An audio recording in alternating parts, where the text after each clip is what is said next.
He just does it because it's gaming time.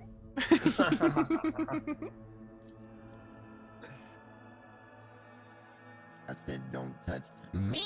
Rude, Touchy.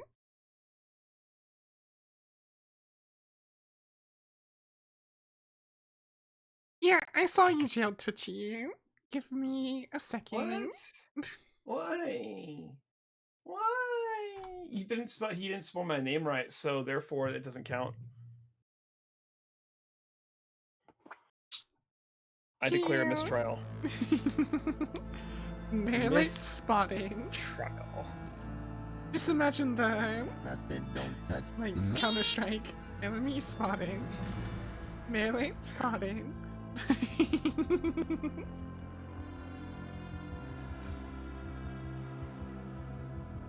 Pedal palling. Pedal purifying. Oh my god.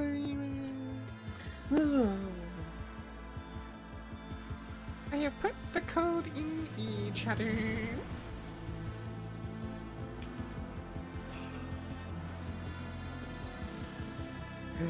I hear thunder outside. Oh my god.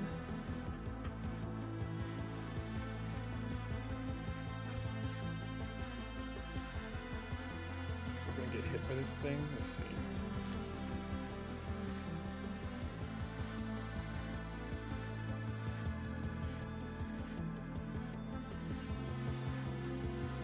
Huh. Twitchy is able to use this one character. And he doesn't have the Dark Tide DLC. I don't see why the Dark Tide DLC would be any different than the other DLC.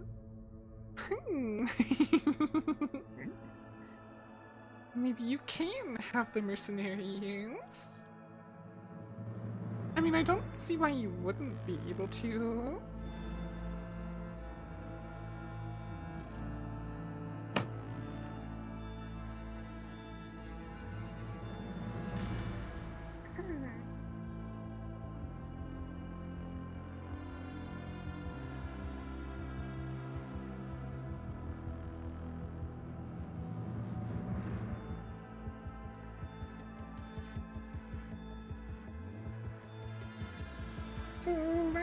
James.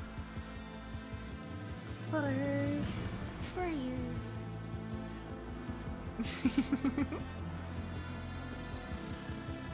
I know your face.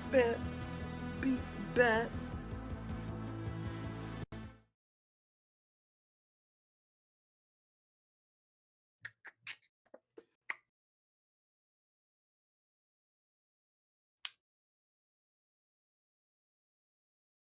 No, Blades. I'll just pin him to your forehead.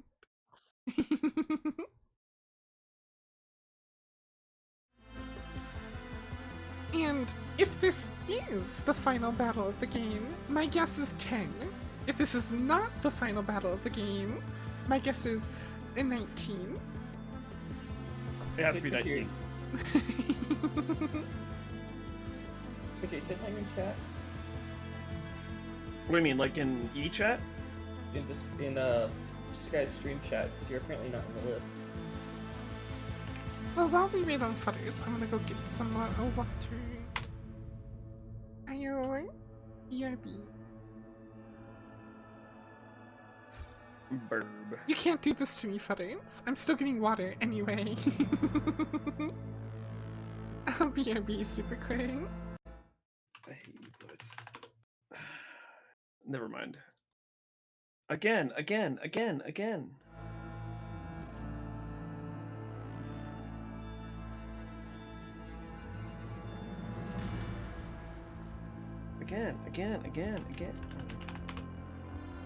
Fuck off. Never mind. No more.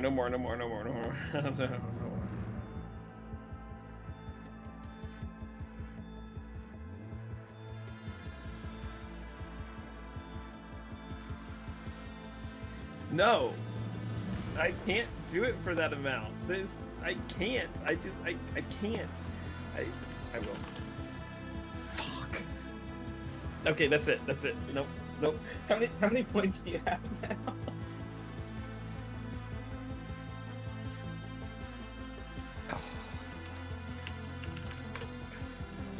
I'm still third.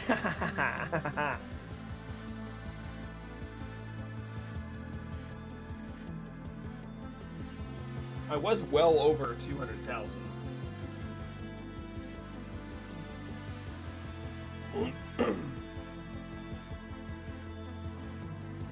Yeah, you know what, Cloud? We do need to play a gambling game.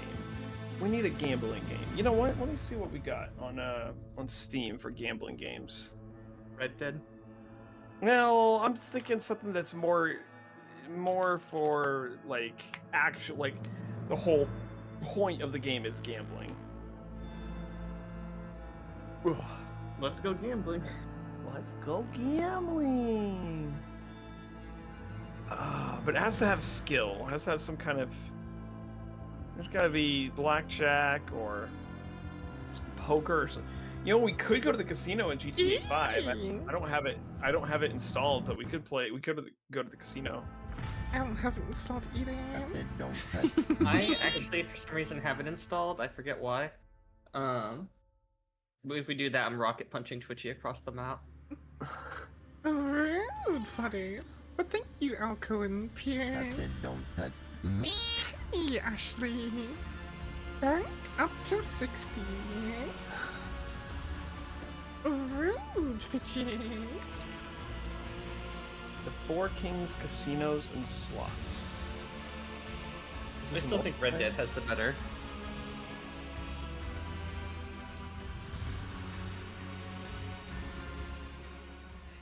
Yeah. I want to say I agree, just because Grand Theft Auto, I don't think you can really bet against each other. You can only bet against the house. Rise to the top, or get left in the dust. The old one, no, but there's always new ones coming out like every day. GTA hackers are weird that they don't stop ever producing new hacks. The elevator system leading to the deeper sections of the crypt was installed a long time ago. It seems every bolt is stamped with your dynastic coat of arms. Let's go down the stairs. Yep, I was just double checking. Oh, okay. Oh. Apparently that leads us somewhere.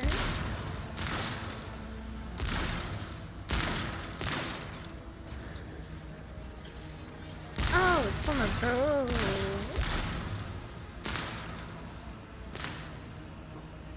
Yakmat will elaborate the filth of transient life. I want your disgusting presence out of existence!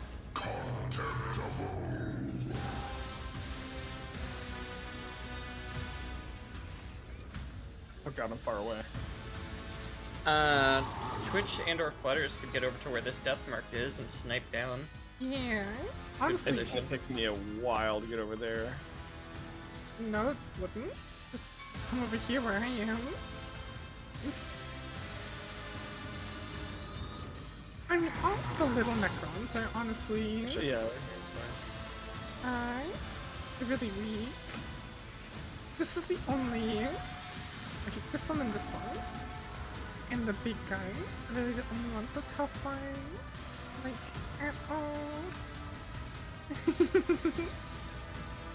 Hey, Meg. How you doing?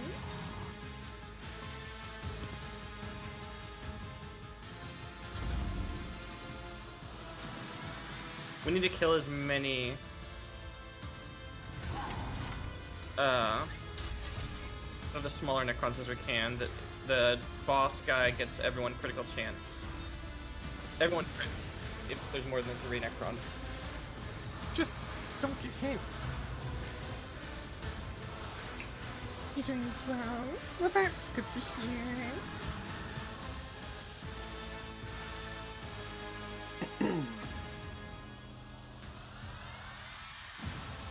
Twitchy. I already have it started. Alright. Literally, nothing happened. Like, that's desync number 1. I need to get close to the Scorpec thing and turn on my defensive stance because it has the perk where it keeps attacking me. So I could be very funny and just beat the big Necron to death immediately.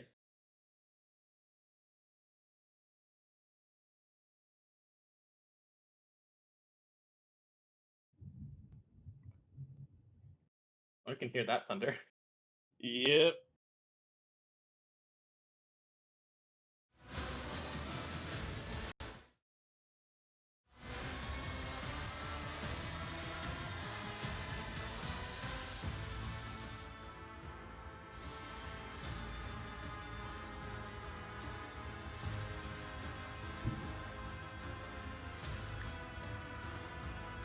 I actually need to go the opposite direction.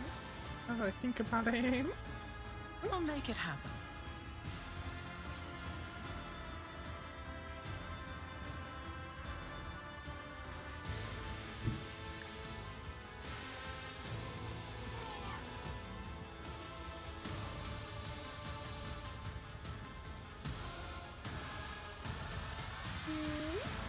Okay, Tucci.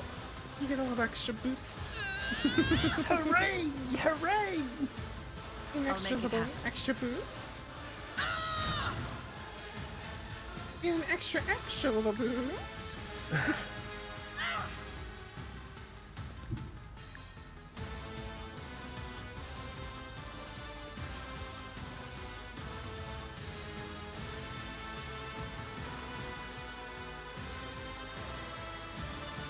It's as good as done.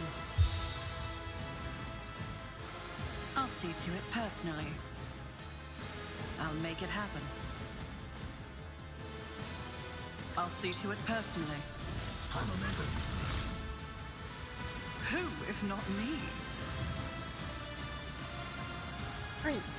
My gut tells me it's a bad idea.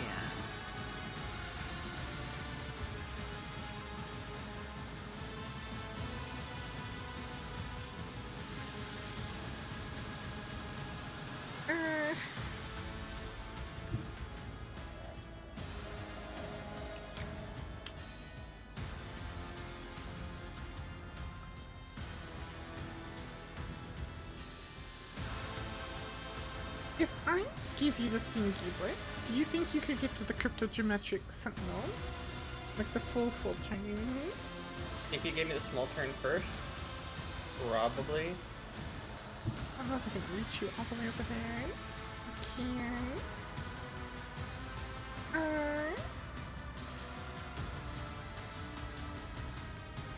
Well, charge is only going to take one of my turns, right? Like one of my AP. Yeah. So I might be able to. I just don't want you It's to a waste long it for run. the 7th time.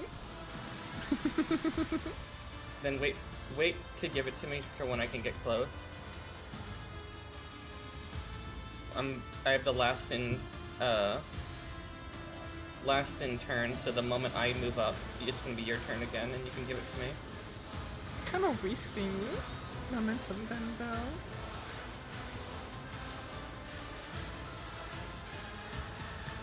Twitchy, you get to shoot a lot of things. I like shooting a lot of things. I'm gonna give you a turn I'll see without to it movement, personally. and then I'll give you the full turn. Okay. Try to eliminate as many of the low health Necrons as you can. If we can knock all the 81 health guys out, we can not deal with everyone critting on every attack. Are there any class lined up? Well, I mean, there's sort of move, so- one out here. yeah, this one kind and of. sort of one down here. I'll give it a shot. Hold on a second, I'm sure. I'll try this one. I don't think I'm gonna get it. 'Cause it's not lined up very well, but I'll try it. Rend the flesh, No, but I mean, shatter the Then- spirit. got him down. And then I'll get one close to me as well. You're not Oh, you need to finish that guy off. I have to use my running gun. Oh wait, no.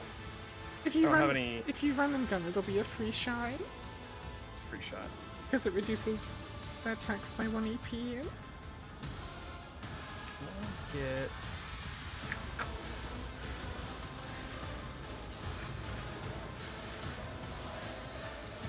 Should I keep that guy down, or should I go for somebody else? Don't forget, we need to like kill them when they're down, like that. Yeah, I'm gonna kill him. I'm gonna kill him. I think we should just focus on fully eliminating them, because if we fully eliminate enough, then the boss can't make everyone crit. Satisfying demise.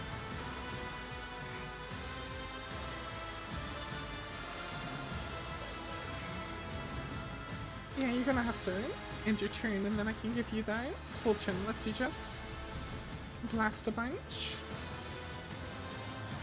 There we go.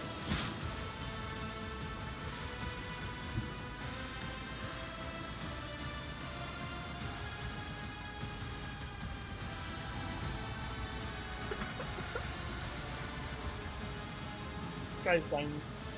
Yeah, I bet you're saving your ult for when my turn rolls over. I mean, if after my you're already gonna be up there, you can always just use it on your turn. Because it's kind of a Okay. waste of momentum to not use it already.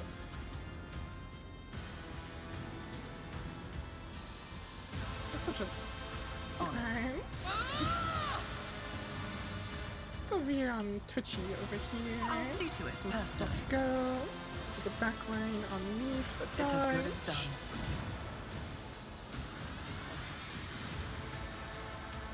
done. Accept your lot. There we go. Now all your stuff is Okay. basically free, and you get infinite attacks this turn. Nice. It's gonna take about 2 shots per enemy. This. And this. And this.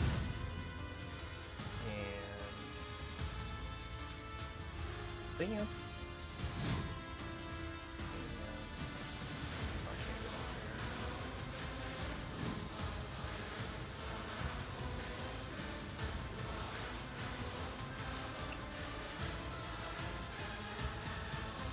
I will delight my masters with your demise. I will delight my masters with your demise. The way your character says that. You should Something not. else on my You should not be allowed to exist. Tribute.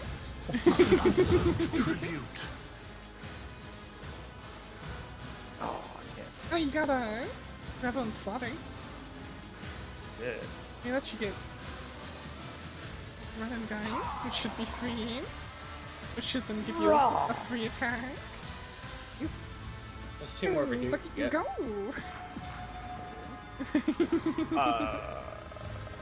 What's I want to Our get this. That one's the light. Oh no, that's the big guy. Hold on. a Yeah, second. there's 2 big guys over here. We should take out the small guys that are way over there. I see him. I see him. I have range, so that's a question. You do. You have one. Heck yeah.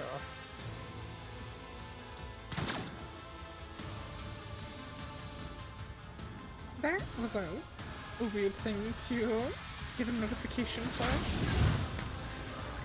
I look at my phone and Netflix goes, new special series, Raw. It's a WWE thing, but it's called Raw, and it had like a barely dressed woman. So at first, Well, I there's didn't think it was a WWE thing. It's like when I was visiting you that one time, and I forget what we were watching, but the ad came on that deafened us. You may The know deep dish. me from Deep Dish Anal Delight.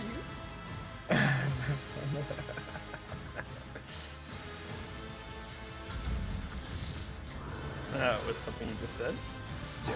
That was a commercial that came on when we were pirating a. We were watching sniper we were Mandalorian. pirating. I shall repay your strike, Ow. shan't I? And for some reason, it was like way louder than literally everything else. Why is that not a white card yet?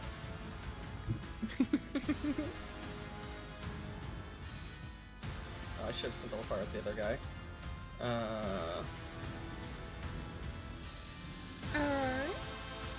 Pascal and Twitch are gonna get turns before that guy gets a turn, so.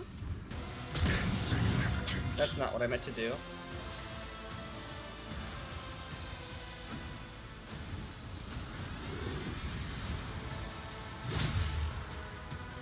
Why is Ulfar doing so?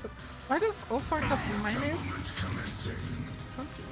How did Ulfar stagger Ulfar?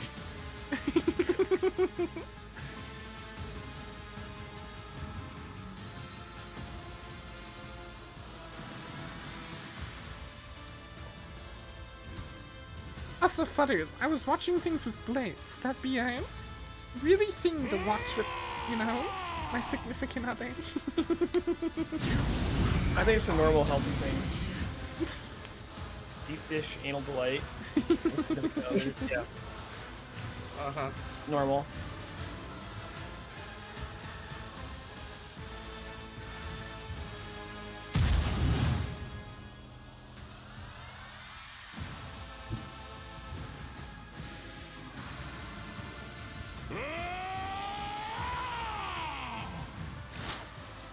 Right.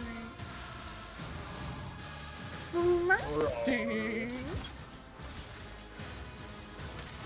It's cause we're not throwing enough grenades.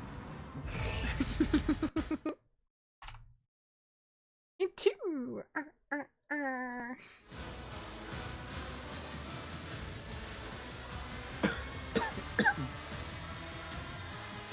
don't know what's wrong with it. Ain't got no gas in it.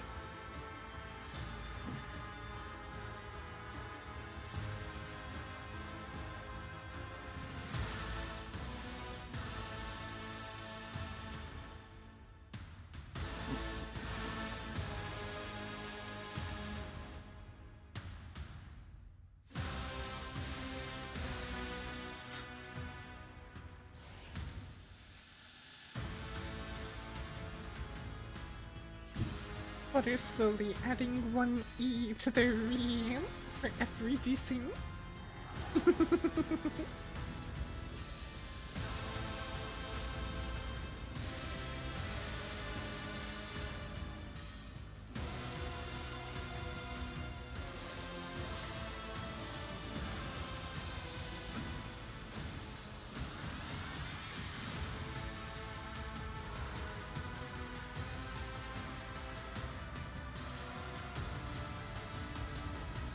Pascal points.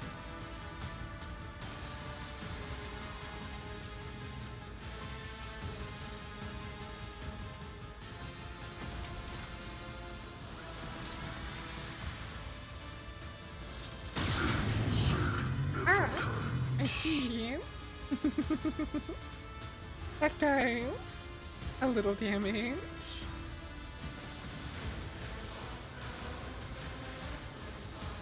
That was with that thing having 130% armor.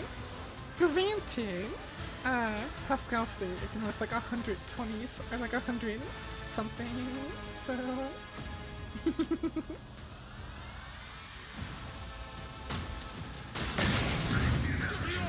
Take your sight or your mind. Did the Allfather take your sight or your mind? I like that I'm literally right next to the death bar, and they're all just trying to shoot Twitchy. This is bullshit. You should probably take that guy out. Yeah, I plan on it. When my turn comes around, I'll be able to heal you. Death shall reign.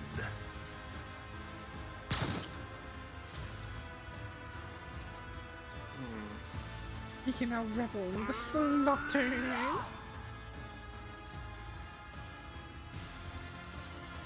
Any more small dudes? No. It's just the Immortal, the 2 Deathmarks, and the Big Glory. If you want a guaranteed hit, this guy down here is prone. Though the death marks are probably Oh, the Blighted Immortal. more dangerous to you. No, it's alright. Twitchy's only missing most of his health.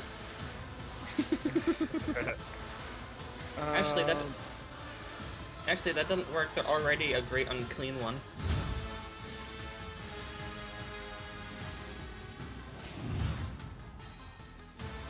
Twitchy's also a bloodletter. Watch it, you rusting, stinking sons of trolls! Watch it, you rusty, stinking sons of trolls!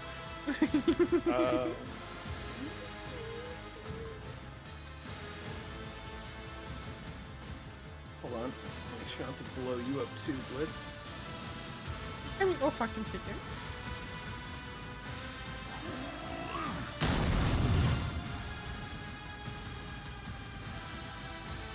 Health roll. Alright. Yeah. Flatterings.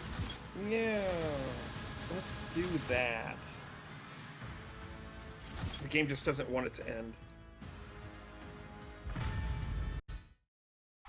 Flatterings, that was 2 E's.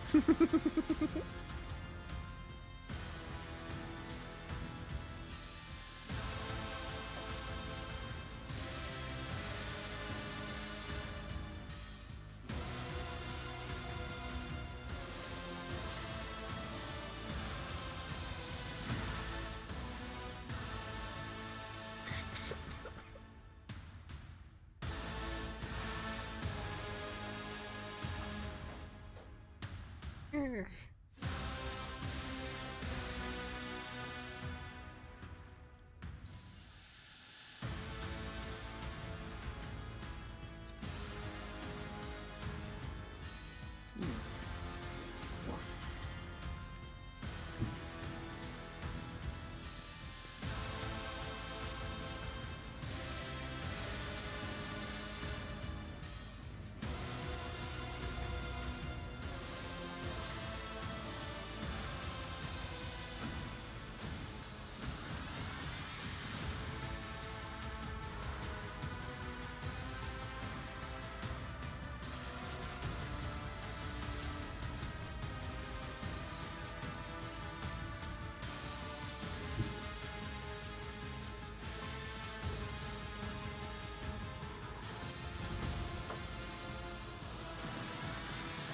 I just had to dash a whole like meter.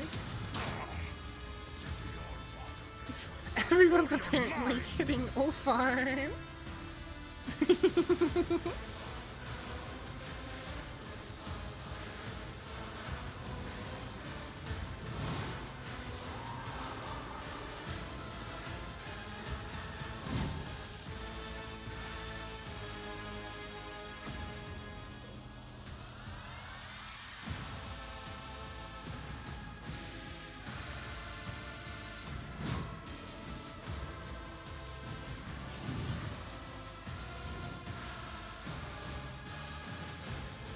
Ulfar's probably about to get hit again.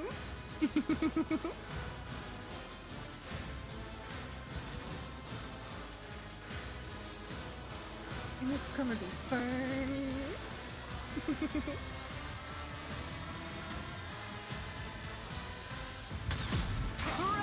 Watch it, you rusting, stinking sons of trolls! You rusty, stinky sons of trolls. How much of Ulfar's armor is Flutter stripped off? 24. Mission protocols.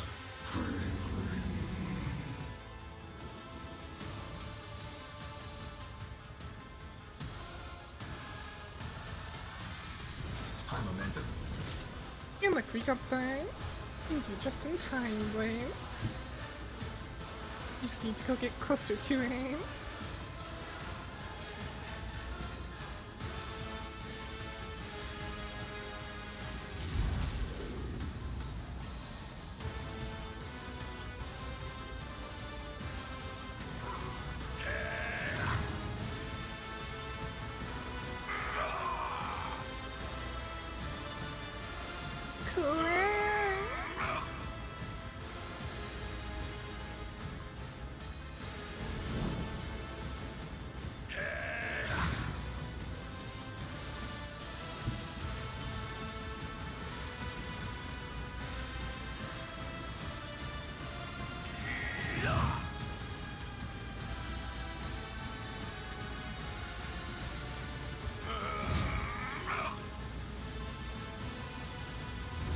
Blitz, we told you to use the bathroom before we disembarked the ship.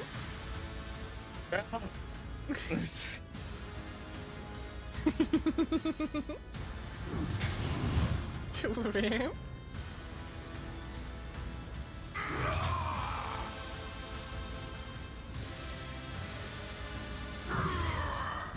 Blitz.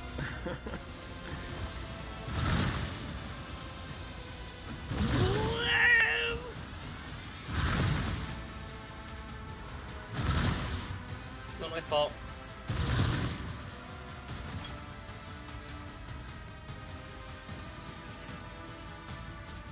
There's a lot of reason, chat, from floaters. Oh, she keeps abusing them.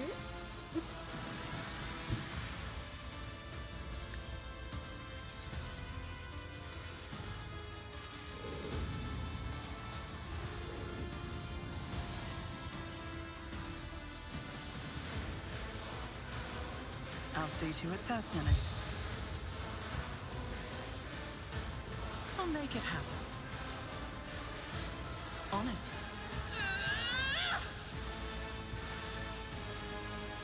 Who, if not me? Rotati.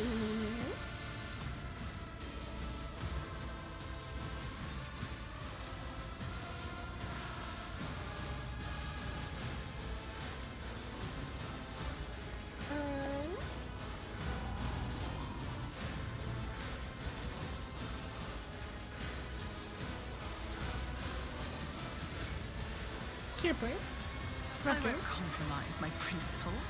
Dang it. I said, here, Blitz. Smack I'll make it him. happen.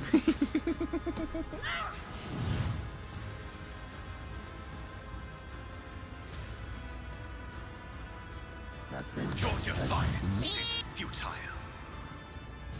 Rude, Kai.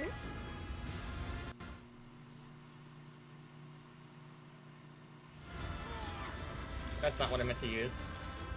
Okay. Blitz. A mere pain won't stop me.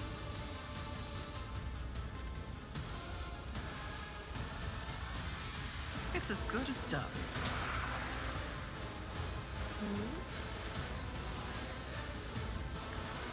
He's gonna get half his health back.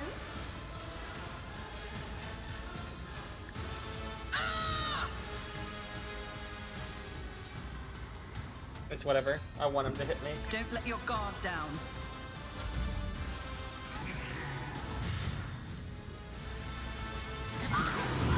Blitz. Why am I not parrying? Fenris is in battle. You're supposed to parry him, not just take the damage. Blitz.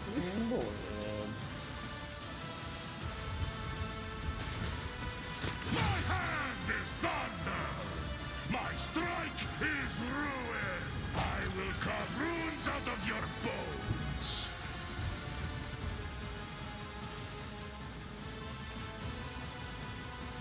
Oh my gosh, Ulfar has 202 strength right now. I see bite Because I of gave him death. Iron Arm, which gives him plus 42. Disgrace. He wasn't like 150 or whatever. Now 200. Now what's funny is Blitz almost has the same amount of strength as a Space Marine.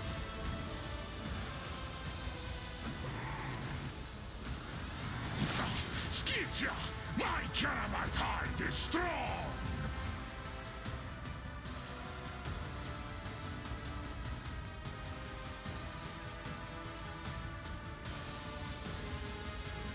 You should shoot Blitz. It'd be funny.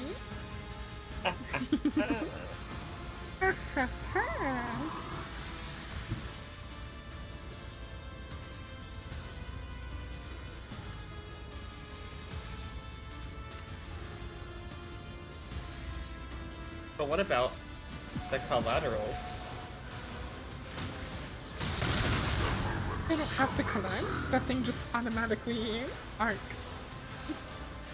Oh.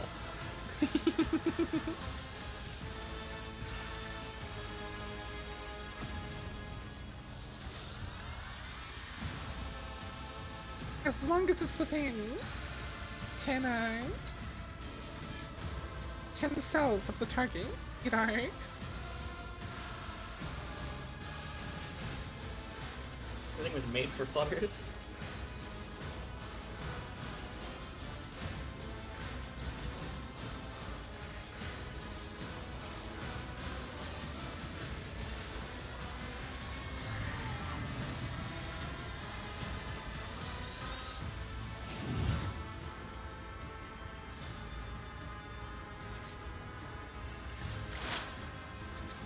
Point, point, point.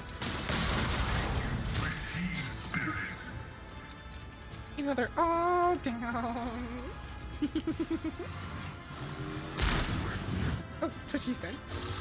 Oh, gee.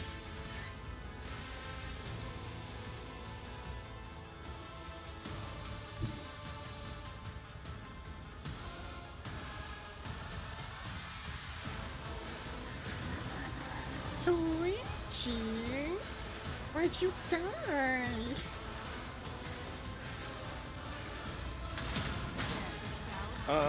You know. I like that the guy kneeled and went, wait a minute, and then fell over. I will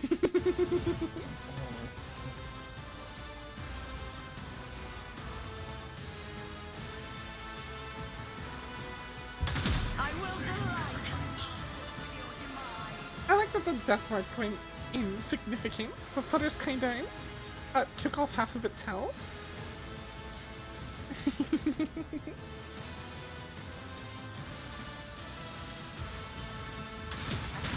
my offering. Flutters. Well, it being not quite dead actually helps them, because then next turn they'll get the running gun back. They just used run gun. Because they used drop on slaughter. Oh! Try and kill the sentinel. Don't forget to back up and use your charge before you attack, normally.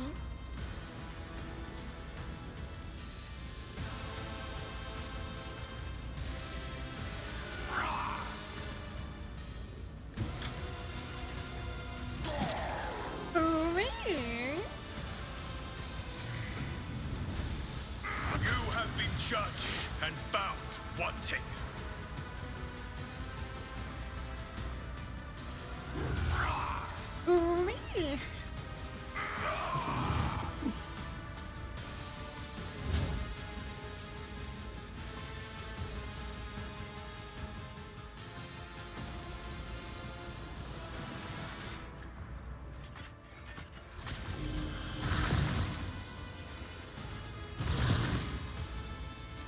The Necrons don't seem too happy about us being here.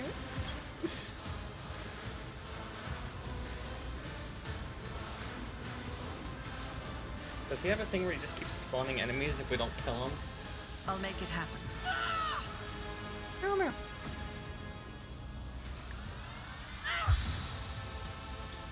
I'll see to it personally. How is the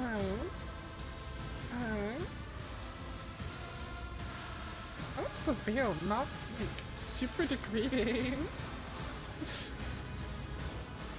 Oh no, are you able If to not me. hit him with your warp attack? So I'm building up to I can get 264 on him. I can use that. And that. On it.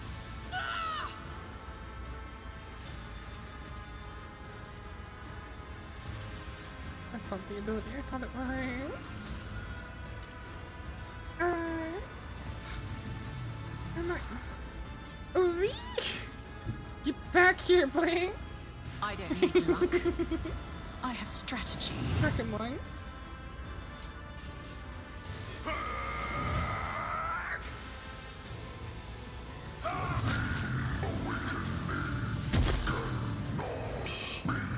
Okay.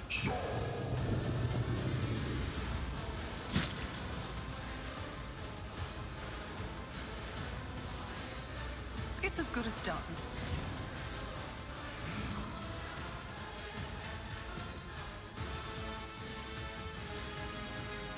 Back up here then.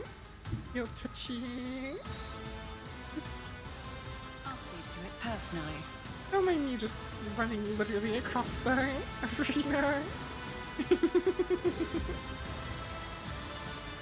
Oh hi, Touchy! How did that not? There's Touchy. Okay.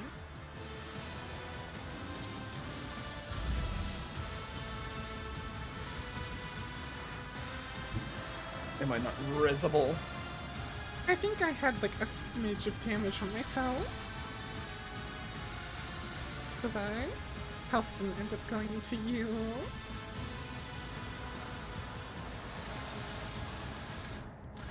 Also, killing him gave us like a third of a level.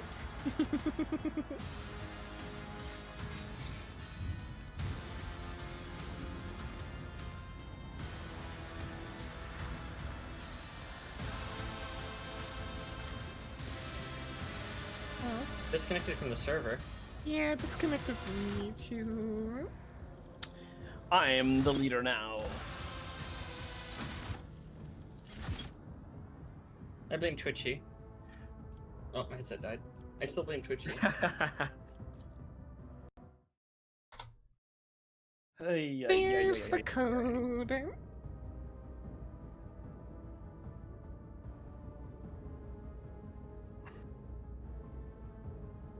You can't cash out negative Flutter's karma. It's like a bank.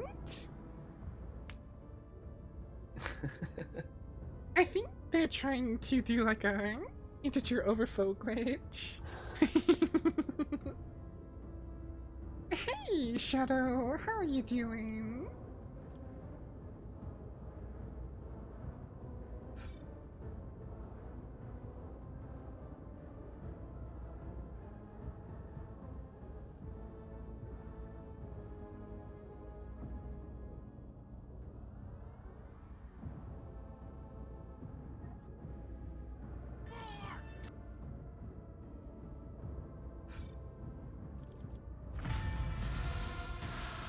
I said don't touch me. Rude! Get that AI generated bullcrap out of here! I found this really cool background for you, Sky. That's a neat one. She has an iPhone watermark. I mean, I could probably find it without it. He's gotta crop it out.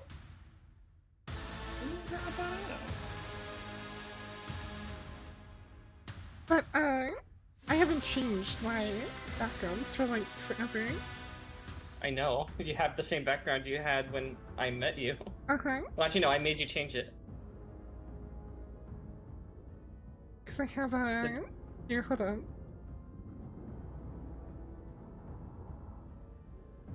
This has been my lock screen. Or, like... I will carve runes out of your bones. I don't even know. 7 years now? I'm pretty sure I set that for you.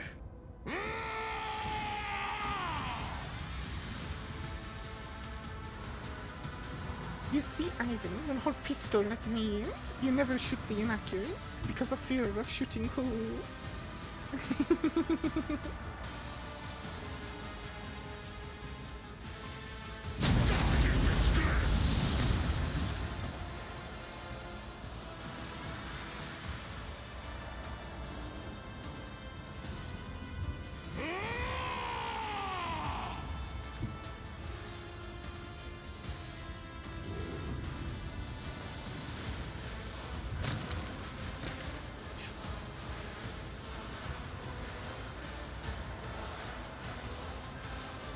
I saw that one, Flutter.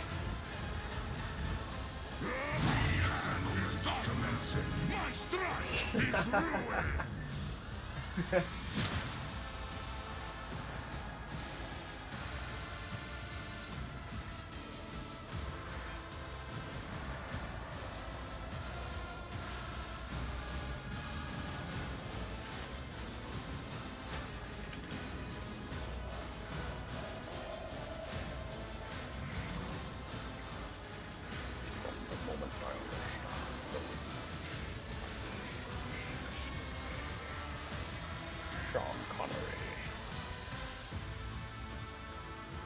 you cling to the... What is it? When you cling to the feeding vessel that you call your temple... Not with you. The crude biomass you call Yeah, a it's the... temple will wither and fail you. That's what it is.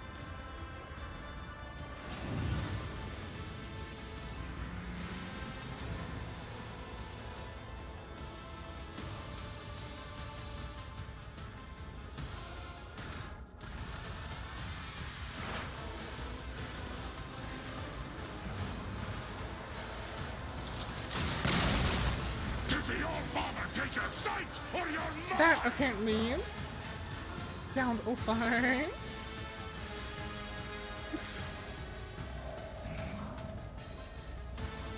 That took like all of Ulfar's health. What happened? Flutters happened. Nah.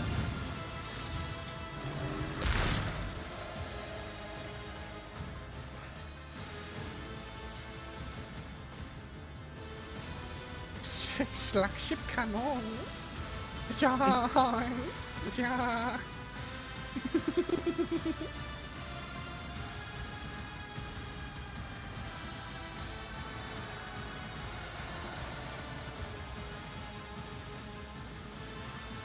Dolphins. Battle transition.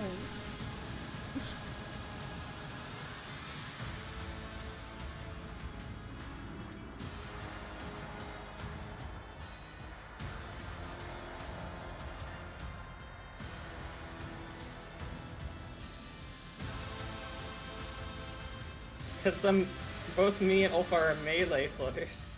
Ooh, no, Ulfar isn't. He's built for I- flamethrowers. I built them for both.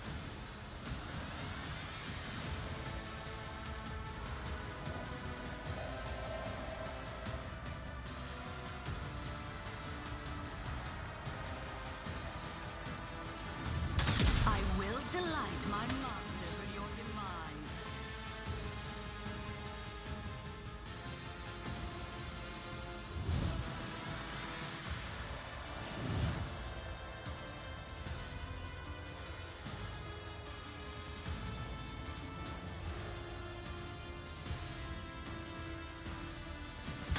What a satisfying demise.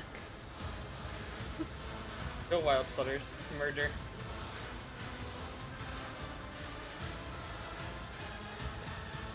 I mean, like, Twitchy's soon to come anytime soon.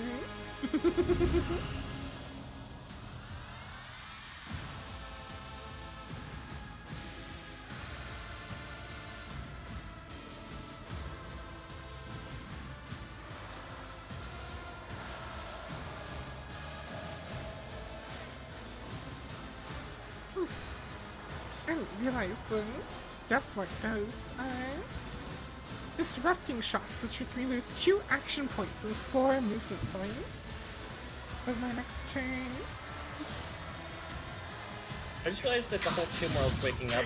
Look down below in the background. There's whole armies of Necron destroyers just walking out. Yeah. Probably in retaliation to whatever. What's his face doing? Kalkazar. Probably.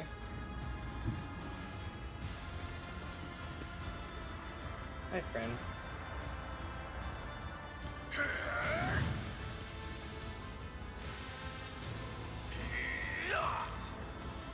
You're in danger. Another step towards our ultimate victory.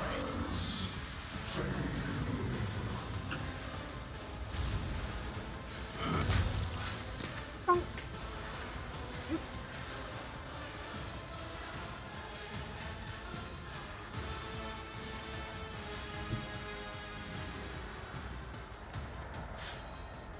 It's also just running across the entire battlefield.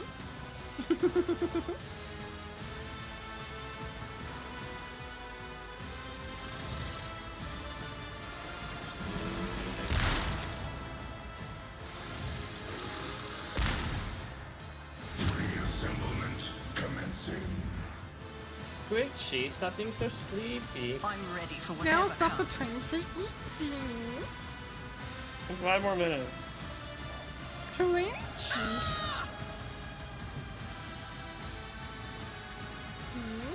Can't quite heal myself.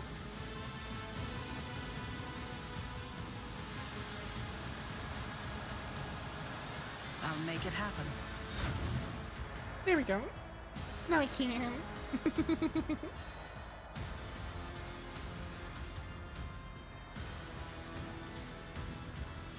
Who, if not me?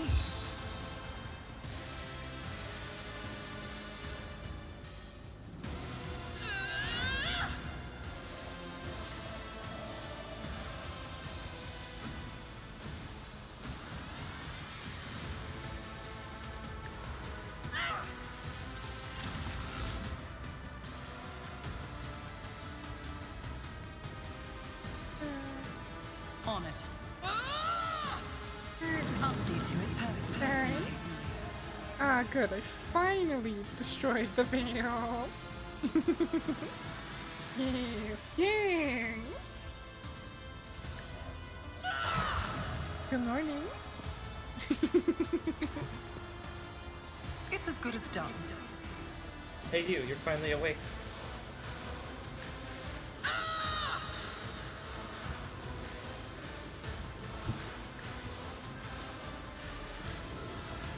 Buddy.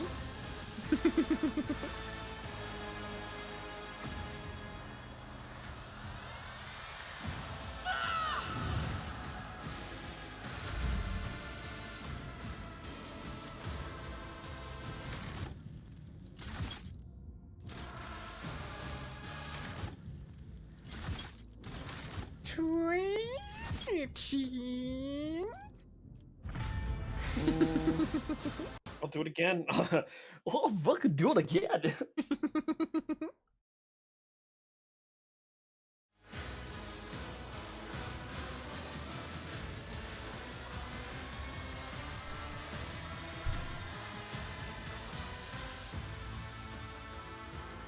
Really? Yes, I know you did it, Goofy, but like, make you spending a lot of money because it cares about you. It's a funny video. Good video.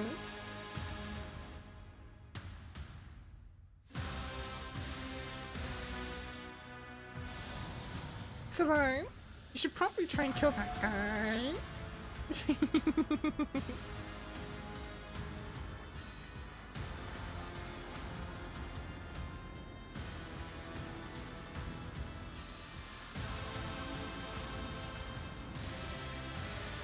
Twitchy stairs.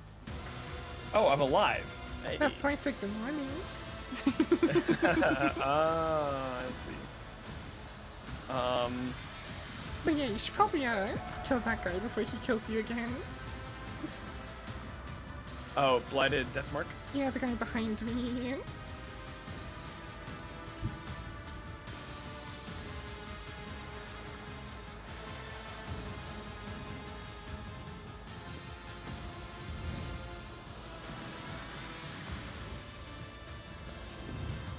If you shoot me, I'll live.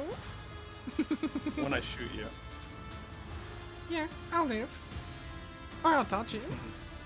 I'm just built that way. Built better.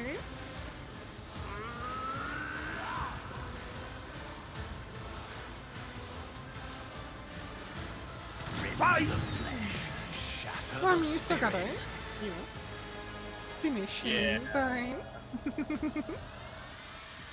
You only have to do 228 damage with one attack, Twitchy. I think I can get that. I think I can get it. Oh. You could use the Desperate Measure. If you wanted to. Sure. Might as well fetch him off. A blood-soaked tribute. And you can shoot one of the other boys. Let's go for this little fucker down here. Let's see. Is anybody else needing me to shoot anybody, or just go for the little Little dudes. I mean, the Let's only go for the people, little guys. only people left are the little dudes. Oh yeah. Accept my offering. Twitchy. Hold on a second.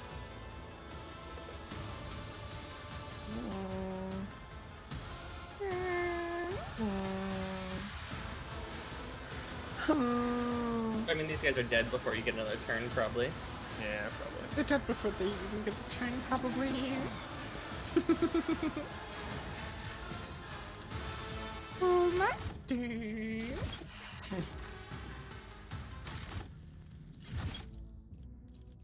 Everything was fine until Twitchy woke back up. Maybe I should have left him down. I'll take another nap. It's fine. Fine, that's fine.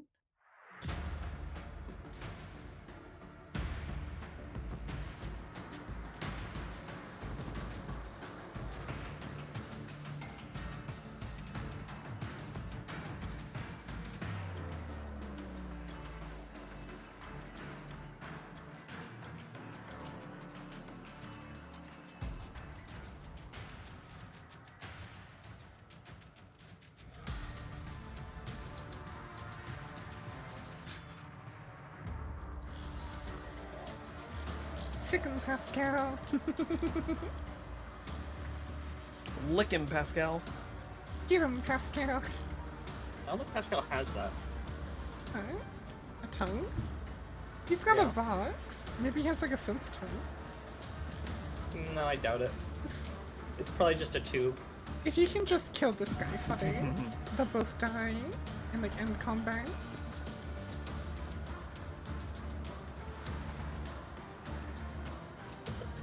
Especially if he's an over 300-year-old Archmagos, he doesn't have much flesh left. He still has a lot of his humanity though. What just Yeah. happened there? You'll trade your rogue for my rogue to return. No, it's you who's the traitor, enemy of mankind. But hey, Robo, how are you doing? Welcome to the stream.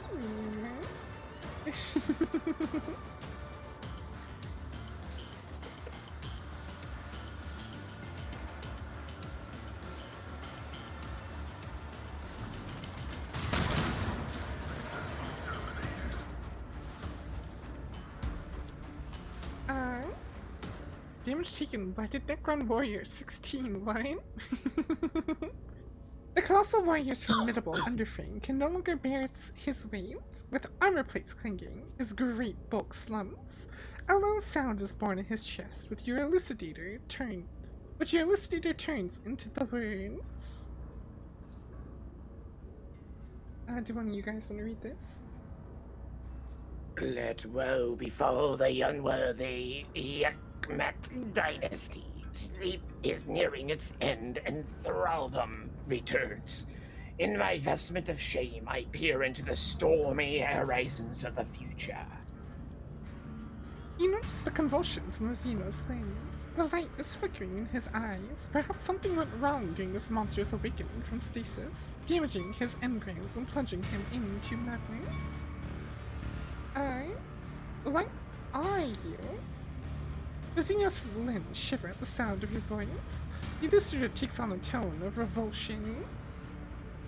Despicable. Me. Sorry. There's... An overlord's moment of grief is befouled by the influence of transient life. Rage has clouded the purity of the morning. The warrior makes a futile attempt to get up, only to convulse again. Something bursts inside him, making a ringing noise. The entire crypt echoes with that sound with a resonant, rumbling tremor. His phone's going off. Shame upon the cryptogeometric sentinel who was entrusted with guarding the paths of actualization, and failed to be vigilant. unworthy feet have trodden those paths. The voice like hummed from behind his lowered visor fades. What is it that is making you grieve?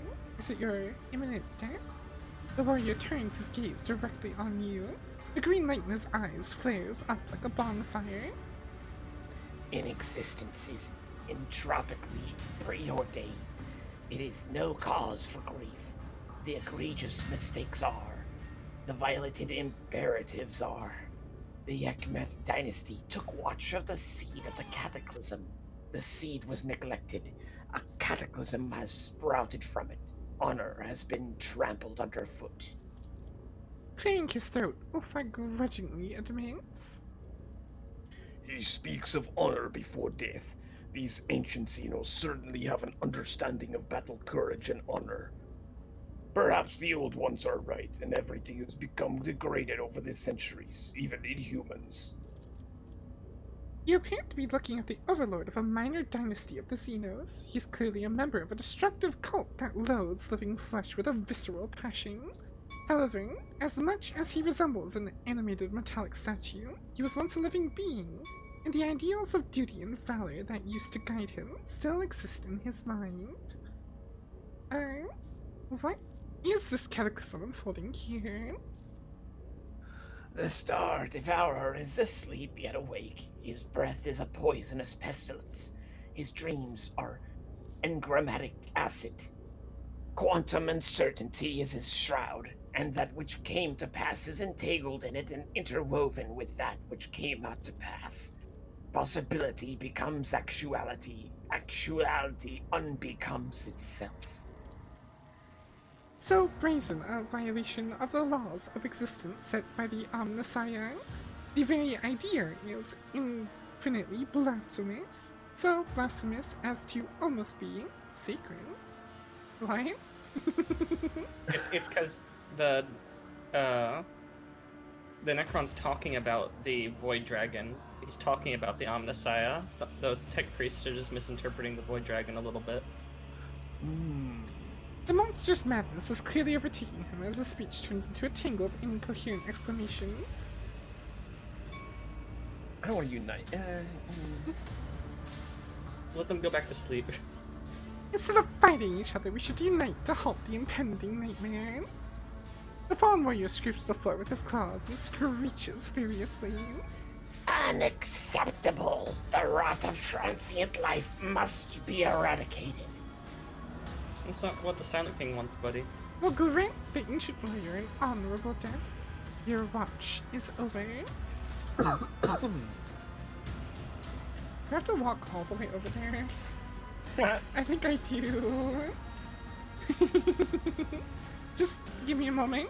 I'll kill him in a moment. There we go.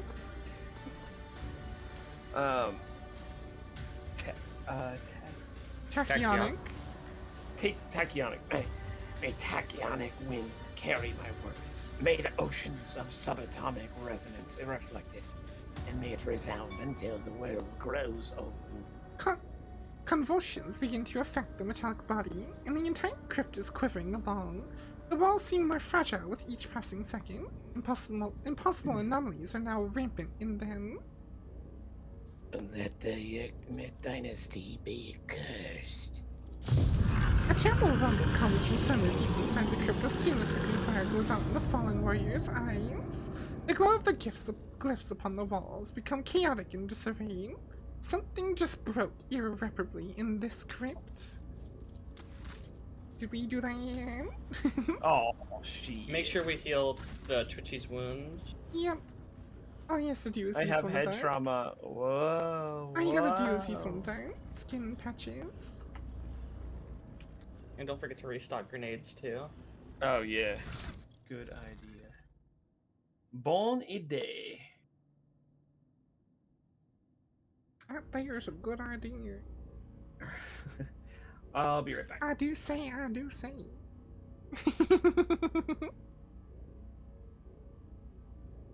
So much have you missed? How much have eat missed? How much have you missed? we just fought the cryogeometric sentinel, the overlord, I guess, overlooking this or overwatching this tomb world or whatever. So not much. But can we heal Twitchy's skill issue? Unfortunately, no.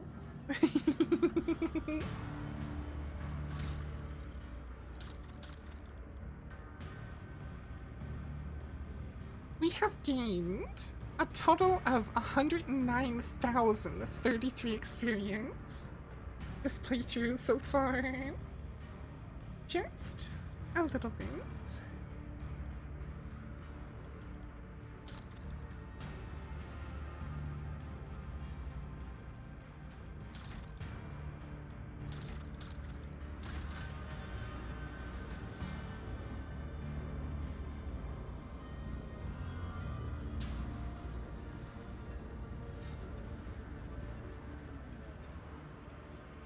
The old has ran away from us. What? But yeah, you should use a skin patch on yourself, Twitchy. This guy would have to have skill to fix the skill issue. I don't think I've gone down, what, twice? This entire playthrough? So... And besides asking about Twitchy... There's a skin pit. I did not mean to go forward. I can't even see what they're fight the final boss with head trauma.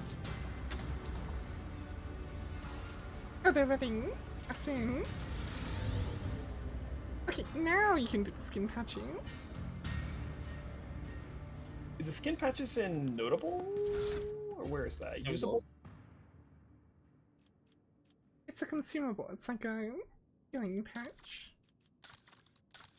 Consumable. Can I consume these? No. Hold on a sec. I'm trying to find them. Oh, there it is. Gotta patch up your brain. Apparently. Adeline, put the pony in the chart. That's rude. How At your beck and call, Lord Captain. dare you?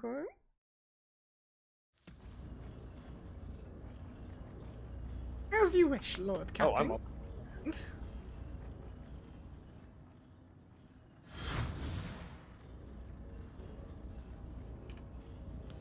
What am I talking about? What am I going on? What am I going on about? The surviving soldiers bear grave wounds inflicted by Gauss weapons. Even the most skilled surgeon would likely be powerless to heal them. A bulky device whose machine spirit is continuously weaving a protective force field.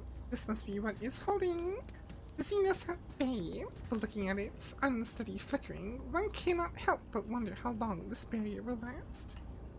Well, they turned it off, so... Is there money to be made? It doesn't seem to be lasting very long at all.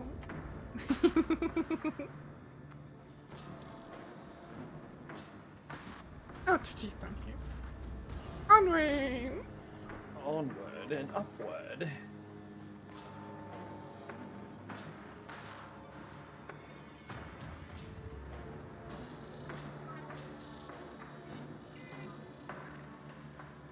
Sideways! Cheese fudders!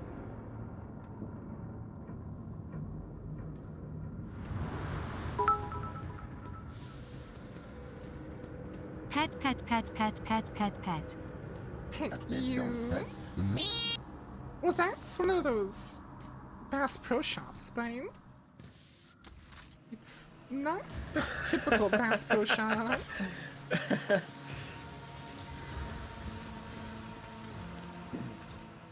Here we go. Oh, hi, Argento, I think. Where's that one? Wait, we're gonna have to fight us? Yep. It's a common trope in D&D. Yeah. Honestly, it's one of my favorite tropes.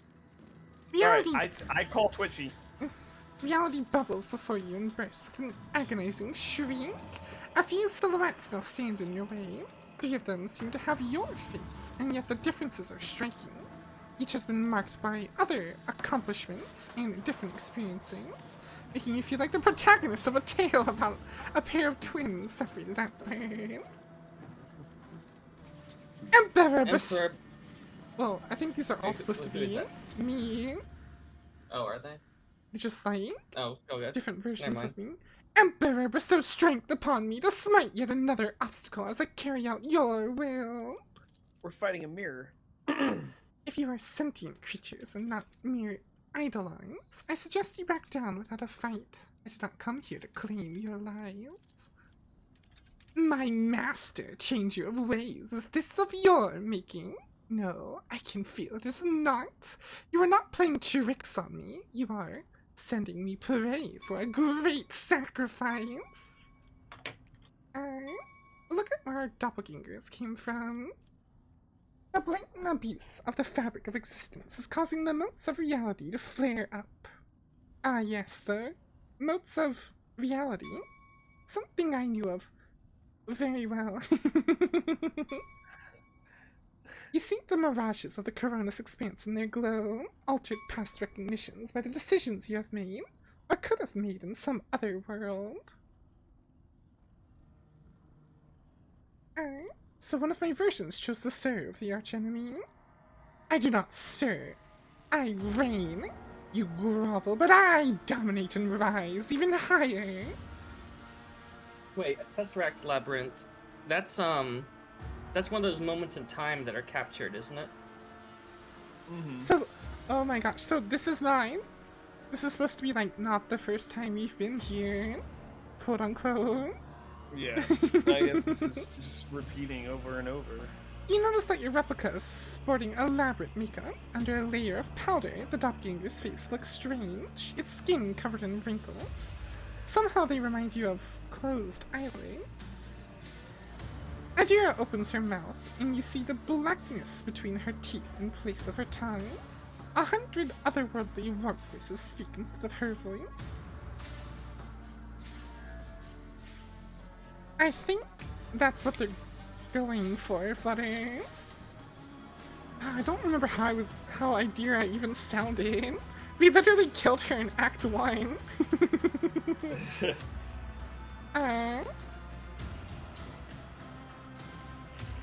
I mean, she's supposed to be corrupted. The master requests a sacrifice, a living sacrifice. Toss them into the worm. Their paths will be unraveled and woven into yours.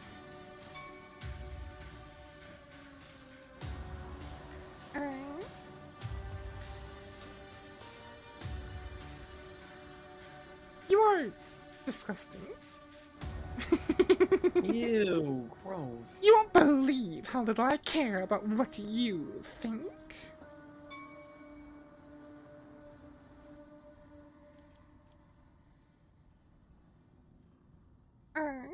I mean, maybe we should talk to all of them. Maybe one of them will join us in the fight against the other two or something.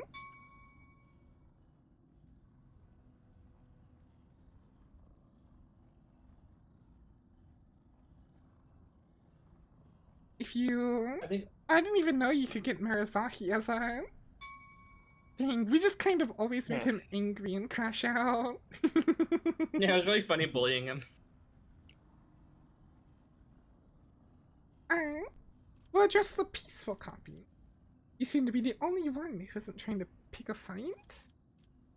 I do not enjoy pointless violence. Power and authority can always be used for a more worthy purpose. Well, almost always. Unfortunately, sometimes violence does have a point. It gives me little pleasure even then.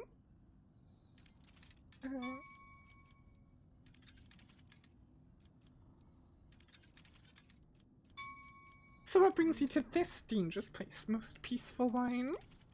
A duty? I do not know what exactly Savior has in mind, but judging by his past actions, it will be ambitious and terrible. He must be stopped.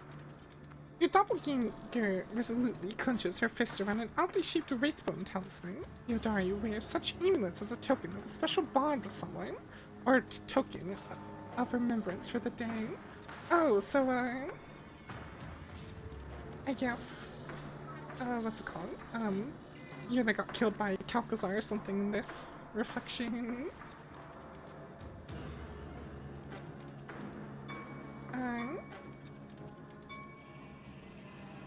Why do you care so much about other people? I've been taught some harsh lessons. When Coonrad staged the coup, I was badly wounded. Abelard nursed me back to health, and so did the entire crew. They looked after me, and the Protectorate for months while I was in limbo. A dark and joyless sleep in which I only heard Theodore's last words, protect my people. When I awoke, I vowed to do exactly that. To be not a master to my people, but their protector and their champion. What is your reality like? I think it has less bloodshed than yours. I brought peace to the Expanse, to soothe the flame of Incendia's zeal, and stop the Caligos from falling to violence. The two of us even managed to become friends. I sheltered the Eldari refugees and convinced them to join forces to fend off the Drukhari. I granted pardon to the pirates and renegades who strayed not out of malice, but because they had nowhere else to go. Calcazar called me a heretic, but no one paid heed to that castigation.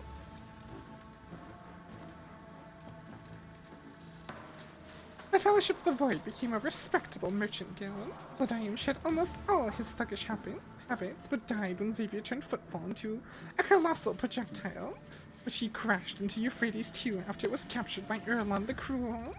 Thousands died that way, but tens of thousands were safely evacuated by Lodium, and I welcomed them to Dargonis. I wish I could visit your universe. It seems to be brighter and kinder than mine. It is never too late to create it around you. Your faith seems to be stronger than that of all of us combined. I remember whose name the secret warrant was granted.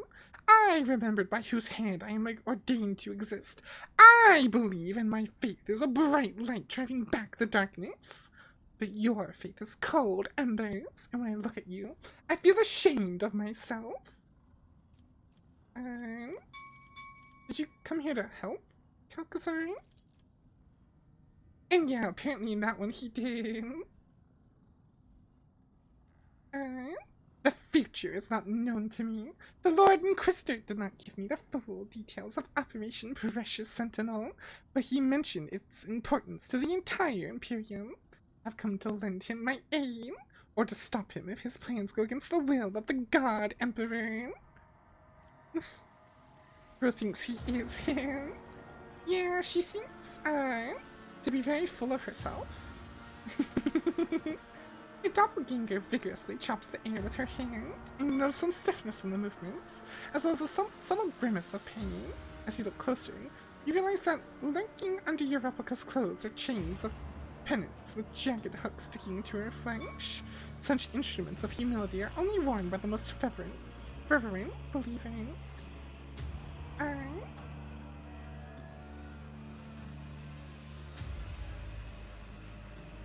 It looks like this version of me became a mindless zealot. Vice always masks envy as contempt. The situation has just become complicated. How are we going to resolve it? We shall fight. I sense your soul's greedy interest in what is hidden is correct, and I will not allow you to take possession of this blasphemous thing. I'm afraid we have no choice but to fight. What is hidden on this world imperils the millions of lives for which I am responsible. For their sake, I will crush any opponent, unless you all retreat without a fight. But I see we are outnumbered compared to you, Doppelganger. I think it would be wise to join forces, topple you first, and then resolve the conflict between those who have survived.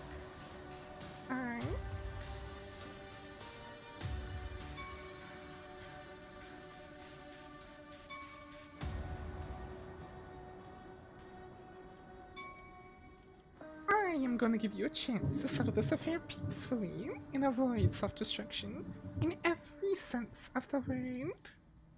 A great deed is not accomplished by peacemaking. It is accomplished by spilling blood with a righteous hand. You will beg for mercy, I feel and I'm I the will grant none. only one No with a mercy with to a, those who oppose you know, Von Valencius. with a level head up of all of these guys.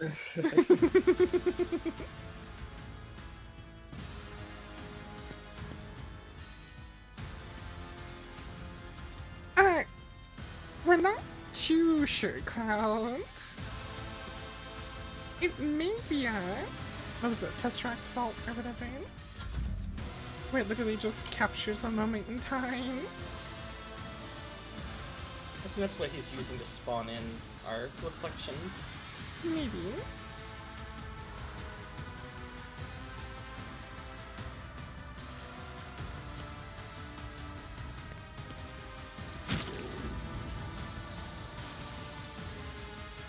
Do they have less D6 in their realities?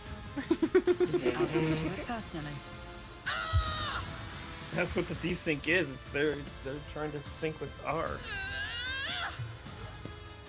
It could also be maybe, I don't know, I guess we'll see. Maybe this isn't the first time you've been here.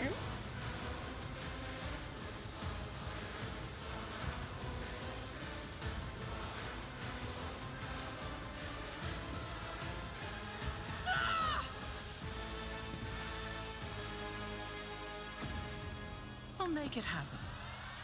High momentum. I don't want to kill the peaceful one though. On it. I like the peaceful one. Murder. I'll make it happen. I'll see to it personally. Who, if not me? I'll see to it personally.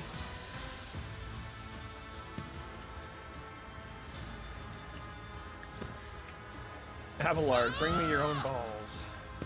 I was gonna make a joke about that.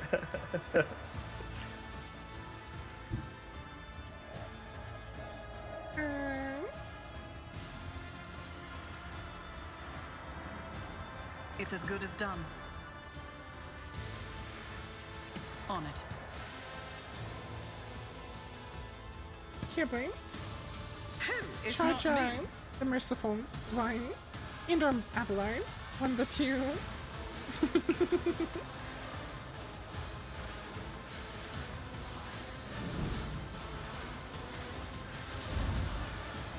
Let my fury rain down upon thee. Did I use the turn, or are you gonna give me? I was gonna give it to you. After I did. I'll see to it personally. Because now you have 207 string. And then I do that. You should feel honored to witness this. They're in danger. Watch the two Avalanche doing the Pokemon Pikachu slapping scene from the first movie. The Mewtwo movie, yeah.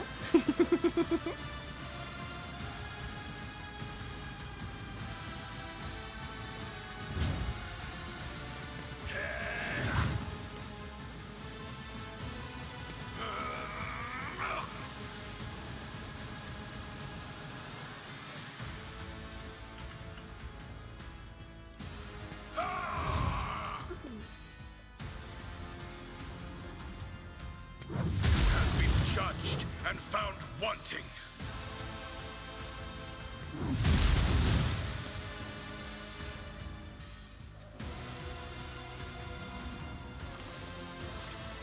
If you kill, I'm not gonna be able to kill another one of them, but if you kill one of them, you can get the other one really close.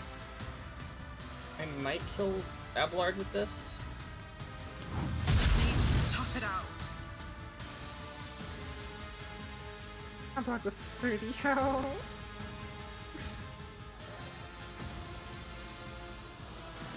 War crimes. Can't catch my I mean, breath. you could. Oh, you do have one more attack suddenly, because you killed other Abeline. Your corrupt way has failed. You could go charge Should them. Corrupted lines.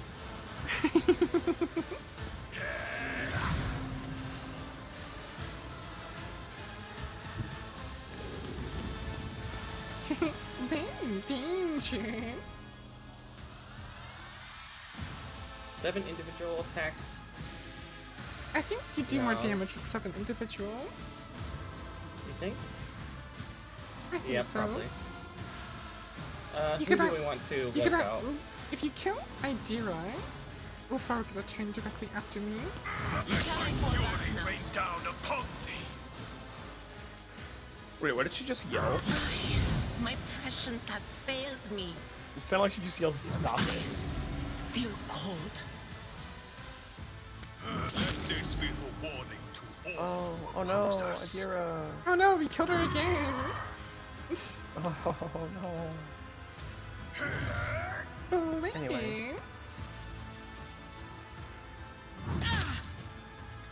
Gosh, took you long enough.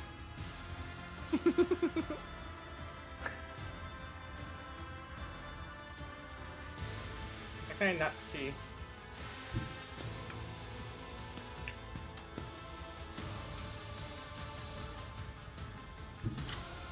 What are you trying to do?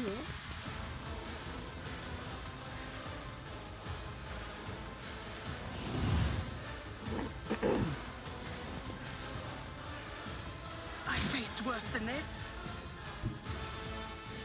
Reek!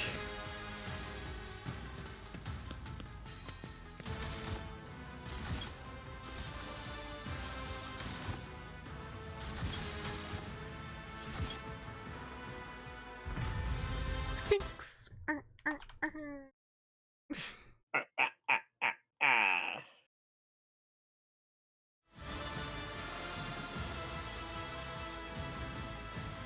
Really, clown?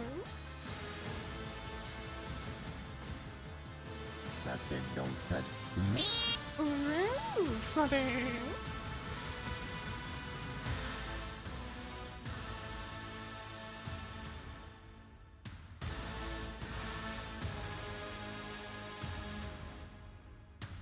Squish you.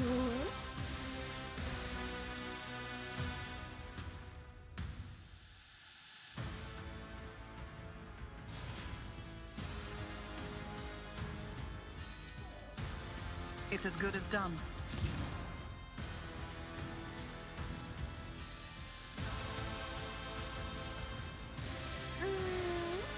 I'll see to it personally. Cleanses the body. Who, if not me?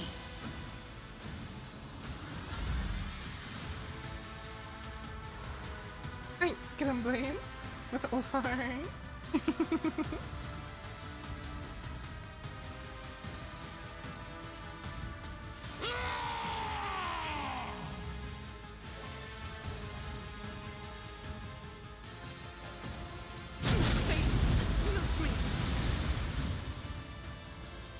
Oh, huh. That's neat, Drain.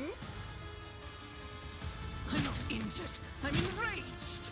I'm not injured. I'm enraged.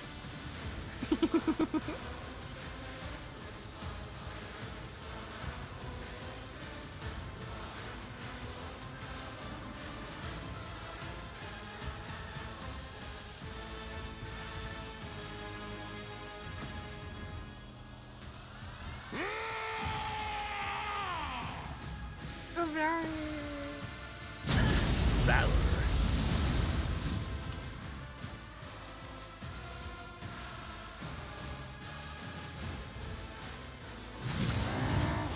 Feel the icy bite of death!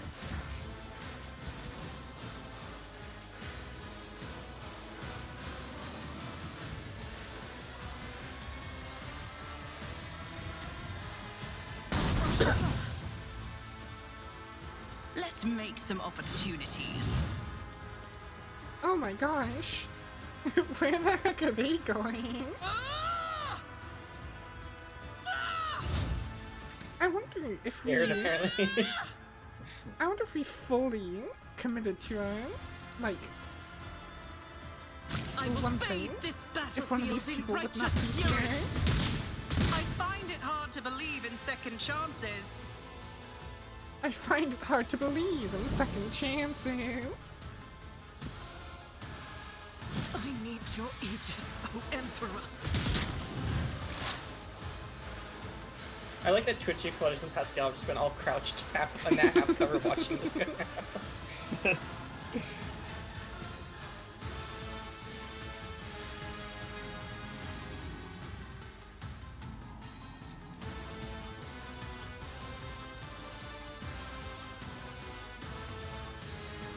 We do need to do a heretical playthrough at some point. It does seem like it's a completely different story. I'm sure, like, full Dogmatic, full Iconoclast is also, will be steep. like, a completely different story. I feel like it would be a much shorter story if we did Heretical. I don't know.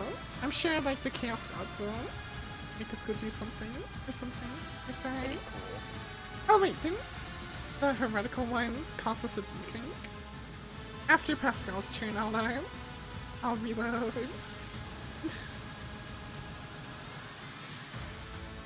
So just finish up whatever you're doing, Fudders.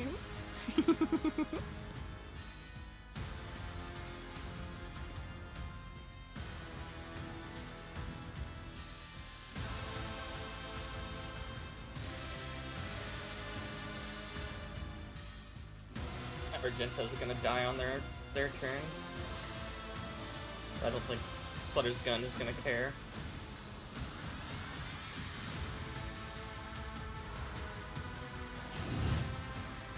A temporary setback. Consider this a taste of what's to come. Saga is nearing its glorious She's so end. fast.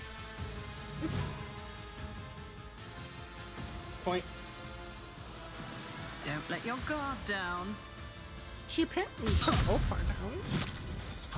Jeez. Did she? Yeah.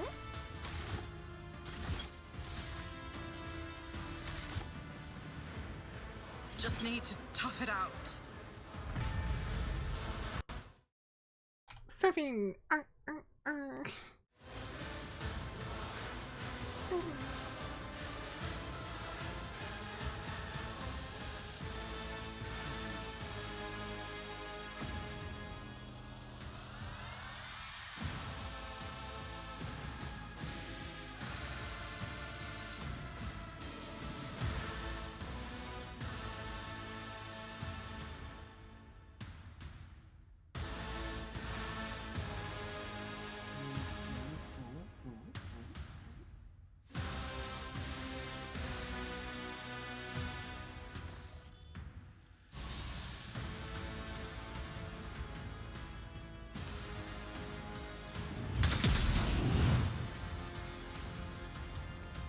Flutter's just casually shooting straight through a wall.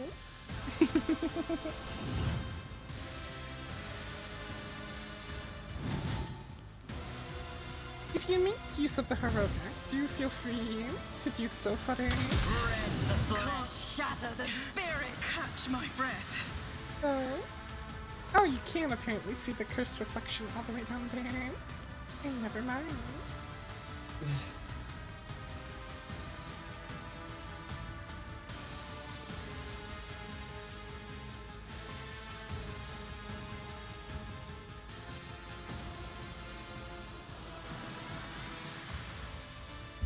Didn't flinch.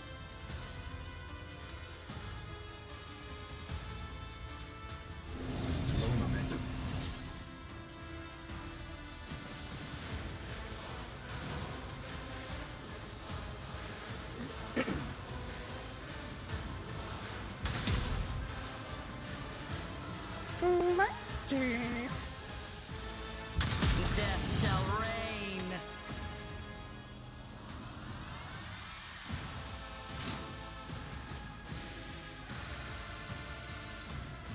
Hey, let's chase them down. Pinch me their balls. Oh wait, I don't think she has those.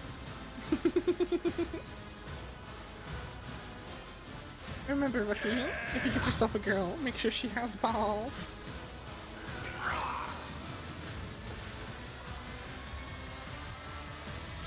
I think no thanks. Tough it out. Rude, Flutters. I think you just kill her here. Yeet. Brilliant! Brilliant! Yes. It's okay, Twitchy should be able to just delete her.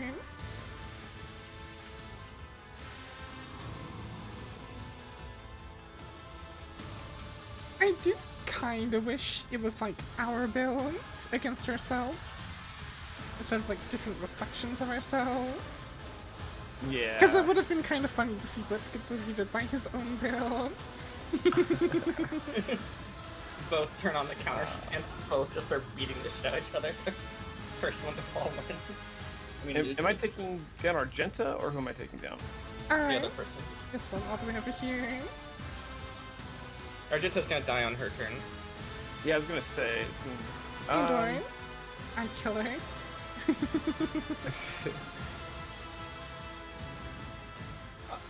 The one on the stairs for 269. Yep. Yeah. I mean, you could shoot her from there. Oh, how? How do I have line of sight? Weird. I think her head is technically just barely like poking over. Nothing but headshots, baby.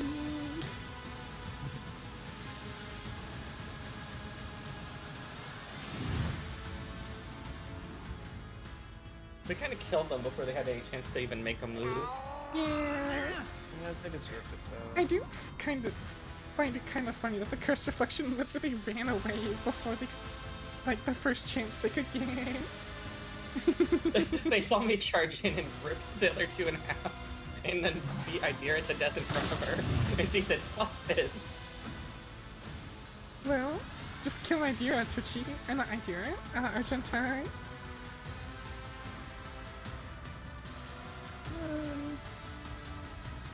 Bye. Death shall reign. Another one. Probably our last one. Probably. Oh, it's an exemplary one.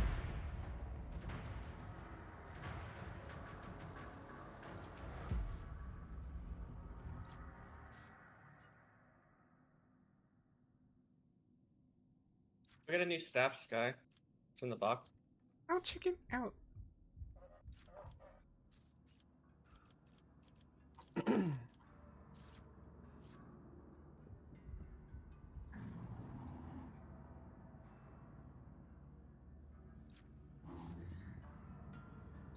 Argenta's gonna be so happy that we found a copy of the 1-star thing for her.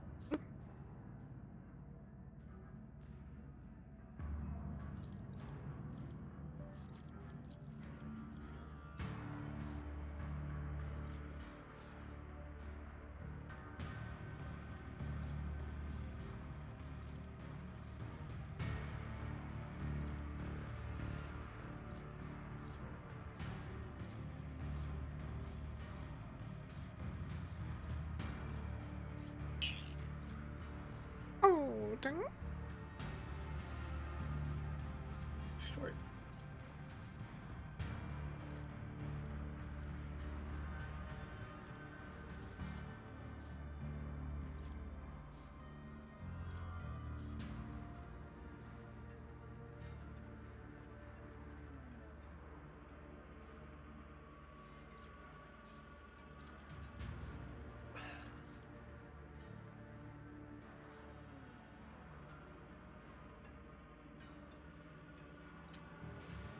Stuff it so. I think that one actually for the critical heals. I'll do the extra damage on extra turn. Yes.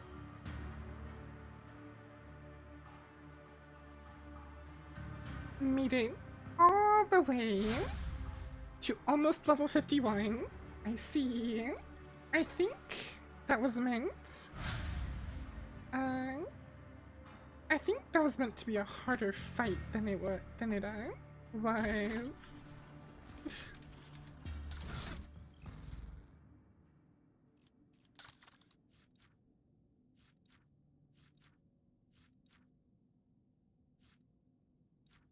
Oh, I prefer stuff. That stuff's kind of bad. Cool.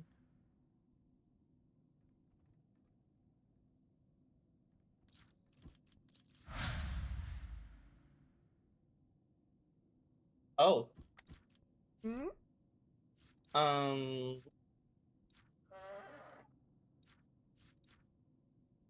There's a new sniper rifle in the box.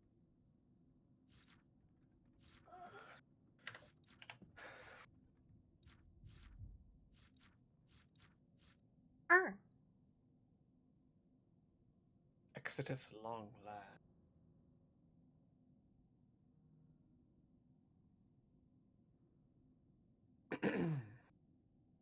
oh, vamp. It's worse than Flutters. No one has iconoclast. Wielder. Iconoclast zealot though.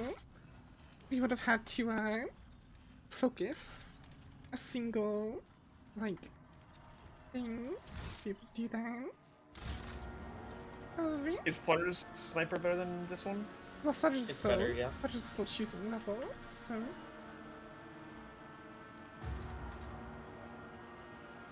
Theirs does more damage, more armor pen, more hit chance, and more everything else.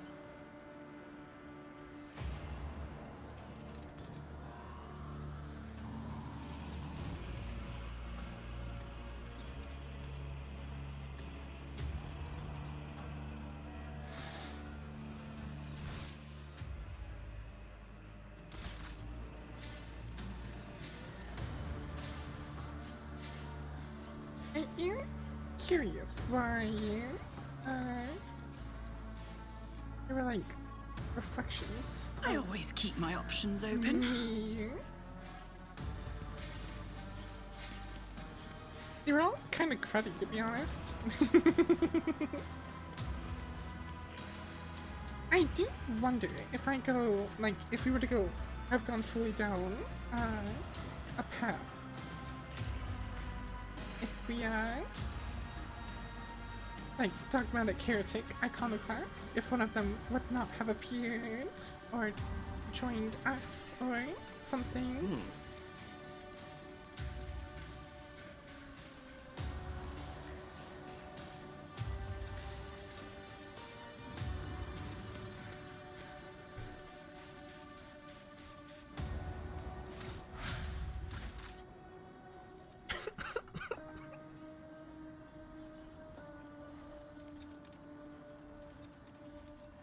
I said don't touch. Always keep your eye on the prize. Oh, touchy.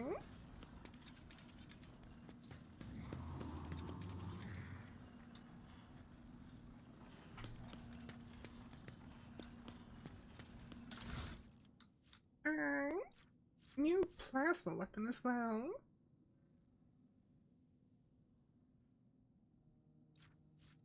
And a new thing for Touchy and Flutters that may be good. May actually be good for you too, Blitz, if you're trying to get more damage. What is it? It's called... I see. No, it's not called Icy. It's called the Kusiata Litany. Each of the wearer's single attacks deal plus 10% damage for each negative effect on the target. I'm gonna grab that because one of my relics is terrible.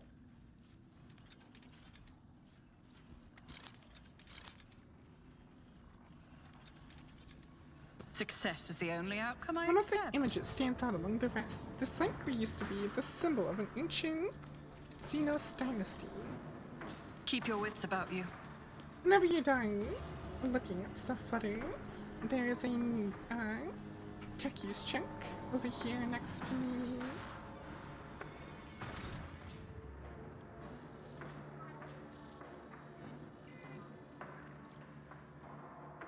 There's many tech uses around. There's one up here too.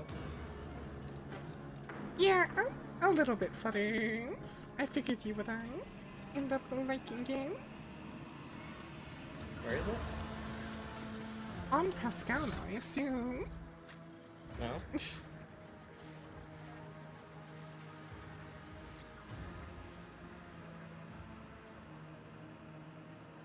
Pascal can I see. literally use every single attack in one turn if he so chooses.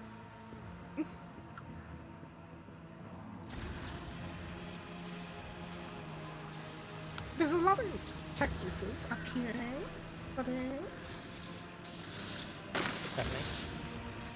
Like, I always have a backup plan. the one here, and there's another one. Up near where we fought. Like there's one over here. On this like monolith or something. This explorator is blessed with multifunctionality. Scarlet forbidding signs blaze on the vid screen. Someone has placed a seal of silence on the cogitator. There's also one over here, down the bridge.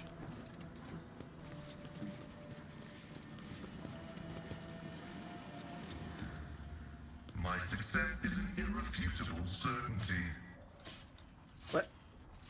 It's a memory of a bunch of Eldari. Was that Is there supposed money to to be made? Kalkazar working with the Eldari? Maybe.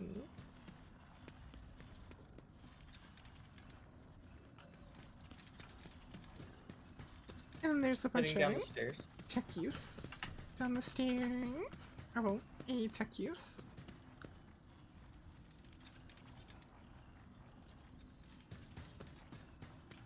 That's how it's done. As soon as you touch the obelisk, ancient Xeno symbols appear in your mind, forming the words, open the pocket repository, touch, Open the door. Grants me insight. I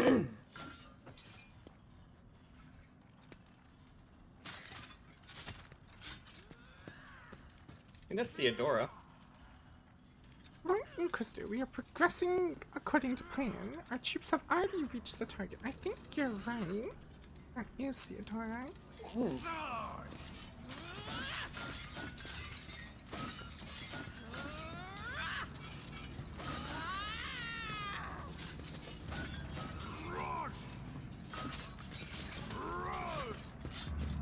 Roar! Roar! Touch. New axe.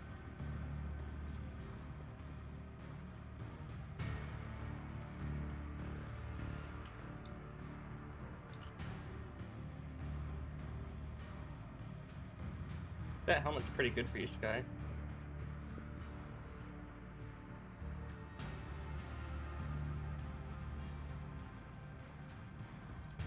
It is pretty good. It kind of synergizes really well with my Psycho breastplate. Only problem is my head will be exploding a line.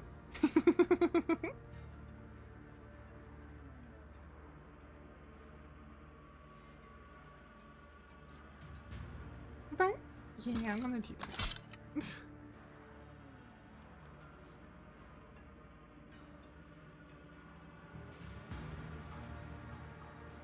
Well, when we go down these stairs, there's a turret at the bottom, so be careful. We apparently missed some loot over here. It's the gambling helmet.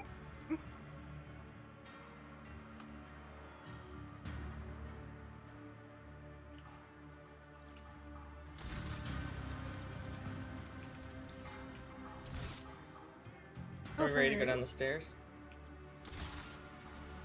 I want to head to the left because it's apparently loot. And there's a demo always check for keep my Tucci. options open. Yes. Ow! Oh. Ow! Oh. Ow! Ow! Stop it! Run! Dad, stop! Run!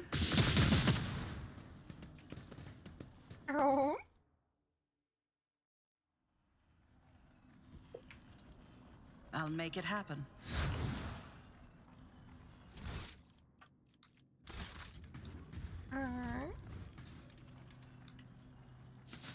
Blitz? Was that supposed to be a challenge? Let us not dawdle. Going to use a skin patch.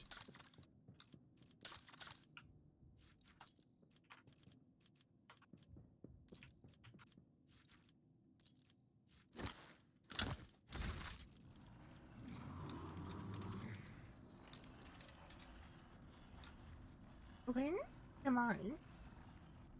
Where am I? What are you? Oh yeah, I see. There I am. I'll make sure to return the favor one day. I said to myself. You should be safe to move up a little bit, Flutters. Just don't progress down the path.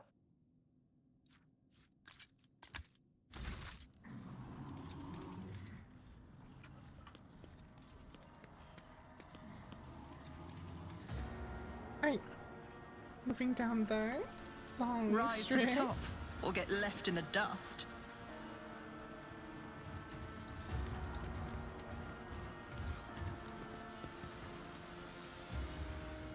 The destructive web of the tech blade is spreading along the walls of the crypt. I'm pushing up. Oh wait, hold on. The cloud surface of the obelisk is covered in twitching symbols and angular images. Okay, now we push up. It's annoying! Annoying! Open the door! Open the door. Open the door! Open the door! Open the door, open the door, open the I said door! don't touch. Open the door!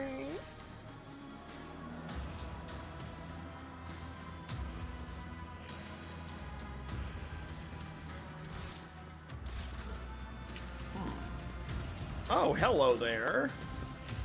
Alright, well, everyone potentially get in combat positions. A loud hum emanates from the massive machine that combines the might of the might of the Imperium with the talent of Xenotech. The Inquisitor is waiting.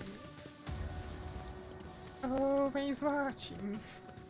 There's a lot of people in here.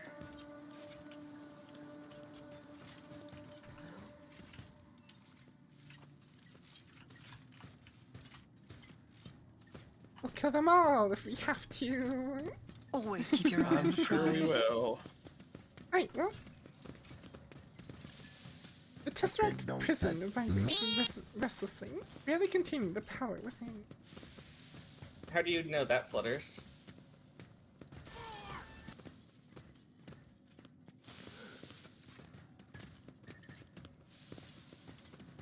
Oh. Yeah, Tesseract Vault uses a piece of a Catan shard as a weapon. We're gonna have to fight a Catan. Like I said, get into combat positions. If we can defeat the Catan Shard, we are, we're like on par with the Emperor, almost. Alright, everyone. Ready or... It doesn't look like there's Ready. anything else, Fudders. Is there any elevation I can get? Doesn't No. look like it really. So just find some solid cover. Okay. I'm just kind of in the corner over here. Oh, I didn't mean to. Dang it. I think we're probably all... If you I see that you do not heed my warnings, Skylar Gladius. Your decision to come here in spite of them may have consequences. But we still have a chance to turn it to everyone's advantage if your ladyship listens to me very carefully. What were you saying, Sky? I was gonna say if Fudders wants, we could reload. I said don't touch. I'll be able to draw aggro of whatever we're fighting, hopefully. What are you doing here? Exactly what my duty dictates. Saving the Imperium. Isn't it obvious? The point of the Xeno construct? Is that what you're here for? What isn't? We call it a shard, and yes, as you have noted quite aptly, it is the reason I am here. This construct contains an ancient, or rather, a pre-ancient being of cosmic power. They are called the Catan. The entity is currently trying to escape, and I'm here to collar it. Kakuzar nods at the giant device, whose design clearly points to it having been brought into the crypt from outside. What is this Catan shard, and what is it doing here? A specimen of an ancient predator race, devourers of pulsars who feasted on star systems. Reality itself bent to their power, but many millennia ago an ancient Xenos race managed to defeat them, shatter them into pieces, and lock them away in prisons like the one you see before you. And you think you stand a chance against such power? Do you mean to say that a human is not capable of such a feat? But I am not just a human. I am an instrument of the Emperor's will, one of many, and the Imperium is omnipotent. If I were to fail, another would follow my footsteps. That is how humanity makes the impossible possible. With the hands of particular people in particular circumstances, their skepticism is unwarranted. How obtaining this creature helps save the Imperium? Over my years of service, I have come to realize that the main problem that humanity faces in this war is the imbalance in power. Our opponents are not races or nations, but incomprehensible monsters. And it is high time we acquired one of our own. My yoke will bind this creature and make it chained guard serving the Emperor. That is not the full extent of my vision.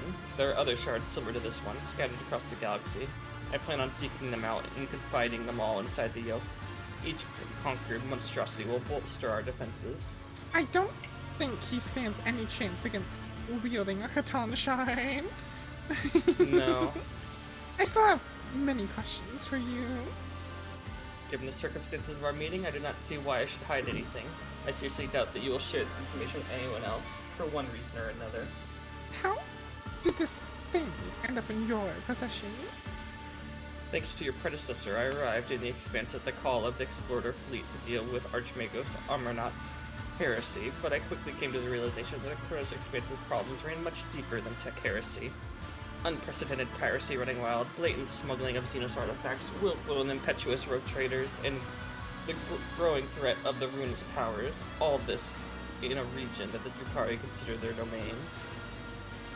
Frankly, I considered purging the entire Expanse. It would have been much easier to burn down this whole tangle of threats and corruption. But the web of spies they had woven presented me with much more interesting and radical solutions. While investigating Amarnat's connections, I turned my eye to Theodora von Valencius, who ultimately gave me the shard. How was Theodora involved in all of this? Theodora's instincts were uncanny. She spent decades hunting for a key that could open the dimensional gate, as if she knew that there was something incredible waiting for her on the other side. Her ladyship was lucky enough to discover the shard during one of her expeditions, a trophy that was too much for her to handle. Archmagos Armonaut studied it on Theodora's behalf, creating weapons in exchange for access to the dangerous relic, but their research was too primitive and unambitious compared to the true power contained inside the shard. I had one of my own acolytes, Tanakias, send her spies to Theodora. They infiltrated the rogue traders' retinue, earned their trust, and reported to me about the magnificent object. The rest was trivial. I seized Epitaph and laid down the conditions of our further coexistence. She was wise enough to concede defeat with dignity. I commenced Operation Precious Sentinel. I left a garrison on Epitaph, took the key to the dimensional gate for Theodora, and sealed the gate. I started the creation of the yoke. I kept Theodora and her heirs in my sight just in case. Not long before her death, I assigned Heinrichs to her and ordered her to rendezvous with him on Reichhead Minoris, but your ladyship inherited him instead. I admit, I wasn't aware of you. Theodora managed to keep her secret heir up her sleeve. What is the yoke? A containment device similar to this one, except better. The yoke was devised by the... Does the Lord Inquisitor really think he can make tech better than the, Necrons? Yeah, no. The brightest minds are using the ancient wisdom of a long-gone Xeno civilization. A prison capable not only holding the Catan shard, but also controlling it while releasing fractions of its being. An instrument of obedience and destruction, a masterpiece whose creation required immense effort. It was made on Euphrates II. I captured Amranat's student, Axio Mentha, and she passed all her mentor's drafts to me, and the one overseeing the process was none other than your acquaintance, the tech priest, Kubis Delphim.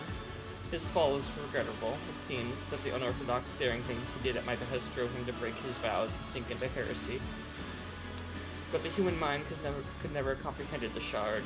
Alone, and thus I appealed to the inhuman mind, I struck a deal with the Drukhari.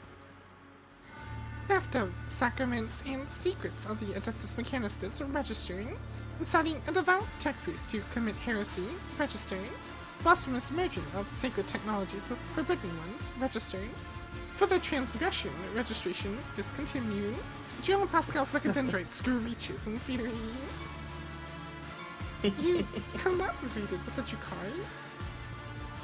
Alas, the operation demanded it. Though the agents of one of my acolytes, Emelina, I contacted Archon Yamiris and made a pact. I gave her access to the technologies contained within this relic and destroyed her rivals in the Cabal. She would relay information on their raids to my spies, and I would solve the problem. In exchange, her homunculus Tervantius forged the yoke for me. That's what the sun was for. Like the suns were for. Of course, I did not let him near the shard itself, but rather set up a laboratory for him on Quetzal Temer. It was safer that way. All the pieces were contributing to my plan, and none had enough information to comprehend the entirety of it. Why did the Drukhari want the shard? It is one of the most complicated and perfect creations of a race much older than the Drukhari. It is no mere object, but a treasure trove of technology. A wise master could uncover many secrets simply by observing it. I like that we're saying that, but we have talked with Inhumans many times. I was just gonna say he's gonna point that out to us. Nothing can excuse consorting with Inhumans. Trust me, your ladyship, the threat of the alien pales in comparison to that posed by the ruinous powers. Yamiris could plunder 1,000 worlds, but she is no Urlon the Cruel. We've killed both of them. Yeah. She was as great a danger to her own kin as she was to the Imperium. The disruption she caused among the Drukhari was only to our benefit. She intended to trigger a powerful disjunction in Kamara, thereby destroying her rivals and elevating her own cabal in the process. Also, I like that literally everyone he's mentioned, we've killed. Gervantius and Mirix. I wish you could point that out to me. Erline. We found Tanakia dying. Knowing full well how precarious her grand plan was, I made no attempt to talk her out of it. With a little luck, we wouldn't have need to worry about Kamara's influence. It was a dark day when you dropped from under the tail of your rotten-wombed mother, you loathsome traitor. While we were fighting to exterminate the Xenos, you were busy carousing with them. Had I known sooner, I would have ripped your pitch-black heart right out of your chest.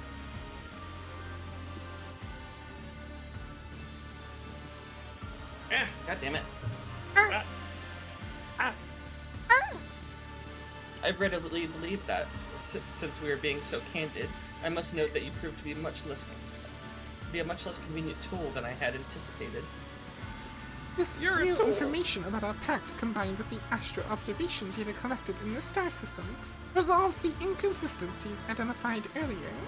Unit Xavier Calcazar stands accused of stealing the astrographic records of the Cognizance fleet. I am amazed by your analytical prowess. Yes, I needed stars to feed the shard. The cabal of the Reaving Tempest could steal them and bring them here, but it was imperative to preserve the exact energy parameters so as to not trigger the object's premature detonation. I procured the necessary information on suitable stars from the Explorers Fleet Data Scriptorium. Registering a Category 1 blasphemy, Unit Xavier Calcazar is hereby sentenced to intrivital dissection and study. Upon the cessation of vital functions, the unit's remains must be disposed of in disgrace. The denizens of the Rycat system, Santil's pride, and all the other starless worlds, you're the one who sentenced them to death by sending the Drukhari after their sons. Well noted. Yes, I acted as their executioner, as regrettable as those losses were. However, to overestimate their importance to the Imperium would have been folly. Every single day, humanity pays a far more terrible price, and that must be brought to an end. And then I take it, you decided to get rid of your Xenos alliance. There was no more need for them, seeing as the yoke was almost complete and the situation was escalating out of control. Theodore was dead, and the cult of Funnel Dawn had reared its head and was preparing to strike. And Yamiris had forgotten her place. She was putting forward too many elimination requests, and when I told her to curb her appetite, she retaliated. The theft of the Reichhead star was timed to occur when Master Van Calix would be on the planet. The Archon wanted to rob me of one of my agents and send a message. And yeah, Cloud, he has, like, Inquisitors are allowed to do things, like, that are deemed heretical, like, slightly, but this is, way too far.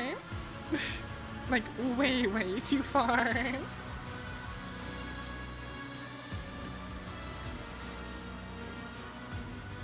And then the Kronos Expanse was engulfed in flame. I had to rush the operation and declare sector-wide martial law.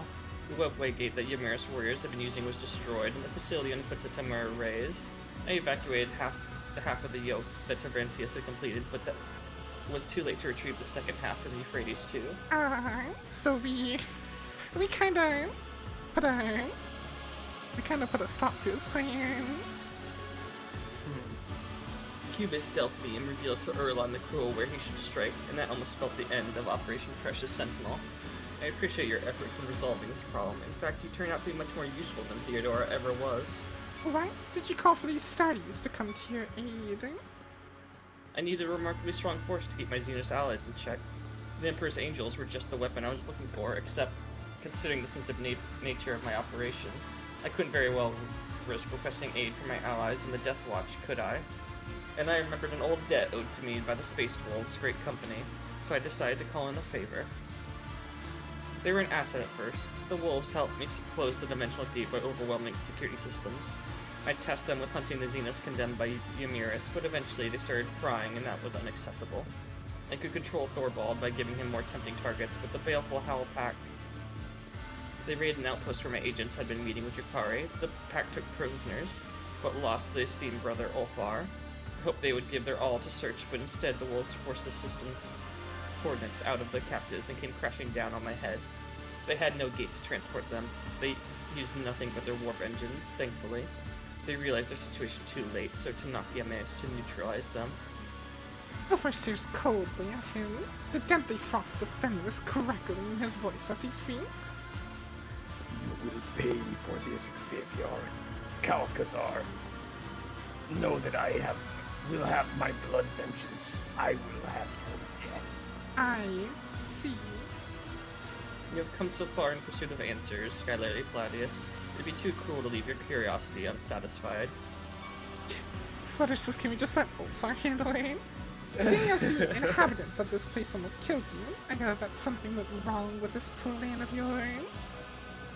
Not at all. Operation Precious Sentinel is in its final stages. The increase in Xenos activity is a vexing yet trivial development. In the grand scheme of things, they are supposed to guard the device, but they slept through the intrusion. Only the Catan Shard's emanations could make them stir.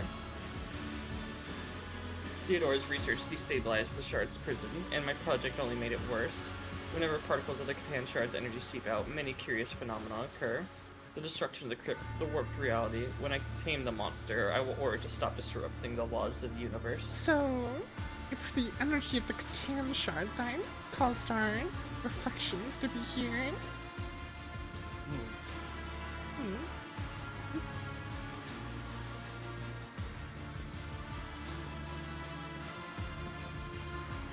And that brings us to the most interesting part of our conversation. You know my plan, and now I know yours. Will you admit that I am the right in joining me in this undeniably ambitious act, or will you try and stop me? I will be upfront with you. If it's the latter, I'll be forced to remove you, but I'm sure you realize that already. Oh, listen to yourself. What you're planning is heresy. Enough. Skylar Claudius, it will only be heresy if I lose. If I prevail, it will be a triumphant feat in the name of saving humanity from the horrors of this universe, and I will not lose. Ace of the winners write the history books. The Inquisitor nods calmly. There's not a shred of hatred or disappointment on his face. Very well then. I am glad to have made your acquaintance, Skylary Platius, despite everything. He glances at his retinue. Eliminate the rogue trader. I'll make an example. How much is he paying you? Well, double it. He only has 3,000 health. We win this. That's it. Hey, Kalkazar, you're in danger. Hey, so, Kalkazar, I know you've been watching, but would you like to meet my party of murder hobos personally?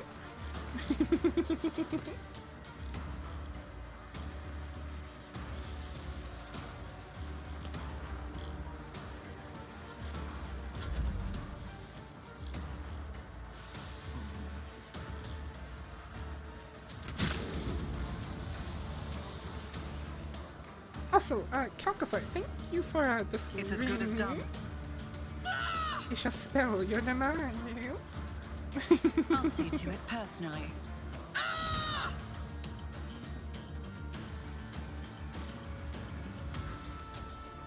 Where did Twitchy go? What's up?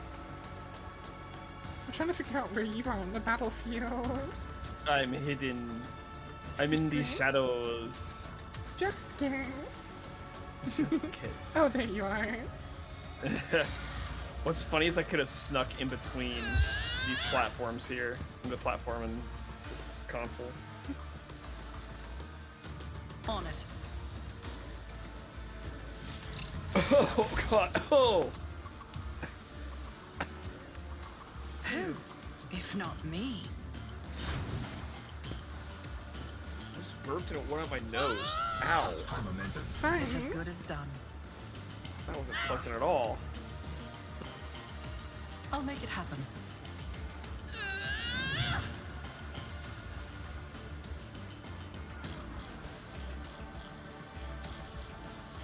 On it. God, Hop is asking if you drink something carbonated. Earlier, I had one of those new Baja Blasts that Taco Bell has, and it tasted like Baja Blast. I apparently should If not have me. put on the thing that lets me make a bunch of attacks. I thought It's about as good putting as it done. on.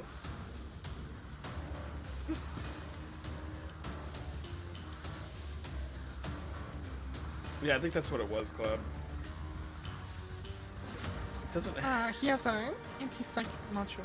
That's annoying.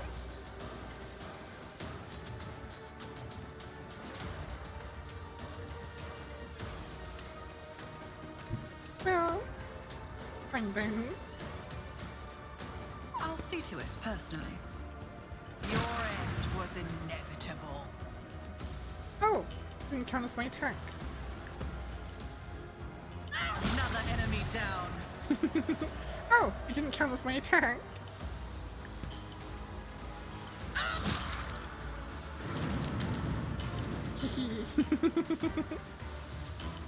Up to 10 side reading already.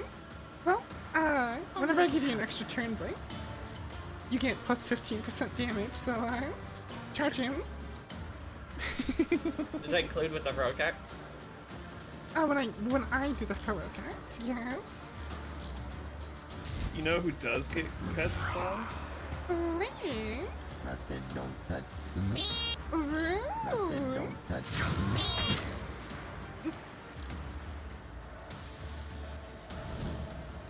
I said don't touch So should I use the rogue, or are you gonna? I should use it. I should. I should. Okay, it sounded like you said you. So How does I'm I asking sound like about you? It's Is a there vowel. It's a vowel. I said 3 times. I should use it. Let's see, should use it. Yeah, you cut off. Your So. lot. Now just delete them.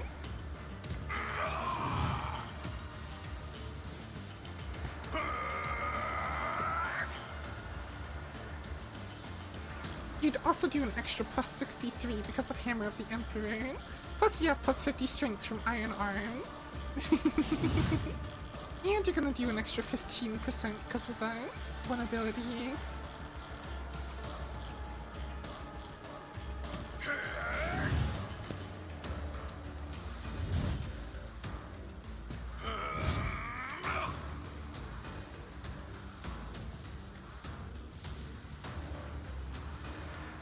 Hit Calcazar or hit both?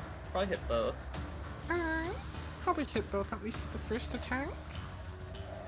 You have been judged and found wanting.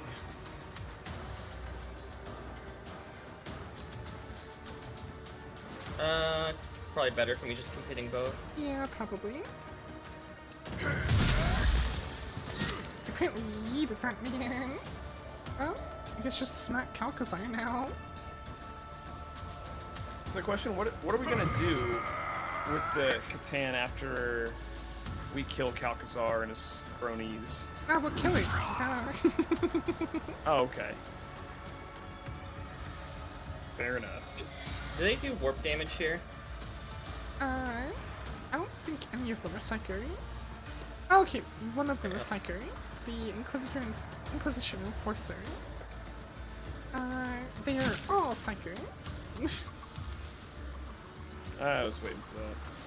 I was just thinking, man, it's been a minute since we've gotten desync. Well, you shouldn't have Funkin. I guess.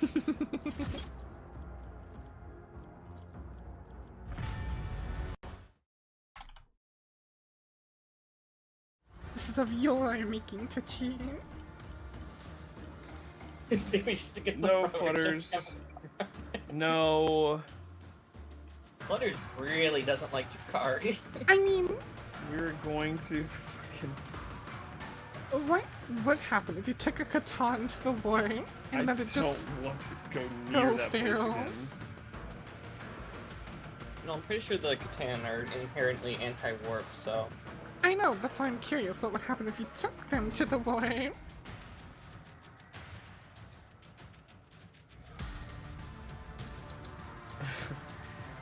The last part of that default name is Cool Story Bob.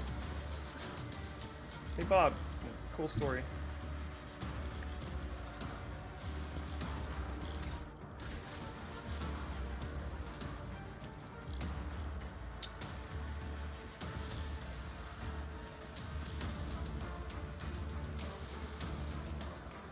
I refuse. I can't.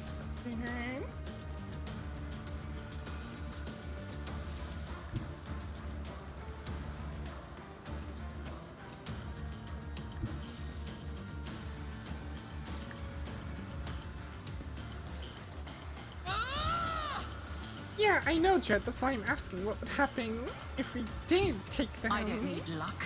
to the war. I have strategy. Who, if not me? I'll be right back.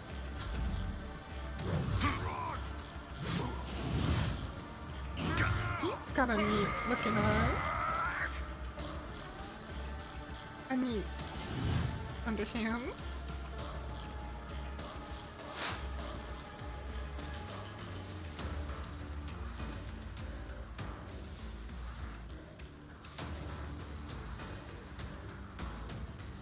Instantly dying. Fair.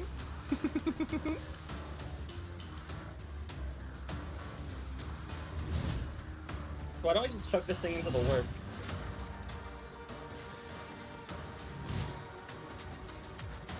Or, you know, just shove it into the labyrinth under Mars.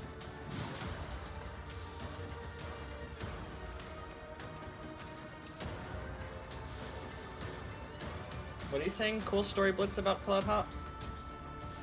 Her mic cut out, I didn't hear her.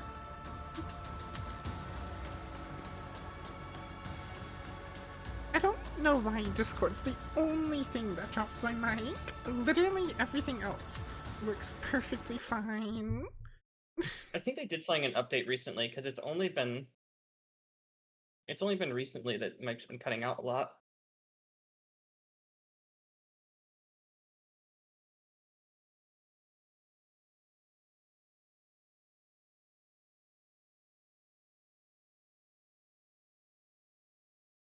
Yeah, even in games, like, things don't ever cut out in a game. It's only Discord. offering. It's weird. I will delight my masters with your demise.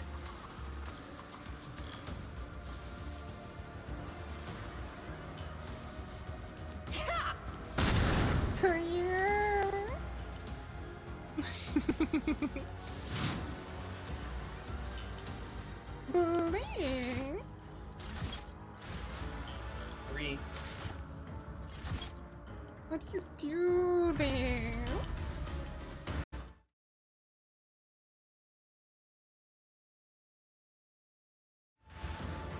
That is recount hazard. A reset. They're back down to 2 E's. 3 EE. Over.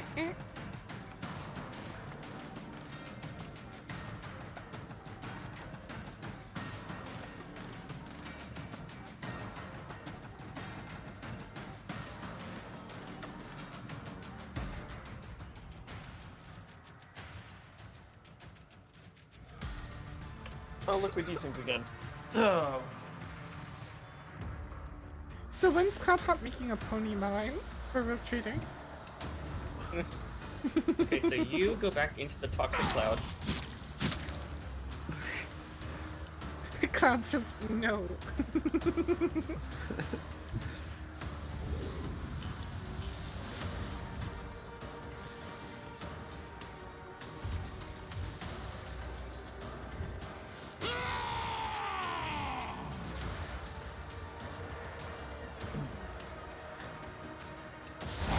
Carve runes out of your bones. Just obliterated that poor man.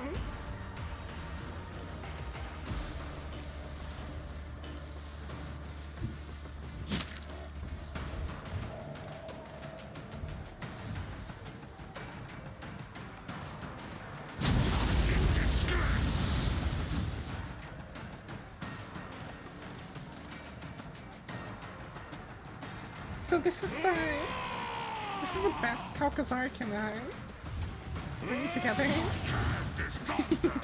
My strike is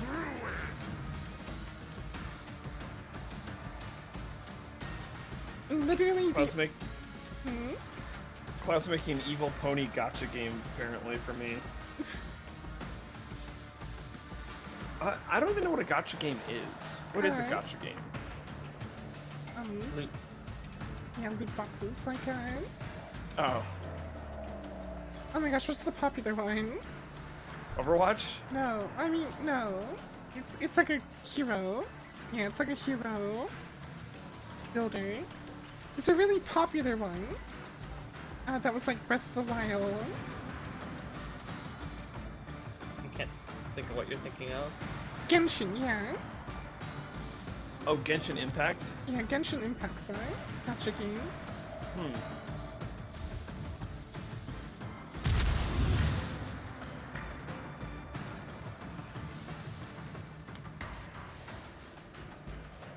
You might have a collat with Kalkazar and this guy over here, Flutters. I can't tell if you do or not, though.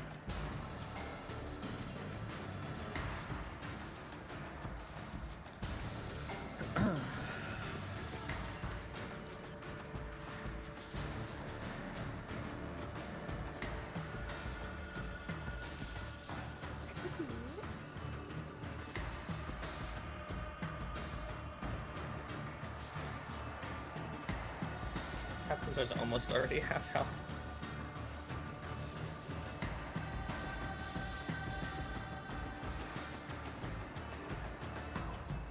He's apparently an assassin.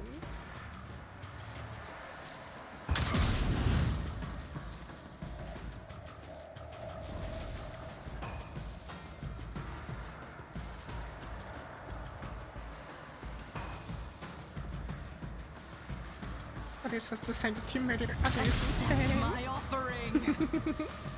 Hehe, a murder.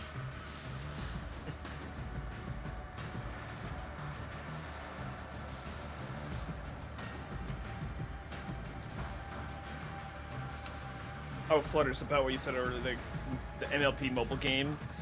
I may have spent money in that game a long, long time ago. Oh look, Blitz.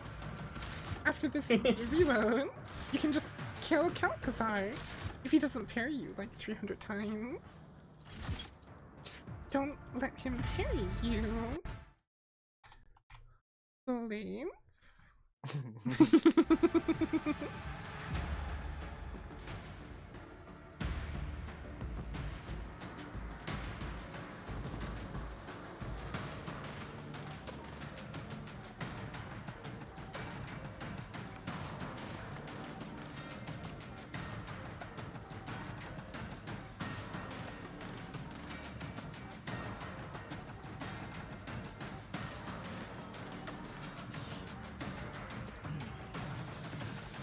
This is taking longer than I thought it was gonna.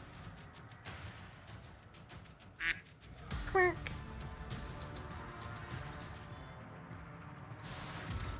Alright. We level up after this combat, apparently. If there is a moment of downtime. Well, beat him, Blades. Don't forget to charge him and stuff. I don't really want to trigger an attack of opportunity from him. Like, double strikes in the same turn. And I mean, you need to use your AP anyway. You'll be fine. This mortal flesh. Yeah, you'll be fine.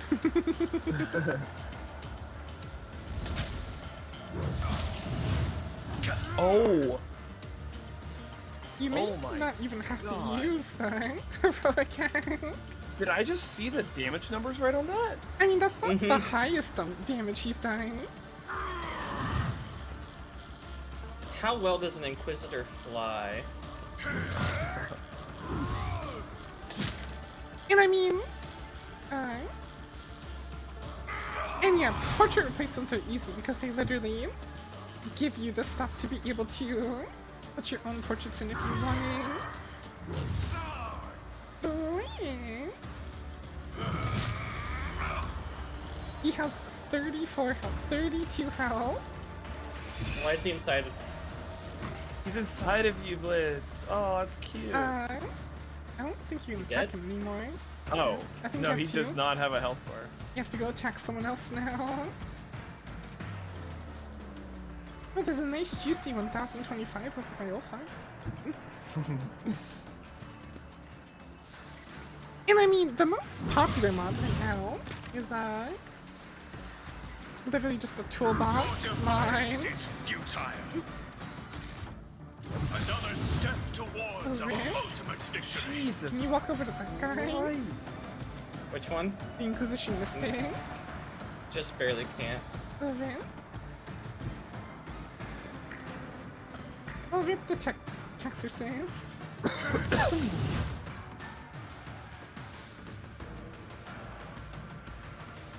Are we gonna beat this in one round? The final battle?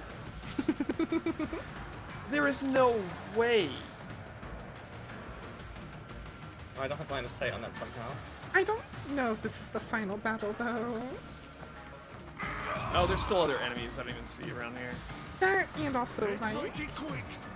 apparently there's a Catan shard in this prison, so... Hold on. I love it's just the tech priest left going, oh shit. Did they just... They did. Oh. Well, you got Alright, two well- people to take out Twitch. If you move like right here, you could hit two of them. That one, and that one. Yeah. And then Pascal could just use all the attack abilities. Let me get this guy first. Hold on a sec.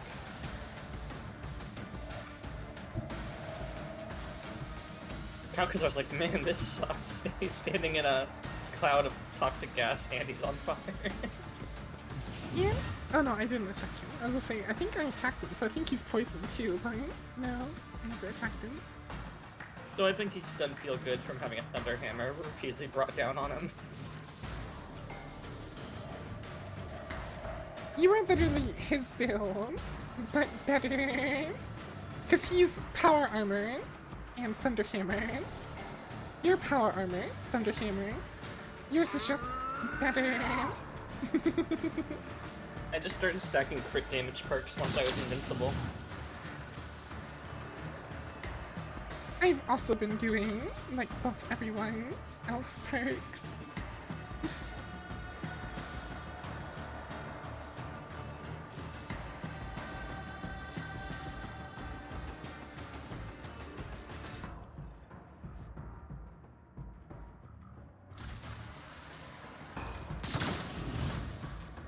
Well, as long as Pascal kills these other two, the answer is yes. We did just beat a Lord Inquisitor and his retinue in one round. That's insane. Can I move it all?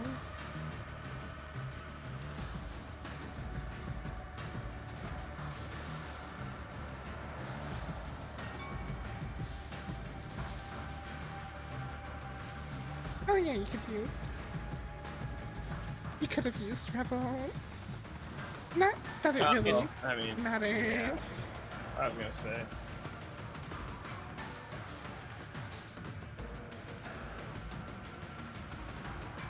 Second floodies.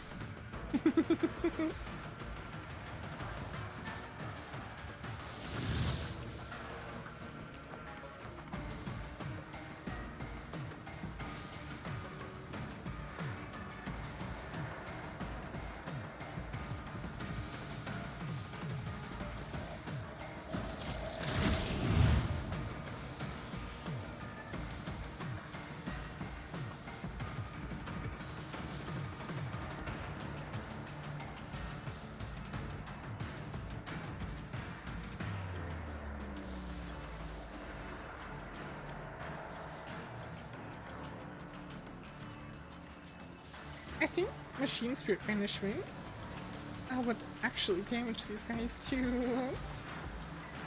Just the tech priests. I don't know. Maybe. Not that it really matters.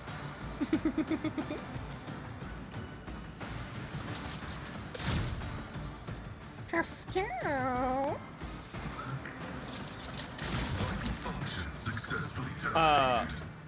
So that was a one-round victory. It is too Wow. early. The yoke must be activated, or all is lost. I'm just kind of letting him do it. I like that plotters can't see past Omar.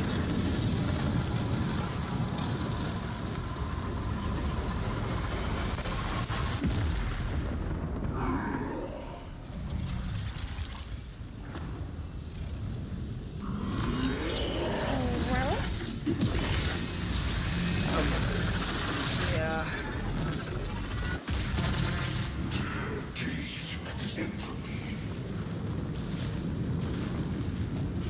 Yeah. How much health do you think he's gonna have? what is this Final Fantasy looking final battle going on? Blood and mayhem shall be our anthem. So if we So that's if we oh if we kill this, we are literally the strongest entity to ever exist, beyond maybe the Emperor. swear the fuck up. I have a hammer.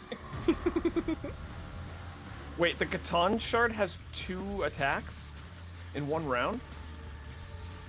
It's a fucking god. I think it gets to do what it wants. Fuck. The Catan Shard teleports the enemies to random positions across the battlefield. It also has a cone-shaped area attack directed at the enemy who last dealt damage to the Catan Shard. What I'm hearing is I need to get to the side of it. The Catan Shard creates various copies of itself. The Catan Shard swaps position with one of its copies.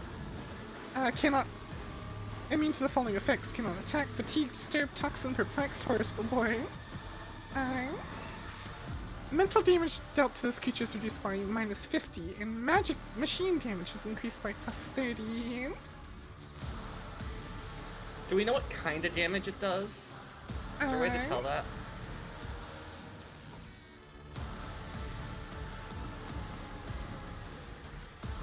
It says 9.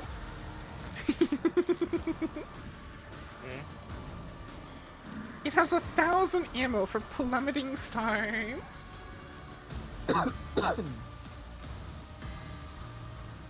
Skylar, with her 220 plus willpower, whatever it is at now, of course, totally unfazed by the physical god about to atomize her. Yeah, we need... I'm gonna give Flutters the extra turns so they can start shredding the armor. Wait, Quantum Cognition will gain so anytime it's attacked, will gain a stack of reconceptualization and trigger reflective retribution on the attacker. I was gonna say, Sky, should I not be fully buffed, tanked up, and get it facing away from the party? It's gonna teleport us randomly. So wherever you rotate it, it's not gonna stay rotated for long.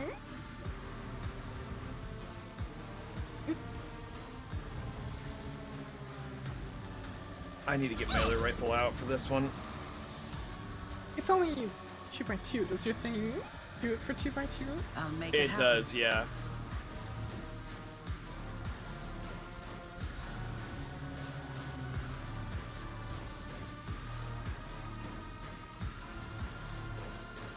I'll see to it personally. It's as good as done. I like the music that's going. I'll make it happen.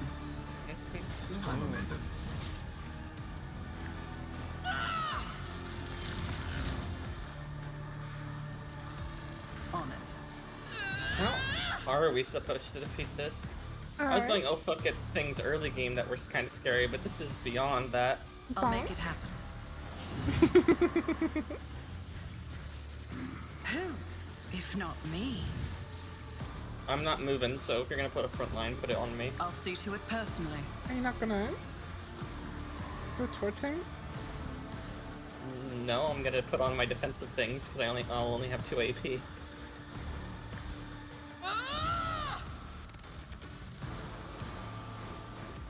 I can dodge a guard. You can dodge a guard, you can dodge a ball.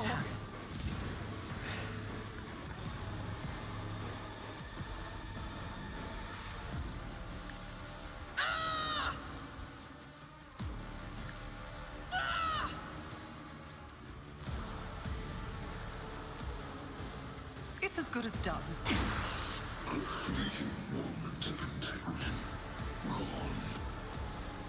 Yeah, no, this isn't a time loop, it was just the power of that thing.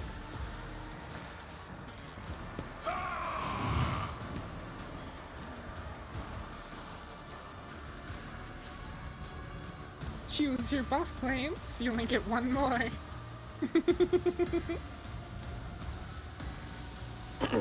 And I mean, yeah, this is what the Void Dragon in the center of Mars is, Cloudhog.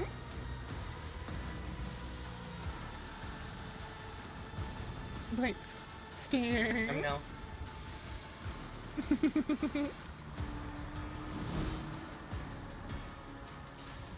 Alright, but it's two-shot god. Once I can get a heroic act, I will.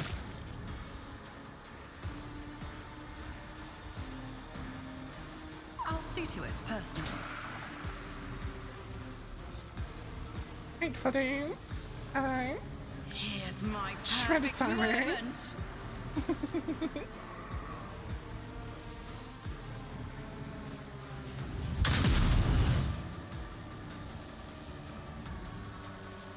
%17 off. Oh wow, what a steal! Good hand shards on sale.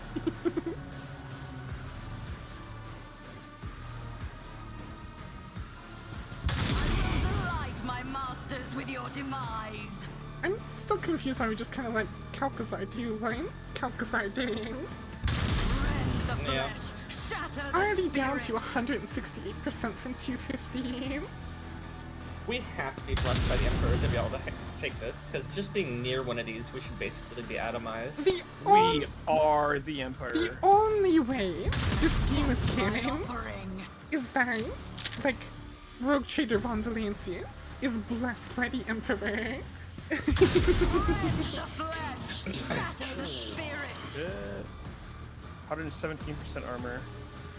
It's down below 10,000 from 15,000 already. It's down to 100% armor.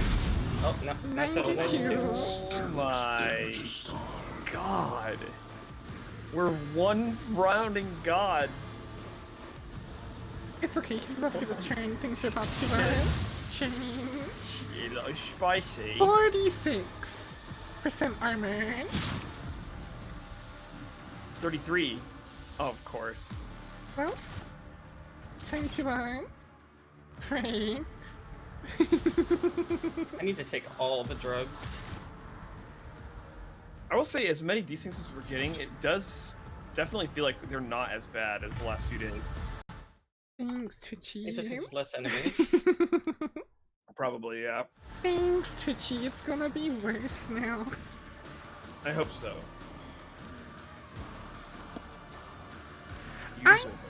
I was just meaning, Cloud, that like, think of like the end of Final Fantasy VII. If anyone's played Final Fantasy VII, literally the final bit is like, oh look, this man transforms into a god. Well, no choice but to fight him, as we literally go into like the solar system, and oh, one of my limit breaks is dropping the moon on top of Sephiroth.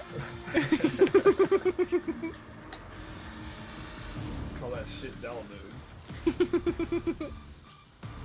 Hey, Creeper!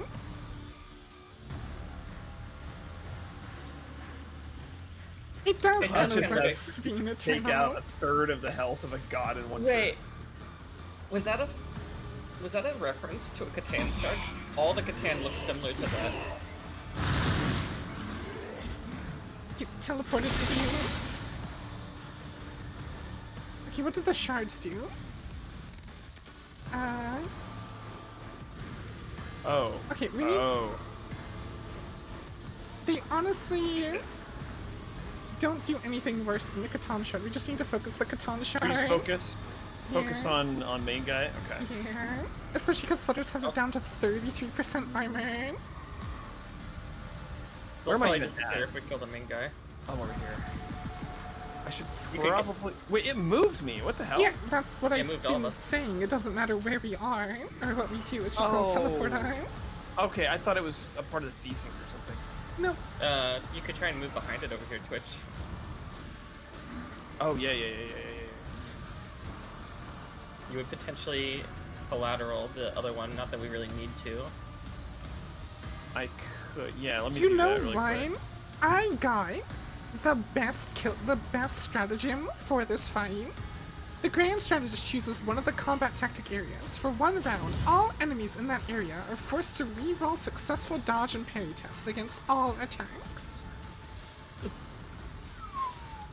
So if he let me get my other rifle out. if he does successfully dodge, I just say no you. This is a 3 AP. Okay, I need 3 AP. So you can use 3 AP. Do this. This.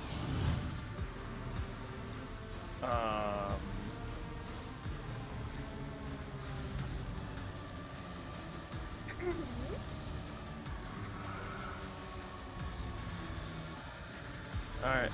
God. Wait, what's the percentage? 49%? That's it? It's fine, you got this. I will delight my master with your demise. He's down at 12% armor now. Because he used Cold the Bolt. If you switch, if you switch to your other gun, well, you would have had to switch before you did that, I think. Maybe? Can I switch back? I don't know. I don't know how that works. That's usually how it seems to work for Blade. No, wait. Oh, okay, no. Never mind. Yep, I can switch. I guess it just works Don't weird forget- on Wolfire. Don't forget the free damage of your grenade. True. Not that's a lot, but still free grenade. Rend the flesh, shatter the spirit. Resonance grenade? No, he doesn't have enough armor anymore for that. Oh, okay.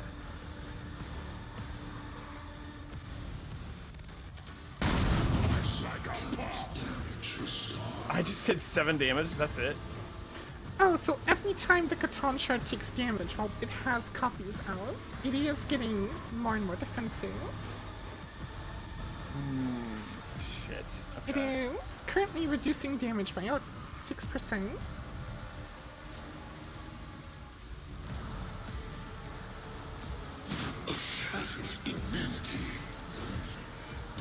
Why is it doing that?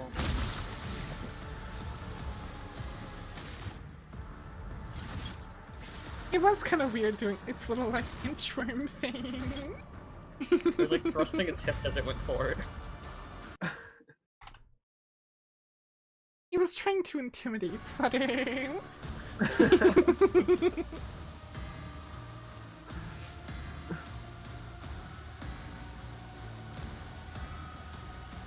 Good night, Fidget. Sleep well.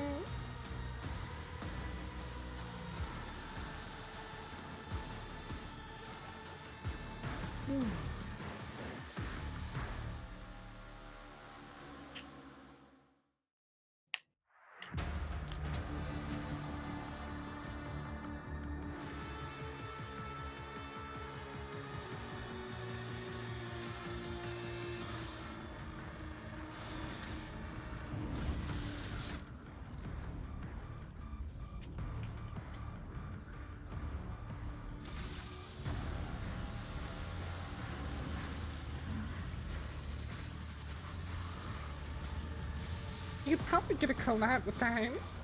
If you can somehow move Fudders with the eroding shard and that. Catan shard.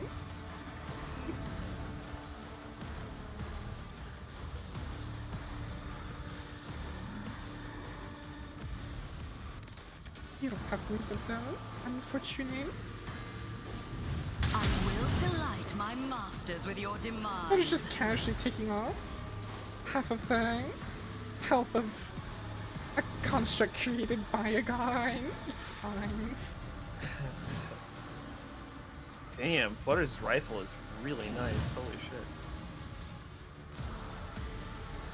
Damage from overpen is always equal to 100. That and Butters has things that makes it so that their overpenetration always hits. What a satisfying demise.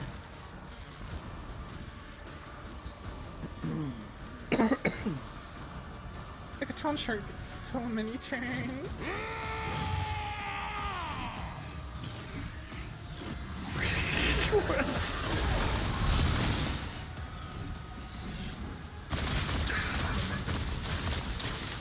Eek.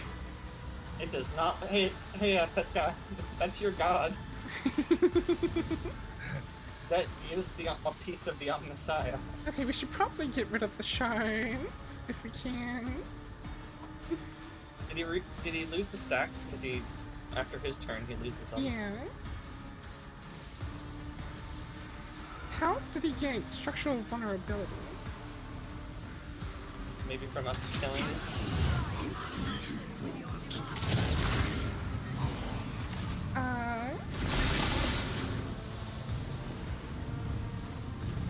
My friends.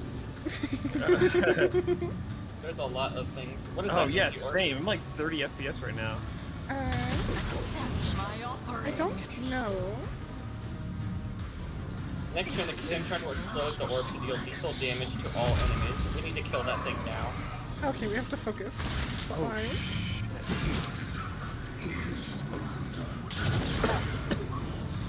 And there's two of them. That's a big problem. Seems like Ulfar's gonna have to, use a flamer against them.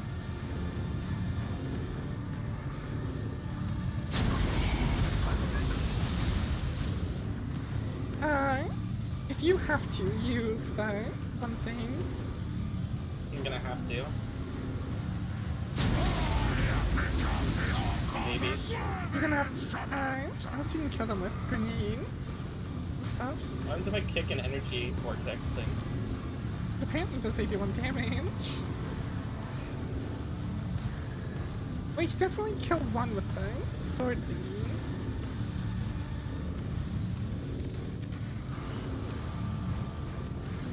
Well, let me go for the other one, so I gotta go for this one. If you go here, when you use the one thing with the flamethrower, if you use the flamethrower, it'll hit both the shard copy and the energy orb.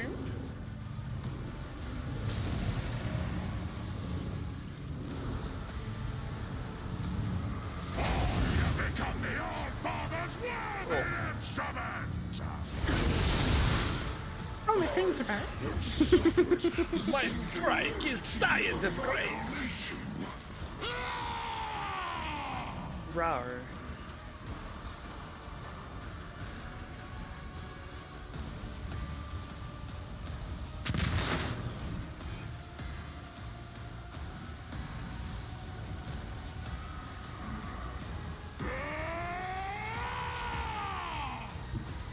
Katanshard gets one more turn before this round's over.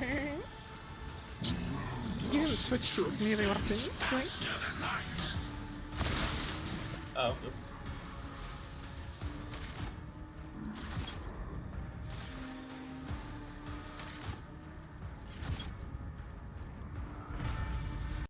Number 13.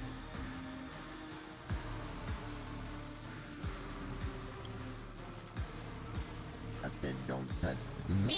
Rude, Flutters.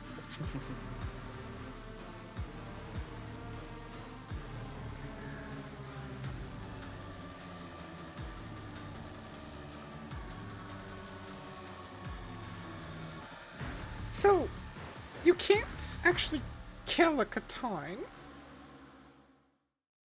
So what happens when we get its health down to 0? Because the whole reason They join our retinue. Nomos comes back and goes, oh crap. Hey yo. Hey yo. Oh no.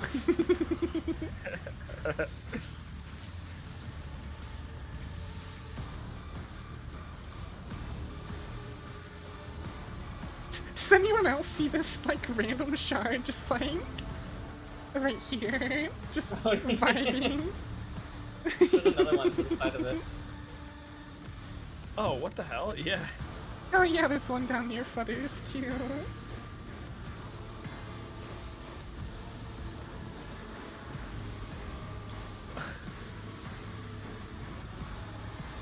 If you could kill this one, Flutters, it would clear the route for me to push up. I think the Catan Shard is the machine spirit.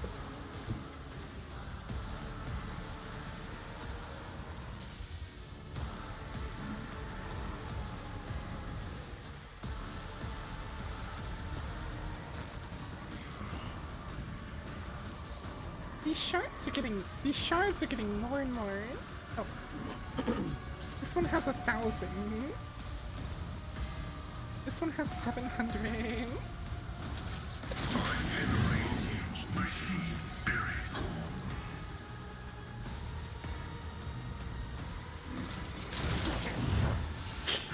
Poor Olfar always getting shot with overpain.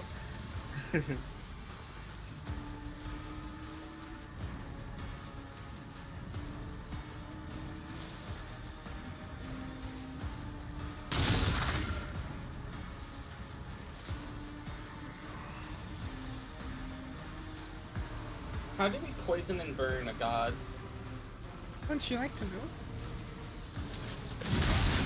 Watch it, you rusting, stinking sons of trolls! What do you say, sons of trolls? You rusting, stinking sons of trolls, is what I keep saying.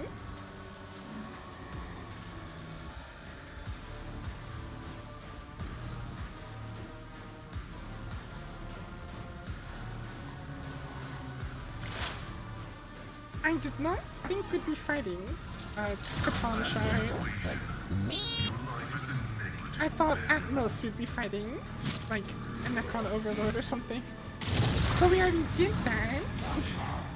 There's 2 more energy orbs need to be taken out. How many turns do we have until it explodes? I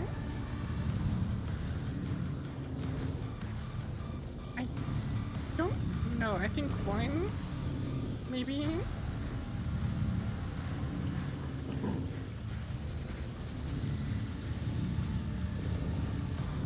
What happens if it explodes? It kills us. Oh. Shit.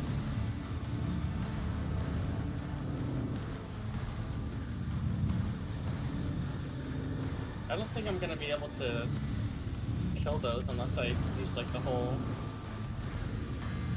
I don't know. Should I... Maybe it's not lethal damage?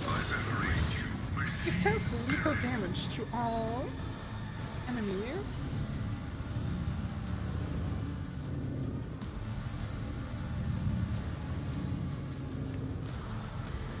Next turn, the Catan Shard will explode the orb to deal lethal damage to all enemies. I don't know. Let's just see what happens.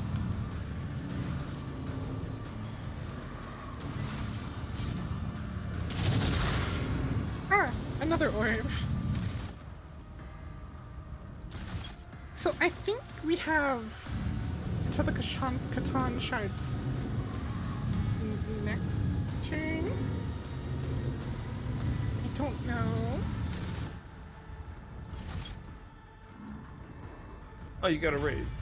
Oh hey, Hudson. Thank you so much for the raid. How was your stream? What were you up to?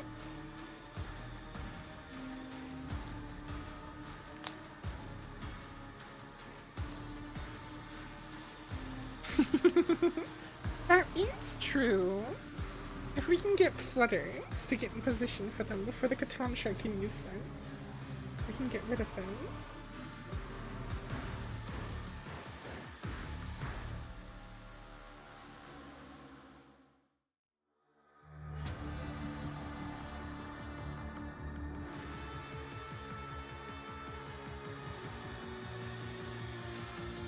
She was good, just tired now.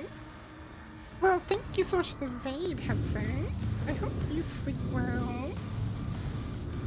Oh, wait, am I going after those? I don't think I can take out all three. I think you should go after the shard. And if you get the heroic act, take it. Actually, no, don't take it this turn. Because I can move the front line and then give you the 2 point. Oh, but no, I need to give that to Flutters to get the collab on the thing. Save it for Flutters to try and save us. Well, I don't have the one thing anymore, remember? I don't have the heroic act. So if you get the heroic act, just use it. Actually, yeah, because Flutters doesn't get extra movement with the heroic act. There's no way to save in the middle of the game, is there? Or in the middle of a fight? That's what I've been doing. Oh. Save's coming. Wait, why can I attack now? Oh wait, because I'm just in a regular turn, right? You need to do something that gives you momentum if you want the reach. I don't know if anything I have gives me momentum. You could back up and charge him. I don't have movement. What kind of damage is the orbs? I don't know. Alas, apparently.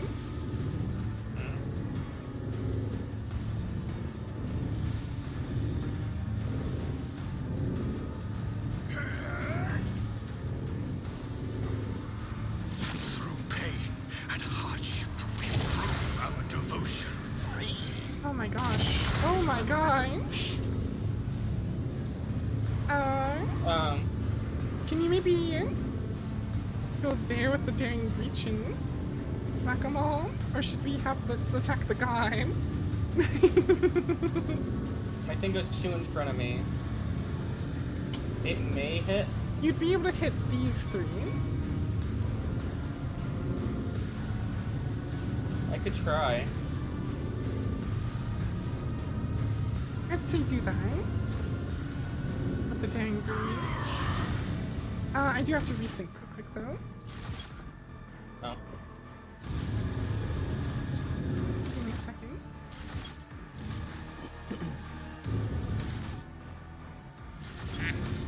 Whack! That is a lot of orbs.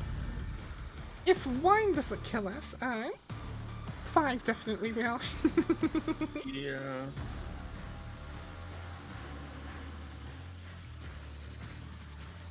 I do wish we could have had Blitz attack the boss though, because he probably could have done a good 4,000 damage or so. Yeah. We kinda need those orbs gone though. Maybe if we get reset, I'll focus dueling the boss and y'all just din mobs down, because aren't they what's spawning them? No, it's him that's spawning them. He gets a lot of turns.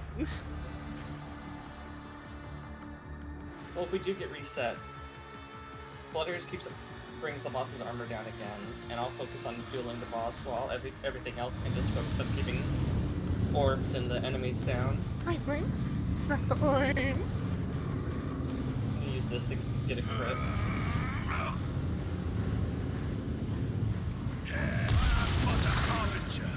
Oh, no, you can go there and do that again.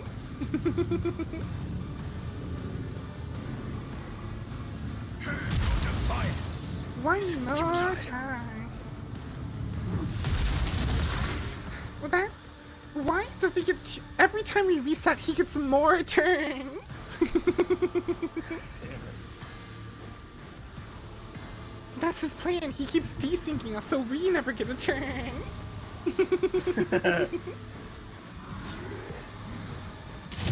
Could you stop with the orbs? Oh my god.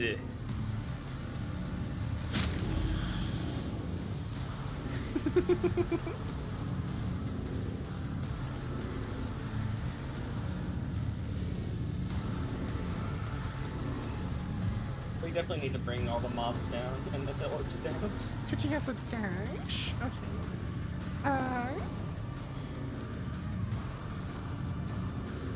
Like, Tonshar gets a turn directly after me, so we need those orbs going before he takes his turn. Potentially.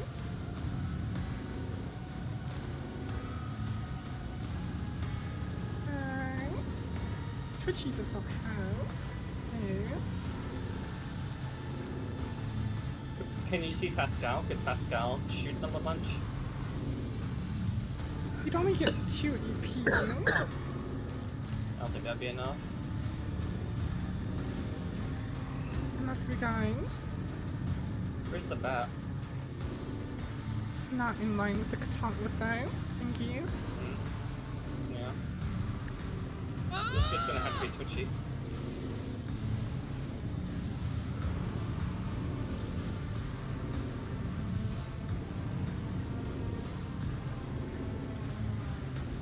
I'm gonna move front line I'll on make there. it happen. Tonshine. I'll see to it personally. Thanks. Who if not me? I'll make it happen.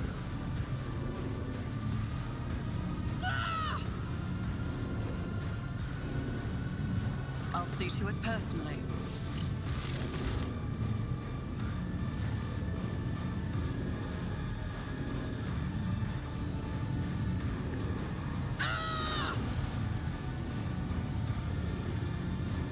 Do you have enough power that you could just hurt one of them pretty bad with your work? That's what I'm trying to do.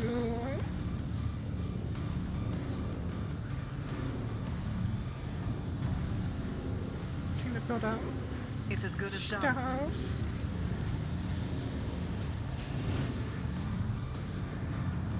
Who if not me?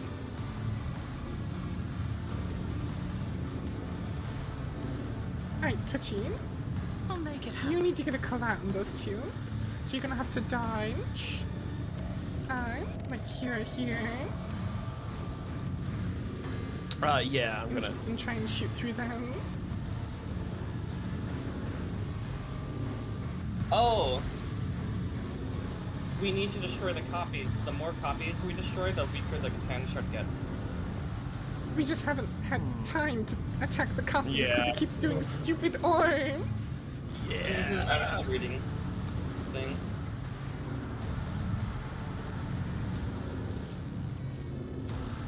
Okay, I need Deadeye. Oh, I can't do Deadeye.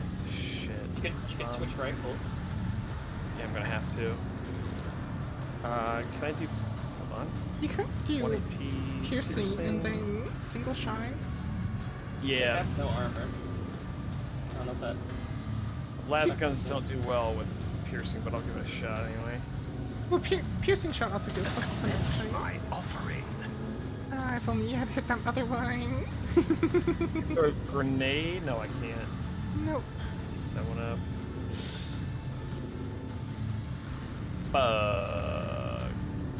Wait, so are we gonna die? I think Maybe. we may be okay. I think we just have to kill them before the energy orbs get a turn again. Which means you and Futters have to focus them. Yeah. Yup.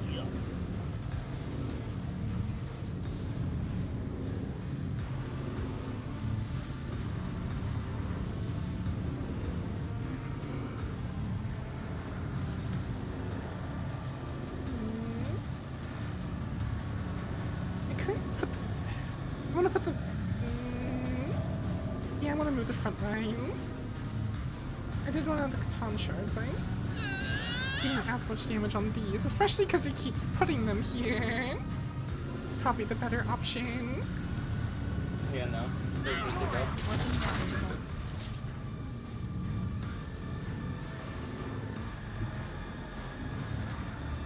I'll see to it personally.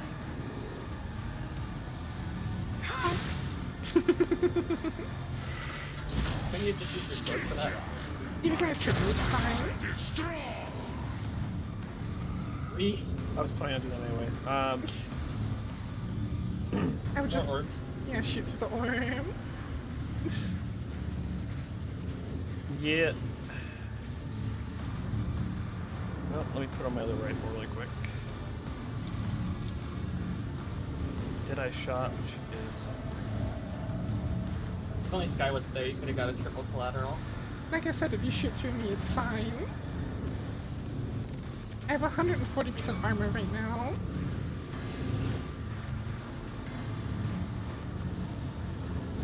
I will delight my master.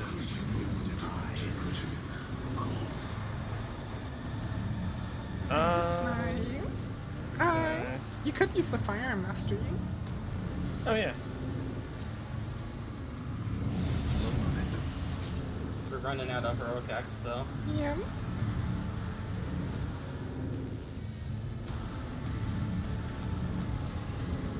This is 1 AP. Rend the flesh, shatter the spirit. One more time.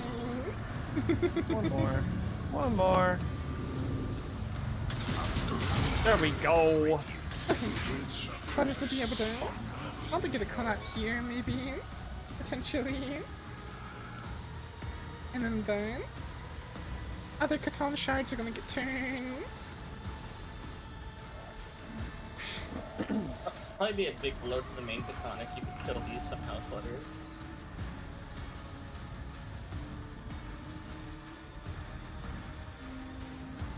You do have Hammer of the Emperor right now, Flutters, which is going to make your next attack have plus 69. Nice. Nice. So if you can guarantee an overpen between the two, you are guaranteed to do a ton of damage.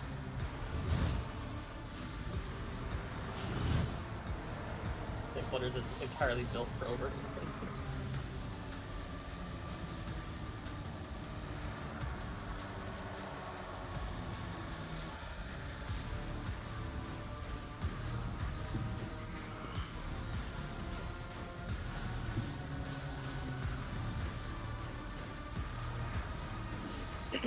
Oh, I see. Flutters is getting level with the second one so that they don't get screwed out of the collab with elevation. Aww. That's bullcrap. Did the other one dodge? It apparently Flutters missed. It's okay, Flutters gets 2 more shots. 2 more? Yeah, because they're claimed the bounty. Rend the flesh, shatter the spirit.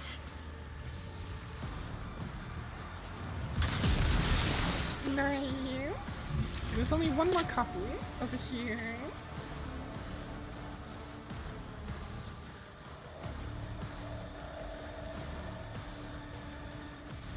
get one shot, Twitchy. You should probably shoot that boy.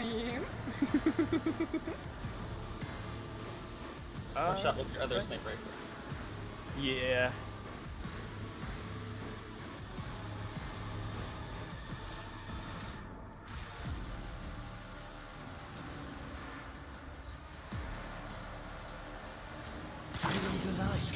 You know what? Fatal.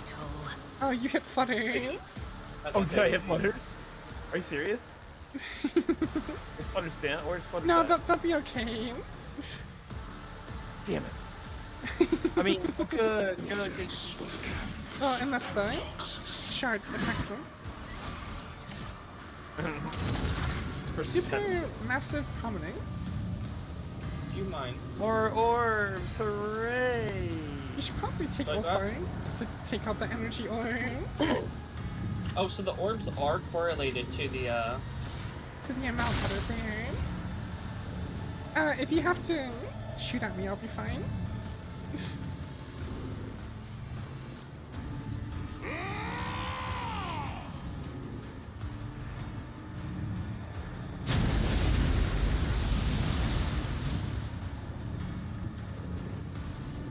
Stop being made of energy and stuff. You could send Ulfar over here with run and gun and all that kind of stuff to try and take out this guy.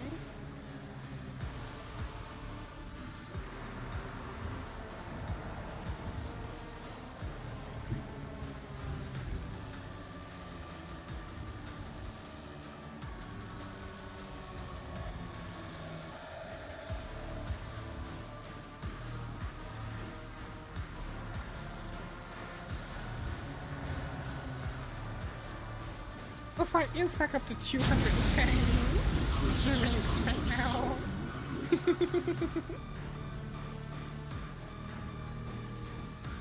Why can I not charge them? You could use like this and just get closer.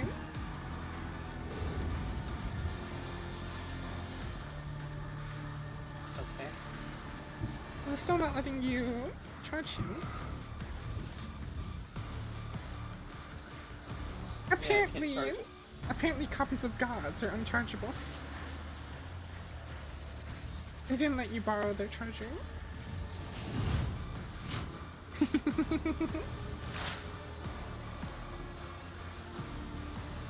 Well, if Pascal can, killing this will probably stop him from spawning the orb since it seems correlated. He also will take... Oh well, okay, it doesn't really matter because we already kind of took out his armor, but it'll make him weaker if we take them all out as well. 0 deflection, 0 armor. All he's gonna have is his dodge.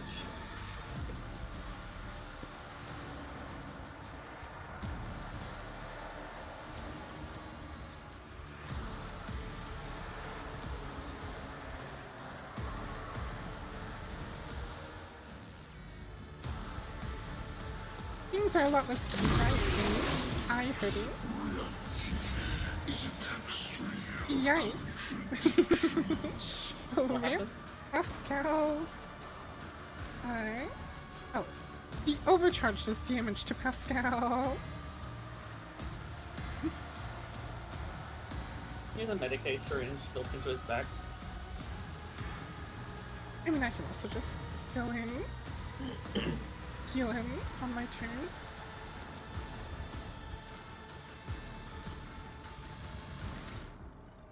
Combat is an equation. Your life is a negligible variable. Your life is a negligible variable. Oi, oi, oi.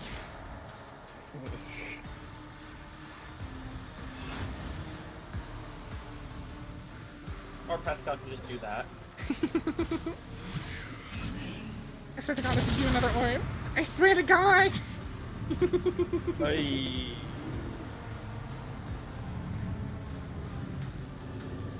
I am going to beat you to death. Hopefully if I can knock him below 5,000, it'll stop him from doing a decent... Yeah, I did. I was lost in thought.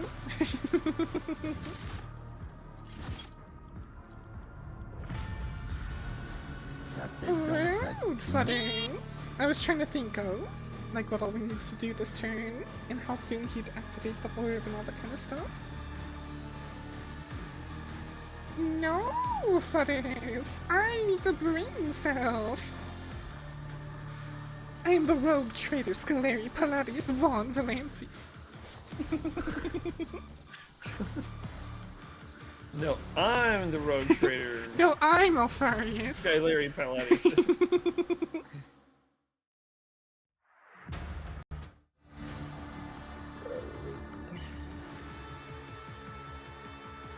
I am also Alfarius. Hey, smack a gun.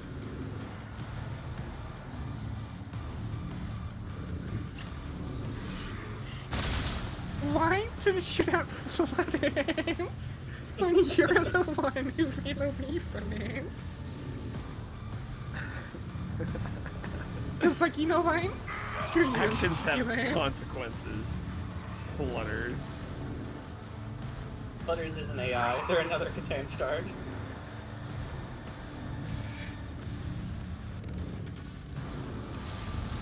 You have been judged and found wanting. Crippled and Oh no!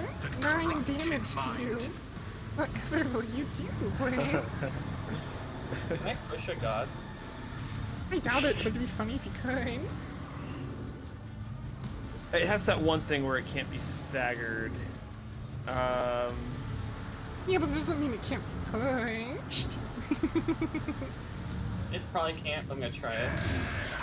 threats of Cobus are unworthy.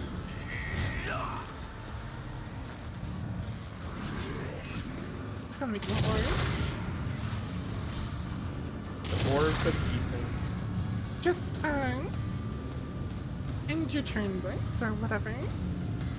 Ally. Moment of integrity.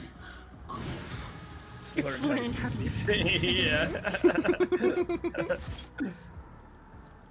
That's what I said at the beginning. Here's Ulfar in relation to the orbs, because the flamethrower did some good damage to him. Yeah. Oh, you could use Reckless Rush and the flamethrower if I give it to you. Is that 14 or 15 desyncs, guy? Oh, we're up to 15. 15, okay. Again, I was thinking... So we just have 4 more, right? Yeah, we can't play when it reaches 19. That's when we have to stop. Yeah.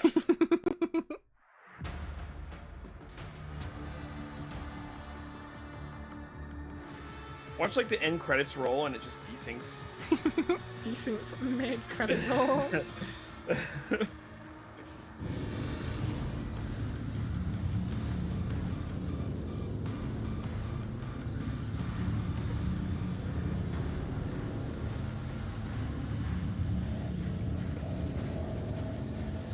He's been affected by you. He has been affected by Word of the Emperor. Okay.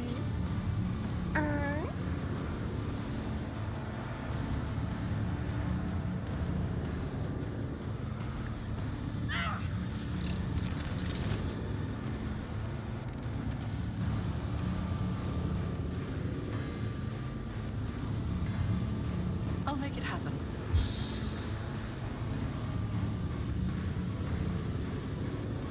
I'll see to it personally.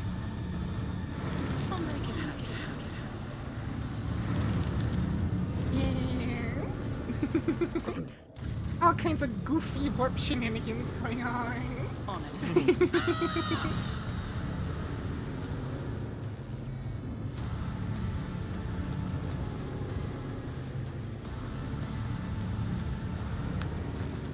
Alright, Prince. I'll make it happen.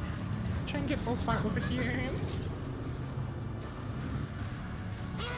Why is Ulfar used to use allowed to use steady superiority?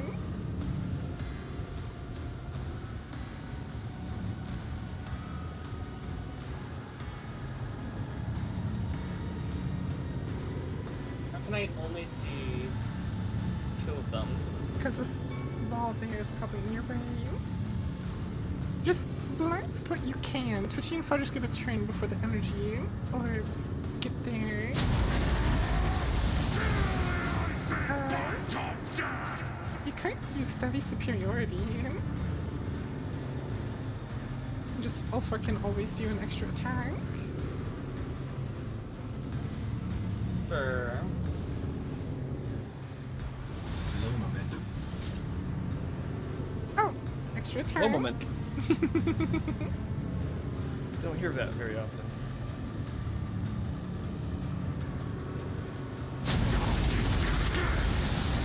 Nice, okay, the next one will probably appear here, which will let Twitchy and Flutter's game collide.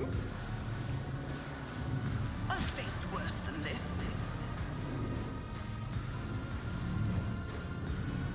Can your warp stuff just kill it for the most part?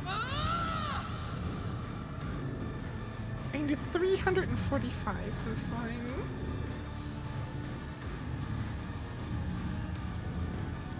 I'm also going to use. I'll see to Bang. it personally. Bang. Who, if not me? It's as good as done. Or I can just kill it because it didn't use any AP. You never stood a chance. Careful with those perils, we don't need more stuff. On it. No, it's okay, my head explodes. Down to 4,800. Oh, time! God damn it. At least Alright, we well- seem to have him stuck in the infinite circle of trying to make orb. He keeps trying to make orbs, gets smacked by Thunderhammer. Orbs, Thunderhammer.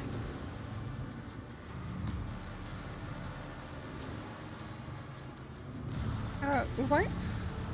Kokaijo... Kokaiji Domain mean Ashley.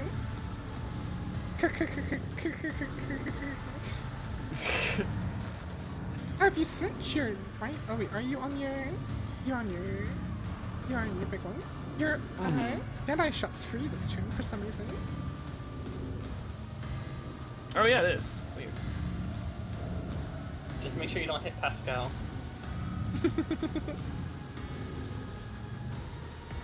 Or Flutters. I like all the Catan shards just stuck in like a comical slipping pose. Oh, good heavens. Oh, good. Thrones, great.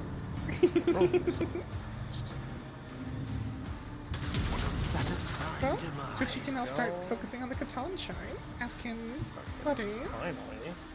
Ulfar will probably have to help take out orbs again. Yep, that's fine. He can be on orb duty with a double turn. Orb control.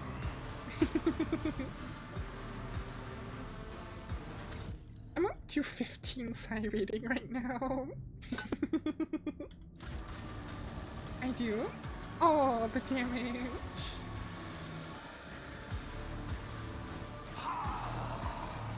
That I haven't made that sound before. What the hell was that? was kind of a goofy sound.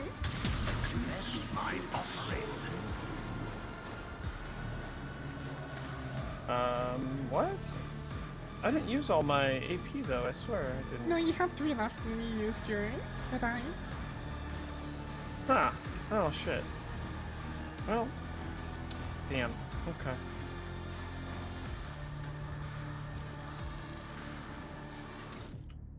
I have 31 resolve right now. Oof.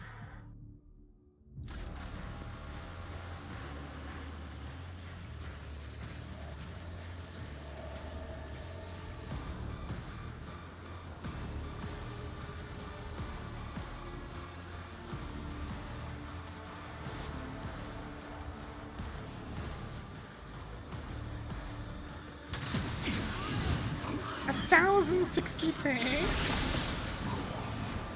Okay, so it's healthier when he makes the those appear. We can leave the orb to Ulfar. We need to focus those shards again. If you can, Flutters. Accept my offering.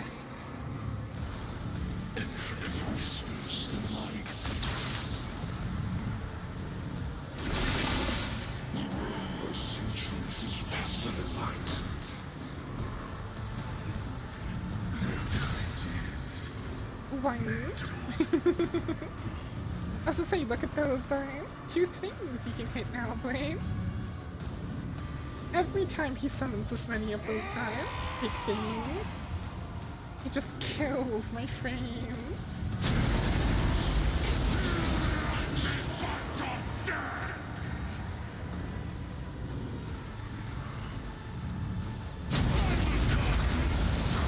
Ulfar has Revel, which should let you use run and gun as well.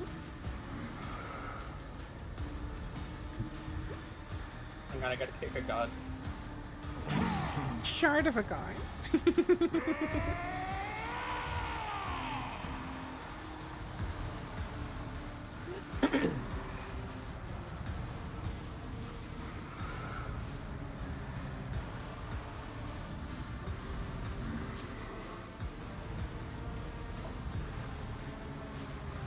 I like that he can teleport between all his shards. He just doesn't get the opportunity to.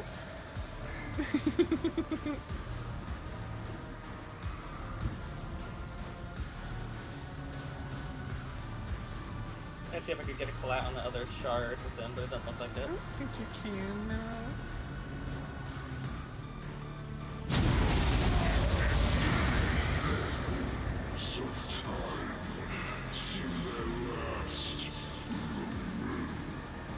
I can't charge the thing. It's annoying. You can't charge any of them?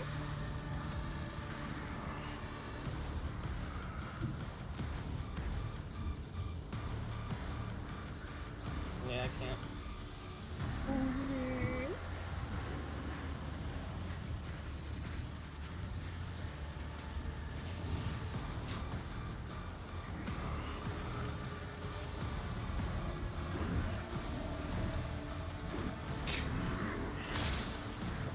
That's just casually getting blasted in the back of the head.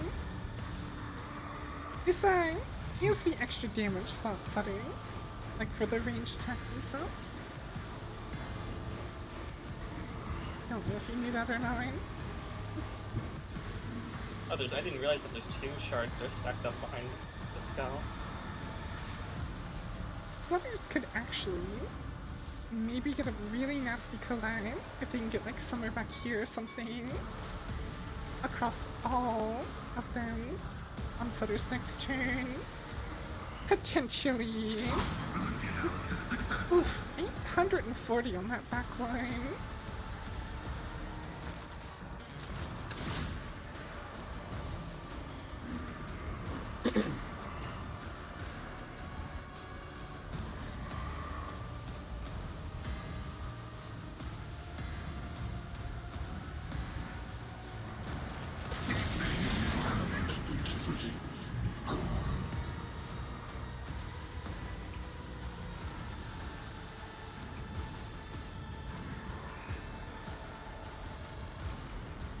If you want 2 flutters, use a heroic axe.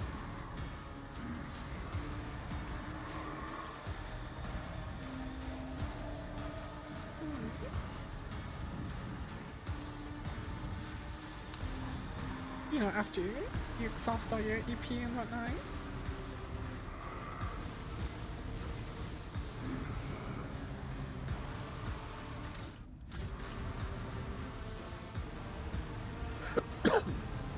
This might actually be really OP on the actual Catan shard. It would have to be that, otherwise.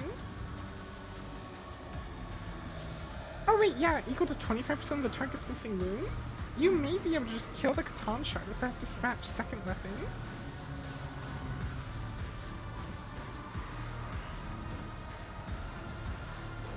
Potentially. Because he's missing 8,000. 25% of that's 2,500. Or just 2,000. Oh no. Where I got the 500 from. Oh, yep, it killed it. Oh my god.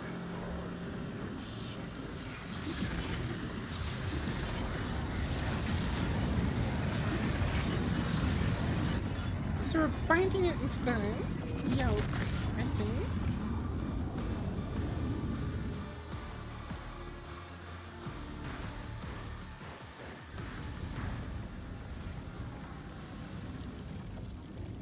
So, we have to be blessed by the Emperor, right? Yeah. The ancient monster struggles against the energy manacles of the yoke. Its impossible powers that make reality itself burst at the seams are now being forced into a compact dungeon, quirk by quirk, returning it to a cruel and painful non-existence in the moment. It could struggle harder, but something is hindering it. You are the cause of these hindrances. Only now does the Catan Shard turn its focus to you, for the battle is nothing more than the reflexive resistance of an alien mind absorbed into it in a completely different range of thoughts and responses. But now, it is thinking about you, and its thoughts are so corporeal that you can sense them and know them. It seeks an end to the confrontation. It is capable of resolving it in a way that would benefit all. More and more tears appear all over the shard's form. As the yoke absorbs its power, it becomes increasingly harder for the shard to maintain its physical structure. Each imperfection you inflict brings the star predator closer to imprisonment. Do not make any deals with them. They are not to be trusted.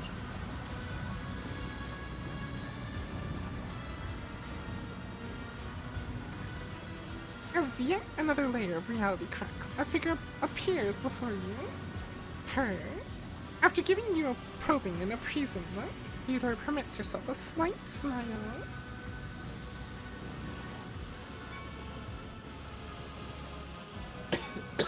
Alright.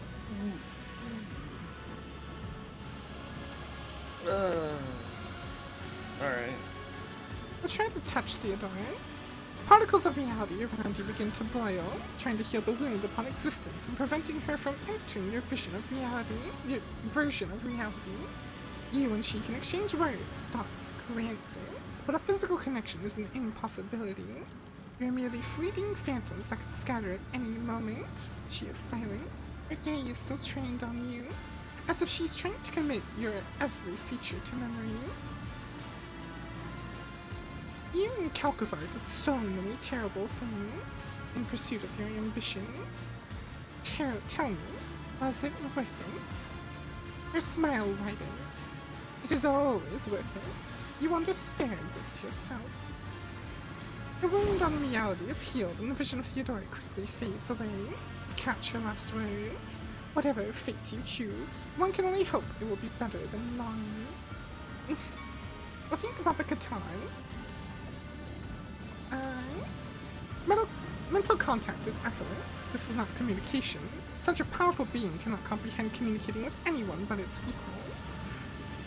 It simply bears the gifts of making the other hear and understand it. So grand is the potential of its thoughts.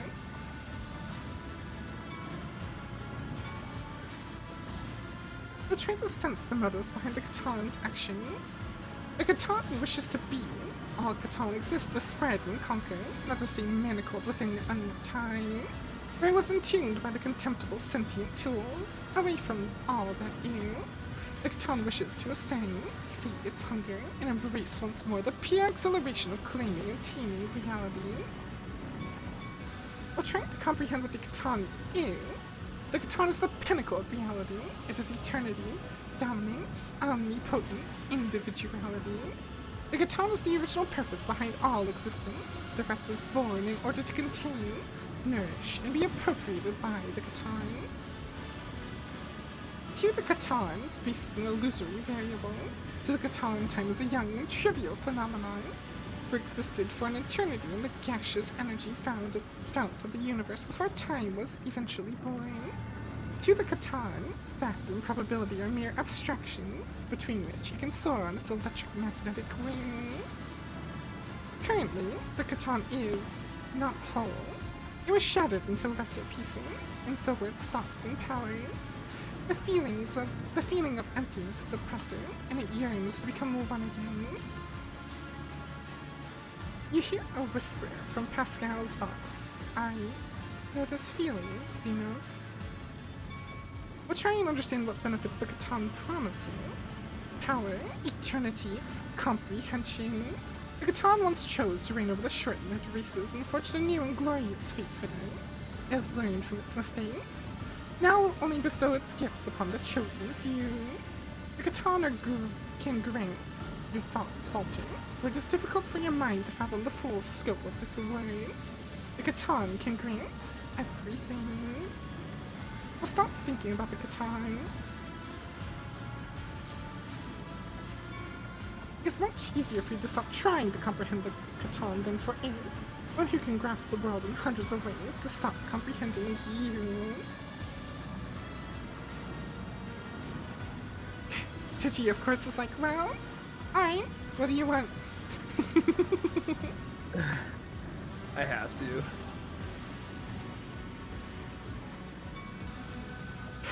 Of course you guys do this. I mean, we just kind of stopped Calcazar from doing number 3. Number 4 would be a bad thing for all of the universe. 2 was probably the best answer. At least for like Universe. the universe.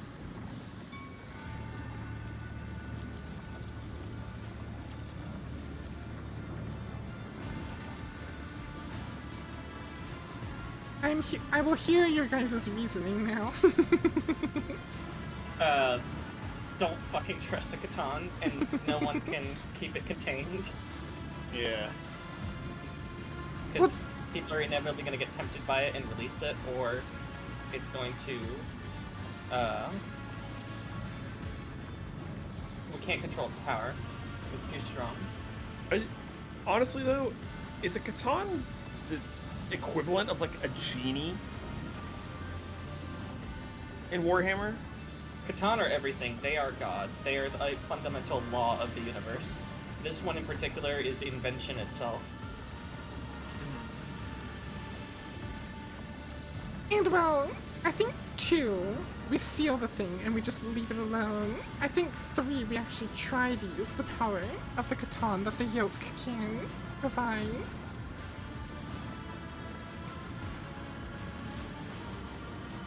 We're better sealing this place and just either sealing it off or exterminatusing or something.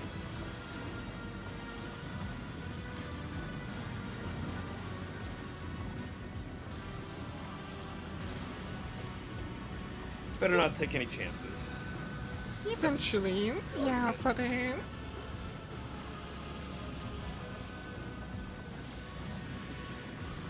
Honestly, leave it back in the hands of the Necrons and let them go back to sleep. They only woke up because someone started fucking with the can.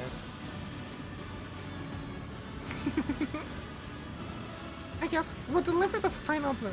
I can sign you to oblivion without end, monster. Your strength leaves another fracture on its ethereal body, forcing the Catan to expand one more grain of its attention on maintaining its physical form. And that is all it takes for its power to start flowing into the yoke in an endless stream, an ancient monstrosity that's on an enraged town. But this is the second time in an eternity that its freedom is being usurped in so forceful a fashion.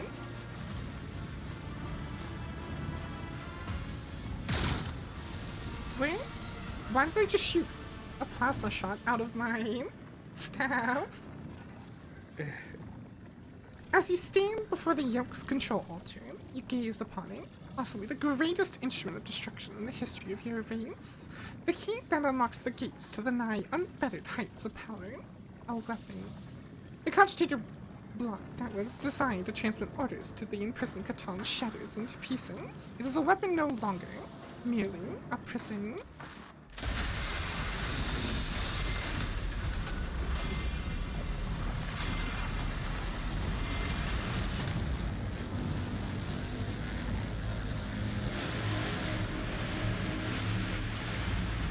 Does the Imperium always have to add points to everything? Yeah. The Catan shard was destroyed. The shadow of calamity threatening the Coronis expansion, should the ancient god ever be unshackled, has been lifted. At least for a time. Gazing upon the drained and crippled worlds, the rogue trader saw innumerable opportunities for the growth of her dynasty. From the ashes of decades of relative peace, a new ambition's power was set to rise. Between various forces that were desperate to control the rogue trader, her ladyship managed to walk the fine line between fanaticism, heresy, and becoming a heartless monster. Each force was either an ally or an enemy, but none were her master. Scaleri Palladius von Valancius served only herself and her dynasty. Everything else was either a resource or a trophy. Having lost its leader and lacking a worthy successor, the Charter dynasty began to weaken. The grim legacy of the indomitable Aspice revealed itself, and the Protectorate fell into chaos, grasping claimants toward the defenseless Dements apart. Resisting the temptation that besieged him, Calico's Winterscale returned to his dominion and began to piece together the shattering remains of his protectorate until his dying day. His actions and thoughts were dedicated to saving abandoned worlds and protecting survivors. Alas, he was not able to achieve much in the time he was allotted. He breathed his last breath on the same throne that he refused to leave for decades, adamantly refusing cosmetics that would restore mobility and power to his legs. The cult of St. Drusus contained its indefatigable struggle and spread the faith around the expanse and expose the vile transgressions of the authorities.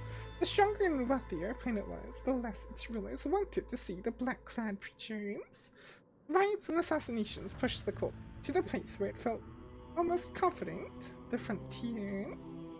Hieronymus Dolorso remained the most revered priest in the cult of St. Drusus. He turned no one away, hearing confessions from pirates, bilge-rats, deserters, and beggars alike. It might have been one of those undeserving wretches who infected him with the rare form of leprosy that robbed him of his sight.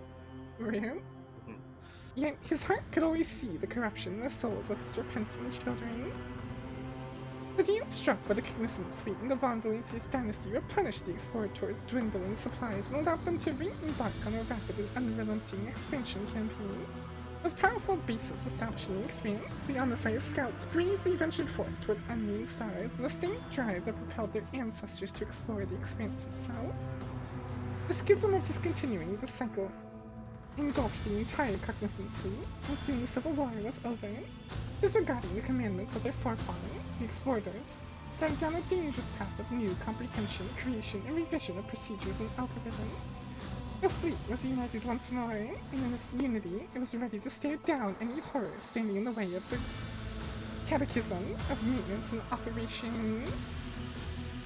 Mingos Dominus Opticon 22, one of the first to hail the return of the Messiah, took the helm of the Mother Squadron of the Cognizance fleet, unquestioningly embracing the teaching of discontinuing the cycle. He personally saw to the crushing of any renegades who did not accept the Messiah's word as true, and earned himself the identifier Crone Scourge. The crisis in the Expanse dealt a serious blow to the business interests of the Fellowship of the Void. Having no powerful allies, they retreated into the darkness of frontier systems. The hard life they faced there forged them into a new tribe. Furious, wild, and willing to do anything for survival, they swore to return and retake what had once been theirs. Just tell Pascal you could have taken the machine gun and see how he takes it. He was there with us! For many years, old Ryza presided over the captains of the Fellowship. At the end of her life, she once again took the helm of a ship and led an unprecedented attack on the Mother Squadron of the Cognizance fleet, during which the attackers managed to seize a dozen transport ships loaded with the Omnissiah's sacred gifts. The Caspilica mission thrived on the riches it acquired in the deals of the rogue trader. The organization expanded to new markets, built up a mercenary army and fleet, was ready to defend the legitimacy of its business from the authorities, was foolish enough to deny it. That right died quick, brutal, and unexplained deaths. Diane Tokara, as Liege of Footfall, survived 14 assassination attempts and thwarted no less than 2,000 schemers before a shot finally took his life. The esteemed Liege's funeral was held in great secrecy, with only his closest entourage being permitted to view his corpse, which spawned some peculiar rumors. The Imperial Navy was wary of the rise of the Von Valancians. They saw themselves as dogs guarding the flock of the Emperor's subjects, and there was a new master of the pack. Therefore, the dynasty was watched with utmost diligence, and the admirals feared that one day they would have to go to war against the rogue traitor.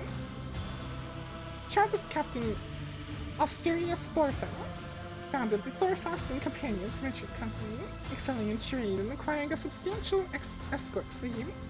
After 3 decades, he traveled to the Maw to return to the Imperium in hopes of obtaining the fabled warrant of trade. It is not known how this venture ended. Dargonis grew and prospered until it became the capital of the Coronis Expanse. The planet was like a giant magnet whose pull held together the worlds of the Expanse, absorbing the treasures and vices of the sector.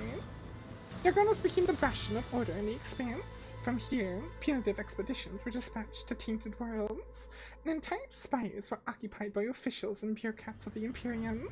On many planets, the expression "a man from Dargonis" soon came to mean a fearsome inspector, with the power to impose punishment. Kiava Gamma washed off the stain of its former defilement and became known as a pious and productive world. Hard work and inquisitive study of the mysteries of technology glorifying the Deus Mechanicus. The enthroned No Caliph drew millions of pilgrims and granted the planet hallowed status. Its secret calculations continued for centuries, and the foremost sagas of the Adeptus Mechanicus traveled to the world so they could attempt to divine its meaning. Janus was conquered, the Xenos spirits were exorcised, and the wilderness was subdued. The fields grew until they covered the entire planet, and billions of tons of provisions were harvested there. Janus had become the breadbasket of the Expanse, and to threaten it would be to condemn millions to starvation. Janus became a melting pot for cultures from hundreds of worlds, taking in refugees from across the entire Expanse in its darkest hour. It became a stronghold and a symbol of hope. After the crisis passed, the refugees started to return to their home planets and to reclaim the lost worlds, thus earning Janus the proud name, the home of the Reconquista. The mines of Variable 6 grew deeper and deeper, and soon the planet became the darkest and most frightening colony of the Expanse, the final stop for the exiled and the damned. The brutal, hardened inhabitants of the Death World feared neither humans nor xeno-horrors, knew no mercy, and were known as the most fearsome fighters in the sector, who had traded their lives for the right to leave the eternal darkness of the mines. Guarded luxurious palaces were built under the climate domes, shrouded by clouds of poison. They housed so many powerful blackguards, persecuted aristocrats, and wealthy scoundrels that Variable 6 gained unimaginable political influence. Such grand and sinister deeds were done there that before long the grim Death World was spoken of as the new political center of the Expanse. No longer secluded and forlorn, Falstone returned into the spiritual center of the Expanse, clad in gold and power. Rulers went there to be anointed for greatness, criminals for penance, and the righteous for encouragement, and there was no end to them in sight. The Order of the Hammer grew in power and prominence thanks to the rogue trader's patronage. So widespread was the reverence for Cognatus that he supplanted Drusus the warrior on his pedestal as the most honored saint in the Expanse. The Drusian cult did not forgive this, and feuds broke out between the clergies, but the warlike servants of the Hammer were not afraid of bloodshed. With the fall of their unholy patron, the Edge of Daybreak, the cult of the Final Dawn perished as well. Every cell of the cult was hunted down and eliminated. Rumors that some worshippers of the ruinous power had managed to get away, hiding their writings of their banished lord under their robes, were baseless. Left without a mission or a leader, the word-bearers retreated to the depths of the Immaterium. Their last act of vengeance was a bloody assault on Footfall. The populace of several asteroids was exterminated or enslaved, and the statue of the God Emperor was badly damaged. After recovering from Chorda's regime, Footfall reclaimed its status as the trading hub of the Expanse, having learned a bitter lesson. Odiam Tokara created the Footfall's Partisans Militia, a well-equipped mercenary armor that answered only to him. A modicum of order returned to the station. Left without a sun, the Viscount system ceased to exist. Its now frigid planets spun away into the darkness, no longer held by the gravitational pull of their star. A century later, a fragment of Viscount Minoris entered the Furibunda system and was snared by void miners. A piece of its rock was delivered to Footfall with reverence and used in the restoration of the God Emperor's statue as a final memorial to the world devoured by corruption. Rumors of the rotting remains of an Eldari craft world spread around the expanse. Explorators, privateers, Caspilica agents, and anyone hungry for easy money all rushed to frontier systems to vie for a piece of the prize. Some were swallowed by the warp, while others perished in skirmishes with their rivals. The most skilled and fortunate returned empty-handed after decades of searching. The colossal ship, as big as an imperial world, simply vanished, as if it had never existed. The legends of the Forbidden Treasure lived on and continued to bring daring souls to ruin. Half a century later, the expanse trembled to the echo of Aldari war songs. Myriad war bands appeared out of nowhere, leaving a trail of bodies in their wake before disappearing into leopard gates, masterfully hidden from the eyes of Monkey. The children of Asriel had come to avenge the death of the craft world Pruderod. Their willful retribution lasted many decades, until both races were war-worn and out of blood to spill. Somewhere on the underside of reality lay Kamara, woven from manifold other dimensions, and illuminated as always with the light of stolen signs. Its street ever filled with screams and agony. Any misfortune experienced by the Dark City became another scar on its appalling face, lost in thousands of other vile blemishes. As long as pain pulsed in its blood-soaked spires, the insatiable and unshakable, Kamara continued its flight through the webway,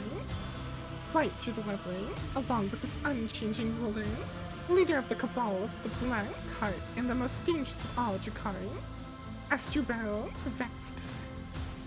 After the rogue trader's visit, dimensional rifts opened around the spire of the Reaving Tempest, flooding the streets of Kamara with demons.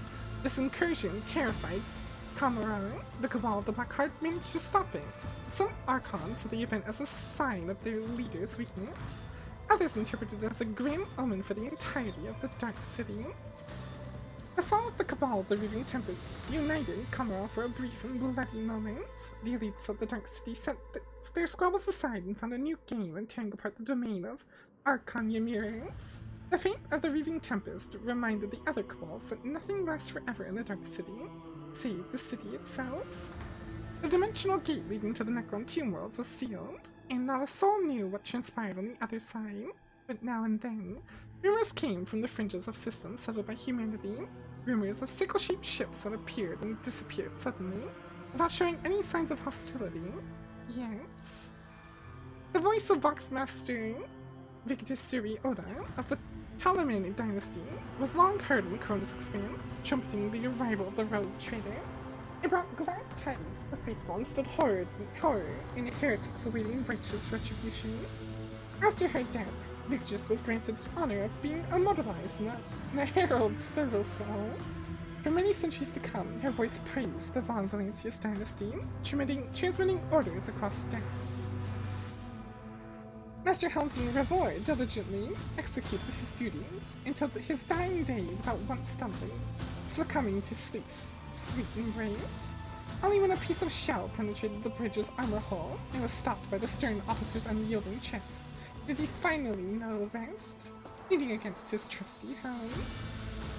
Many years later, High Factotum Janus Danrock sought permission to retire. He said that age had softened his heart, and that a more worthy young and assertive successor should take over his position. There's no shortage of candidates. Under all that fact, Dad Danrock had a sentimental heart. You don't gotta insult the man. Wow. He spared nothing for the orphans of those who had died during serving the rogue trader. The children were given an excellent education and were eager to serve the Von Valancius dynasty. Arabin Driveston cared more about preserving the influence of his land and the well-being of the Protectorate. His blind ambition lost him his governor's seat and the respect of his family. Within a few generations, one of the largest houses of Dargonis turned into an obscure family of petty aristocrats. Good. Gloriana Gaprak missed the moment when her family, which had previously functioned like a well-oiled machine, started to fall apart, wrecked by infighting. Among her distant relatives, many blamed Toriana for the Kiama-Gava disaster. It seemed like a Gaprak family splintered into warring factions and spent centuries locked in a violent struggle, only occasionally punctuated by futile attempts to reunite the house. Akaya Sauerback was loyal to the rogue trader to the last, despite all the rumors to the contrary. Finding little affection among his subjects or family, he stayed true to himself, remaining a forthright, severe, and pious person. Macarius strived to ensure that every soul in his charge felt justifiable dread before both him and the God Emperor. Members of House Rosarian served the dynasty faithfully and loyally, amassing more and more power. A century later, they had finally gained the respect enjoyed by other noble houses. Yet power and luxury can dull any blade. The now pampered and idle aristocrats were scarcely recognizable as the descendants of the formidable Seneschal Rosarian. Clementia Rosarian, granddaughter of Abelard and Chancellor of Diagonus, executed her duties irreproachably, and even found time to school the younger generations of her family.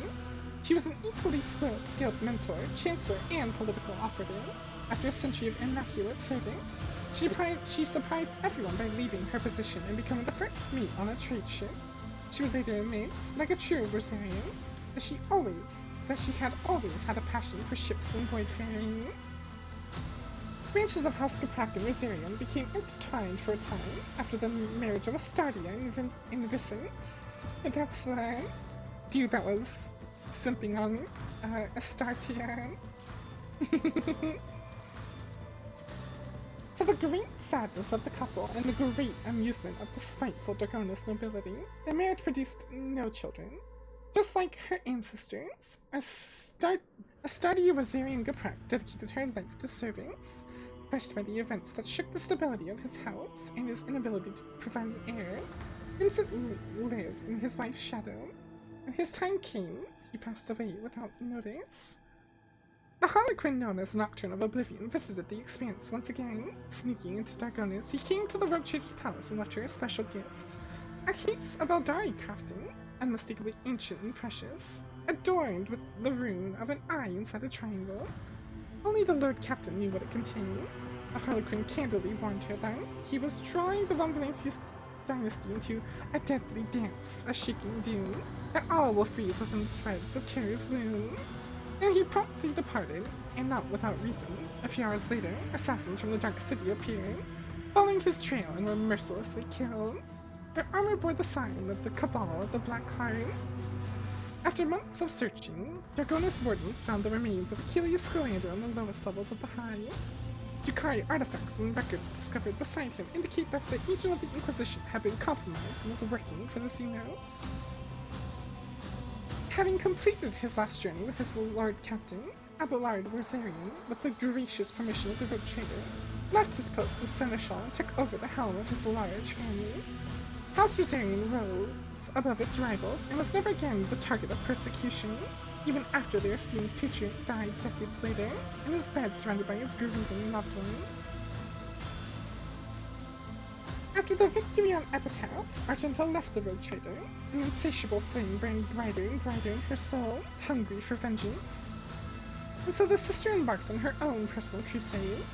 At first she hunted and exterminated the remaining followers of the Final Dawn, and she pursued those who had abetted them, and then anyone in whom she saw a hint of heresy. Even when she directed her wrath against entire cities, no power could stop Argenta. Clad in her secret armor, she left a trail of fire and blood across the expanse, a trail that ended on Salus Prime. No one knows why the sister returned for a third time, but the planet where she had found her relic, but after descending to its surface, she mysteriously vanished. She was a living saint, I think. I mean, it sounds like it.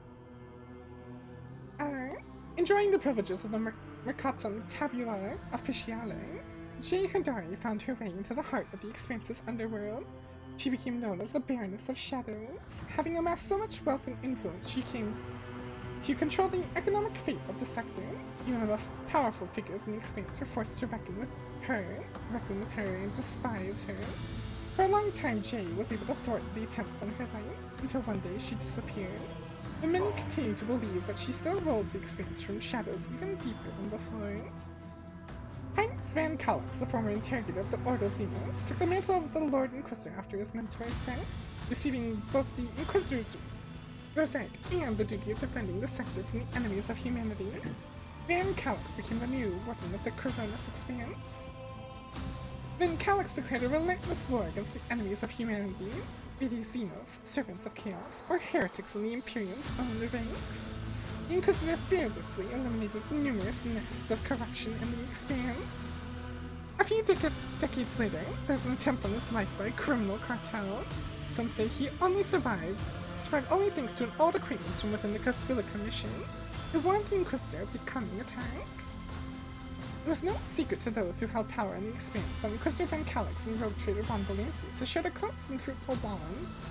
But very few knew that the nature of the relationship was more complicated and intimate than a simple political alliance. The two lovers, burdened by numerous responsibilities, very rarely had the chance to meet among the stars of the Expanse, yet they kept up these assignations until the end of their lives. Aww. When the Lady Navigator's service came to an end, Cassia left the rogue trader and returned to House Orselio's embrace. It was rumored that a new Novator would soon take the throne, and the house would be reborn after years of silence. Alas, the inauguration did not come to pass, as the discord within the house flared up and turned into a fratricidal war. Lady Cassia died at its outset, taking the lives of many loyalists and renegades with her. The other Navigator houses made effort to scatter the remains of the once great House Roselio and to absorb what little was left of it. In announcing the discontinuing of the cycle, the Amarnak Collective instilled terror in the hearts of those who revered the theorems of purity, but it gave hope to others. After gathering its disciples and recruiting several soldiers from vassal planets, it ventured to the worlds of the Screaming Vortex and into the infernal forges of the Dark Mechanicus. This march of redoctrination was meant to seize the stolen secrets of the Omnissiah from the hands of the heretics, temper the cult in the fire of battle, and transform it into a tool for both eradication and comprehension. The fleet disappeared in the darkness, and only rare echoes of its astropathic messages were ever intercepted. The unit Abel Hanuman continued his service to the Amarnak Collective. In unity with 5 companion minds, he rediscovered the joy of direct cognitive communication, unmarred by inboard otherness. While outwardly silent, he joyfully described the images, concepts, and ideas that the Omnissiah revealed to him. Fulfilling his function, he overflowed with the exultation of efficiency. Hearing that none of this lost faith in her kin, who had followed the blind Farseers like obedient cattle, she accompanied the rogue trader for a time. But her time among the monkey only made her feel more alone, revealing to her that humans were as bereft of strong spirit and will as the children of Asuryan. She disappeared and reappeared again in the Expanse many years later as the leader of a fleet of Eldari Corsairs, fearsome in battle and well-versed in the tactics of the Imperium. We should have killed her. After joining the Stormbiters, Ulfar Thunderlung soon became the pack leader, taking the place of Thorball, who met an honorable end. The new leader sent a message to Fenris, stating his intention to remain in the Expanse. There were too many enemies yet lurking in these hunting grounds that deserved the Allfather's wrath. Legends paved the formidable pack's path in gold. Years later, Ulfar found a battle in which he could meet his honorable death, but the warp was suddenly torn asunder, and ships from Fenris bearing the mark of the Wolfhead came to his aid. Saved from the battlefields by his loyal companion, Halbert, Ulfar accepted the honors of the Dreadnought and was entombed in sacred armor. During the blessed ritual, he cursed and demanded to be left to his death, but his brothers mutely answered with mirthful laughter. When he recovered his senses, Ulfar led his forces to the heathen stars. The Allfather had given him a new mission and a near-death vision. No one in the Expanse has had word of the Space Wolves since their departure, yet many believe that one day they will return victorious. So he became a dreadnought. Damn. Oh, shit.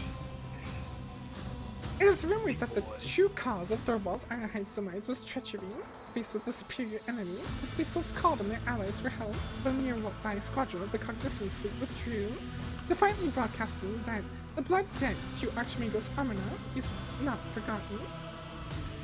Such was the echo of the deeds of the rogue trader of House von Valencians, deeds that transformed the Coronis expanse and prepared it for events even darker and more violent. But those are the events of a different story. This one has come to an end. Damn. Besides the desyncs, 10 out of 10 game. Yeah. That was phenomenal. Also, I love that they did the whole like 90s movie thing of here's the after years of what happened. Yeah, right. I think we basically made all the best choices for the Coronis expanse. Yeah, it seems like it does. Hey, well, except for killing Yearlit. But yeah. Oh yeah, except for Cassia. To be fair, we didn't realize we wouldn't be able to do her quest if we went to Kamara, so... Yeah. To be fair, navigators usually have very violent deaths, so it's just, honestly dying that quickly was probably good for her.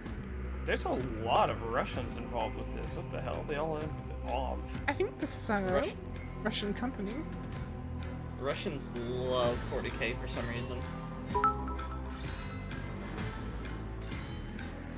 It's over.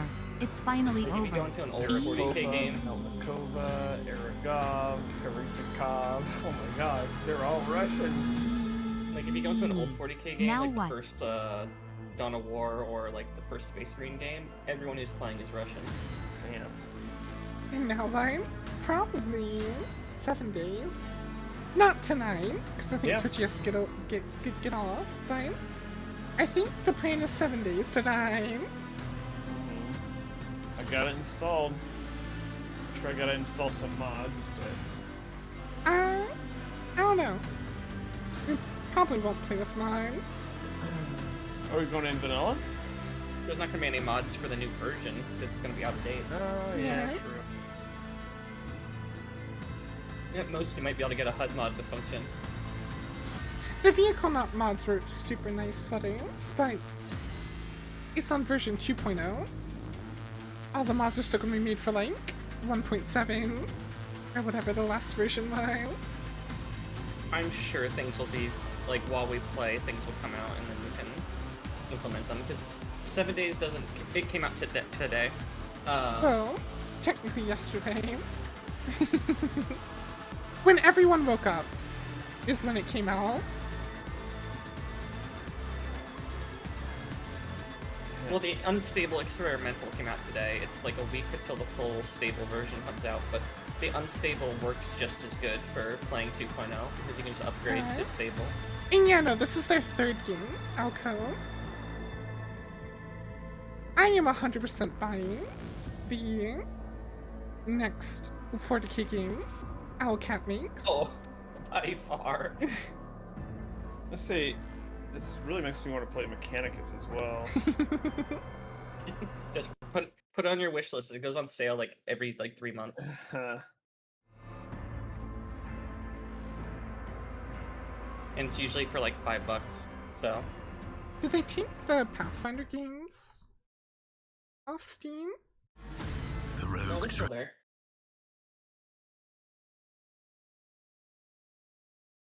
Yeah, they still have a... Did you click on the developer or the publisher? Yeah, there's Wrath you of the click- Righteous and Kingmaker. If you click on either and just on the left side where you hit all, then you can see everything. It kind of makes me want to play those. I love CRPGs, and these guys make pretty good CRPGs. At least based off this one game. Oh look, it's all these people that apparently didn't do their job. Co-op tester, co-op tester, co-op tester, co-op tester, co-op tester. I wonder how many people have OV as the last of their thing. I mean, I'm sure they actually tried really hard to test it, but so many things could go wrong in this game. They're partnered with NVIDIA, Dell, SteelSeries.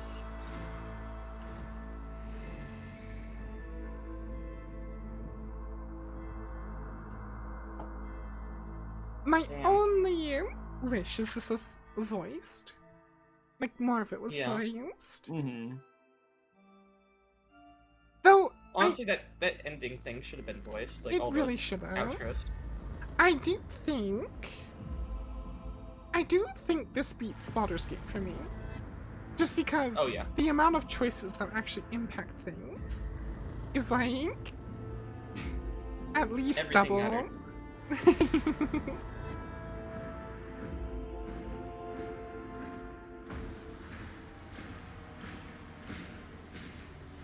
Damn, that was so fucking good. I've been wanting to play that since it came out. and This that was just this was less linear too, yeah, Flutters.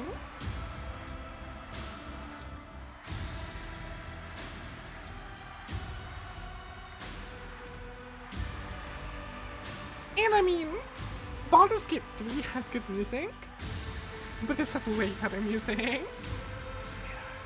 you can't go wrong with symphonic metal kind of stuff.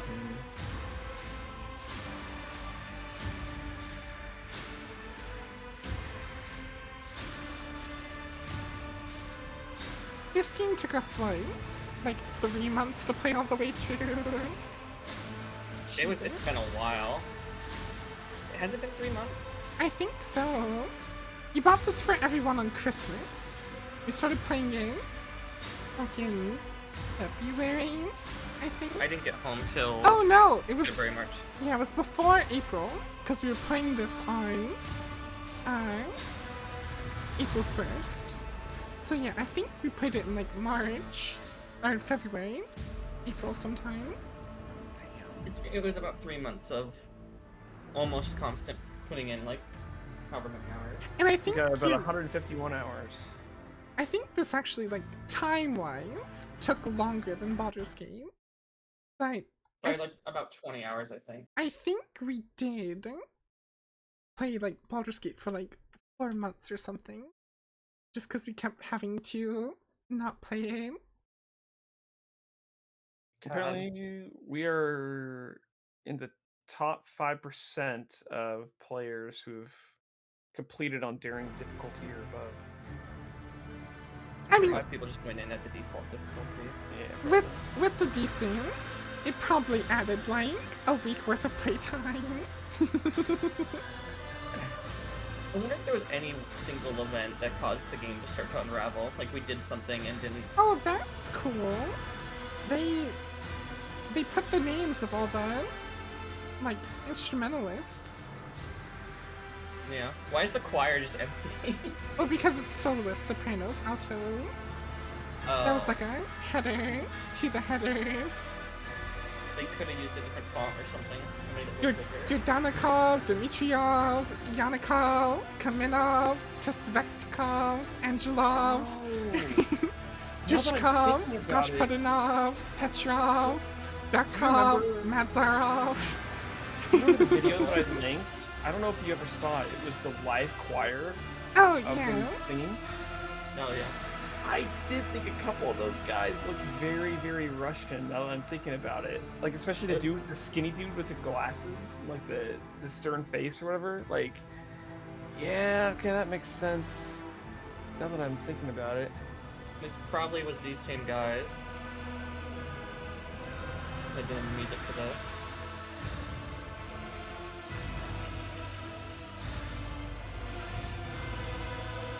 Those localization teams had a lot of writing to localize. They really did. Also, I like that everyone else has, like, one, and it's just French and German, French and German, French and German, French and German. Yeah, they're close enough. We can just have one person do both. Yeah, look at this. 10 seconds into this, and the guy on the right, tell me he does not look super fucking Russian.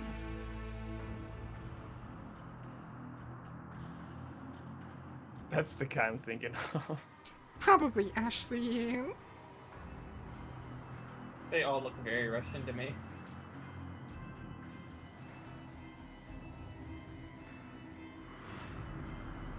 The dude in the pink shirt as well. That was the other guy I was thinking of. They had a fucking Turkish localization. I mean, yeah. This game was probably released all the way around the world. This was made in Unity? Dang. Was it really? I mean, it said Unity 3D.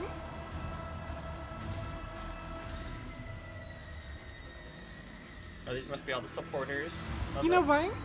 I'm glad it was made in Unity and not freaking Unreal 5. Oh my god. Unreal 5 is an amazing engine, but I'm getting so sick and tired of people putting zero effort into the graphics of the game and just make it look like Unreal.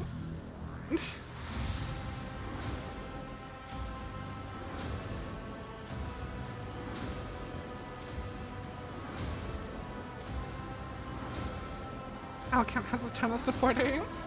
I wonder why. Should we try and speed this up a little bit? I feel like these names are gonna go forever because we're still in the A's. Yeah, but music.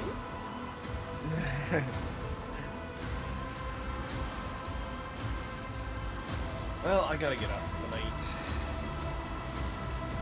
That's a lot of A's.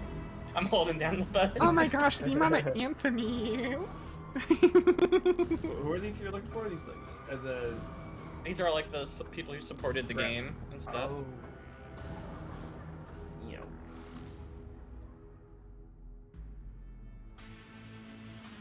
Nothing. Did someone just?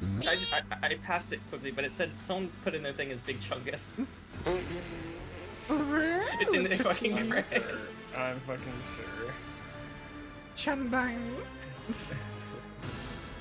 Commander.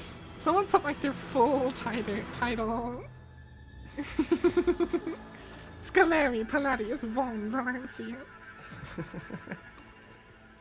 Rogue trader of the Von Valancius dynasty. Lord Captain of the Brevis Escalum. I like that some people put their names in all caps so it's bigger. Why is someone's name Wonder Bread at the middle there? There's a person just called Famicom Guy. Doom, the demon of Megalodon, drinker of rum.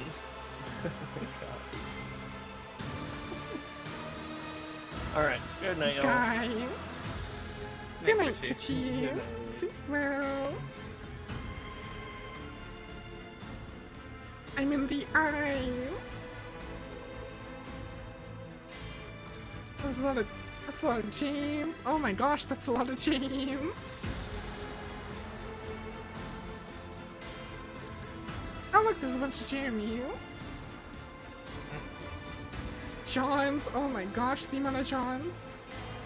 Jonathan. Is there someone named John Warhammer? I don't know. It was like 2 screens worth of Johns.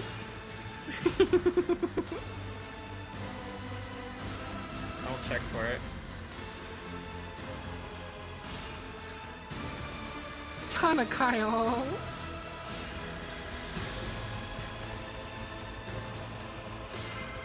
Lord Chad Von Massive, Lord Solar Carl Williams, Lord Captain Jenner. No one just said John Warhammer.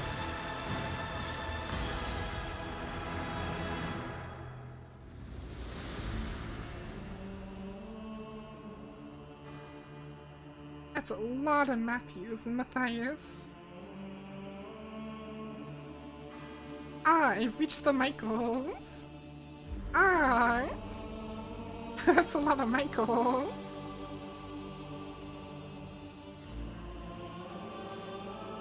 Not one name.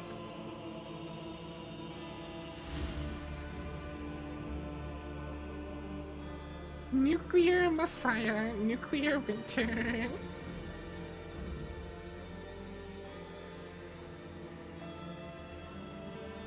Paul, Peter, Philip.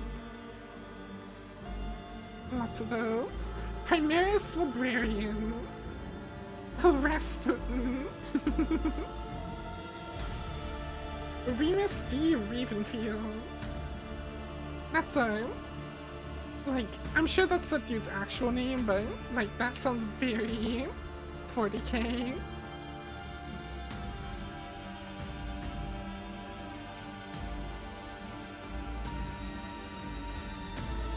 Oh, yeah. All the R's for Russian supporters. Peter Turbo, first of his name. Peter Turbo is the nickname to the Primarch Perturabo.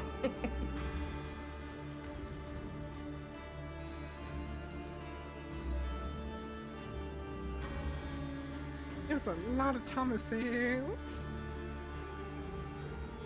Antons and Thomas.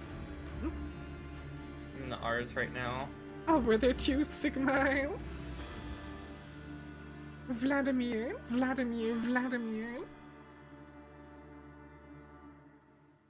Oh, that's a... Well, you know, when there's 600 Wills, there's a way. What's there? A lot of Williams. Ah, we've reached the moon runes. Best Heinrich's fangirl.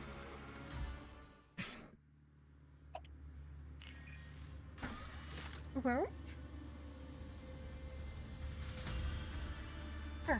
Nothing, don't touch me. I don't know what to do with myself anymore. I guess I'll just go die. That was a good game. It's one of those things like after just Jedi Survivor where you just sit back like, what now? I mean, it's been a constant in all of our lives.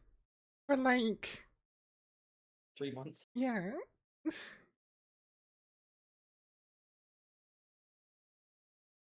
Damn, that was...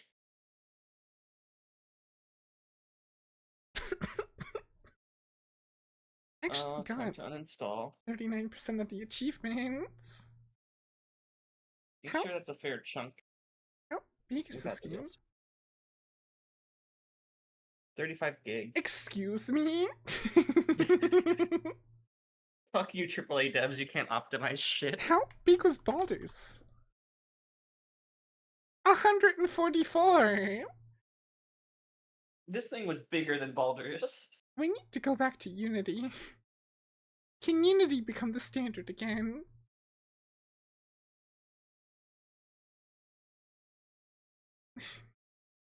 There was easily 2 times the content of Baldur's in that, and it's a third of the size. And it's getting, updates. DLC. Yeah, like DLCs and updates. The only thing I think Baldur's Gate will, in the long run, have over this game is mods.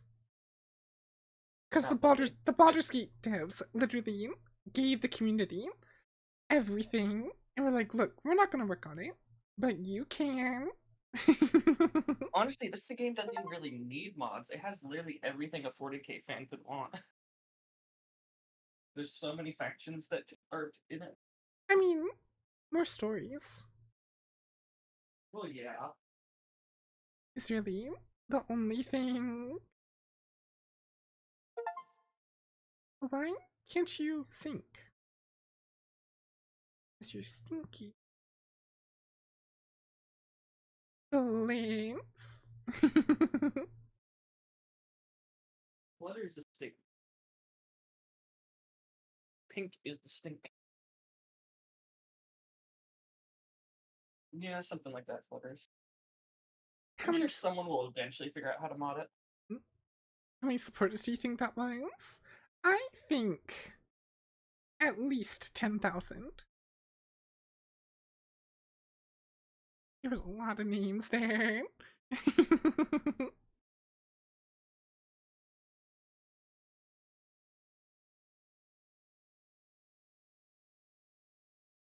Well, it's time to go suffering. Outer Wilds. You know what's funny? We ended the game basically perfectly when Twitchy had to go. I thought we were gonna go in there, slap Calcazar, and leave. I thought so too. Like, there's no way we are not blessed by the Emperor.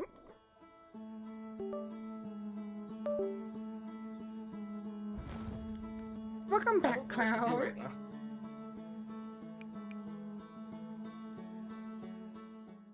I don't know. We kind of just stood there and let him You do turned it. around away from him. I was like, I think I was like, you know what? I just kind of want to see what happens. You knew there was a god in there, and you're like, I can take him. I mean, the first thing I said when I saw him is, I can dodge a guy.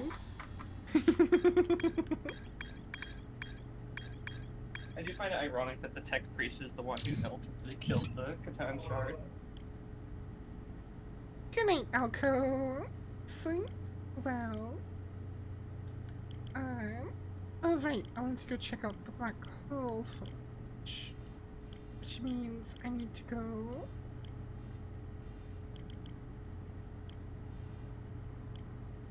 Yeah, I have no clue either. At least 3,400.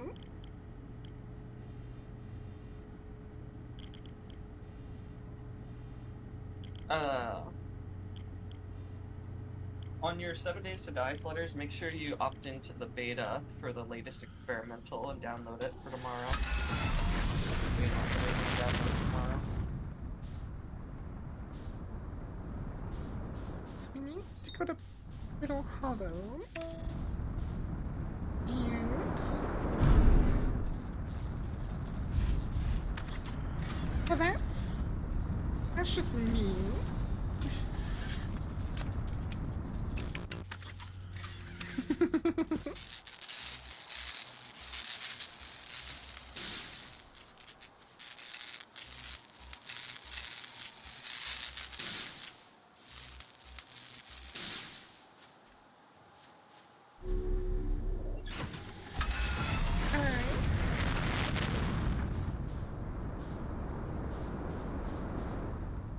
I mean, we can always add mods mid-eye, playthrough footings.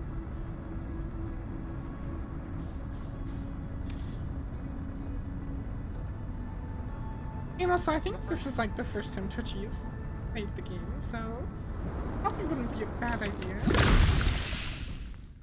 I swear to God, this stupid autopilot. I swear. First few days are gonna just be us setting up anyway and getting established. I said don't touch me. Rude footings. I swear. With him having the weaker graphics card, we should probably set up in the forest biome. I mean, I ran that game with 1060. So, you can probably run it. I mean, you can run it, I'm just saying, like, the weather effects of the other zones are going to be more drastic. Because this updates big features and storms.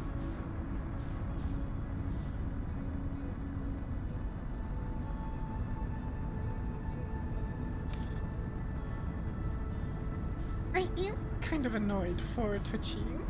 Like, I mean, them being like, oh, we don't have inventory for you. Sucks to suck you. I won.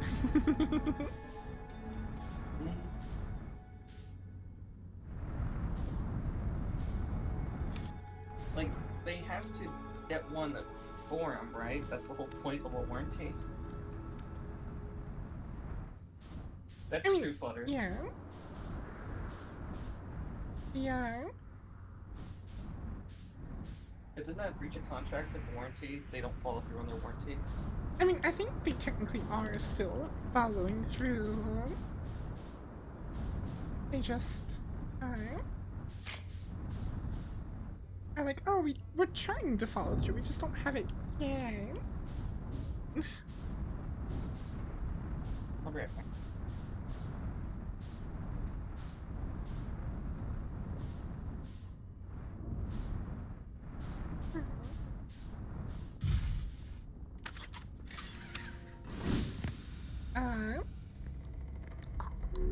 mistake.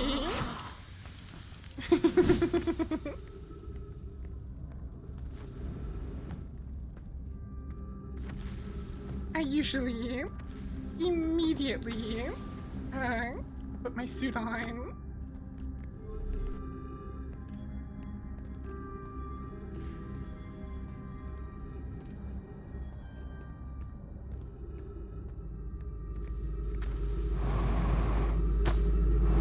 No! If that stupid ice crystal didn't stop me, I would have made it. Stupid ice crystal.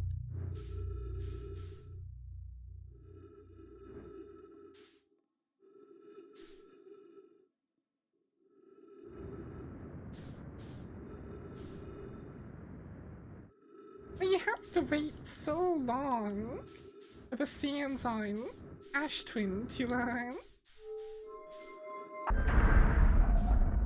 go down. Good night, fudders. Sleep well.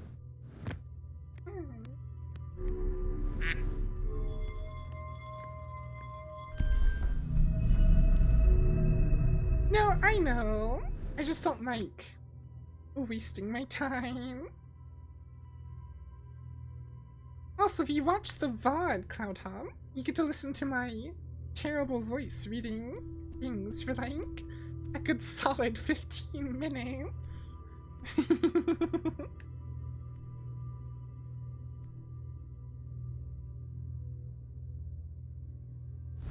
Because for some reason, the ending was not voiced.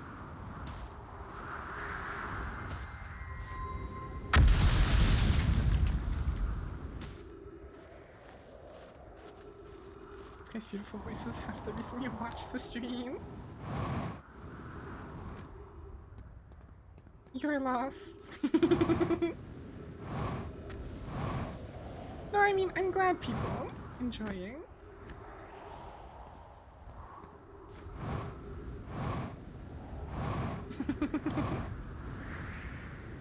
Boing.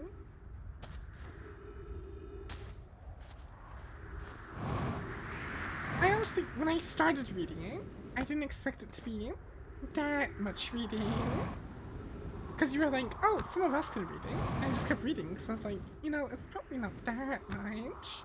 It was that much.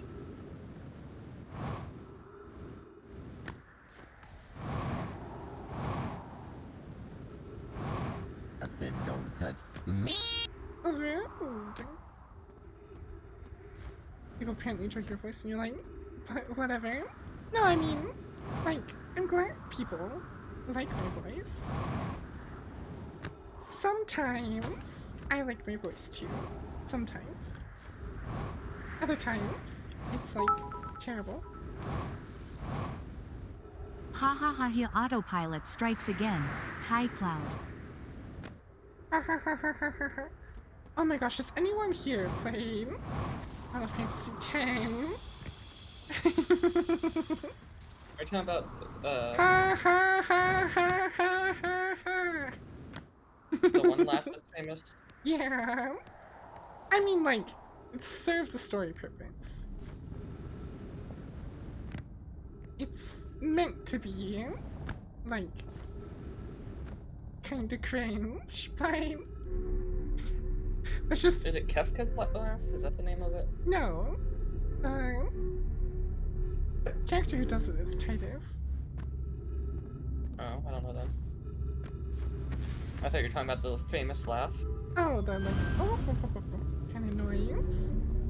That's Kefka's laugh, yes, but that's not what I'm talking about.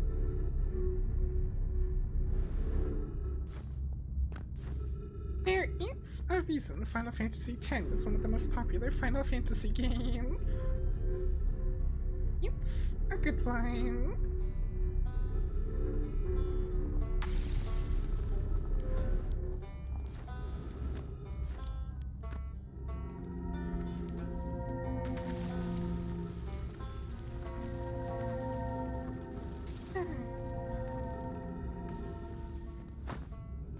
I need to play the 7 remake At some point.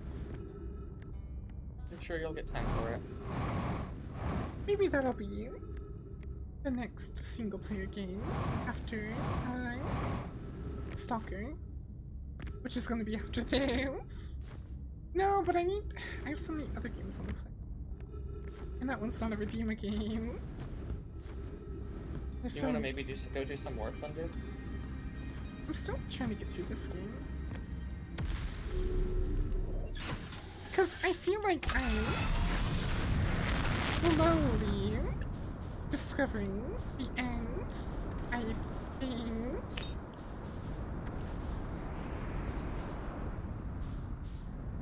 Don't interrupt the Outer Wilds comedy show.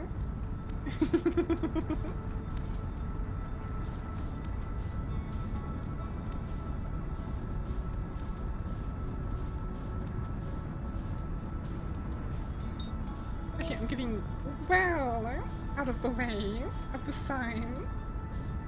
Hopefully. Maybe.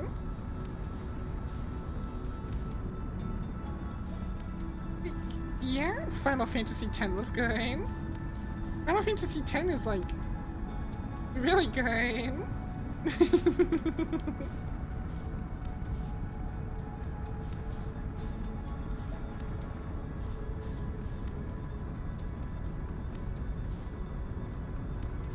Final Fantasy VII, 10, and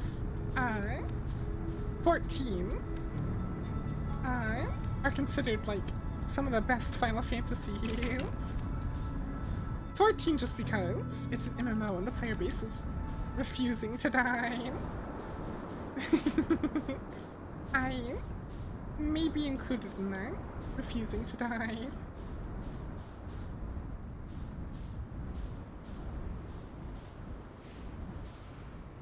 I don't know if I'd say Final Fantasy 10 is like the best. I would say it's one of the best. I don't know if I'd say it is the best.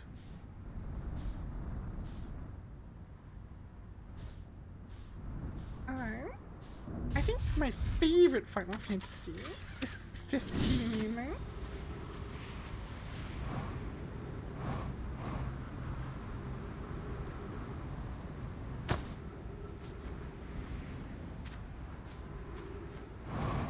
With all that willpower I have, and see me refusing to die. Apparently some people can find me very persuasive as well, with my 155 persuasion.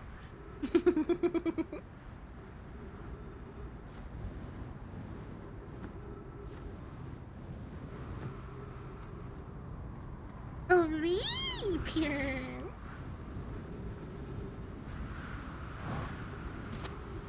It's kind of over here being the reincarnation of Steve Jobs in Warhammer.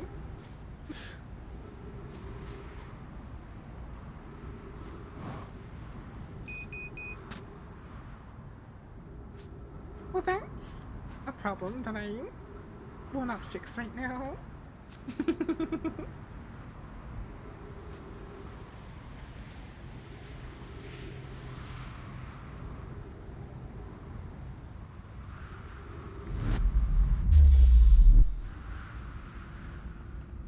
Okay, no jumping. Jumping is what made me lose this last time.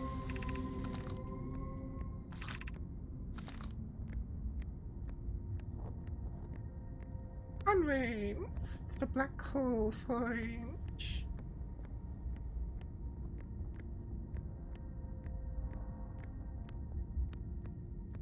Empty place for tablets.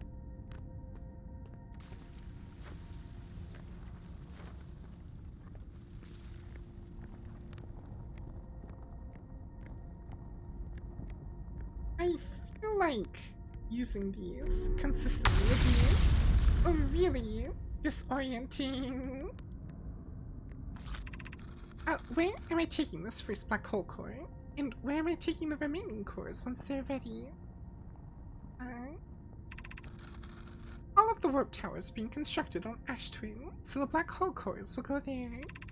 My gratitude. In that case, Poke, Clary, I'm leaving for delivery. I'll send Yarrow your regards. Poke, I'll return to the forge shortly. I'm going to catch up to Root and help him deliver the first core to Ash Twin, just to make sure Yarrow receives it. Of course you are.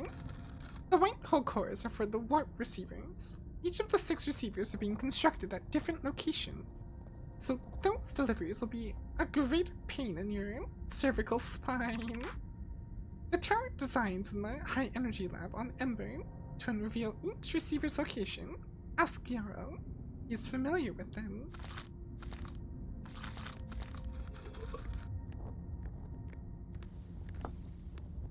Yoink.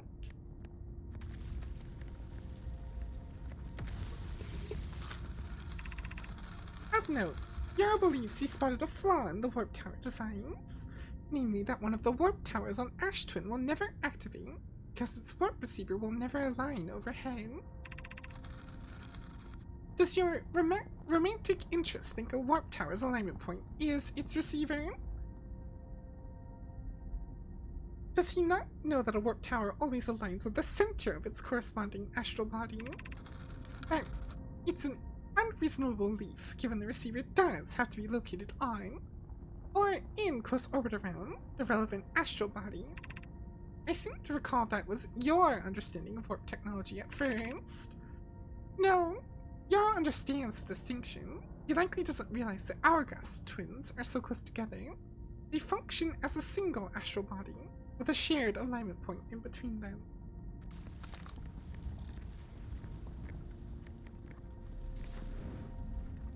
Good man.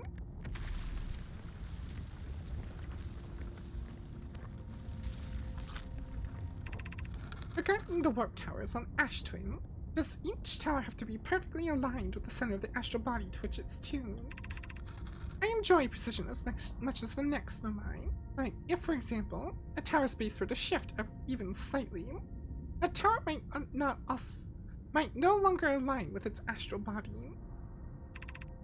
More accurately, I enjoy precision as much as the next know mine, provided the next know mine is not Poke.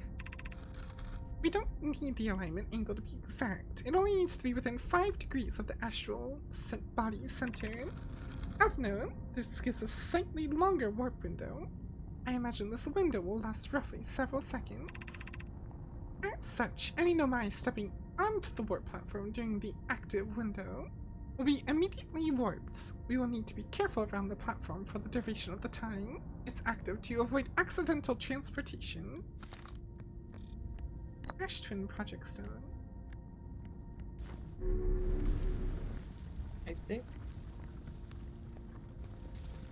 I'm gonna go lay down. Alright.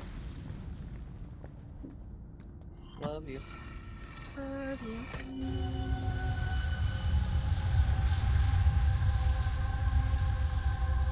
They continue to stare.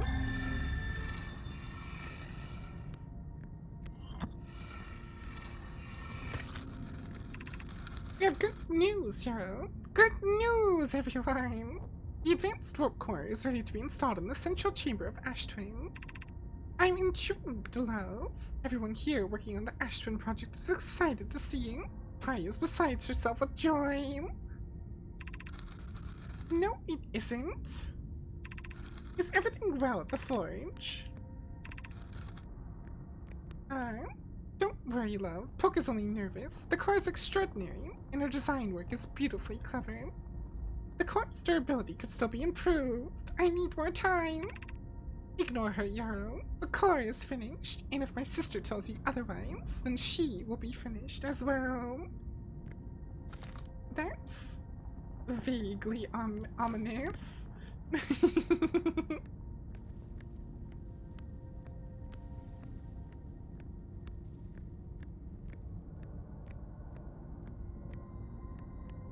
Well, what's this way?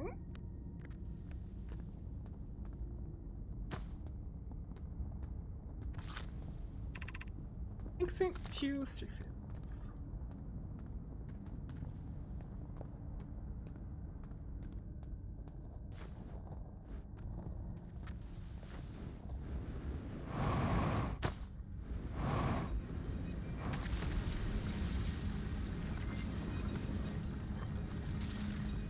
Well, this is certainly something.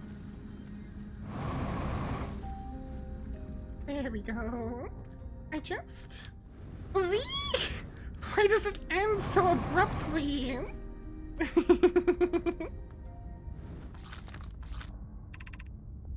Like coal forge.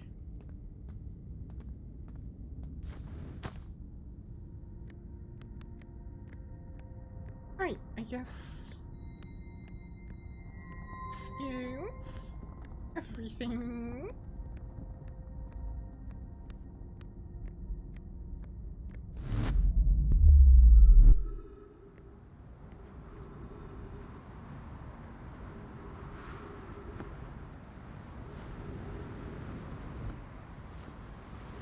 I seem to have spent quite a while there.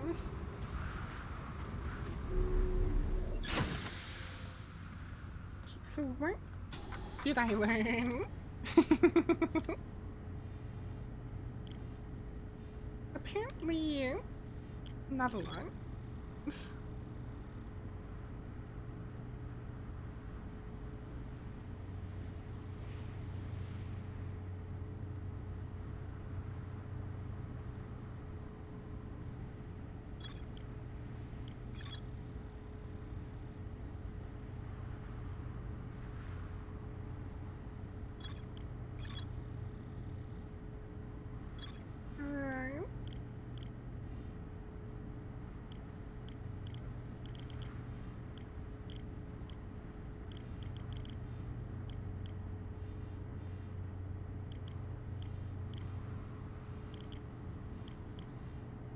Besides these quantum signals, I should go check out the one on Giant Steep. Besides those, everything else seems to be pointing to the bramble, which, like, I really don't want to go to, but guess I don't have a choice eventually.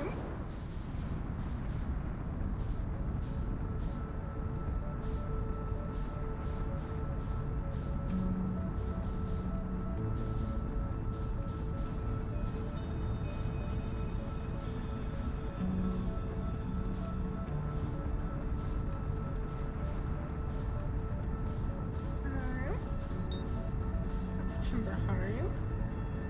I need you.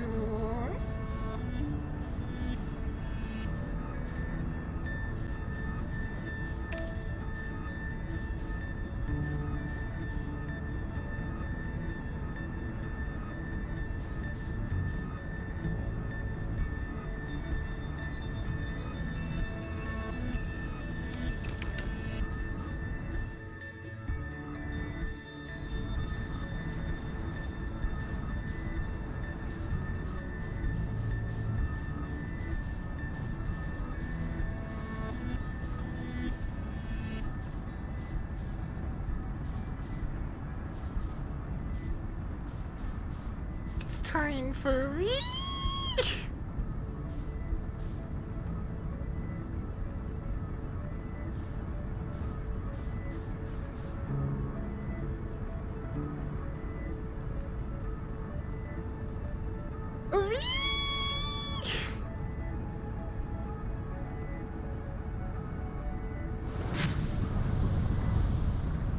I didn't quite get through. Okay, there's supposed to be... Oh my gosh.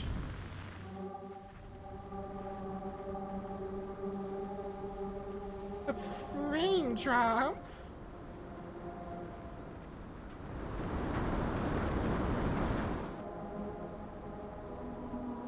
It's in this one.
Got him.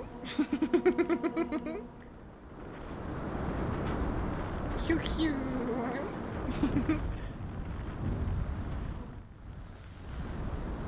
The trees are attacking.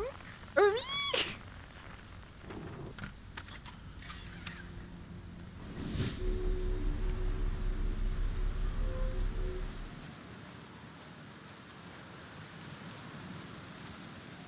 It's not my fault. They attacked me.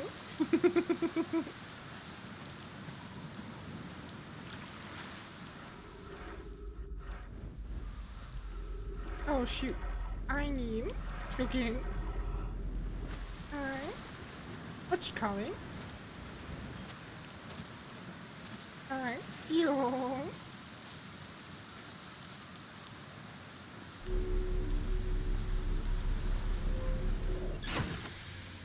Yoink.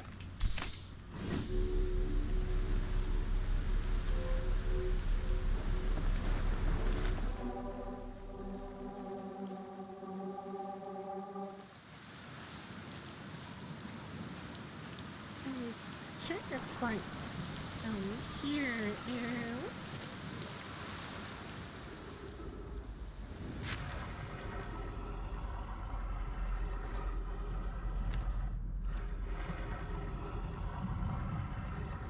Nothing I guess.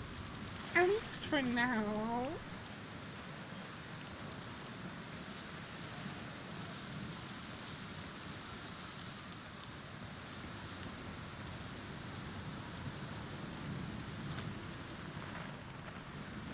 These hools are made for walking. That's just what they'll do.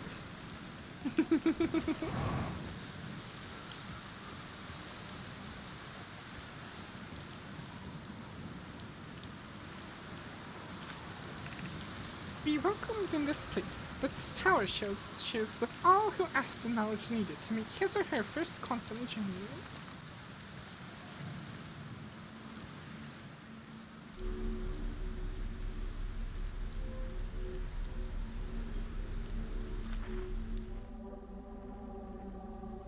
I appear to be getting further from the source of the quantum fluctuations. Also, no, now's not the time for music. Enter this place without friends, however. These are lessons to learn for yourself.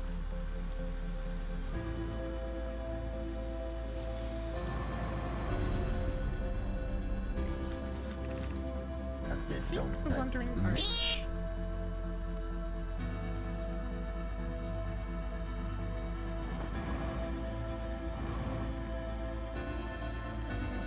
Really?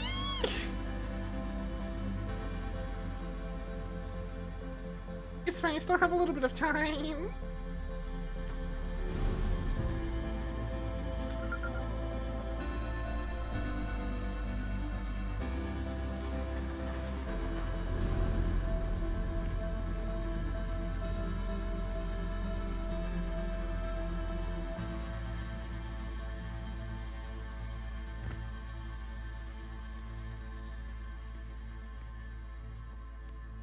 Just have to wander around this aimlessly.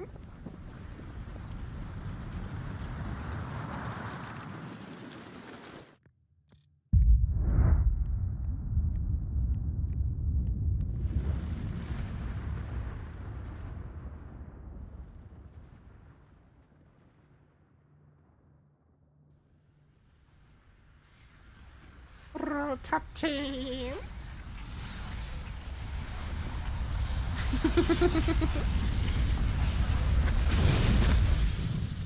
We'll just have to immediately come back to this area first then. He's just gonna show me rotating.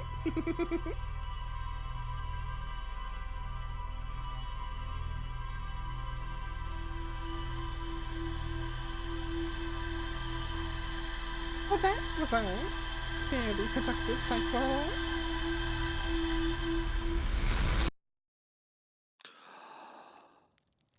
Dinner's ready, it's well done, unicorn. Ew, that's like the worst way to have your unicorn.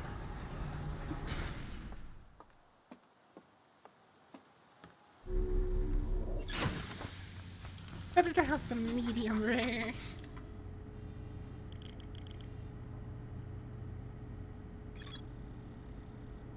Well, next time we shouldn't throw a unicorn next to a supernova.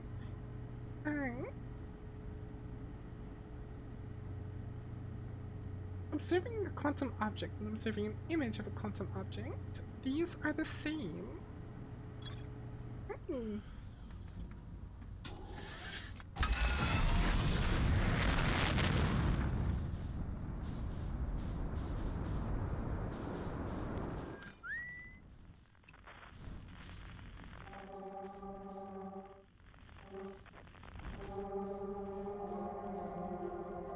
Observe.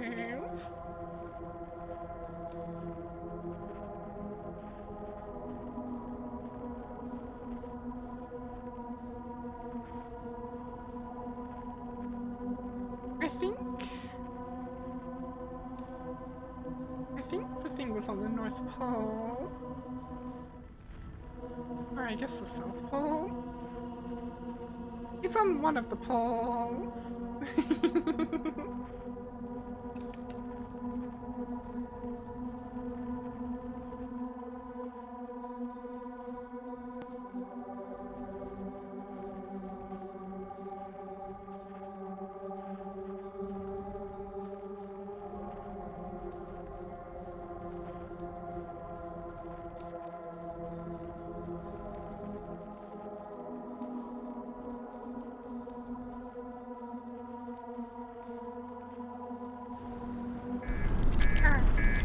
So yes, it is on the pole.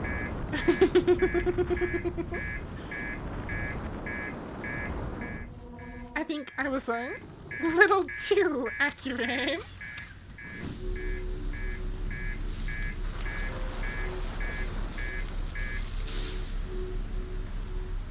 I saw the damage, right? Okay, Lance. I appear to be a little too accurate with determining where the pole is.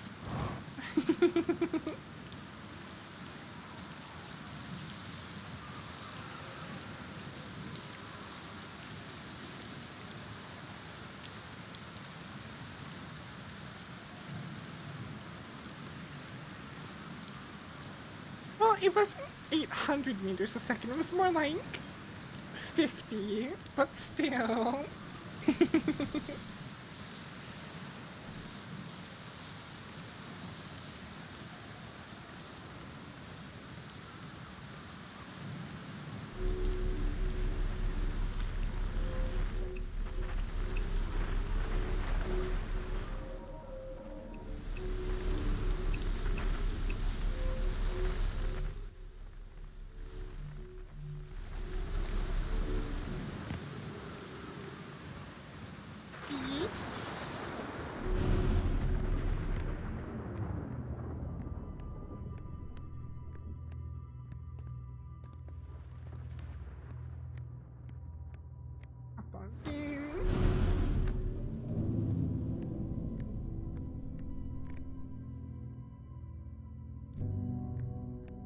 Oh, spooky rock.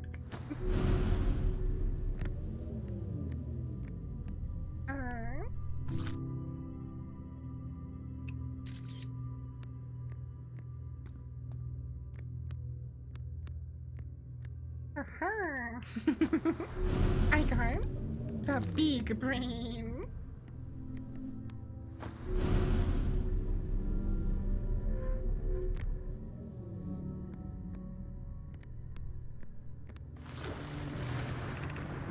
The arch and the crystal do not naturally meet.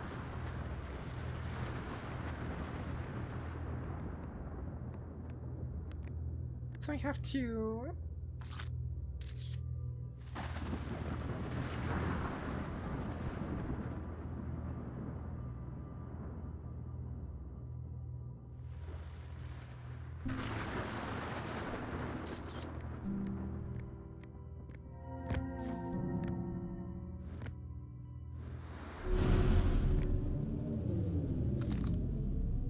You told it takes some people a long time to figure that out.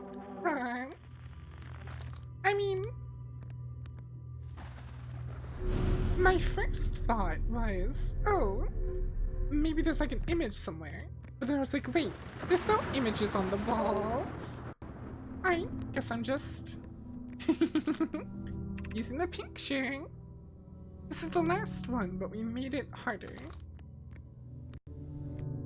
Oh, I see.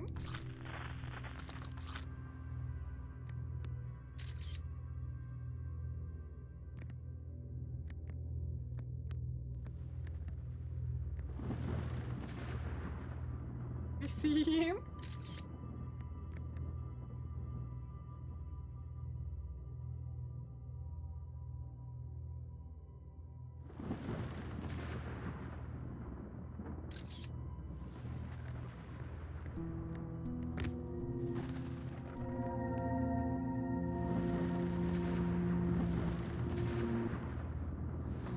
Oh.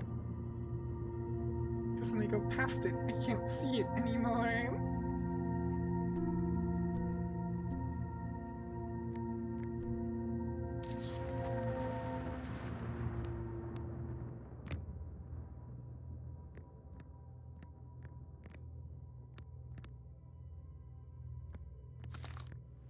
Easy puzzle.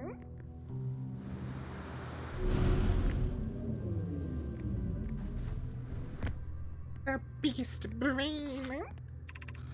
We offer our congratulations. You learned the role of quantum imaging. This takes knowledge with you, the remainder. Take this knowledge with you on the remainder of your quantum pilgrimage. Remember, the other quantum shards have other lessons to teach. Our curiosity goes with you on your journey. You walk in the footsteps of those who came before you, and your path guides those who will follow later.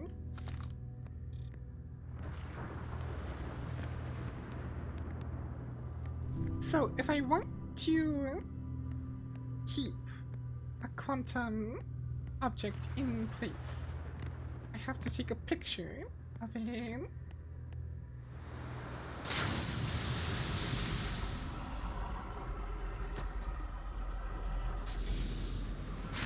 Right, I guess let's go find the one on our home planet. I can never... Timberhearth. That's what it's called. Timberhearth.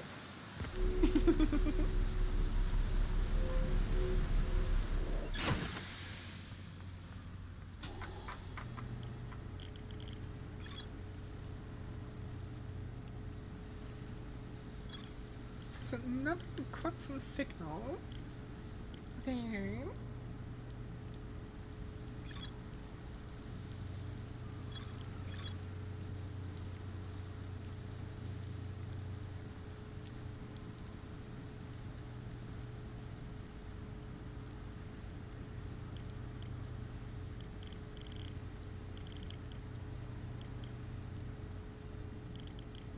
Right, yeah, let's go to Timberhearth.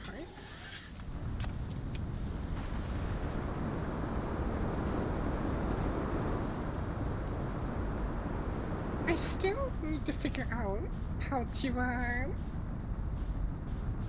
hide Quantum Moon.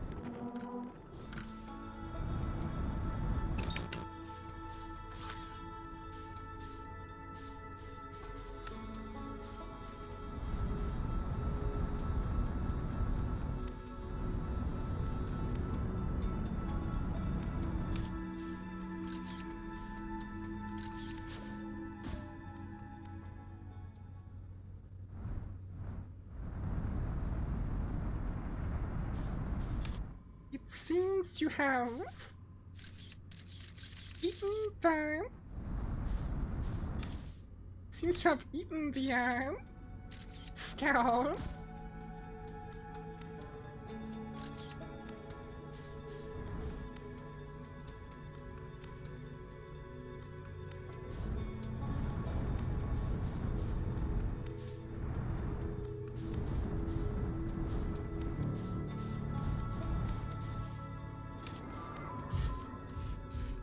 Hee.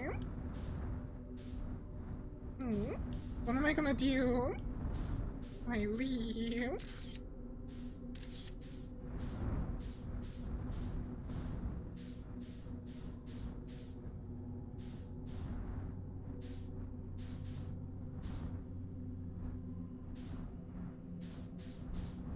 has its own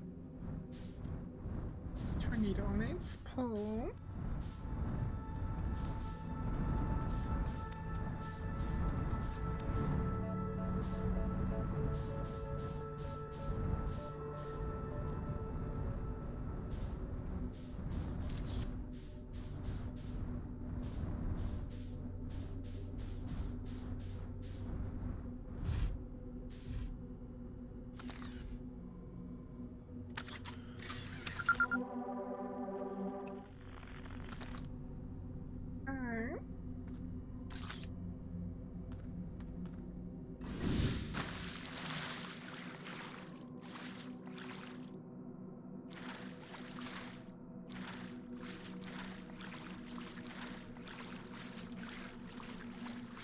Let's...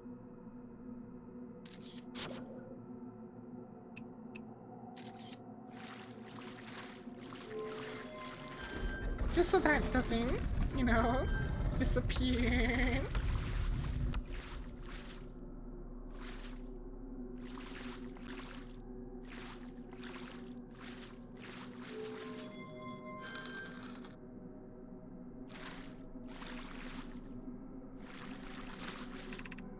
Recall the rule of the sixth location. You have recalled the rule of the quantum energy. Recall the rule of quantum entanglement.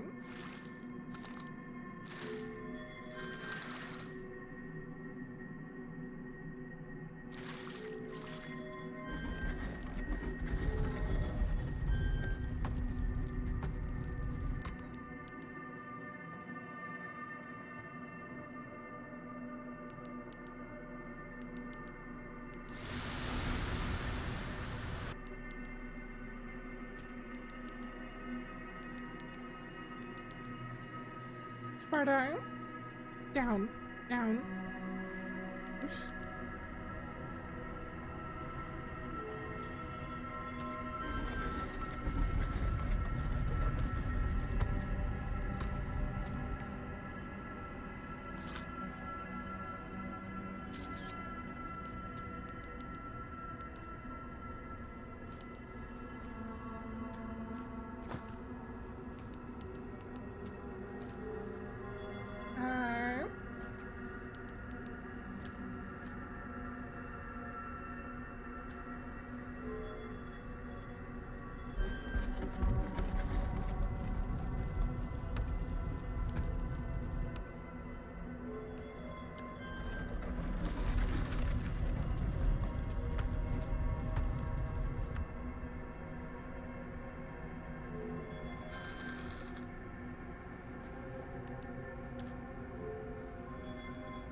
Oh wait, it can't disappear because I have a picture of it.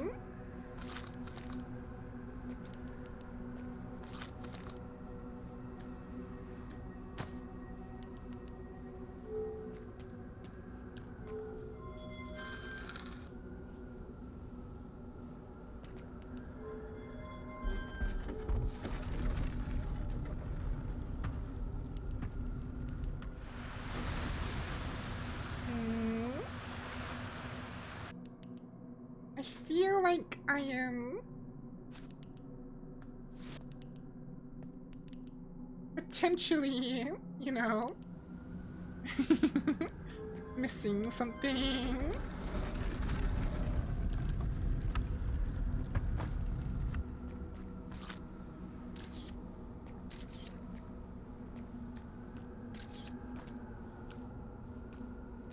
Yeah, I think I'm missing something.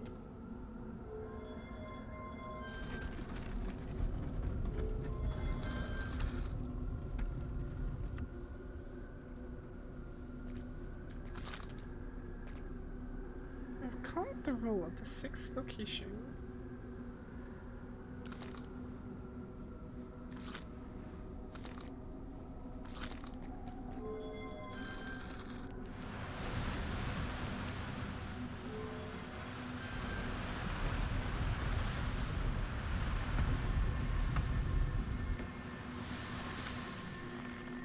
Where's my ship?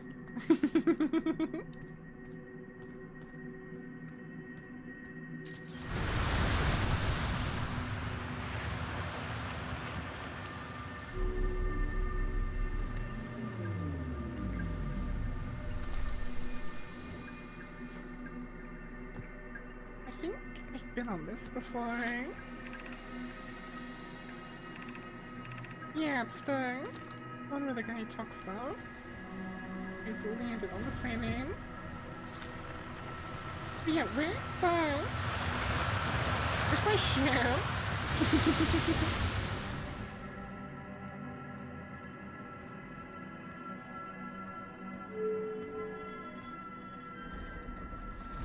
Maybe if I go back to one place.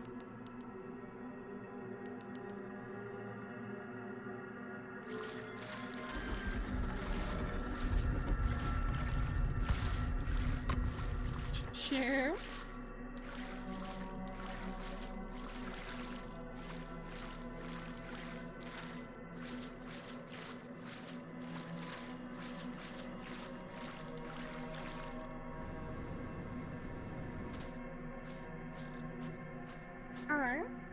You didn't seem to, make it too far.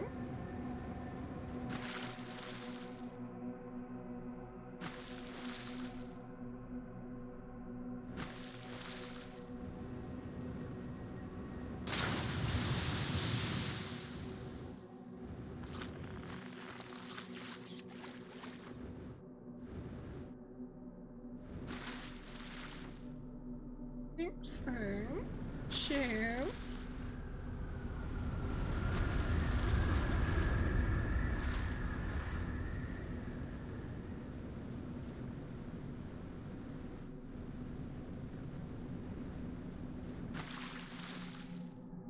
Guess let's go explore the other locations.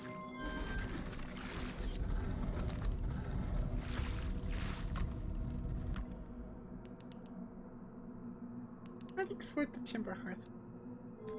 Let's look at this one.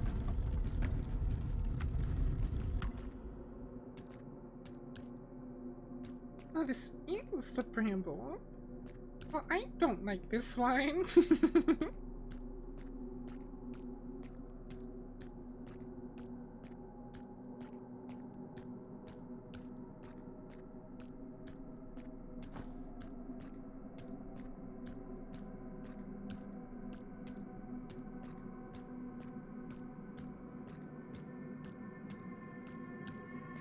Creepy.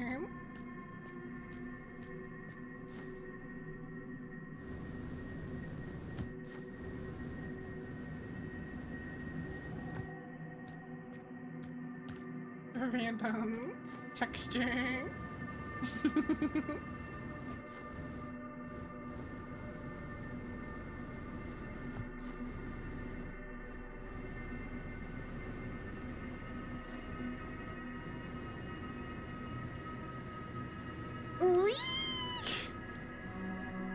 There's something on the North Pole that's again stopping my approach.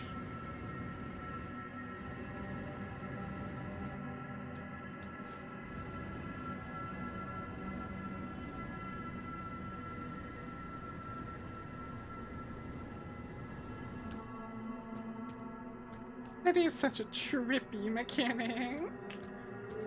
Like, it's a really cool mechanic, but it is trippy. We're here again.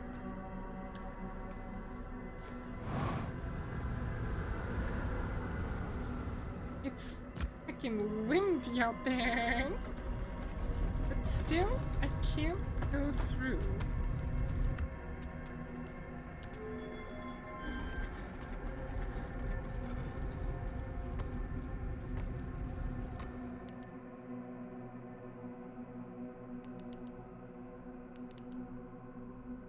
There we go. That's one I haven't explored yet.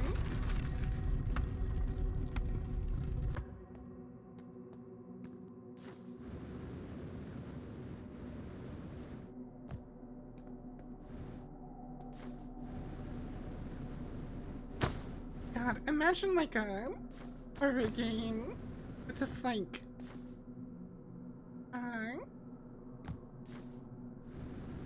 with this like quantum mechanic That would be terrifying.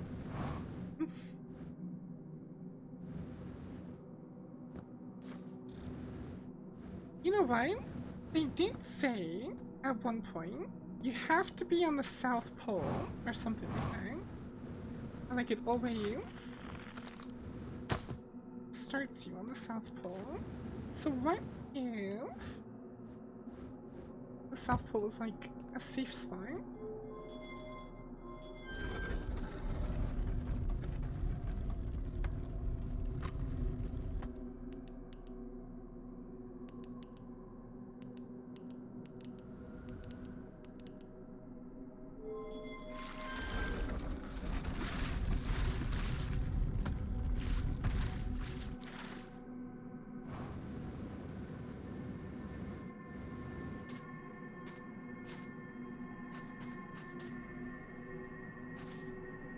That's creepy.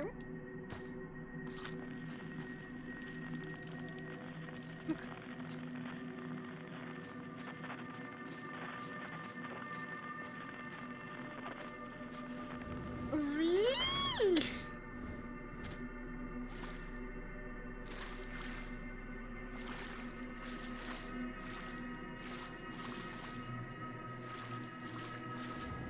That's about as close to the South Pole as I can get.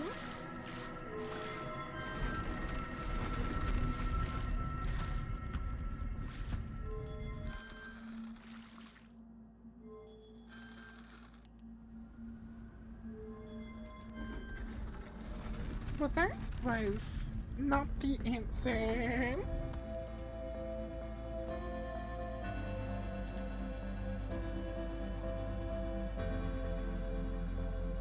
It's camp safe here.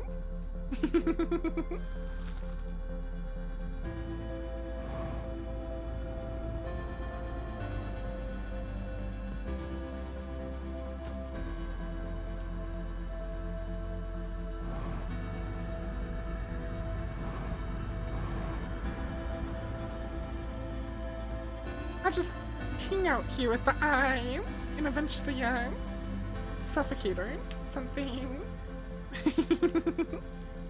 If I just stay in here forever, I can never die. What was the lesson taught in this one?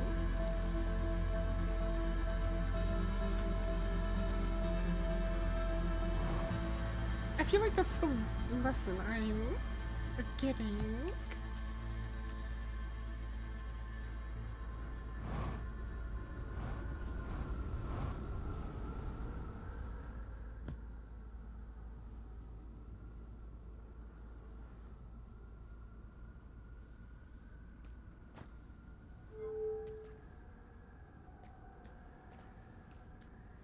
Well, I actually just... Oh. No, I just get stolen. Rip.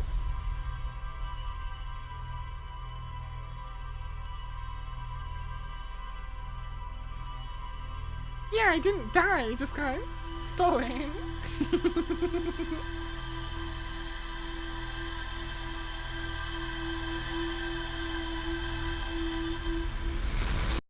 I would say that was a very productive loop.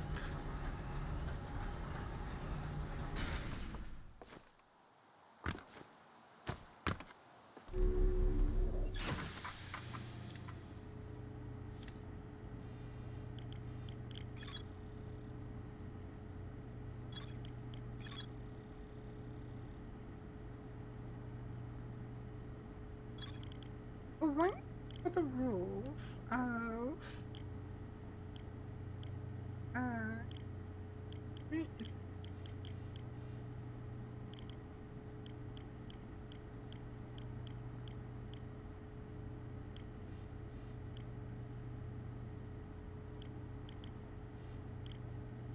Tower of Quantum Knowledge?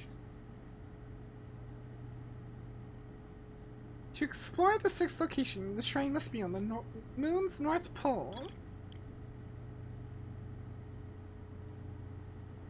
Yeah, so quantum entanglement, if I can't see, then I get teleported. Quantum imaging, and then I have to be on the North Pole to explore the 6th location. How do I get to the North Pole of it, though?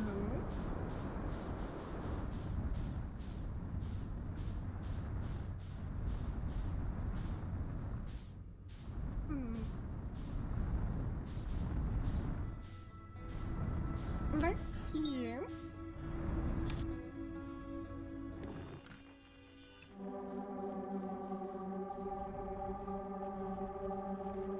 There is quantum fluctuations, like... Oh wait, it's the... I know what it is. It's the one in the center, at the... I think there was one in the center of Timberheart. I just need to find my way back to the town.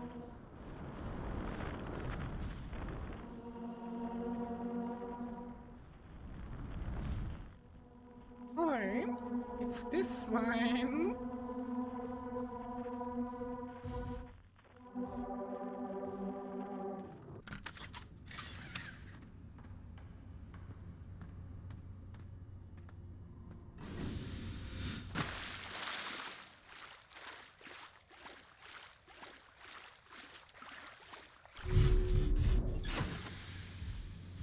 Ow. How is that such a violent? Ow. This is how extreme you've been so Q2. Only 5 days have passed? Yikes.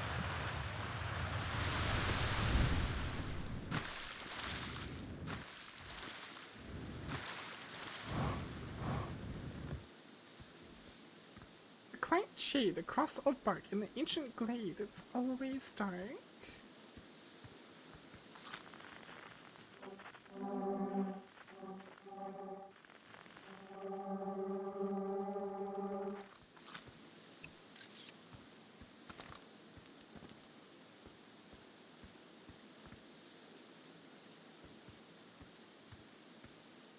Across old bark.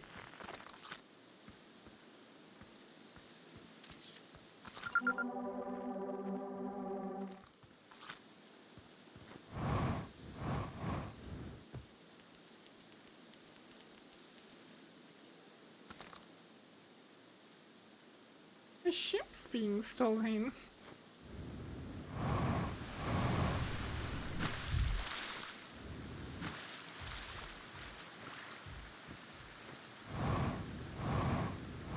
I said don't touch me.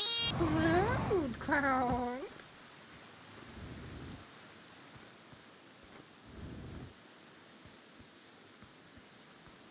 Across old bark, it's always dark.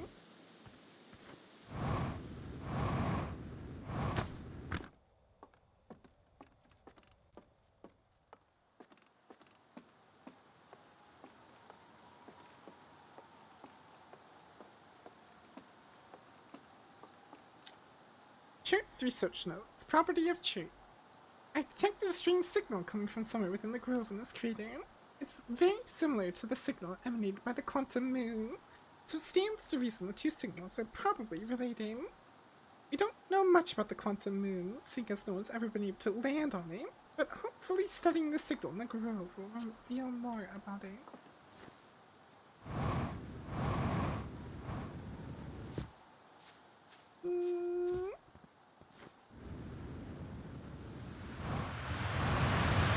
No, leave me alone!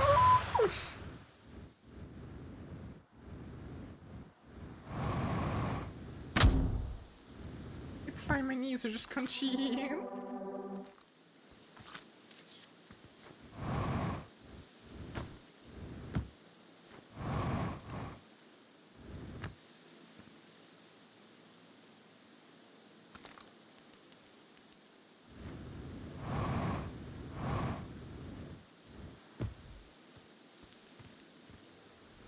can't get... It's not getting pitch black here.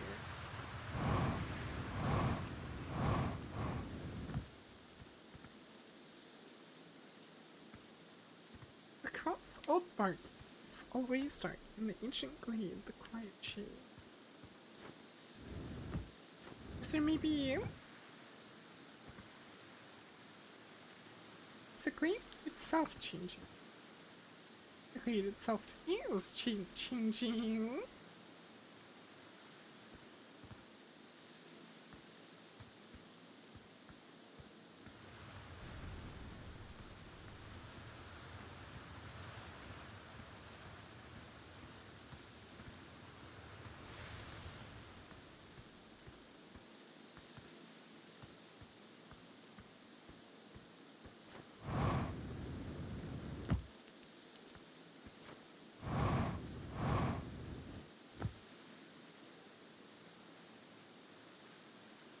Across old bark, to me, seems like a fallen tree. Unless this just isn't a puzzle.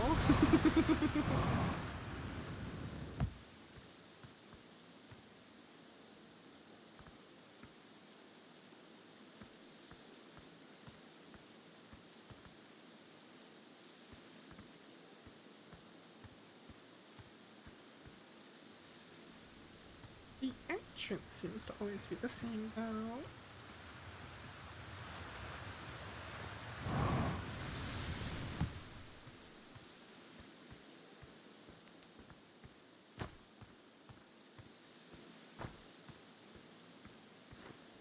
Let's go look in this area again. There was, like, a cut down tree. A couple cut down trees.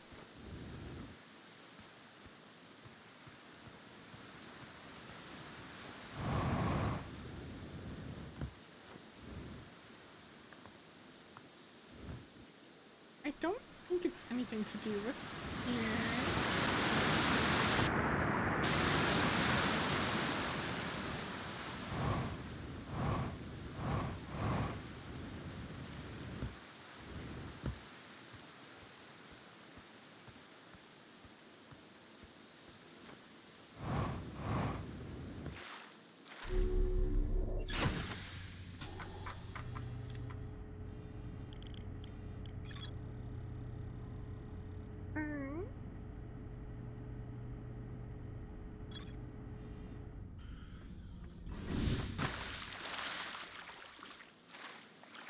You know, I don't think that stone seems to be anywhere else, though.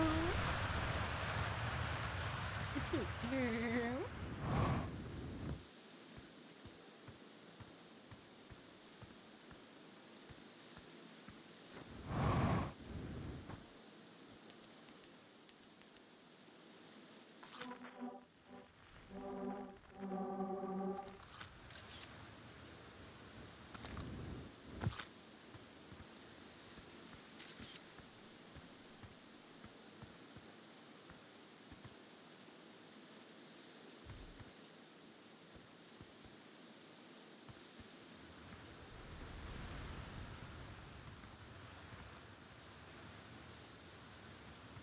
I don't know. Come back to it if I need to. I feel like I'm looking for something that doesn't exist.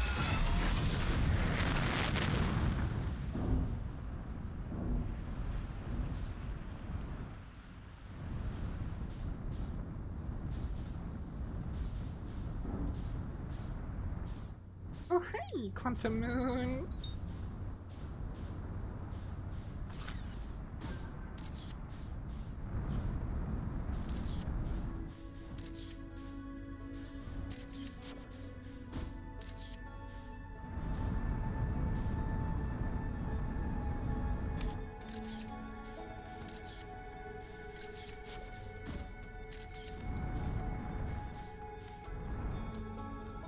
I think this is the North Pole.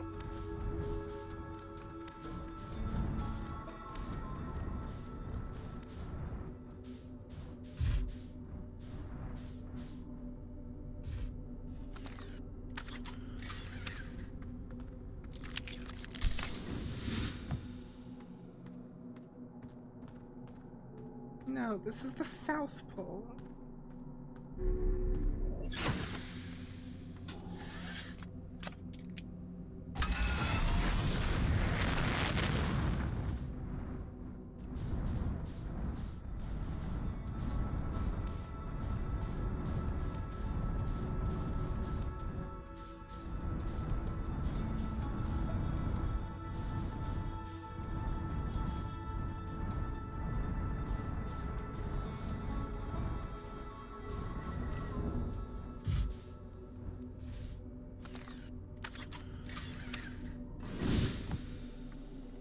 It's the South Pole again. So I have to make the trip on foot to the North Pole. I have to find a way past them. I see. So there's a bunch of barriers, and I have to figure out how to get past those barriers. Well, time to lose the ship again.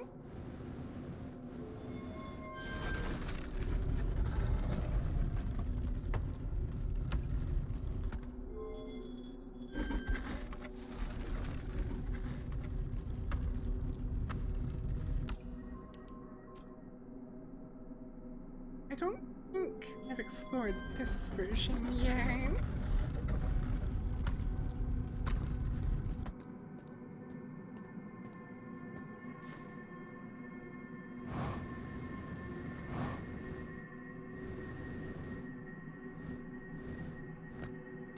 It's as close as I can get to the North Pole.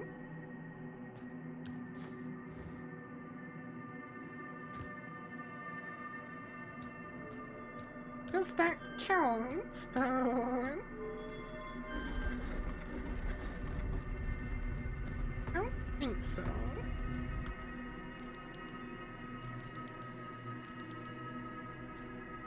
I haven't explored this one yet.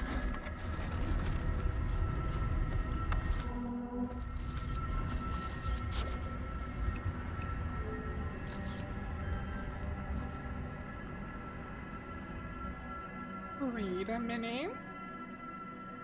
Aha!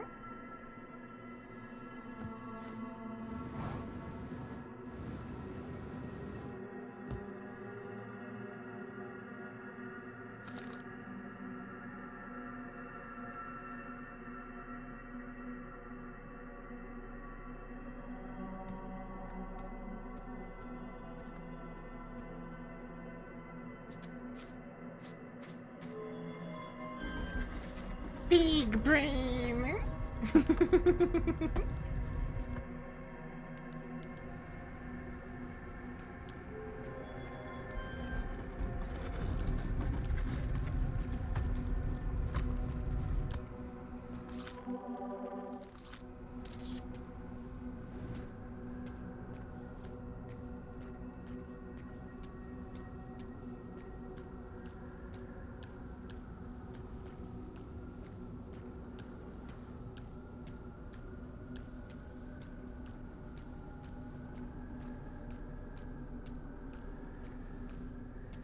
Kind of eerie.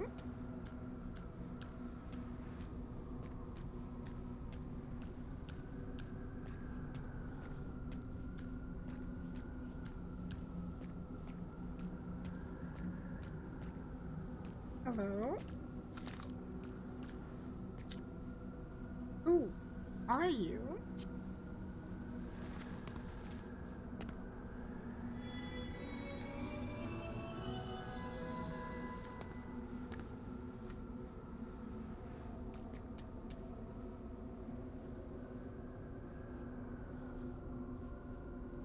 Him?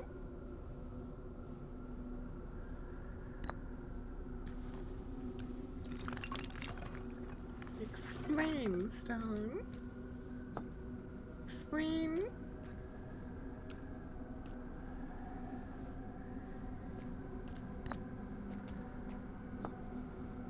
Identify. You.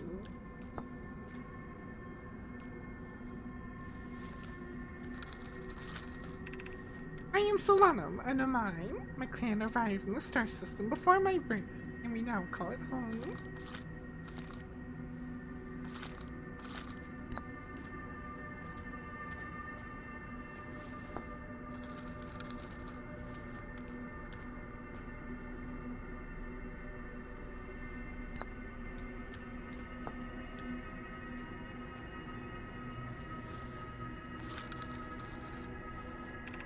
I've never met one of your kind before. It's an honor to speak with you. I particularly admire your 4 eyes. There are many questions I would ask if I could comprehend your language.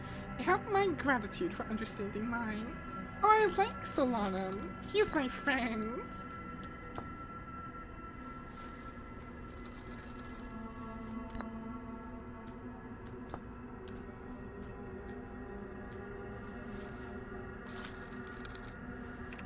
This is the quantum moon where we both are standing.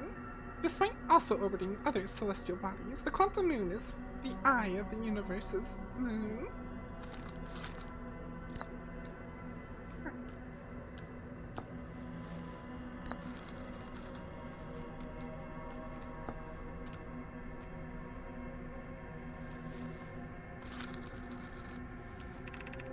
We are orbiting the eye of the universe now, although we cannot see it. Only the quantum moon's reflection of it. The eye is older than the universe itself. And my clan believes it dwells in an extremely distant orbit around this star system.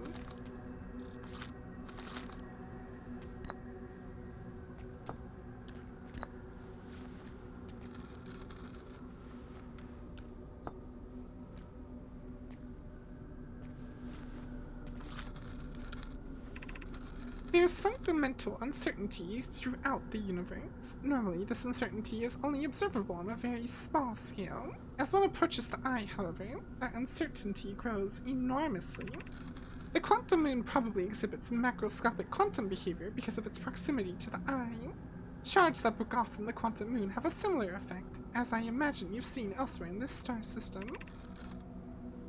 Conscious observation forces a quantum object to collapse to a single possibility, but what would happen if a conscious observer somehow entered the eye itself?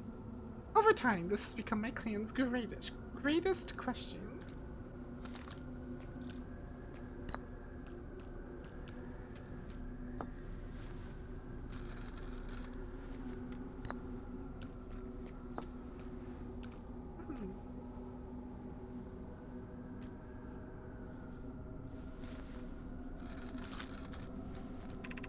I am on my first pilgrimage to the quantum moon. All Nomai and my clan make this journey when we come of age.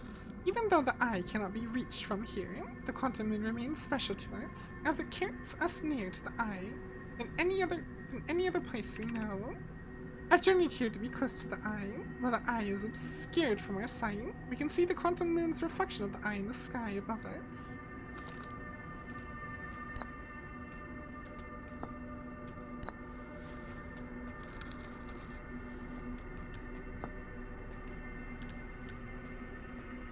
So the eye is like a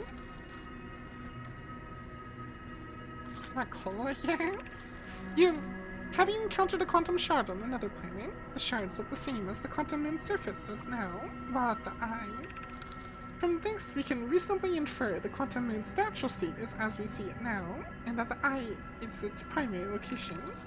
Given the quantum moon is the eye's moon, it's likely that any characteristics the moon exhibits are also exhibited by the eye itself.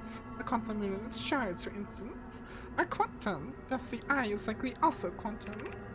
In fact, this moon is probably quantum because its proximity to the eye made it quantum, the same way the areas surrounding quantum shards that landed on other planets eventually became quantum too.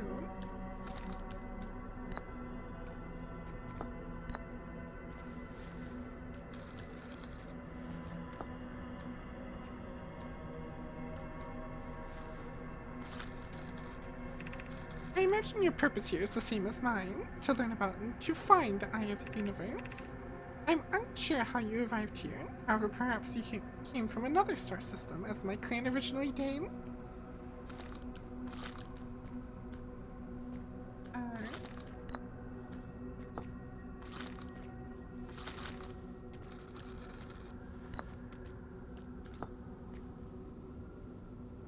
What if I just do that? Suppose you could reach the eye of the universe. Would you try to enter it? What do you imagine the effects of a conscious observer might be?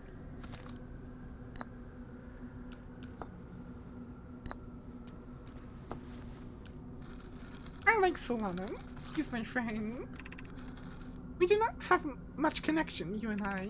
Still, this encounter feels special. I hope you won't mind if I think of you as a friend. You are my friend, Solanum.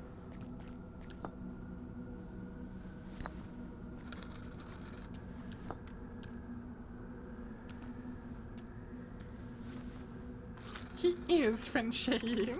Is this your first time on the Quantum Moon? It's my first time here. If you've come here looking for answers, I hope you find them. That's actually...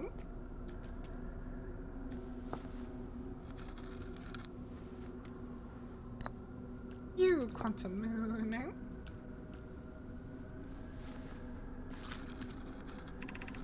Like many of my clan before me, I journeyed here to see the Quantum Moon's reflection of the eye.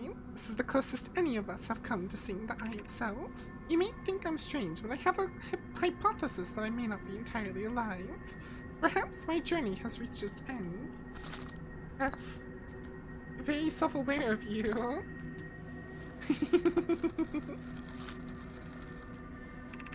I imagine you've noticed the Quantum Moon changes in appearance depending on which location it is currently orbiting. For instance, the Moon looks quite different when orbiting Giant Steep than it does when orbiting the Hourglass Twins.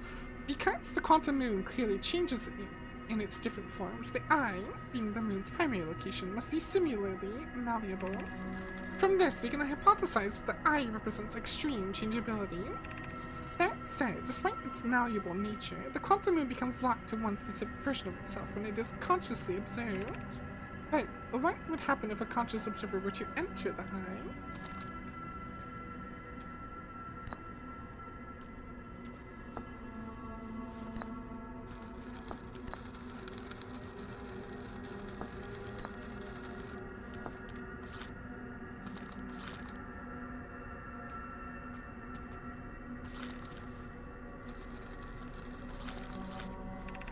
Many in my clan have believed the Eye called to us for a particular purpose. When I was a child, I used to believe the Eye was malevolent.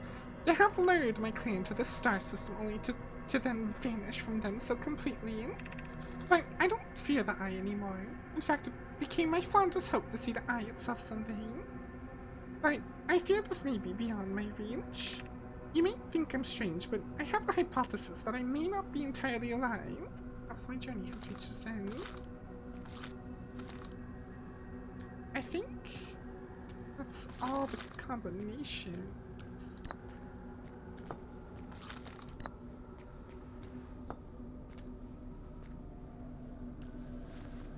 I explained everything, identified everything, did me with everything, you with everything, and I am Quantum Moon.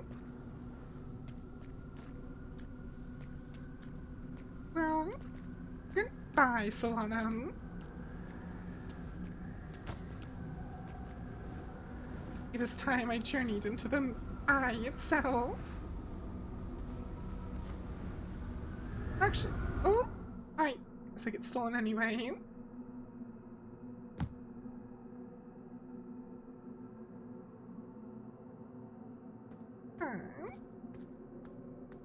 I think I need to take a picture of it, and then I can go.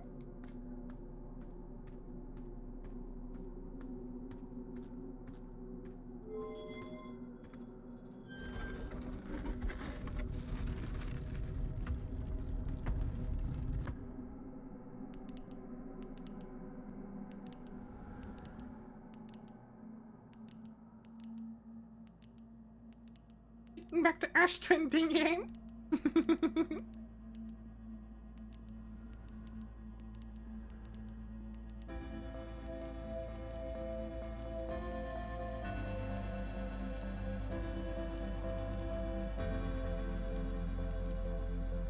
I think it's too close to the Ash Twin and Ember Twin are too close to the sign,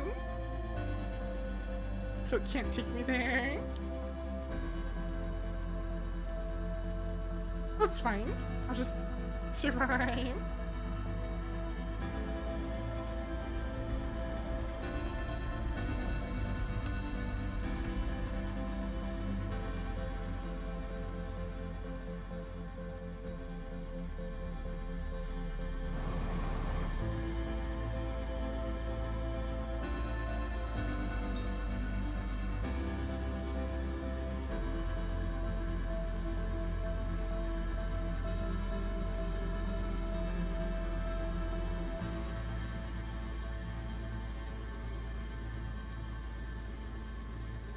Let me in. Why is my ship 12.2 kilometers away?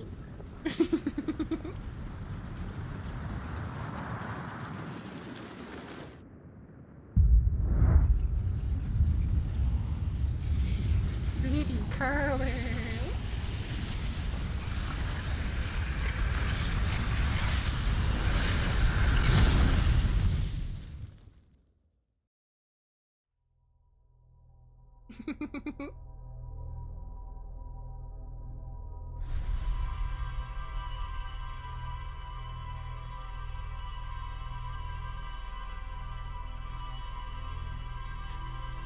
Just all kinds of wiggly.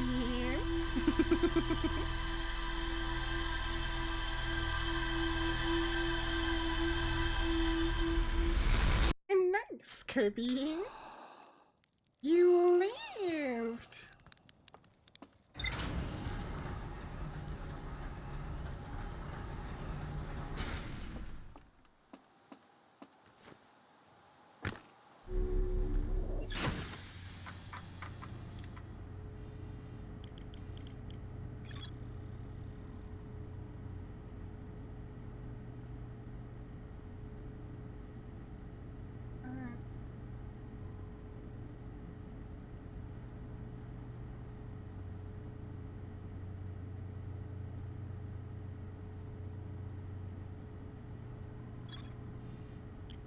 Well, I kind of want to try and go into the eye of the universe.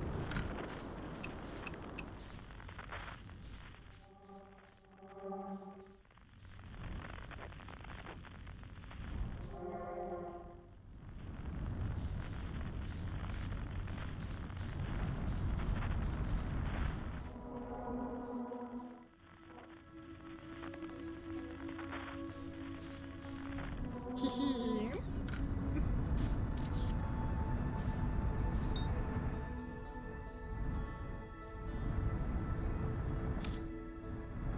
You want to kill Heinrichs for insulting Yearling?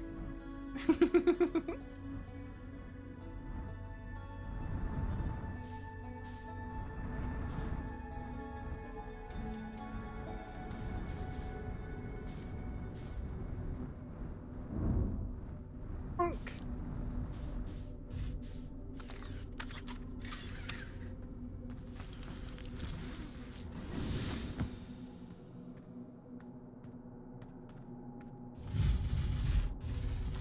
Dang it. I was trying to figure out what the heck was happening to my my poor shuttle.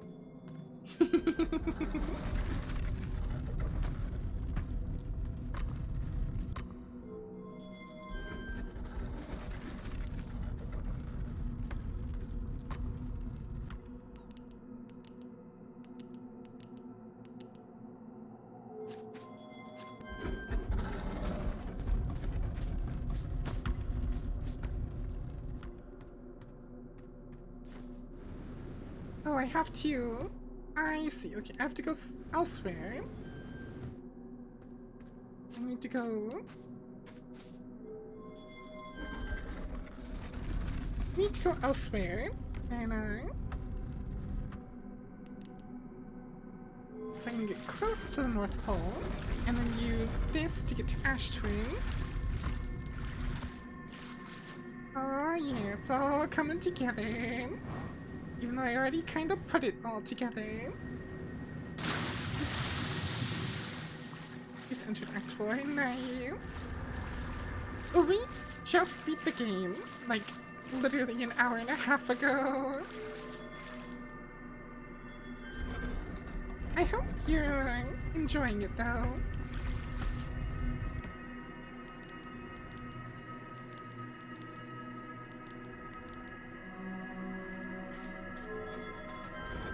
You know, it's an amazing game.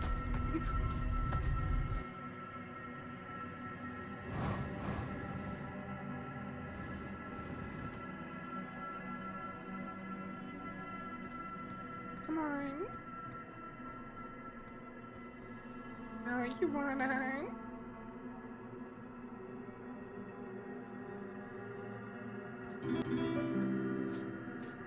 Hey, Static Volt. Thank you for the follow.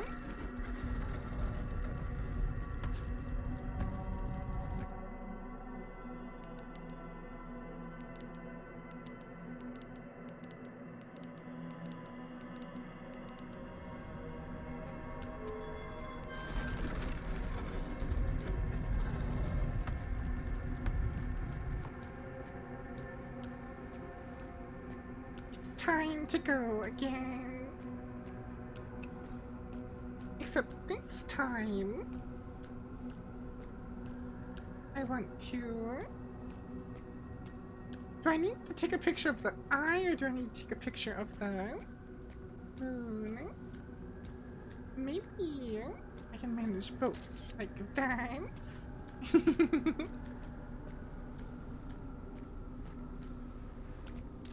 I like that.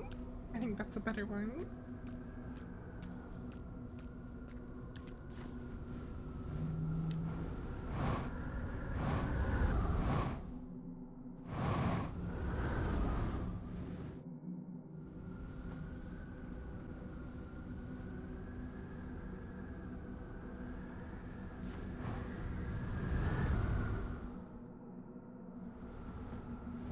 It does not like me trying.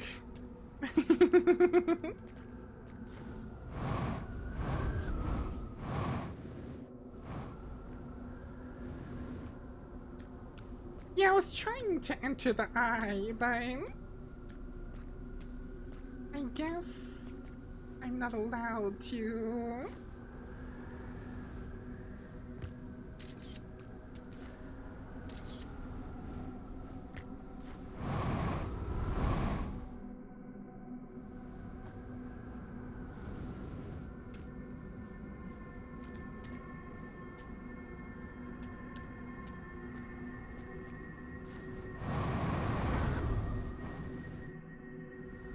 I'll have to try a little harder than that.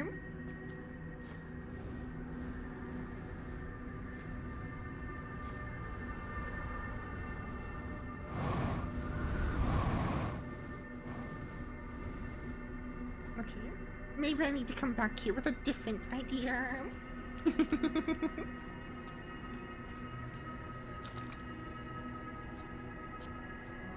I think I already answered, like, asked all her questions, though.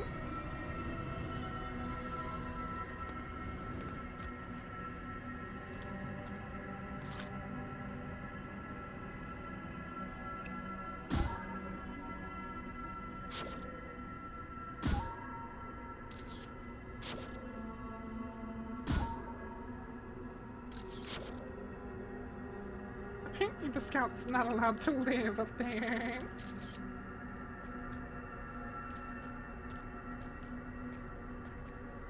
I already asked all those.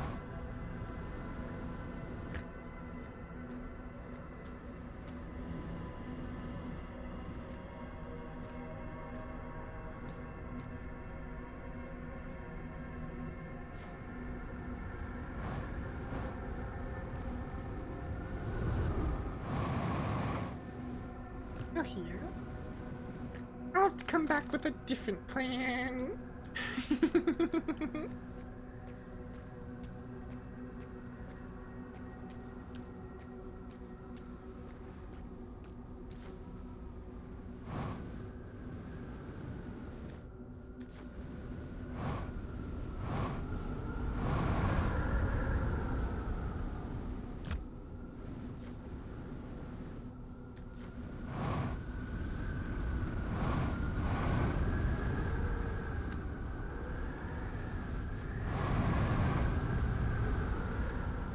Please don't let me through.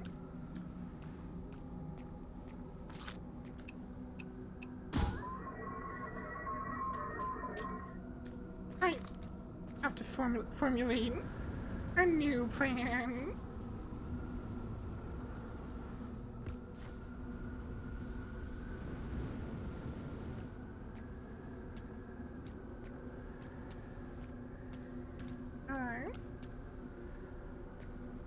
Oh! Wait, hold up. If I don't take a picture of the Quantum Moon, it'll just take me back to a different place.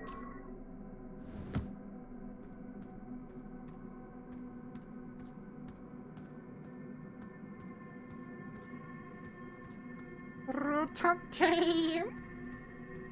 Oh my gosh, where's the tower? Thank you.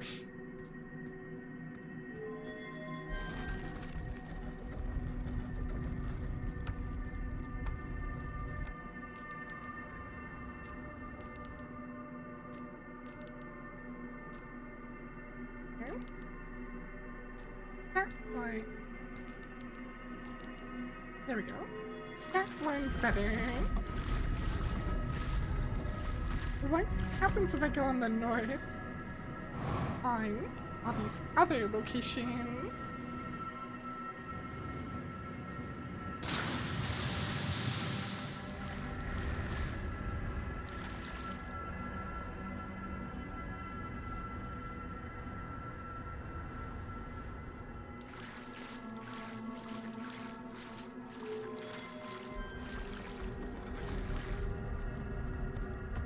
Now we just need to go to Ash Twin Line. If it's not too late. It's not too late, good. I'm just pulling.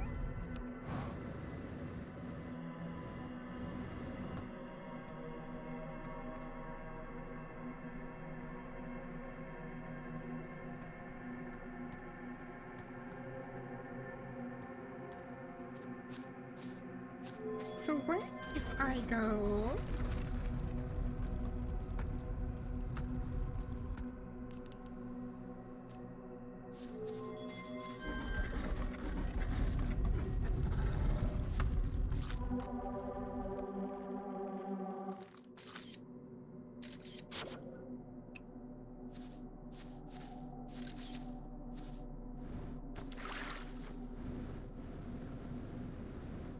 random water.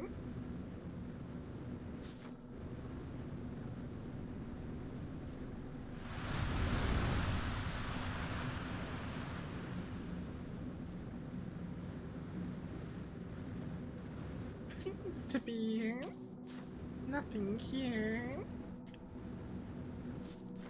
At least nothing different.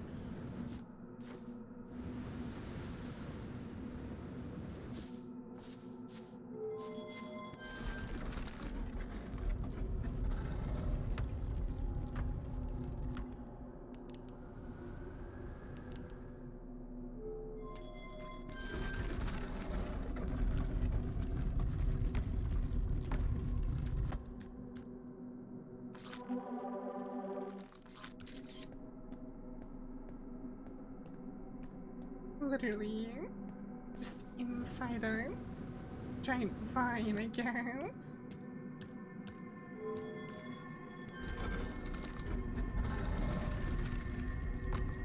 I'm assuming there's nothing of major interest.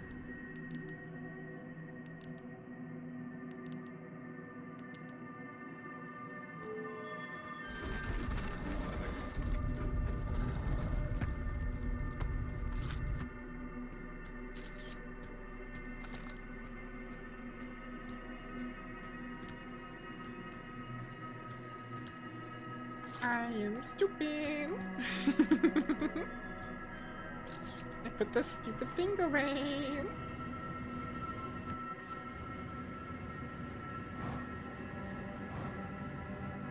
At least there was a way to rectify it.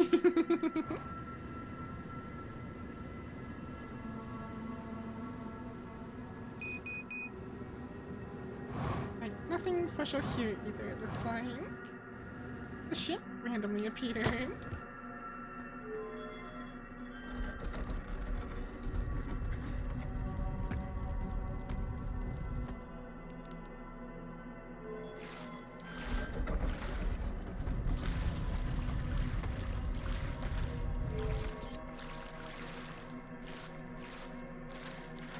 This is also literally nothing. I was just trying to see if there was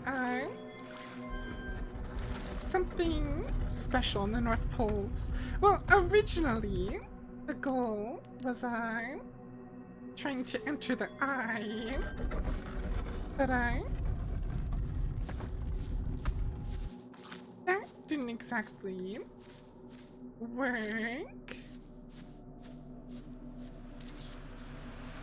So then I wanted to see what was on the other North Poles. Right, apparently the answer is nothing is on the other North Poles.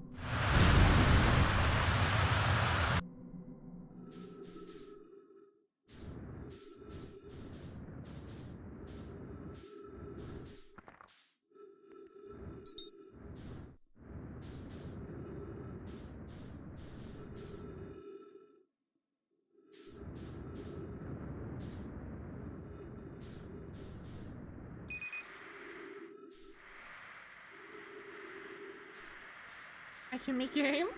I can make game.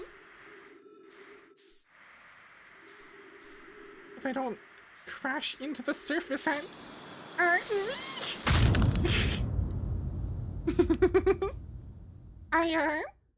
didn't slow down enough.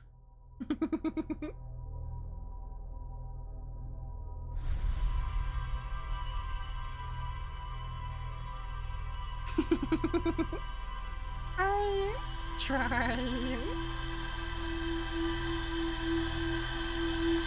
Hey, Dipsty, how are you doing?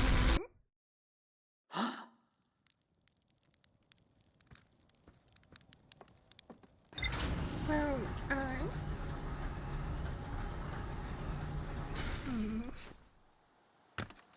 still breathing. Well, that's good.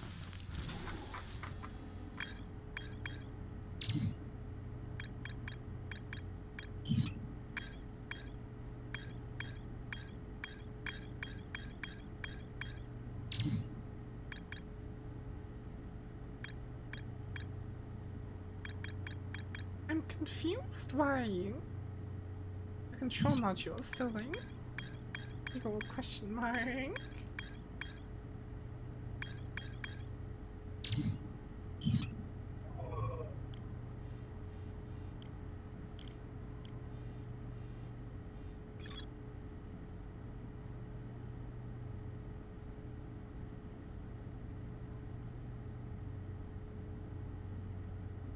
So I need the only thing it seems like that I can still explore, at least that I have ideas on how to explore, is the Ash Twin project.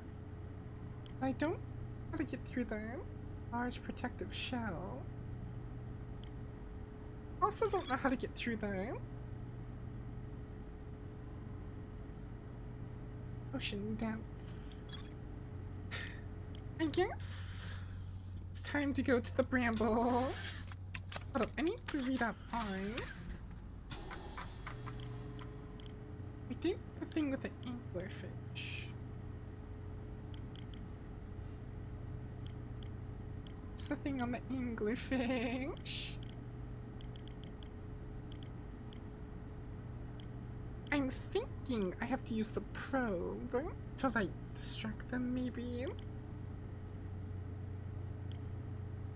It's the anglerfish.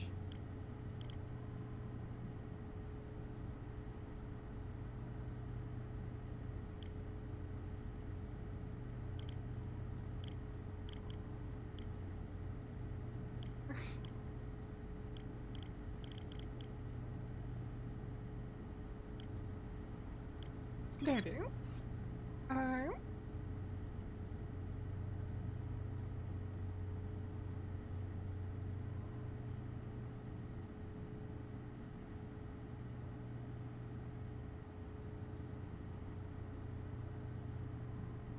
Blindfold was had because the anglerfish was blind.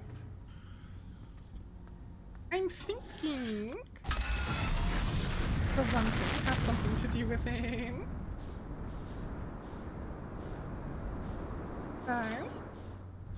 Scout.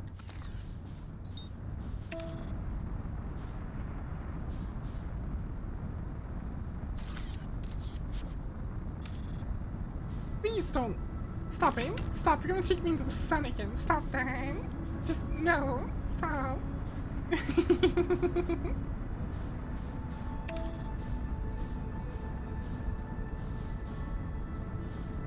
Stop that. Need some help.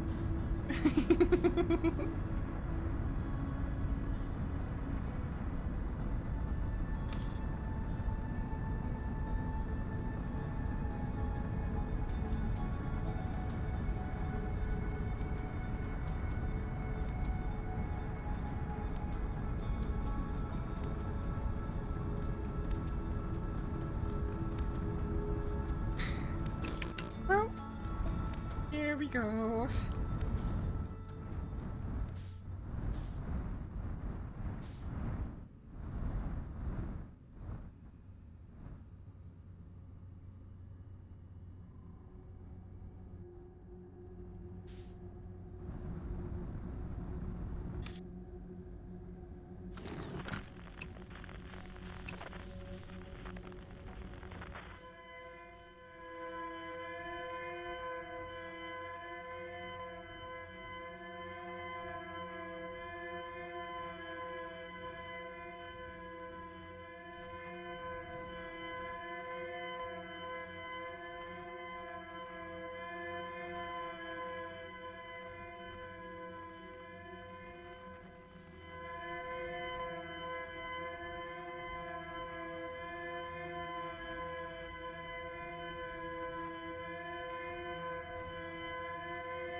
This is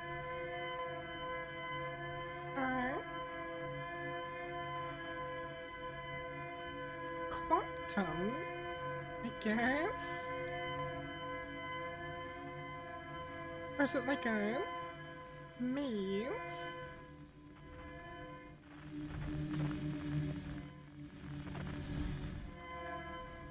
Oh, it's a maze. I see.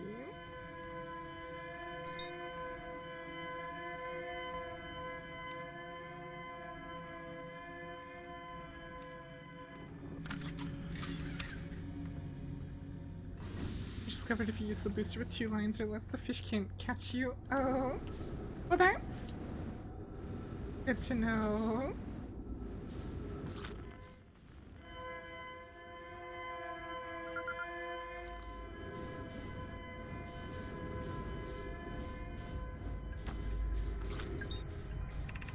Our escape pod crashed as we tried to flee this place, destroying our movement and communication capabilities in the process.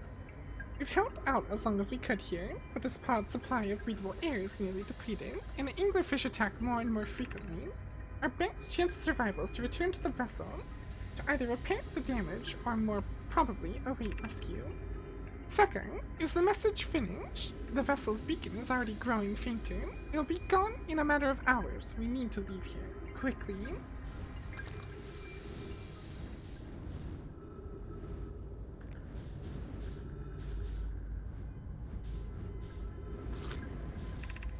Escape Pod 3 vessel has been mortally injured.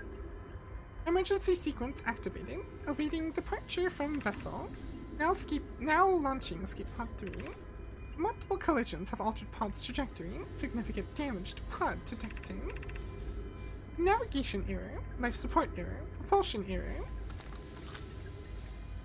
Scanning external environment. Scan complete. Gravity not detected. Breathable air not detected.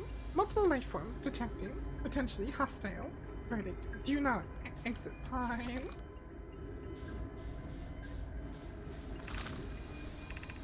There is a new problem. Our equipment is detecting 2 distinct beacons from the vessel, but it isn't possible for the vessel to be in 2 different locations at the same time. I agree, but the beacons are exactly identical to each other. Perhaps if I had more time. We're nearly out of time already, ding. The vessel's beacon is quickly fading, soon it will be gone, and we will be lost. We will follow the beacon whose source is nearest to us. But suppose that beacon is false. We likely don't have enough air to reach the further of the 2 beacons. Ding. The decision is made for us. We'll leave a trail of lights as we go. There's still a chance someone could hear our escape pod's distress signal.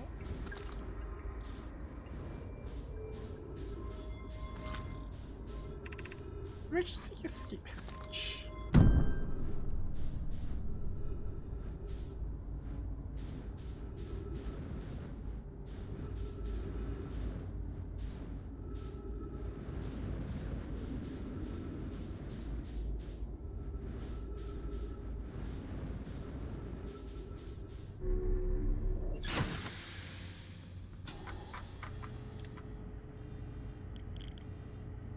Escape pod 3 survivors.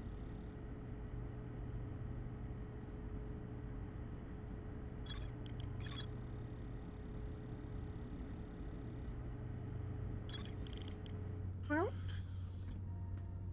guess let's follow the lines.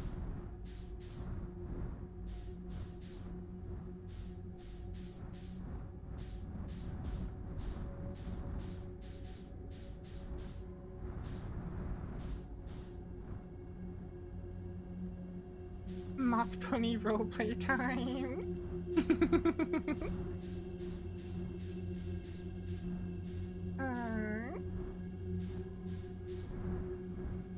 Well, I think I found where the survivors went.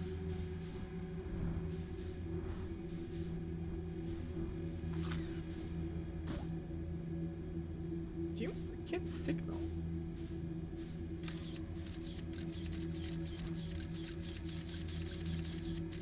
So that is where the vessel is. We just need to go to the other signal.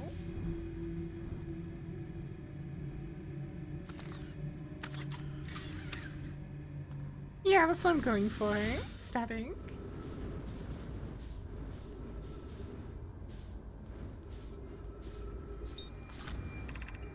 To any who come here searching for us, we followed one of the 2 beacons from the vessel to this place, but now can go no further. It's almost too faint to hear now, but the vessel's beacon is still faintly emitting from within this thorny sea, yet the opening is too small for even a single nomai to fit through it. So our escape pod couldn't have flown through here. I don't understand how this could be possible, but this gruesome place seems able to manipulate space itself. Maybe this was our undoing. To be so close to the location of the vessel, and still so far, is difficult. The worst, the vessel's beacon is dying. Soon we'll be unable to hear it. There's nothing we can do now but try to perhaps find a way inside, or at least attempt to comprehend why this happened. My dearest hope is that the other escape pods were able to reach relative safety.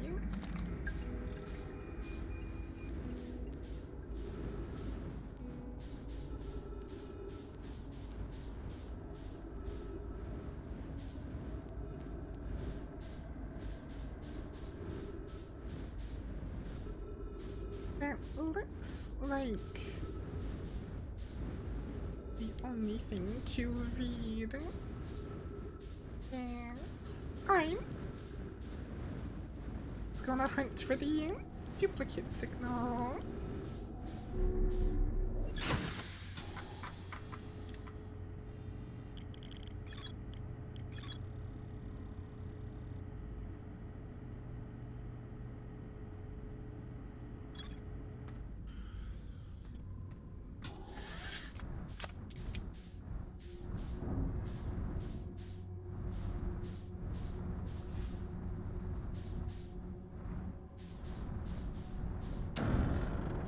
Ow.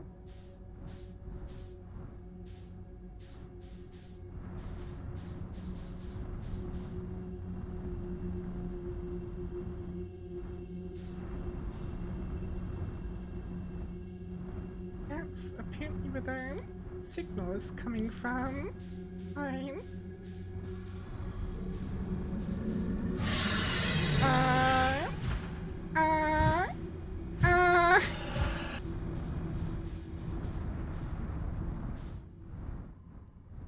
Hmm.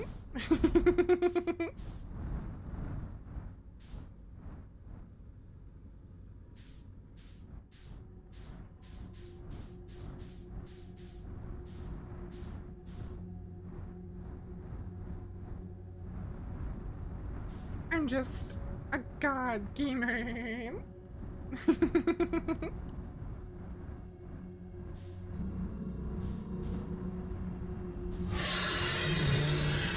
Time to just go.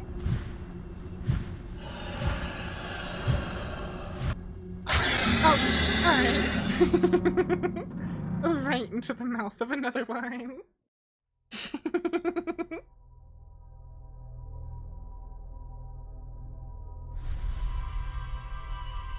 For counter 1.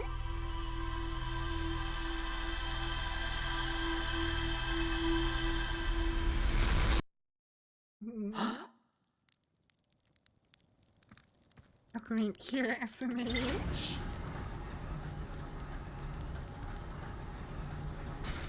Wasn't this like Alco's suggestion though, or something? I forget whose pick a game it was.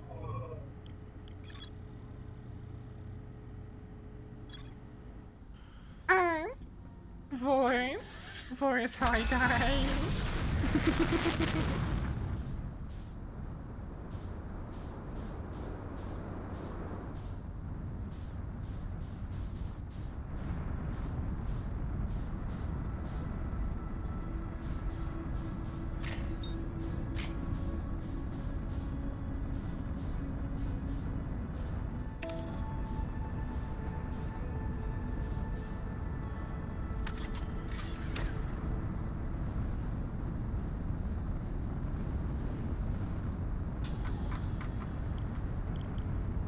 So I want to find a way to the vessel.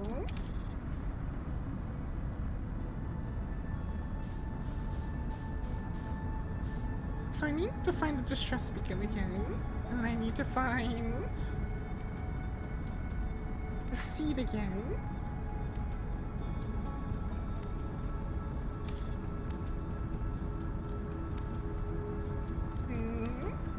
Bonk.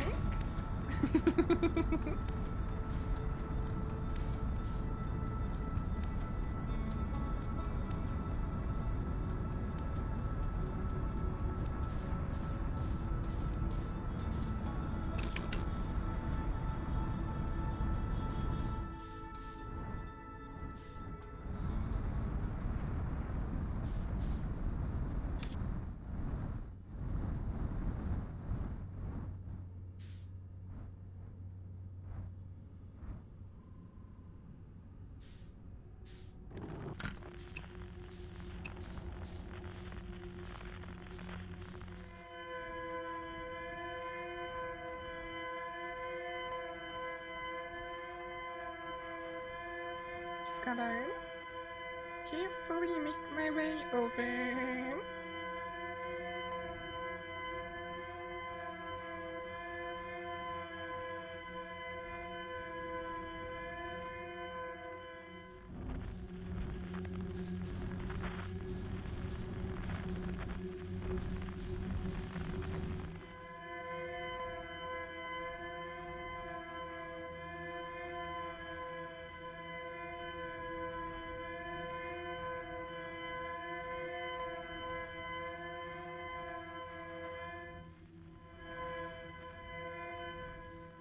Sweet.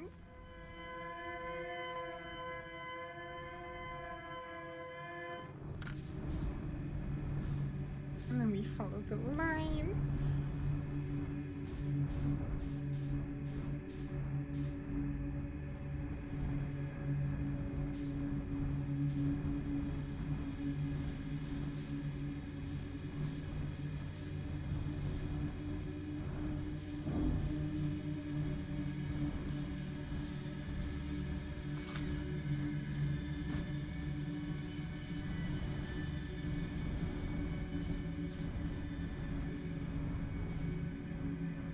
carefully.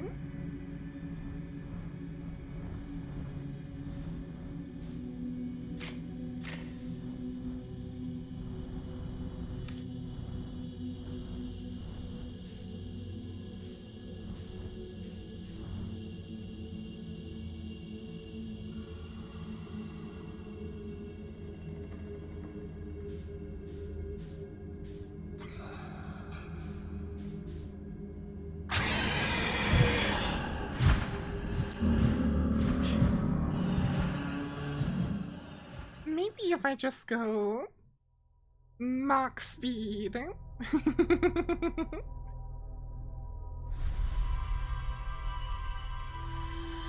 So I can just drift.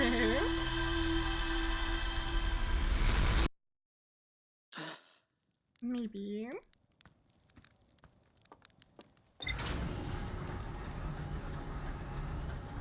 That's what I'm thinking.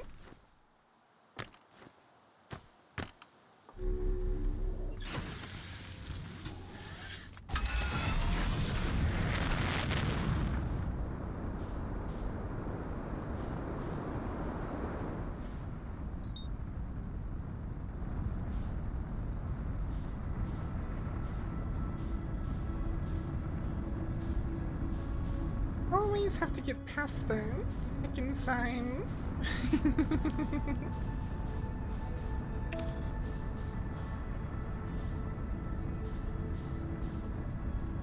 Stinky sign.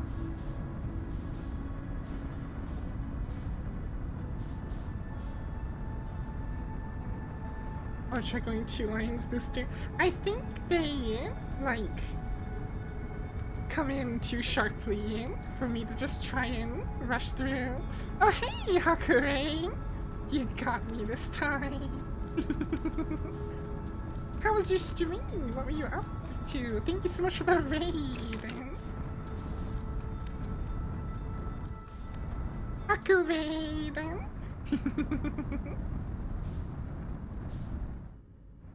But yeah, how was your stream? What were you up to?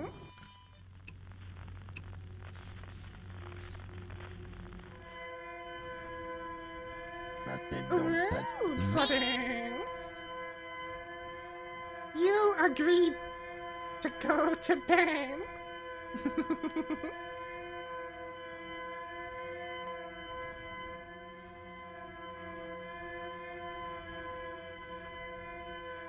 You're speedrunning, you worked up hard. Elf. Oh, what were you speedrunning? Oh, some Metroid. Nice.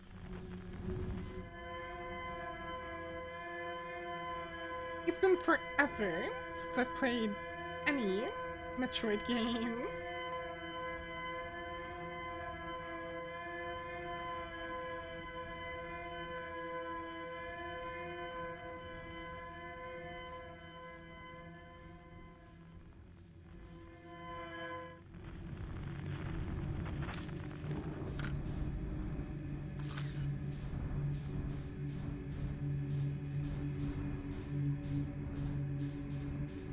Very carefully. Over here.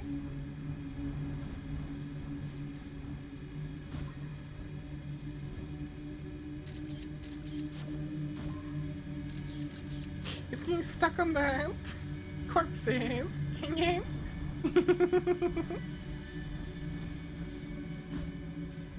There we go.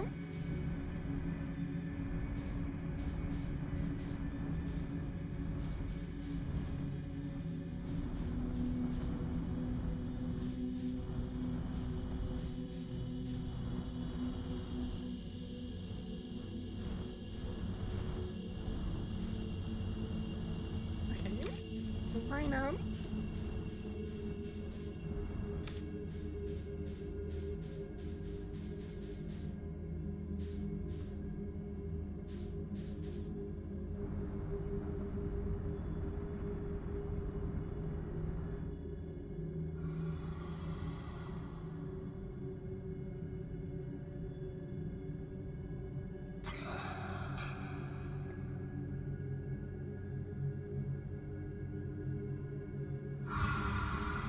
very quiet.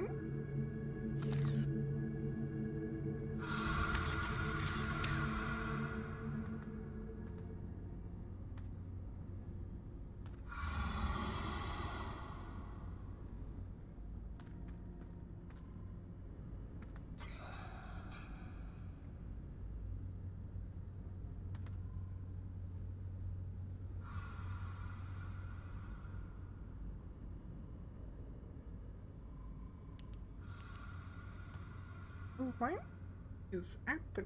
Are those eggs?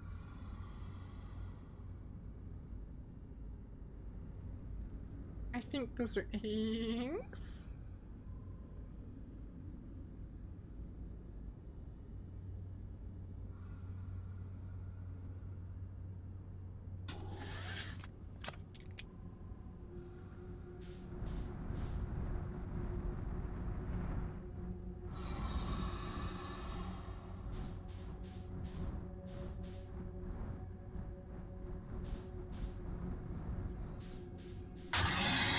Go, go, go. The chin. Oh my gosh. Oh.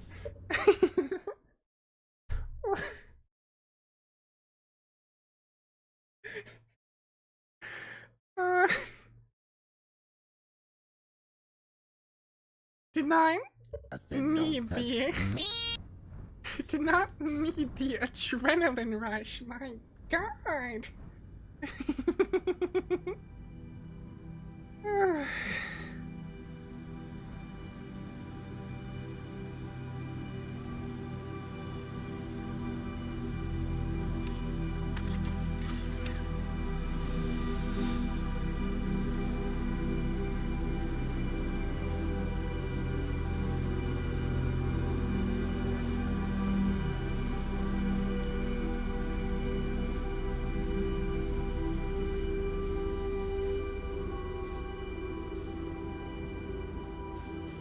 I do have enough fuel. That's good.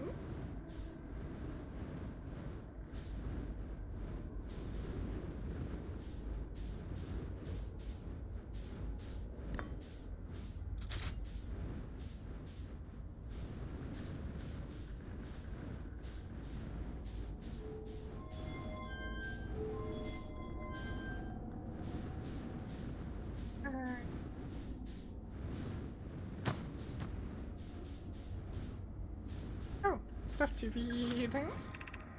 I'm recording now. I've never encountered anything like this. The signal the vessel is receiving appears to be older than the universe itself. This is our first contact with anything of this nature. Everyone prepared to warp immediately. Estelle, wait. I need more time to send an outgoing message. Shouldn't we tell another clan where we're going? We can send the message upon our arrival. This extraordinary signal appears suddenly. It may disappear just as quickly, and we can't lose a discovery this incredible. Focus on preparing for the warp and staying. I understand. Anona, is the vessel ready to warp to the signal's approximate coordinates? The warp core is powered, but this will be a significant jump. Afterwards, we'll need time to recharge the core. That shouldn't create a problem once we arrive at or near the signal source. Everyone, we're ready to warp. So, I think this warp core up here is... I'm assuming... dead. Lots of stuff to read. Do any Nomai clans whose vessels can hear this message? It's clear the universe is dying. There are fewer and fewer resources and safe places within space now. So my clan and I believe the best option is for all of our clans to stay together. If you can reach the Glooming Galaxy, we found that black rock suns are fairly stable, and life in the star system is comparatively thriving. We live in relative safety. If you prefer to continue exploring alone, no, you will be on your own. Kanna, we're making our way to you. It's good to hear from you, Bromine. We'll watch for your vessel. Has anyone heard from Neen? His clan was on its way to our vessel. But I never arrived, and he hasn't sent any messages. I'm beginning to worry. That is unsettling. It reminds me of that old myth my grandfather used to tell. The disappearance of Escal. I remember hearing that story as a child. One day Escal's vessel simply stopped responding. The other clans searched and searched, but found no trace. It was as if their missing friends had warped out of existence. That's no myth, friends. Escal's clan existed, and their story was real. What a curious event to have passed into myth. Our ancestors were told that story when they were young. Are you sure it's true, Hyssop? It was a very long time ago, but yes, my clan's ancestors searched for Escal's clan for a long time. But in the end, none of them were ever seen again. It's the only time in our history a vessel has ever disappeared this way. Hyssop, I hope you aren't comparing Escal's story to my clan's vessel. Me and my friend, we feared you were gone. Not yet we aren't, but nearly. We found trouble during our warp. The triple suns of the bright spark star system exploded. It was only a lucky coincidence we weren't caught in the blast. I'll meet you soon, can I? I'm relieved your claim is safe, Neem. It's good to hear your words. Any vessels nearby, remember to be extremely cautious of potentially unstable stars, which is most of them. So, this universe is just doomed. Big ol' F. This is Escal's vessel. Something went badly wrong during our warp, and our vessel is mortally wounded. We need help as quick as possible. Our vessel appears to have... Has it fused with the local environment? Somehow? There are vines that are now part of the vessel. It's been torn apart from inside itself.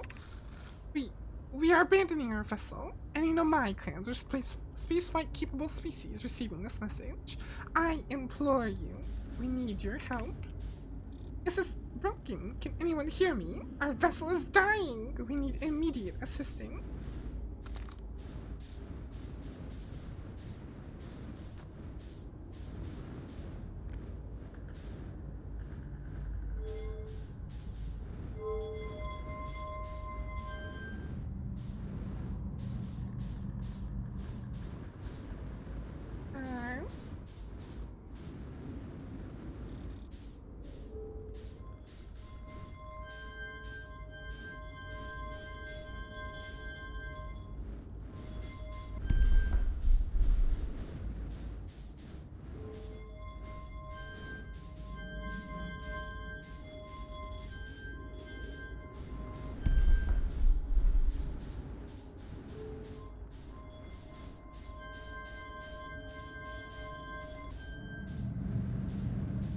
I don't know what I'm doing.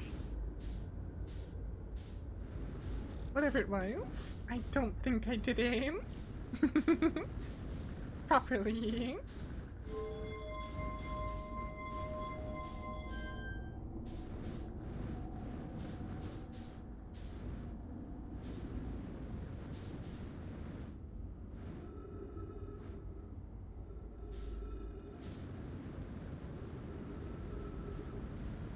What's over here?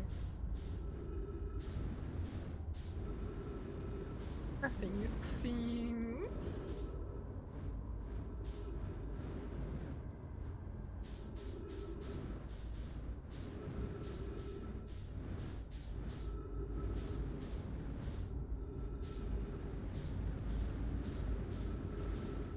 Other reaches, maybe.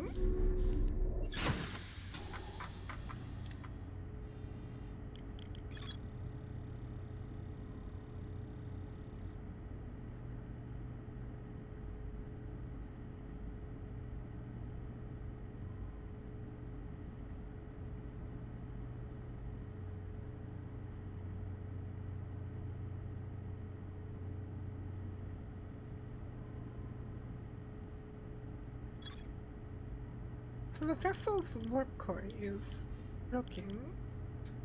I wonder what would happen if I took the one from the Ash Twin Project here. Would that end up killing us or something?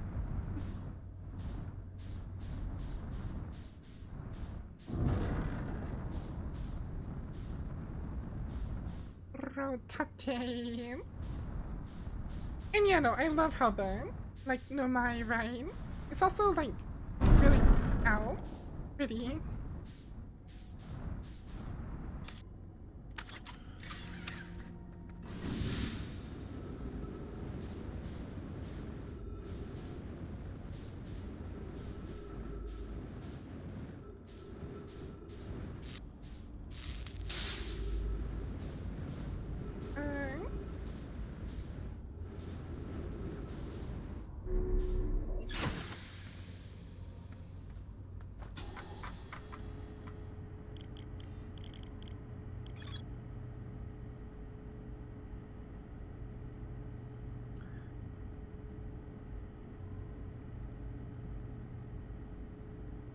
I bet if I went back to Timberhearth and shot my probe into the thing at Timberhearth, it would lead me somewhere here. It could show me where Feldspar is. Maybe.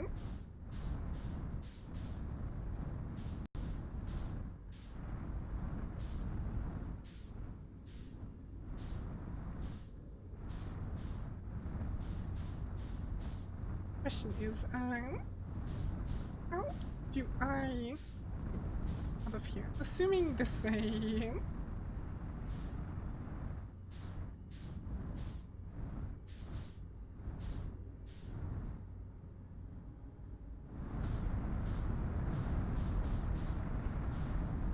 That sun's looking real spicy.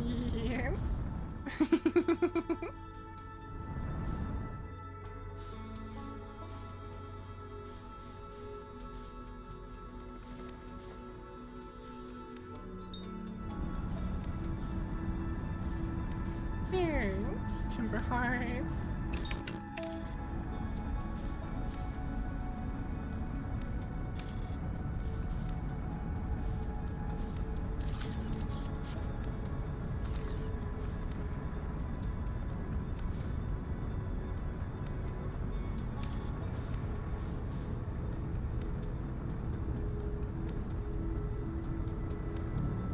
I don't remember where the meteor landed though. I do remember there was smoke coming up from it though, so it shouldn't be too hard to find. I think it's this one up here.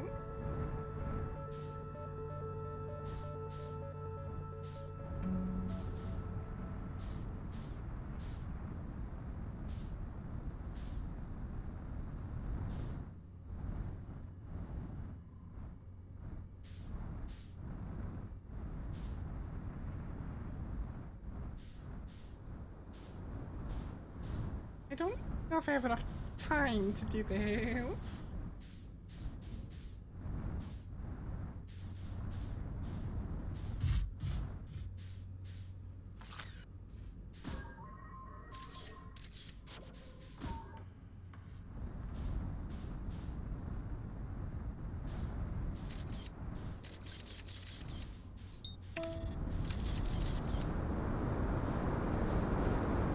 Please don't suck me back into the planet.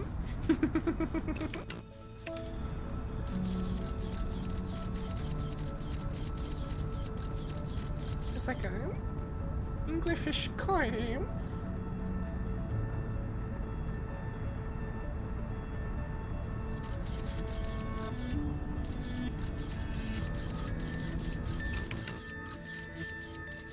Nothing, don't touch me.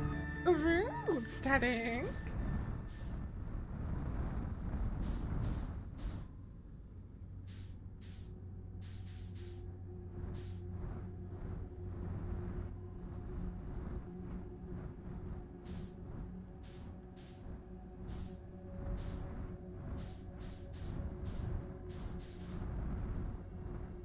slowly make my way over. It's a ball. Another ball!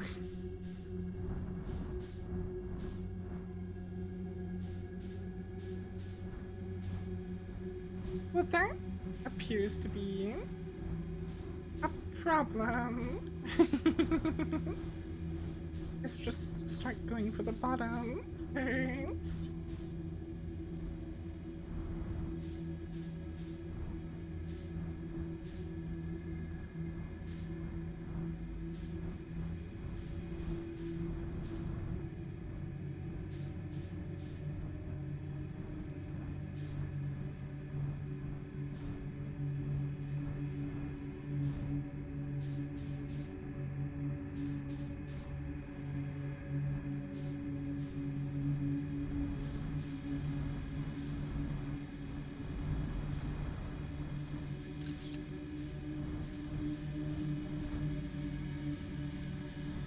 What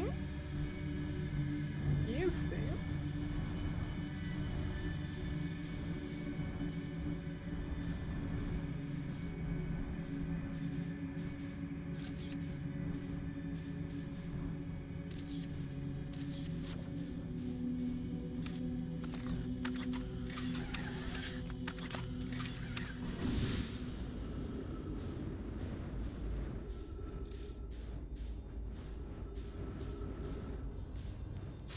That's Feldspar.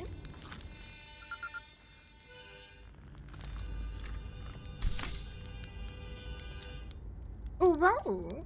Where'd you come from? No one's come here in, well, ever, actually.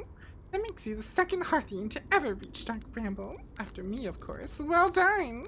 Say, it's you! That made you an astronaut? And you haven't blown yourself up yet? Good for you! Feldspar! You're alive! You never were the brightest hatchling, were you? Rude. Yeah, that's right. I'm alive. Been camping out here since my ship, you know, crashed violently. Wait, what? Oh, this is a good story. I just finished exploring the core of Giant's Deep and needed a new tech challenge, and none of us had ever been inside Dark Bramble.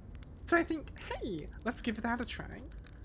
I've been cruising around for a while, dodging the odd massive interdimensional vine bristling with thorns, when I run into this huge anglerfish, the biggest I've ever seen. I pull a few stunts, try to shake the thing off. Nothing too fancy. I'm going full speed when the fish clips me, knocks me into a vine, and, well, like I said, I crashed. Blammo! On impact, my ship starts making noises like it's coming apart from the inside. I think, well, that ain't great. Sure enough, I barely get out of there before the electrical system starts sparking like crazy. It's either move fast or die unpleasantly, so I had to put out a little distance between me and my poor, fried ship. I camped out near where I crashed at first. I found this skeleton later. Great find. Would have been stupid not to use it. So I moved my setup over here and planted my emergency tree seeds. Been here ever since. Wow. Yeah, pretty much. Anyway, that's how it all went down, hatchling. Story's over, but feel free to stay and enjoy the fire a while. Or don't. Fire's not going anywhere. I found something. I found the anglerfish nest. So that's where the blasted things come from, is it? Stars above. If I saw a working ship, I'd be sorely tempted to go show 'em what's what. Probably best to leave him alone, though, really. More trouble than it's worth to mess with anglerfish.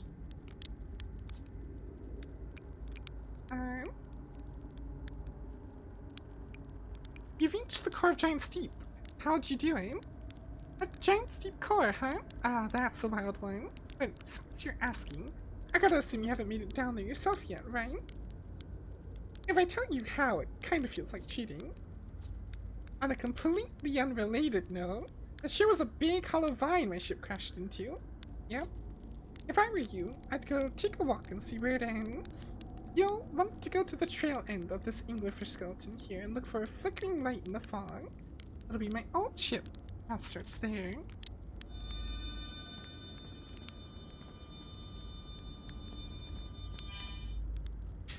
guy made.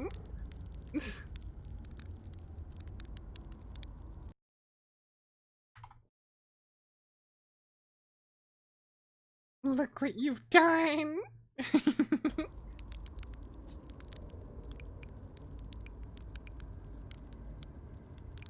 I found something. I found a dark bramble seed on Timberhearth. That's bad business, hatchling. As Trent will tell you, if you so much as glance in Dark Bramble's direction, there used to be a fifth planet where the bramble is now. This infernal plant appeared at the center and kept growing, and growing, and growing, until it shattered the planet and scattered its pieces across space. If we don't get that seed you found sorted real quickly, I suspect Timberhearth will be heading towards the same fate. And I tell you what, we Hearthians have overcome far too much to be done in by some worthless seed. We should explore here.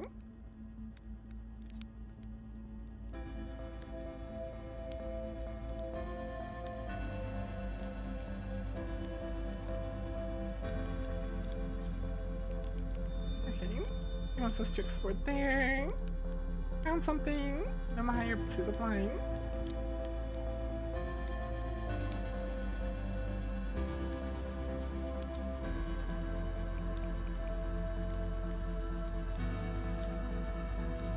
Just gonna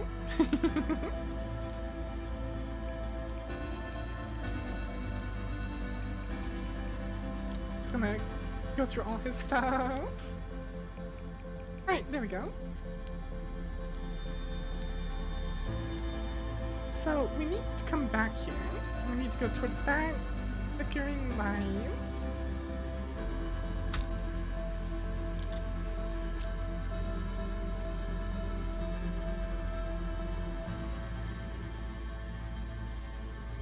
We have a plan.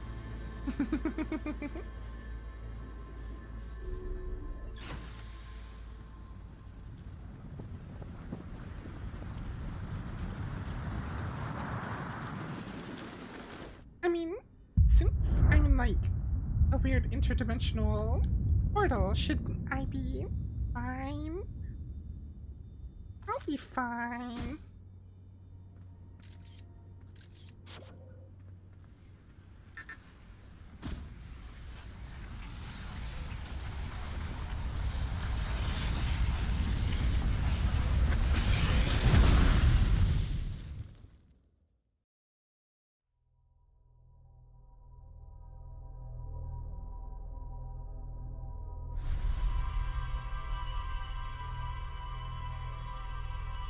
Getting a big ol' nest of things.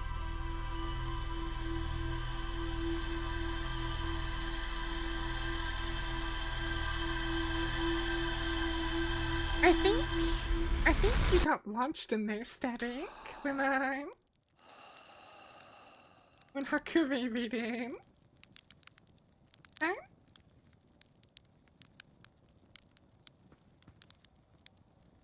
Almost hit the ship. Almost.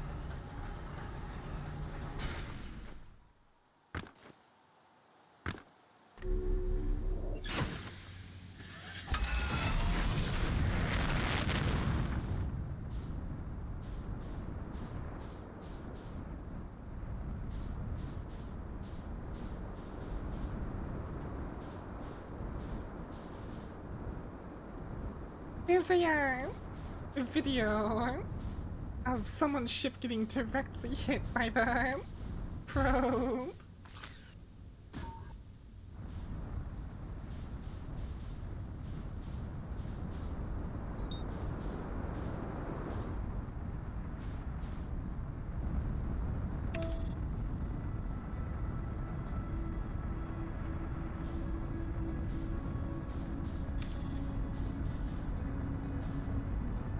Good.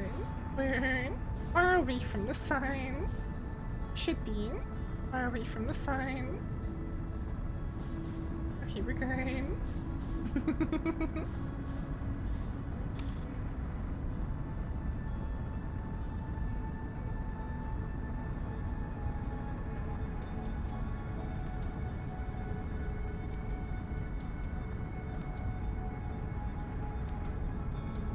Oh jeez, it is almost 7 a.m.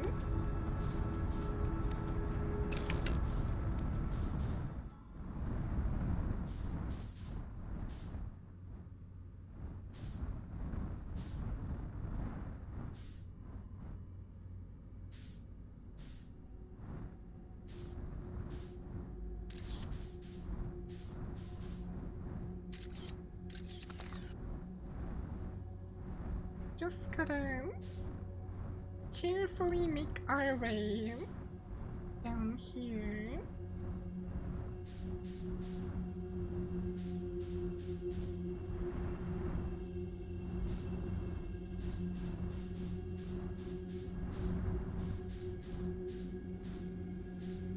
And we'll go to the one that's furthest down.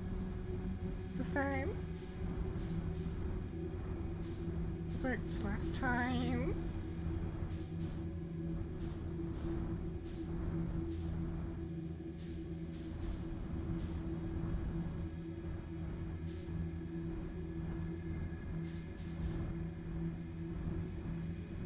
Slowly head towards them. Okay.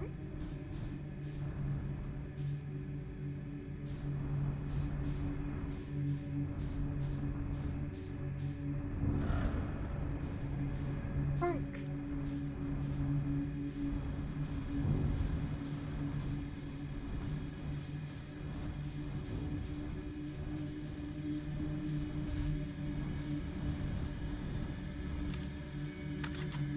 I never read about Felspar.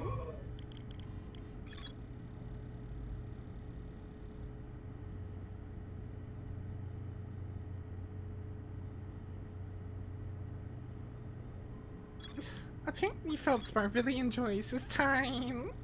Just being alone in here.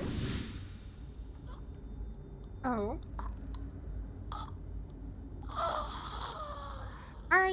Okay. I forgot to put my suit on again. Oops.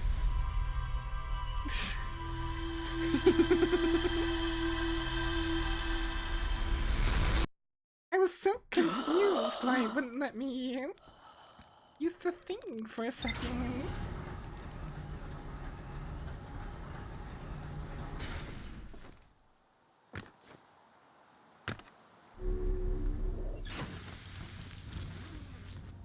I'm still confused what the goal of the game is. I'm assuming it's get to safety.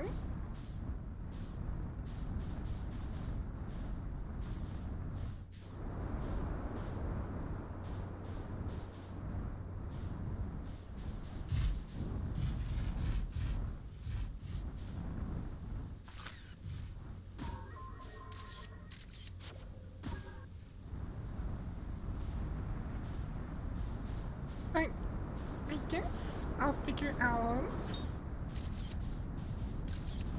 what I'm trying to do when I, figure it out.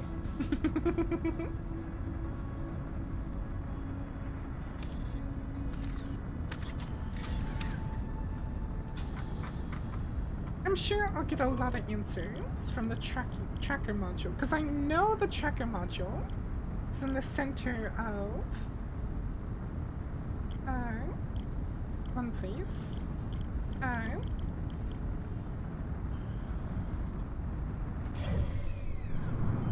Giant Steam. That's what it's called. Also, hey, Dragon, how are you doing?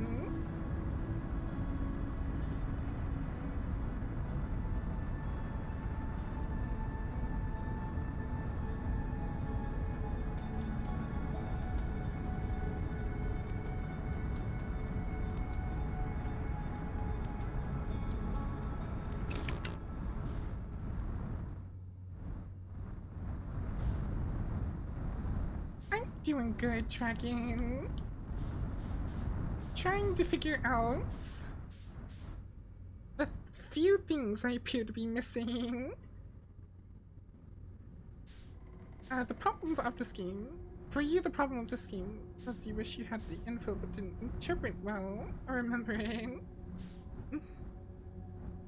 This game does take a lot of remembering.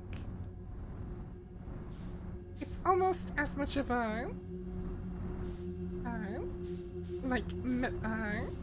memory game as it is just a normal puzzle game.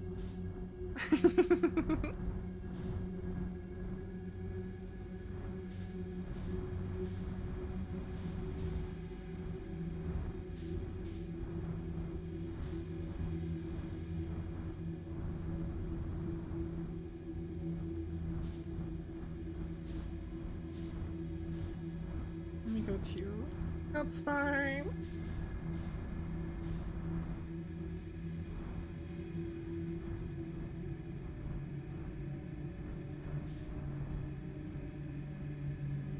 Gently, carefully.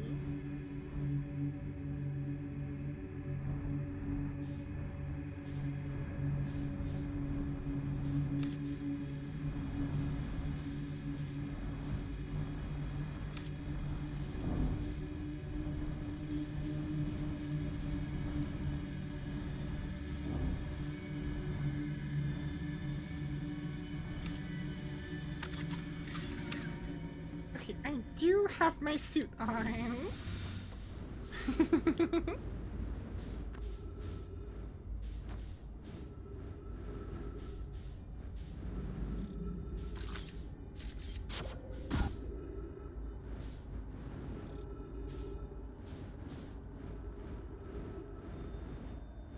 So that seed leads to the same place as the one on Timberhearth.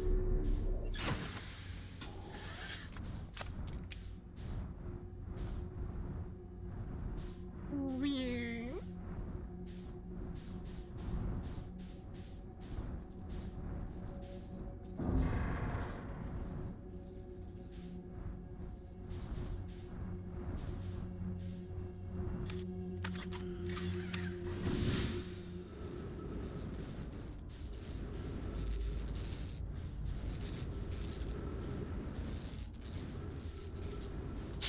Ooh, ow.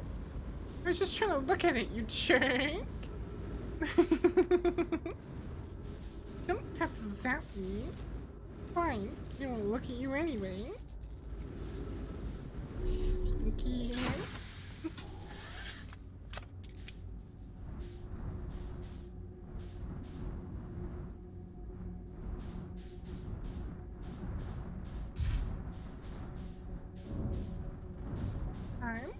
I don't think I'm fitting the ship.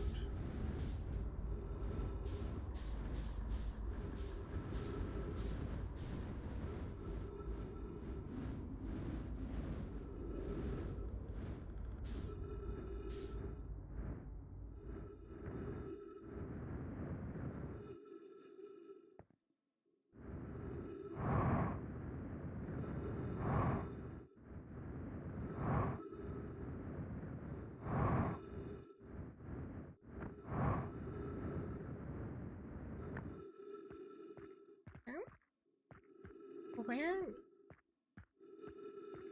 I guess the core of one, please.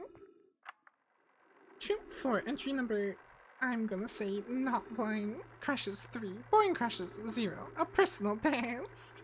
Well, ho! Never thought I'd see one of these species outside of Giant Steam.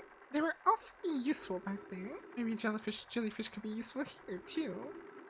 Ugh, this thing tastes terrible. The outside is all rubbery and tough. Maybe that's because it insulates the jellyfish's insides from getting zapped by electricity.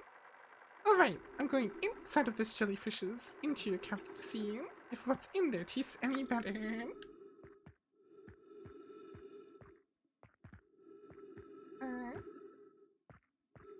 They were helpful. How?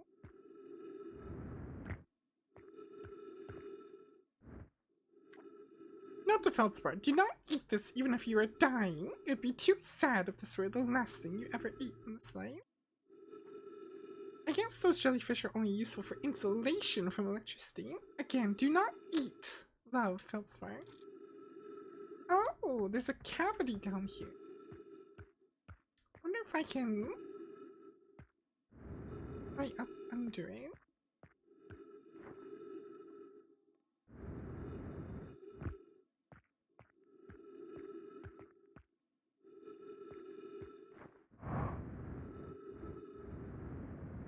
I'm kinda curious. What happens if I jump down? Well, guess I'm finding out.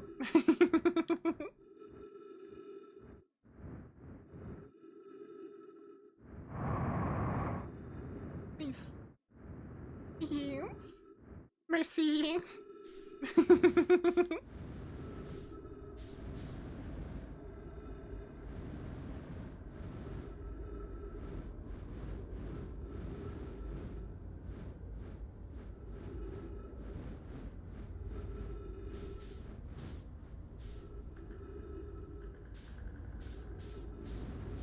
I'll go for that one.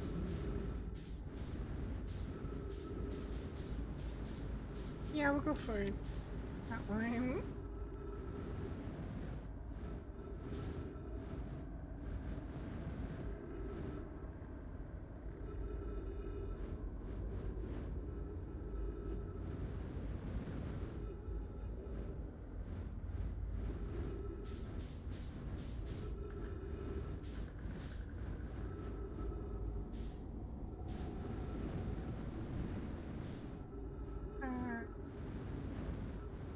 I hope I'm in the right place.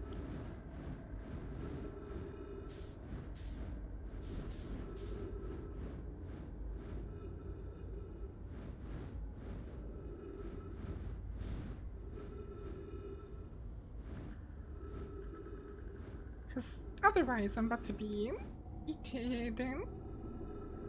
Okay, no, I am in the right place.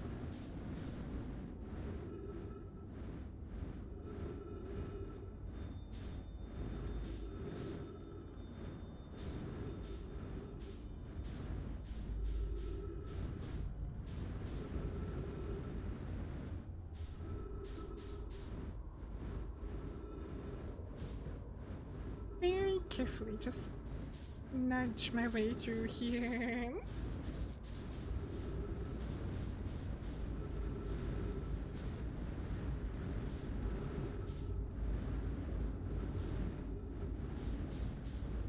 I kind of figured it was something with the jellyfish. I just wasn't doing the right thing.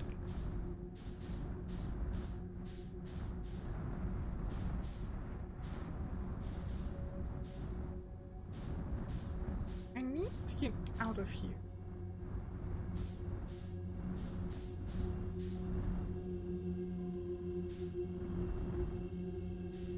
How does one do that?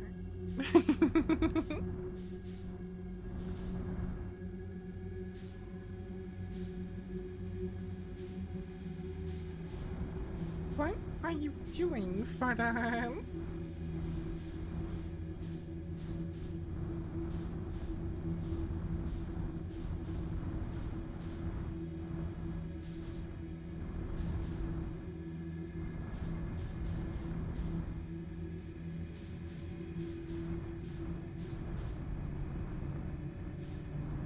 He was like sitting there being all wiggly by him. Ow, ow. Yes, I love you too. You don't gotta pull my head down to your level though. You've got 4 perfectly good legs, Ken.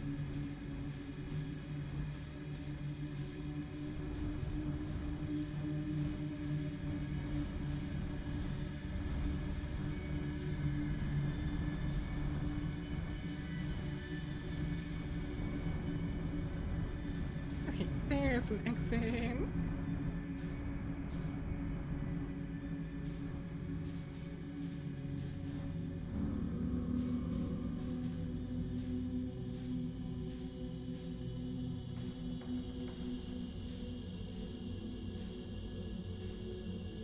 did not exit where I hoped it would, though.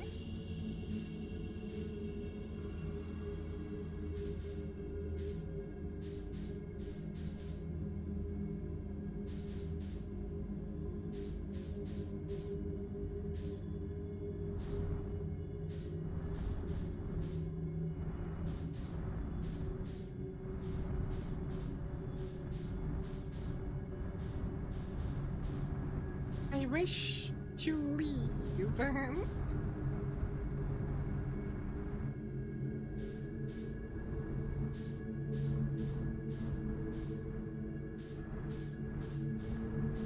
Okay, this looks like a way to leave.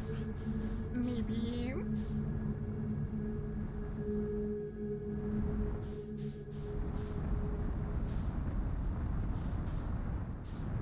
Okay, let's never go there again.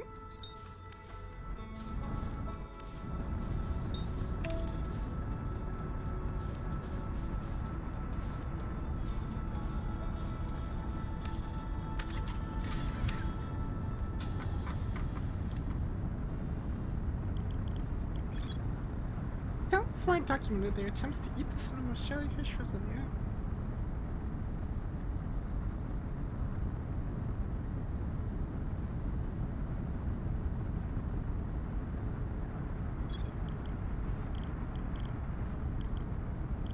Okay, so to get into the core, to go to the inside of the jellyfish.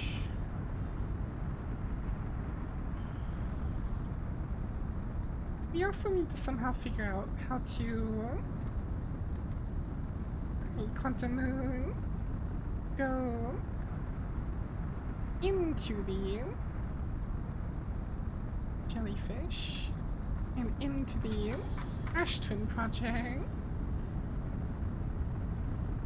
My guess is it's a warp core somewhere. I just don't know where.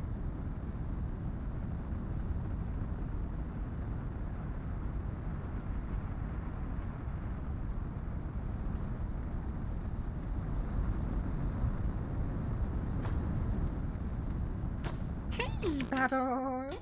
How are you doing?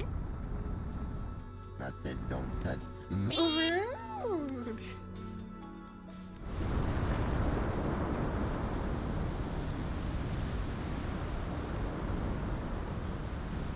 I need to find one that spins counterclockwise.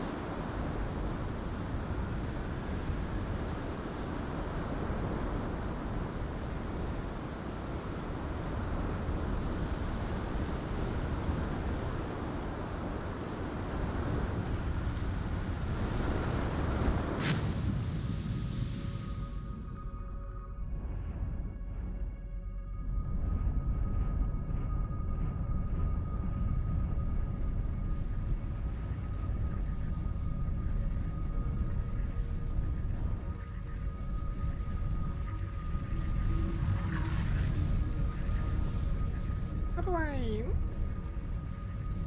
undo them though?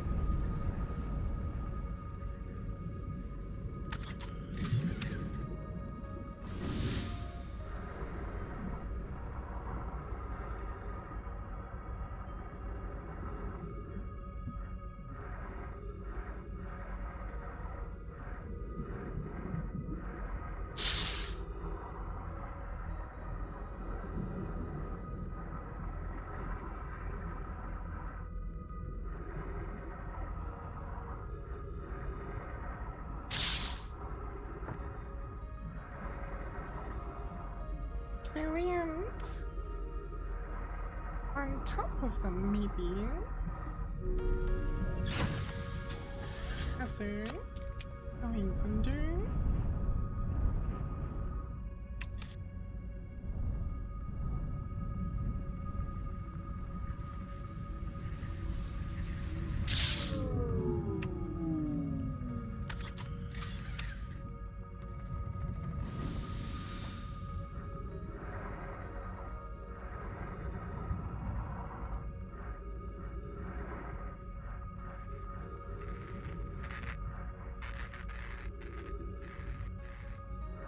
Sparta.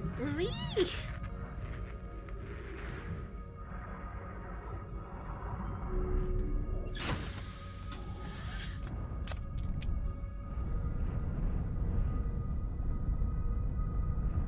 This one looks not. That one is electrifying. Maybe when they reach the like very, very top, they become not electrifying. Or can I maybe?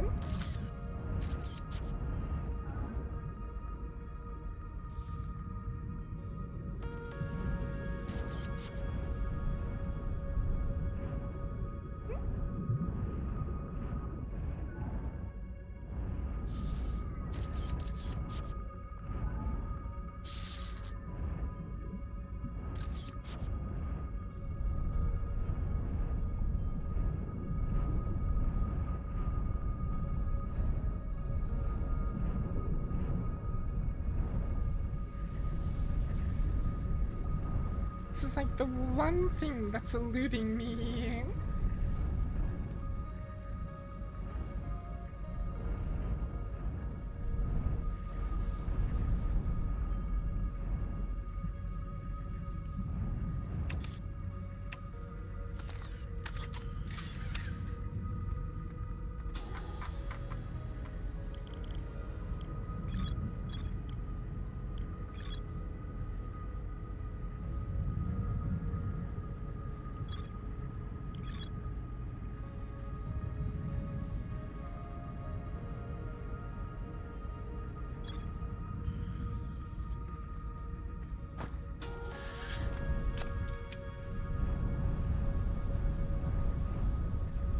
Don't know.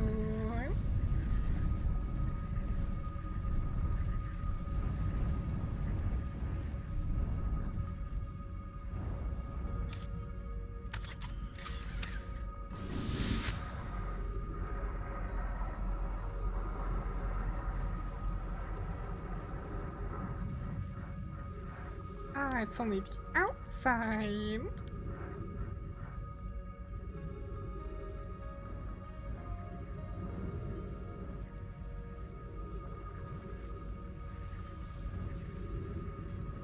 Question is, when do I know I've made it through?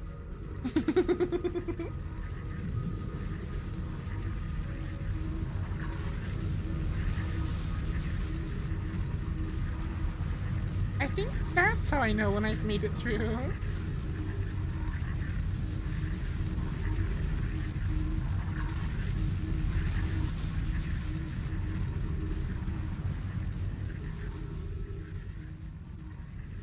So I guess technically these two go back up.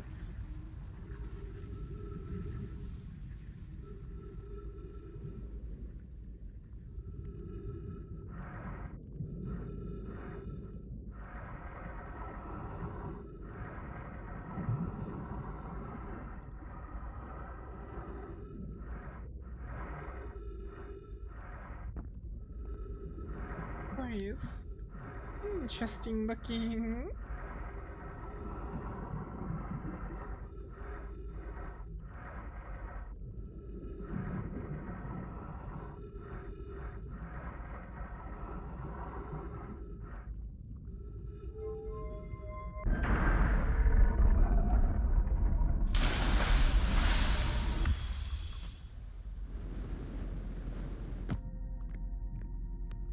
Right. We've made it in.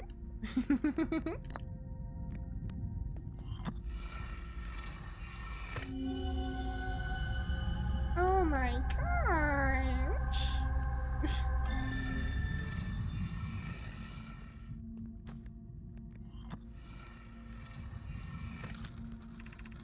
Imagine, Privet. The probe tracking module will be the first to know the coordinates of the eye of the universe. You'll be the first to see them. I'm honored and terrified. I think we've read this already. Oh wait, no! Oh wait, no! Just need it here.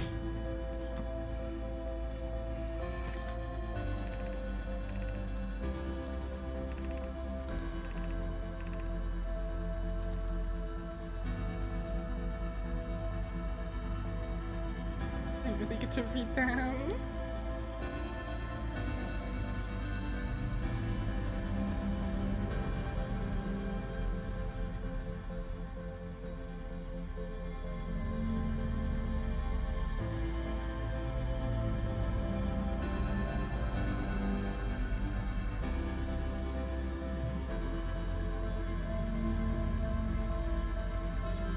Just a minute longer! A minute longer!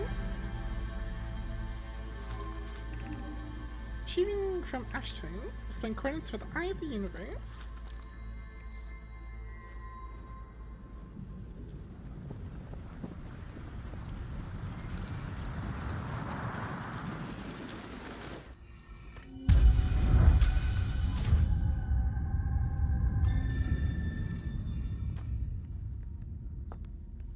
I at least scanned through everything. And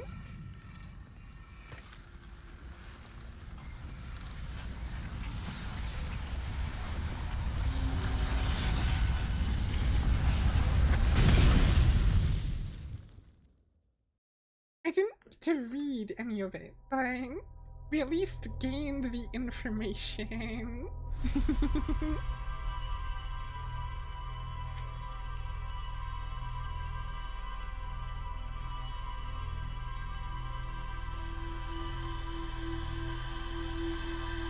Spent so long trying to figure out how to actually use the things. Oh no, I've read like almost all of it. Just wasn't able to in that moment. I said don't touch me. It's apparently more to explore here still.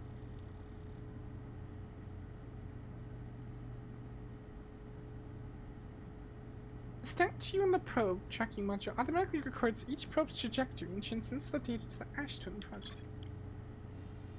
Apparently we need to go back to the tracking probe. Whatever.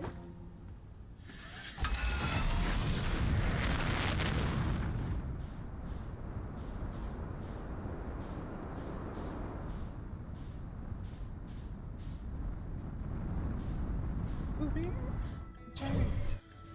There it is.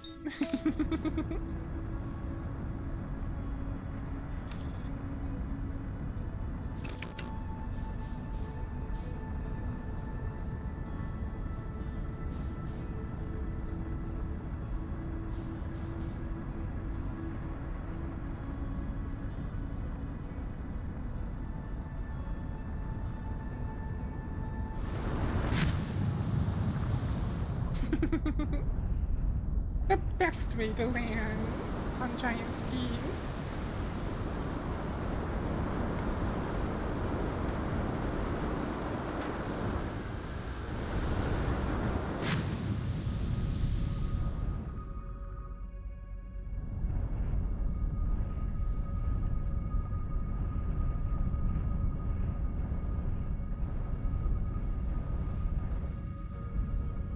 I need to get in this one before it touches the thingy. Martin! I forgot the suit again. I forgot the suit again! I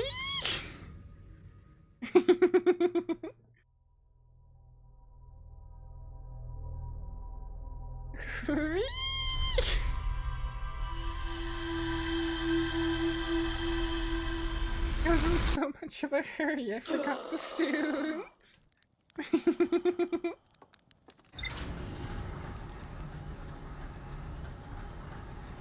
Oh, that's coming real close.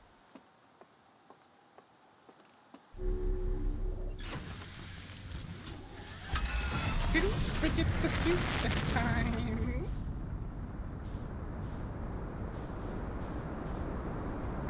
I think so, Pierre. I think so.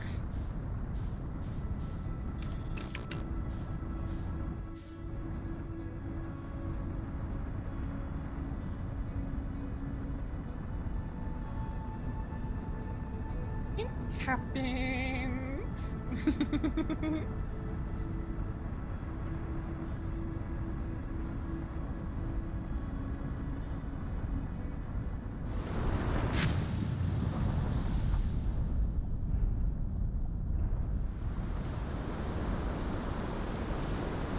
Okay.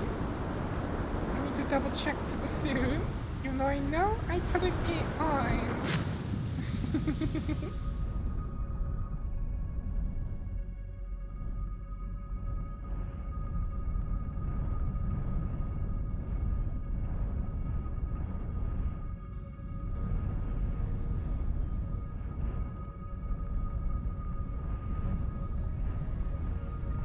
That one's too close.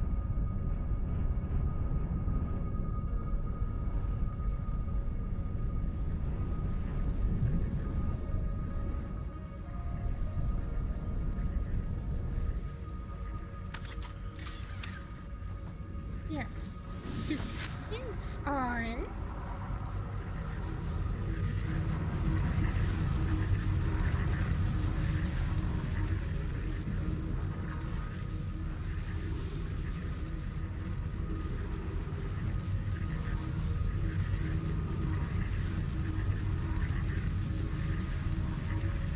Ooh.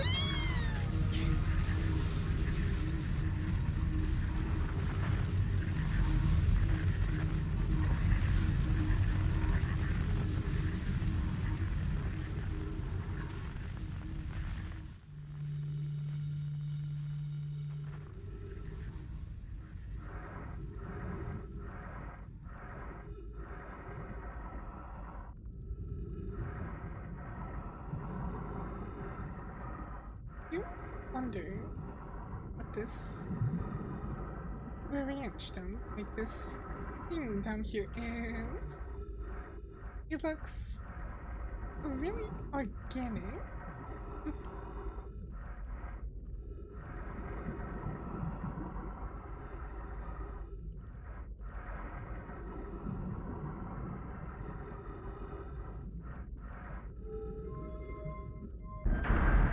Like was saying, oh, lava tubes maybe,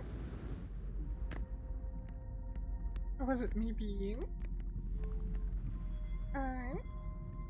like a branch? Open the door. Oh no. We shall see. Receiving data from probe 9318092. Visualizing current trajectory of probe 9318092.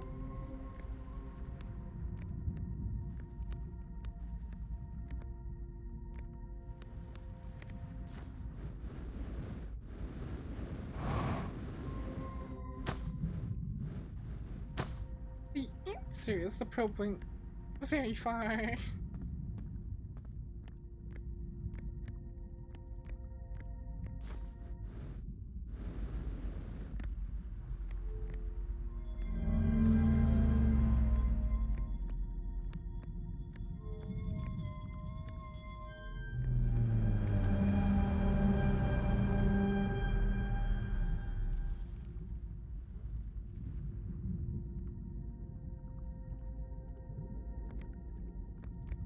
This one's gone. Oh. That's all the probes, I guess. Achieving previous launch data from Ash Twin. Total number of probes launched 9,318,092. Space anomaly matching all known criteria for the Eye of the Universe found by probe 9318054.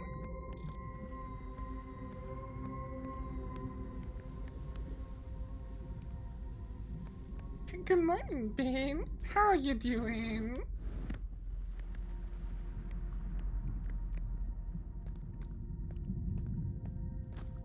Well, I guess that's it. I just need to find the data.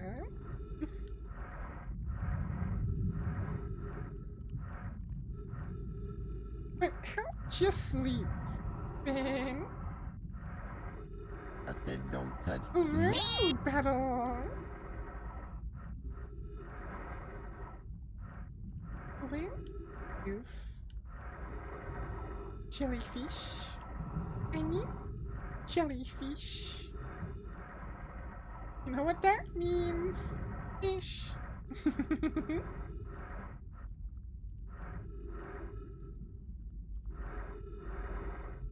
What kind of kaleidoscope demented game am I playing now? I'm playing Outer Wilds. It's a good game.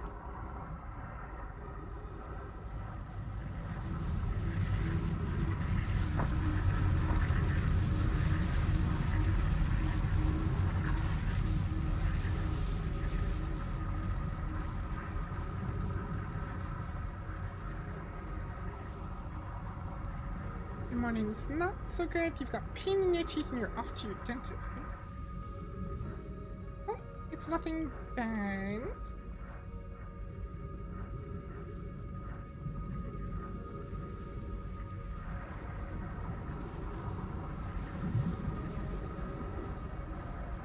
And I hope, you know, it's not, if it is something, it's not too expensive.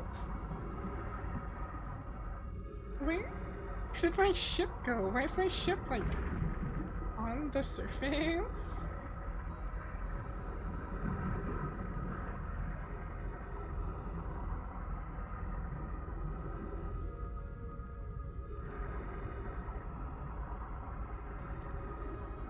It's not on the surface, it's just apparently very far away.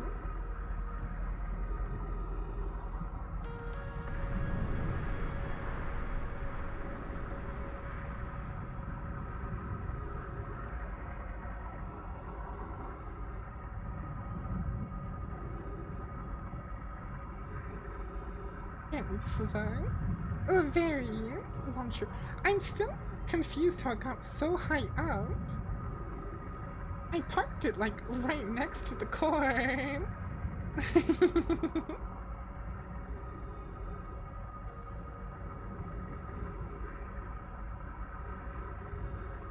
Get back here, Wee!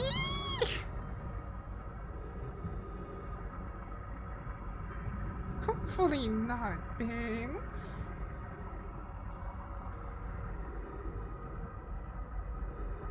Hopefully it'll just be something simple, if it's anything at all.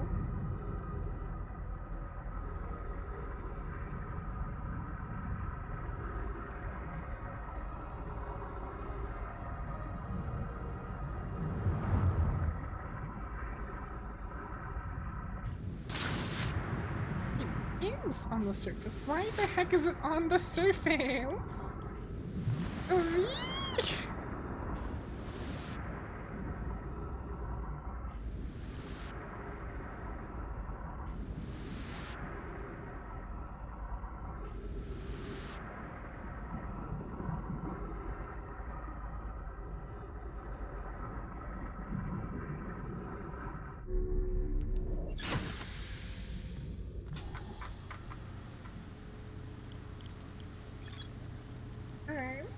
The 9,318,054th probe located a deep space anomaly matching unknown criteria for the eye of the universe.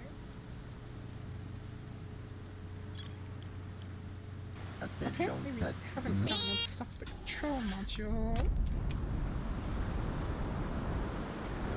That's my investment tip of the week. Don't invest, it's a scam. No, I don't know. I don't follow the market or anything. I know people can game it really well. I said don't touch me. Rude.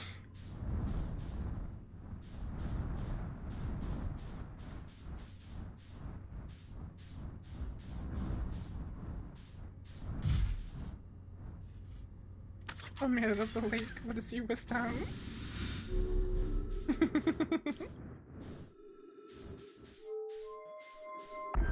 depends. Are we talking cursed wisdom? Your skeleton is always right. Until next week, folks.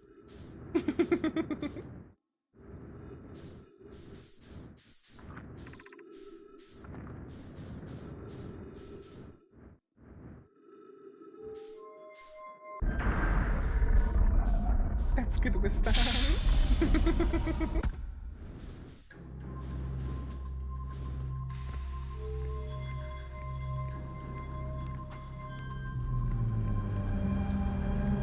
So what is this trying to show me?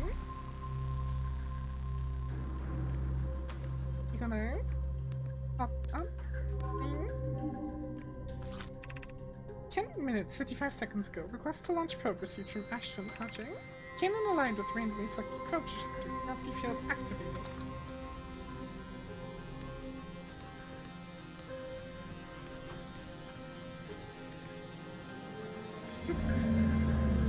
Alright, battle!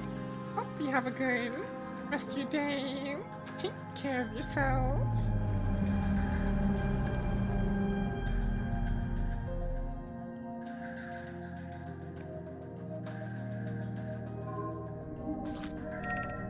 Orbital probe cannon. Launch request received. Probe launch successful. Probe tracking modules receiving data from probe. Orbital probe cannon structure compromised during launch. Damage to multiple modules detected. Oh, yeah, I knew that.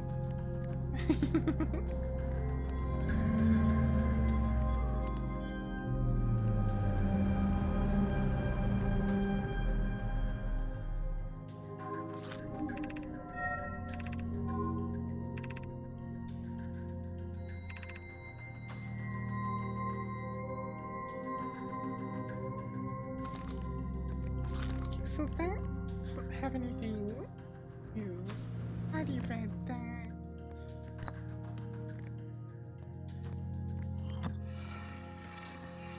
Pretty sure I read all these already. Yeah, I remember that. I better 50%.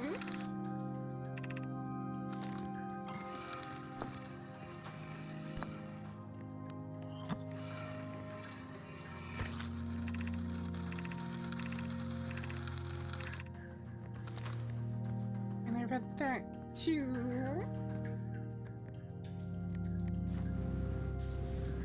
So I need to find a way into the Ash Twin Project.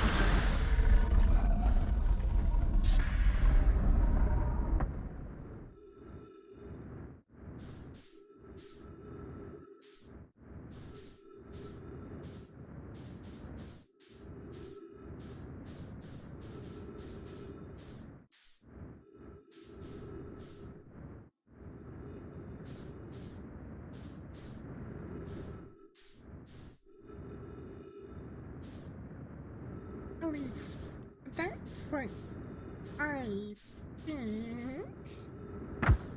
Ow.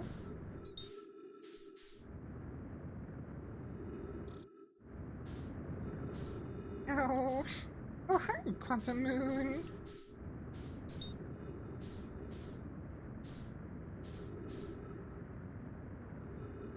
I'm being flung off into space again. Please stop. Please let me on the ship.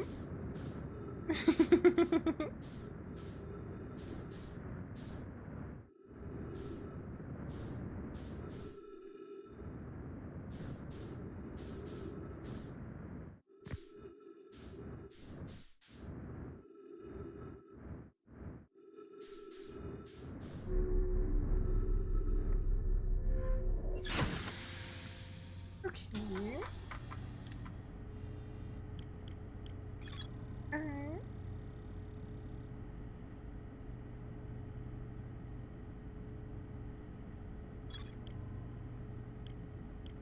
Literally, all I need to.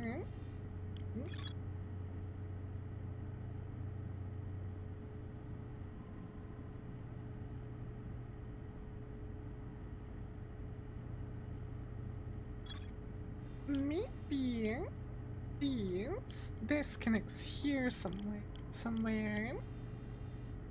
These my mines are on one place, Timber Hearth. Maybe...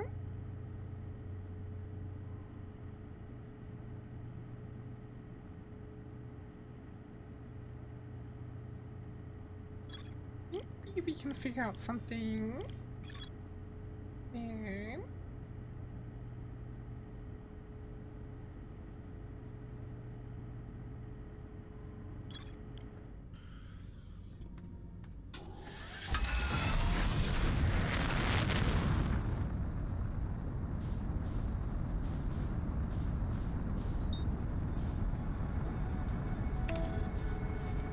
Off to Timberheart.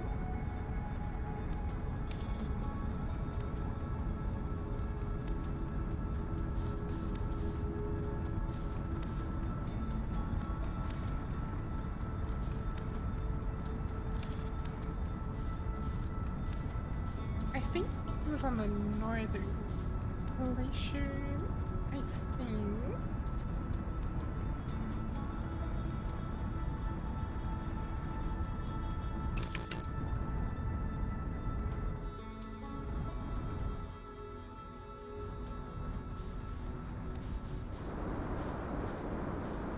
Over here.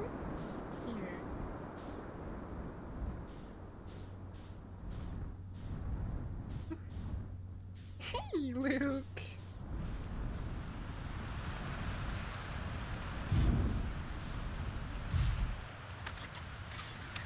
Didn't realize you were watching Outer Wilds.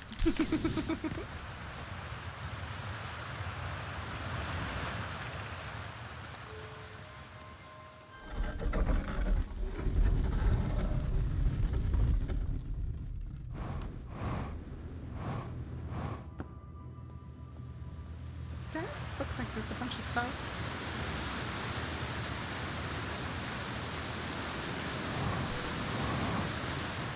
Did I find the mystery planet yet? I've landed on the, what you call it? The quantum moon. But...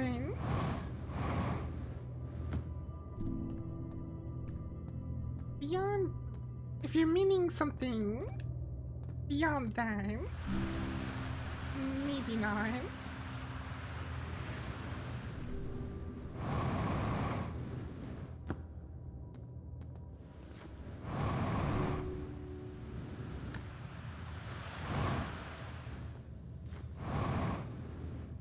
So this is where I came in.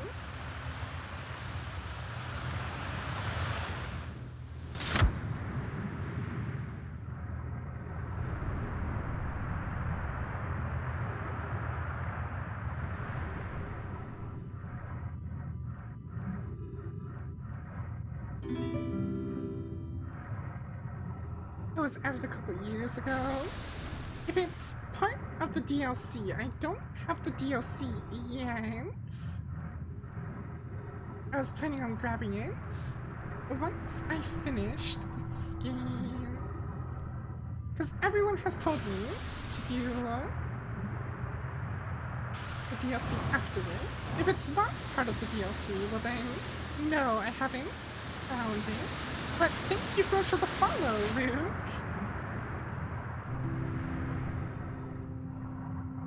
Does appear anything?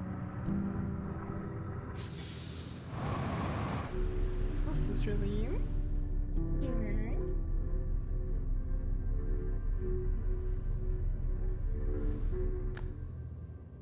Is DLC related? I don't have the DLC yet. I definitely plan on it soon. You know, once I finish the game.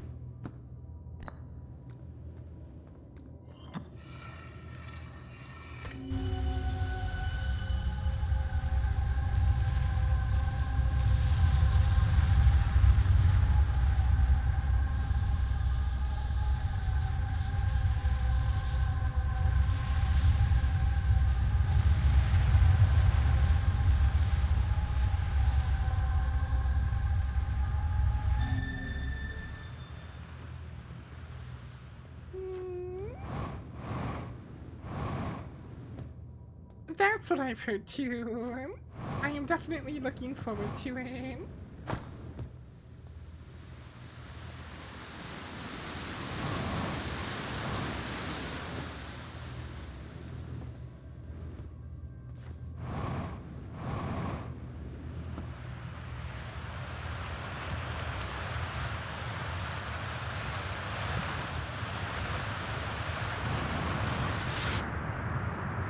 I've been down here already.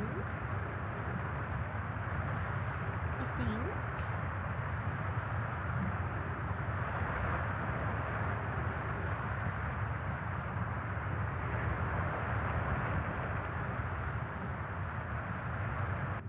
Yeah, I read this at the very start.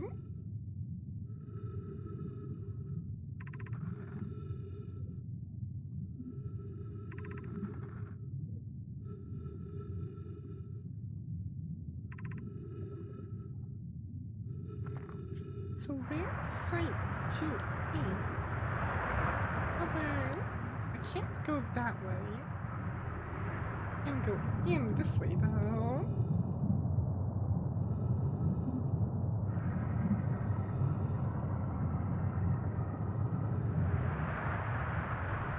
Ah! A new spot!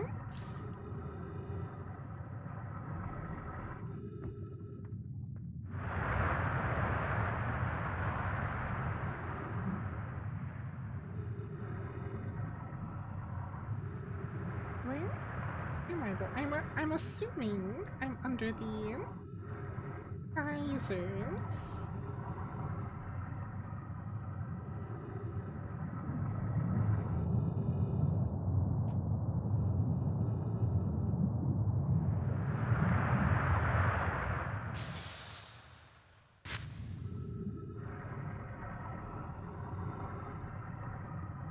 I don't think I was supposed to be yeeted up there. Just something that happens. Okay, yeah, we're at the geysers.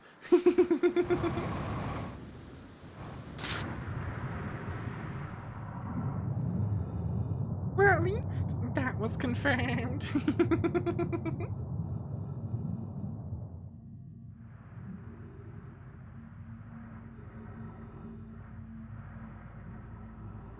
No, I need more time!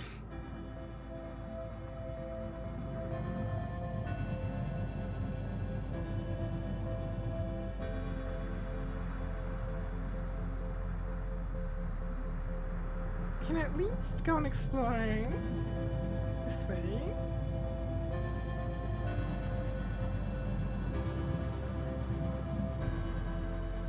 There's...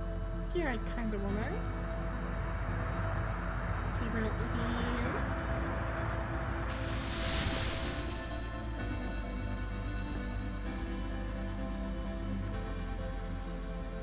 It's in the town.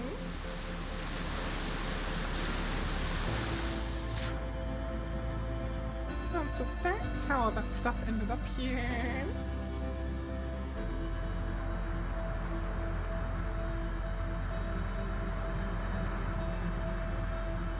Oh, really pure.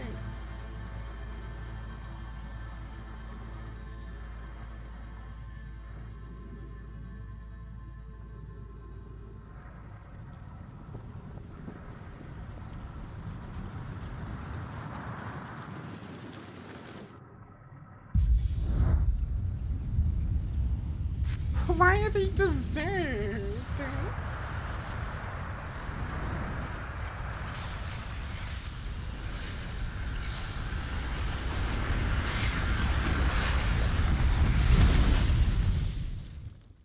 My eyes!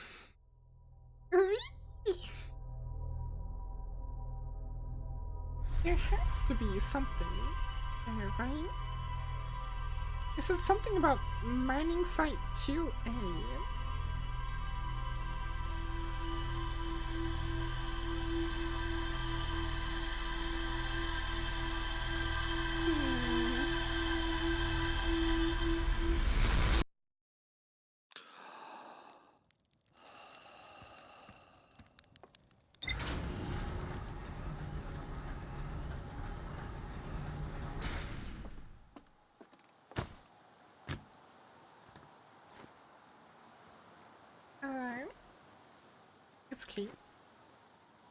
parkour master.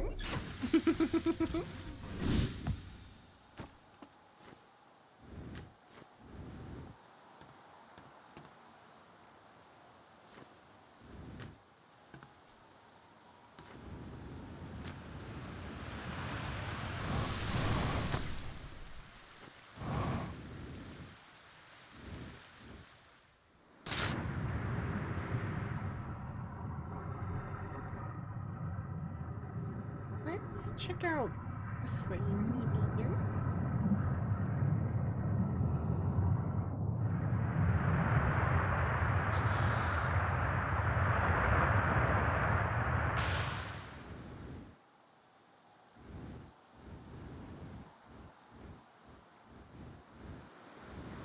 Okay.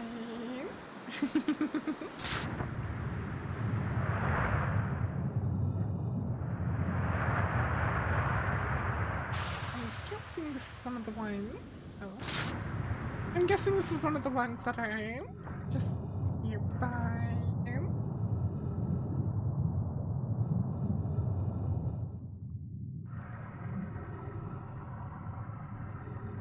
Oh, bunch of ice here.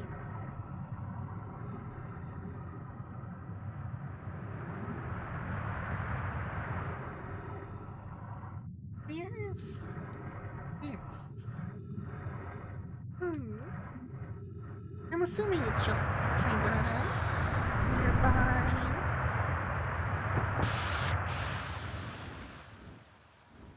Oh, it's the one that's in the quantum place. Oh, what happen if it changes positions though?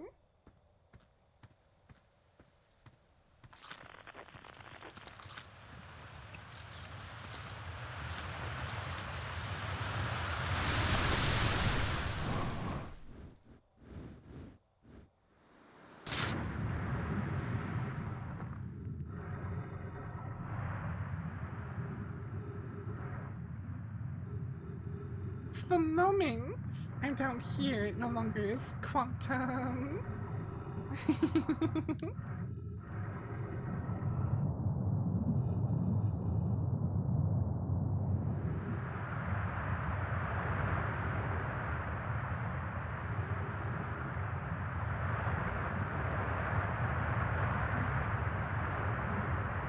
Oh, what's this? Is this the one I've been going through? I think it's the one I've been going through. Yeah, it is. I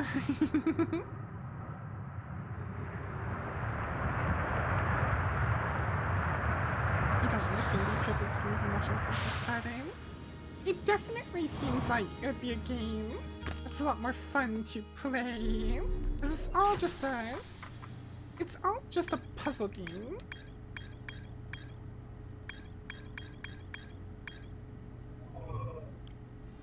How do I get here?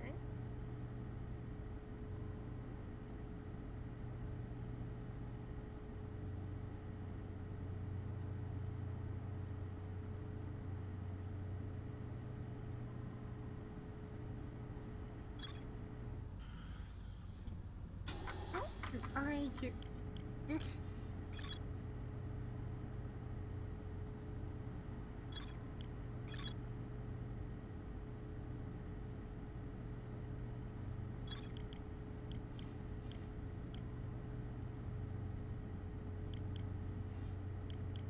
So I need to teleport in there somehow.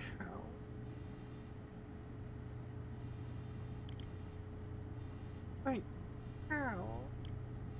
'Cause it's...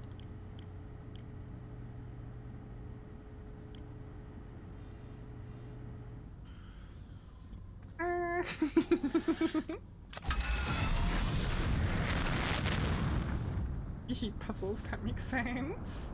I enjoy puzzle games from time to time. They're not, like, my favorite, but I do enjoy them.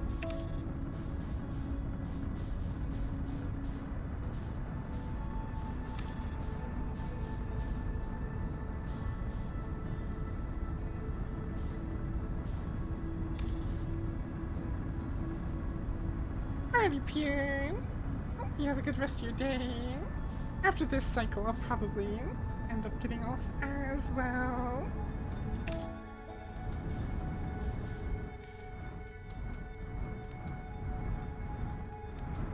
Right off the stream as educational.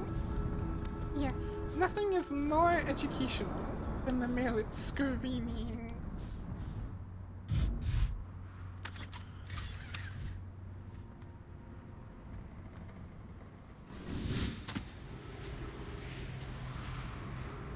Only problem with this cycle release is going to be a whole bunch of nothing.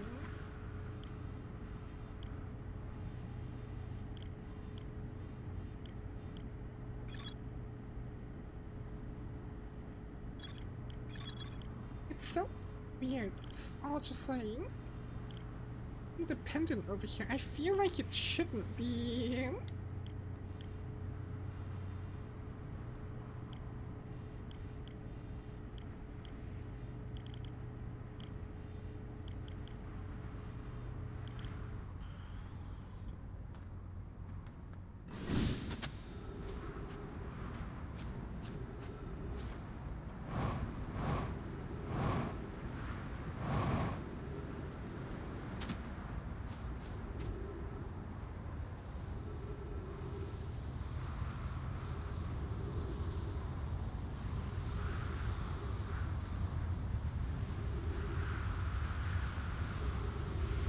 Big thunk.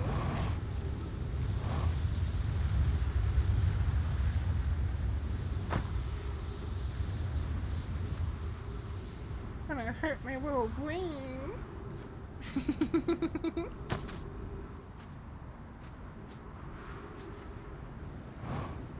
I've yet to see where these lead me.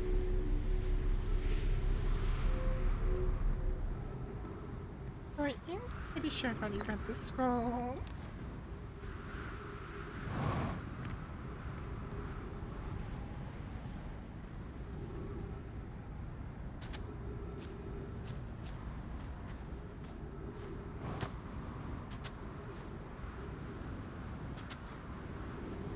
Let me down! Oh, hi, Quantum Moon.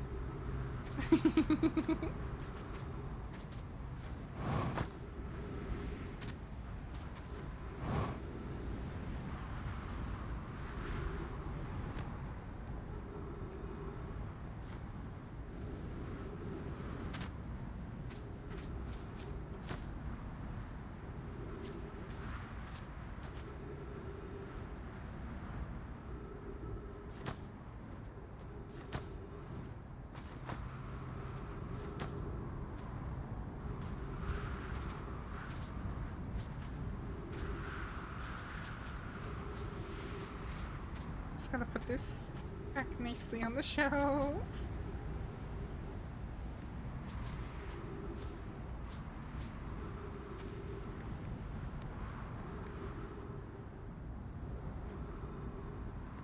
So where does this teleport me? There is one on the opposite side too.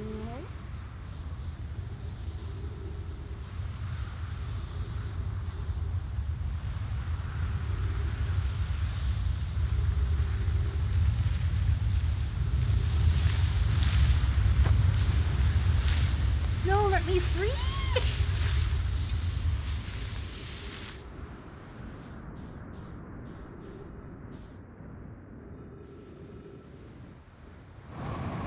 You jerk!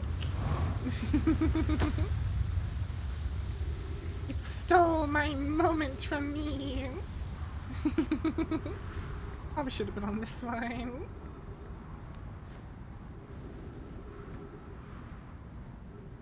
Okay, you dang.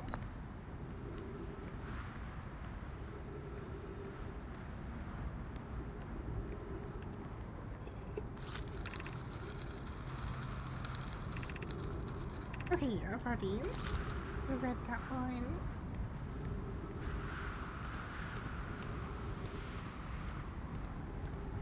Gotta wait for a whole another orbit.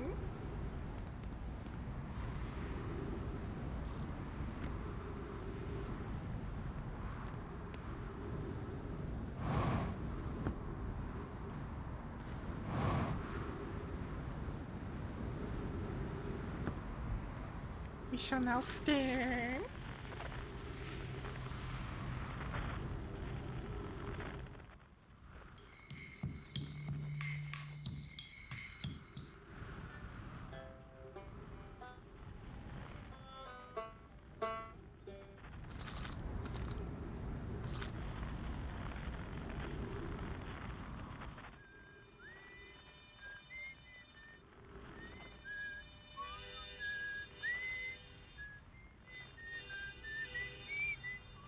Oh, all of them almost lined up.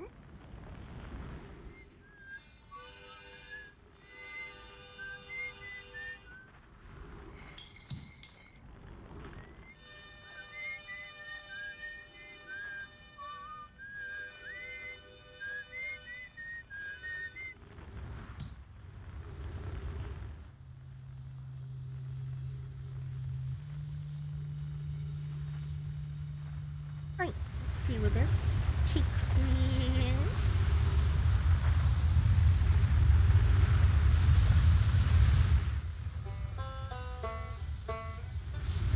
Oh, there we go.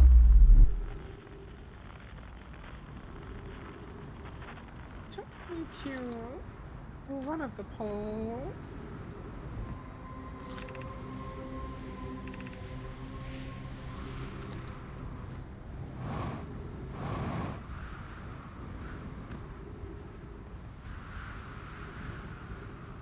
Just the high energy lab.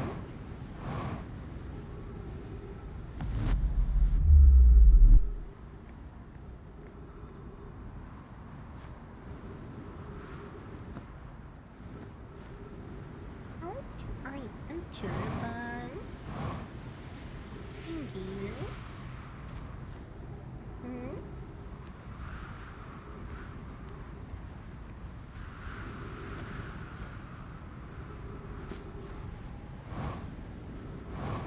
It's gonna be like right as the sun's about to explode.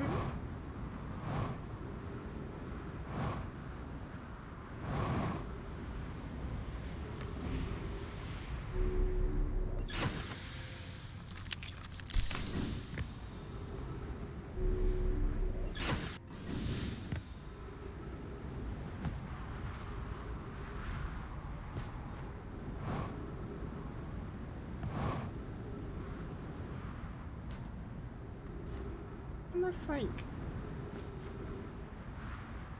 there's a go down here. Doubt it.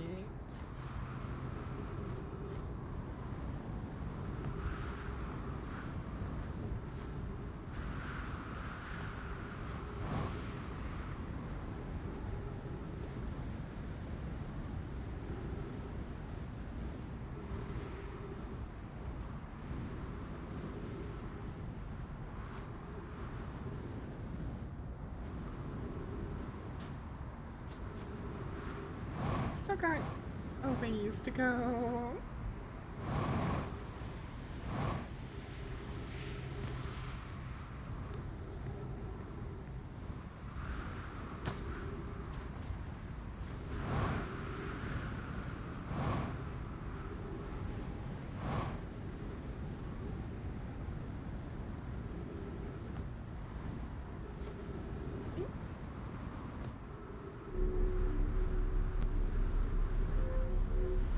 Goes up from below.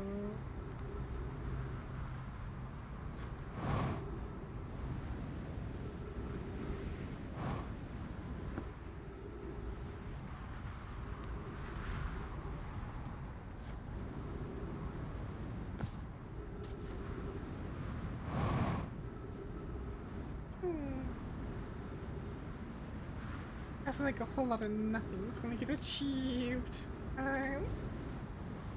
This loop.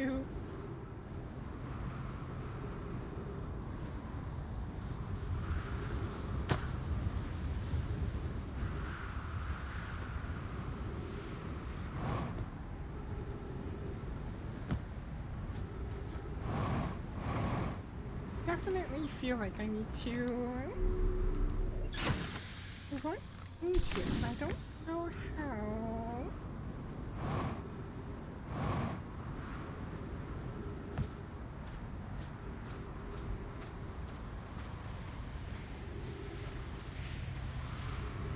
Besides,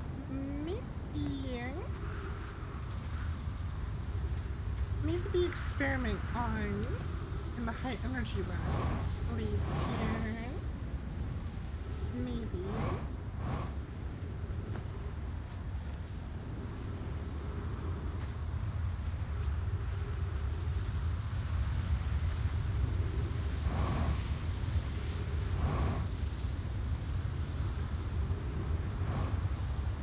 Spending the whole time looking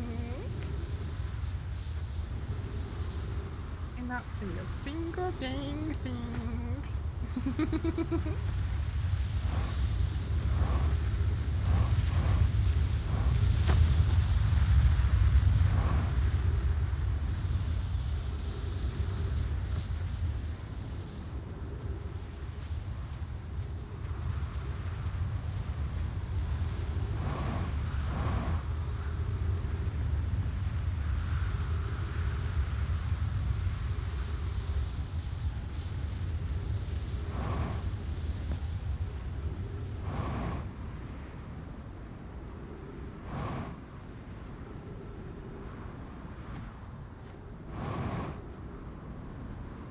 So does that just go... It just keeps going down. So that has to lead to the... Maybe there's a switch somewhere that flips it. Maybe...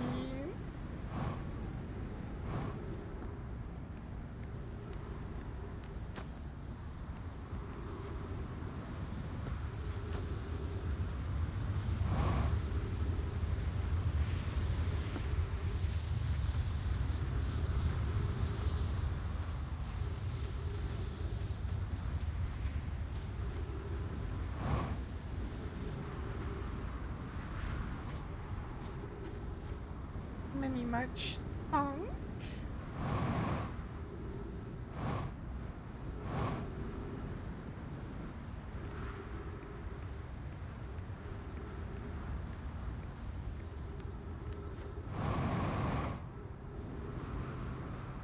These also go up, like all the way down.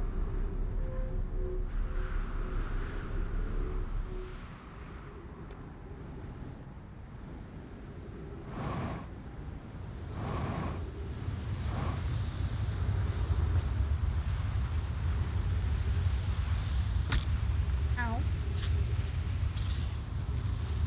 Rude.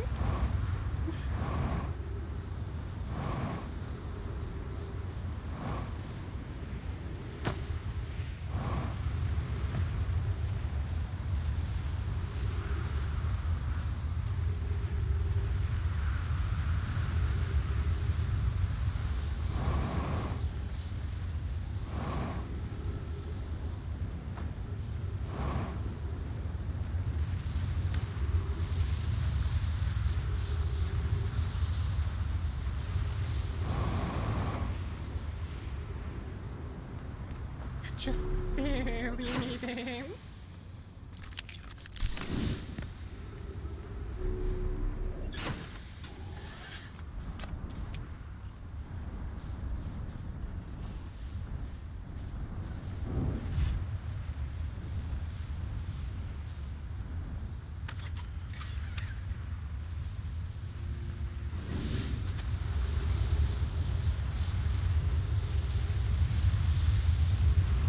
Sun's getting real orange.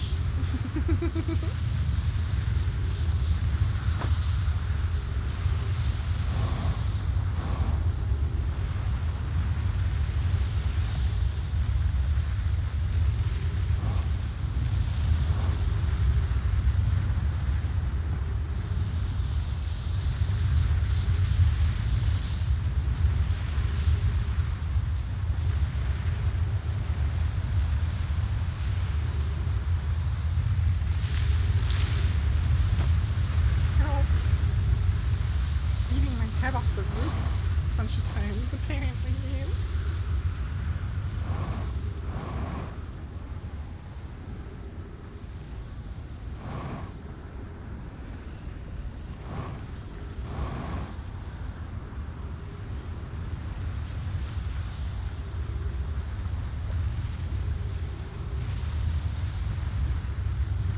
That sun's getting real close.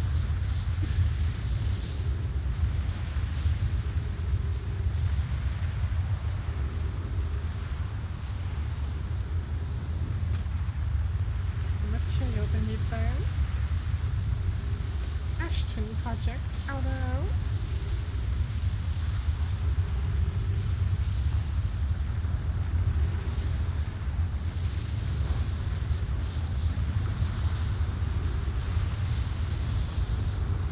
Gotta be really careful. One little slip up might go straight into the sign.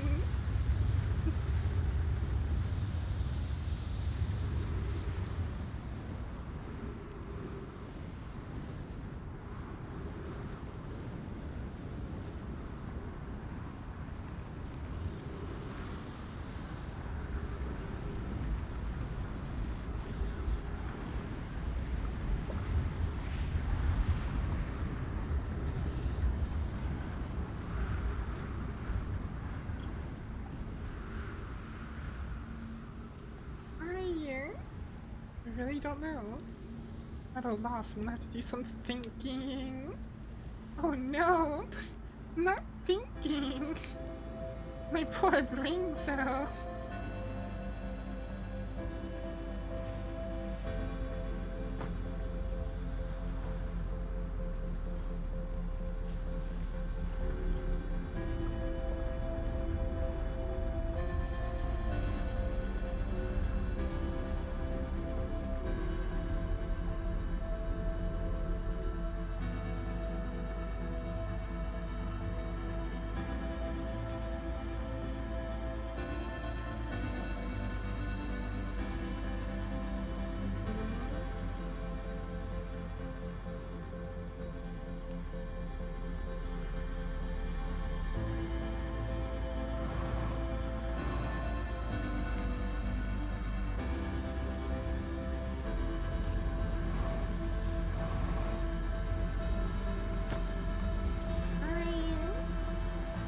I don't know.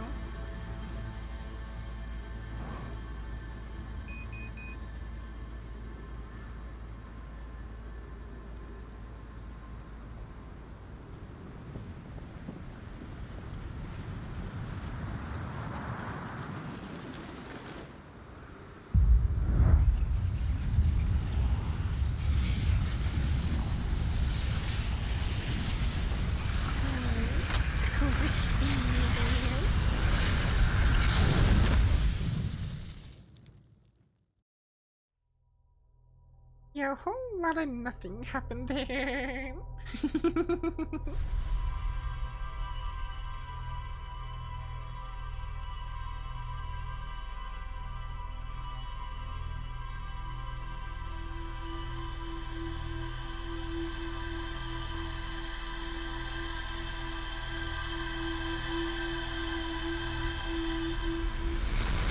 They did. That's why it's hard to think.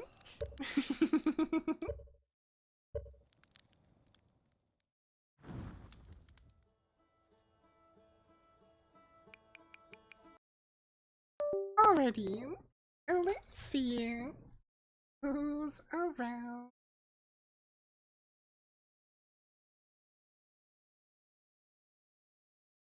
Are a lot of people. Let's go book. It's been forever. Gonna send you guys over to book. Good night or good day, whatever time it is for you. Thank you all for watching. Hope to see you all next time. Bye!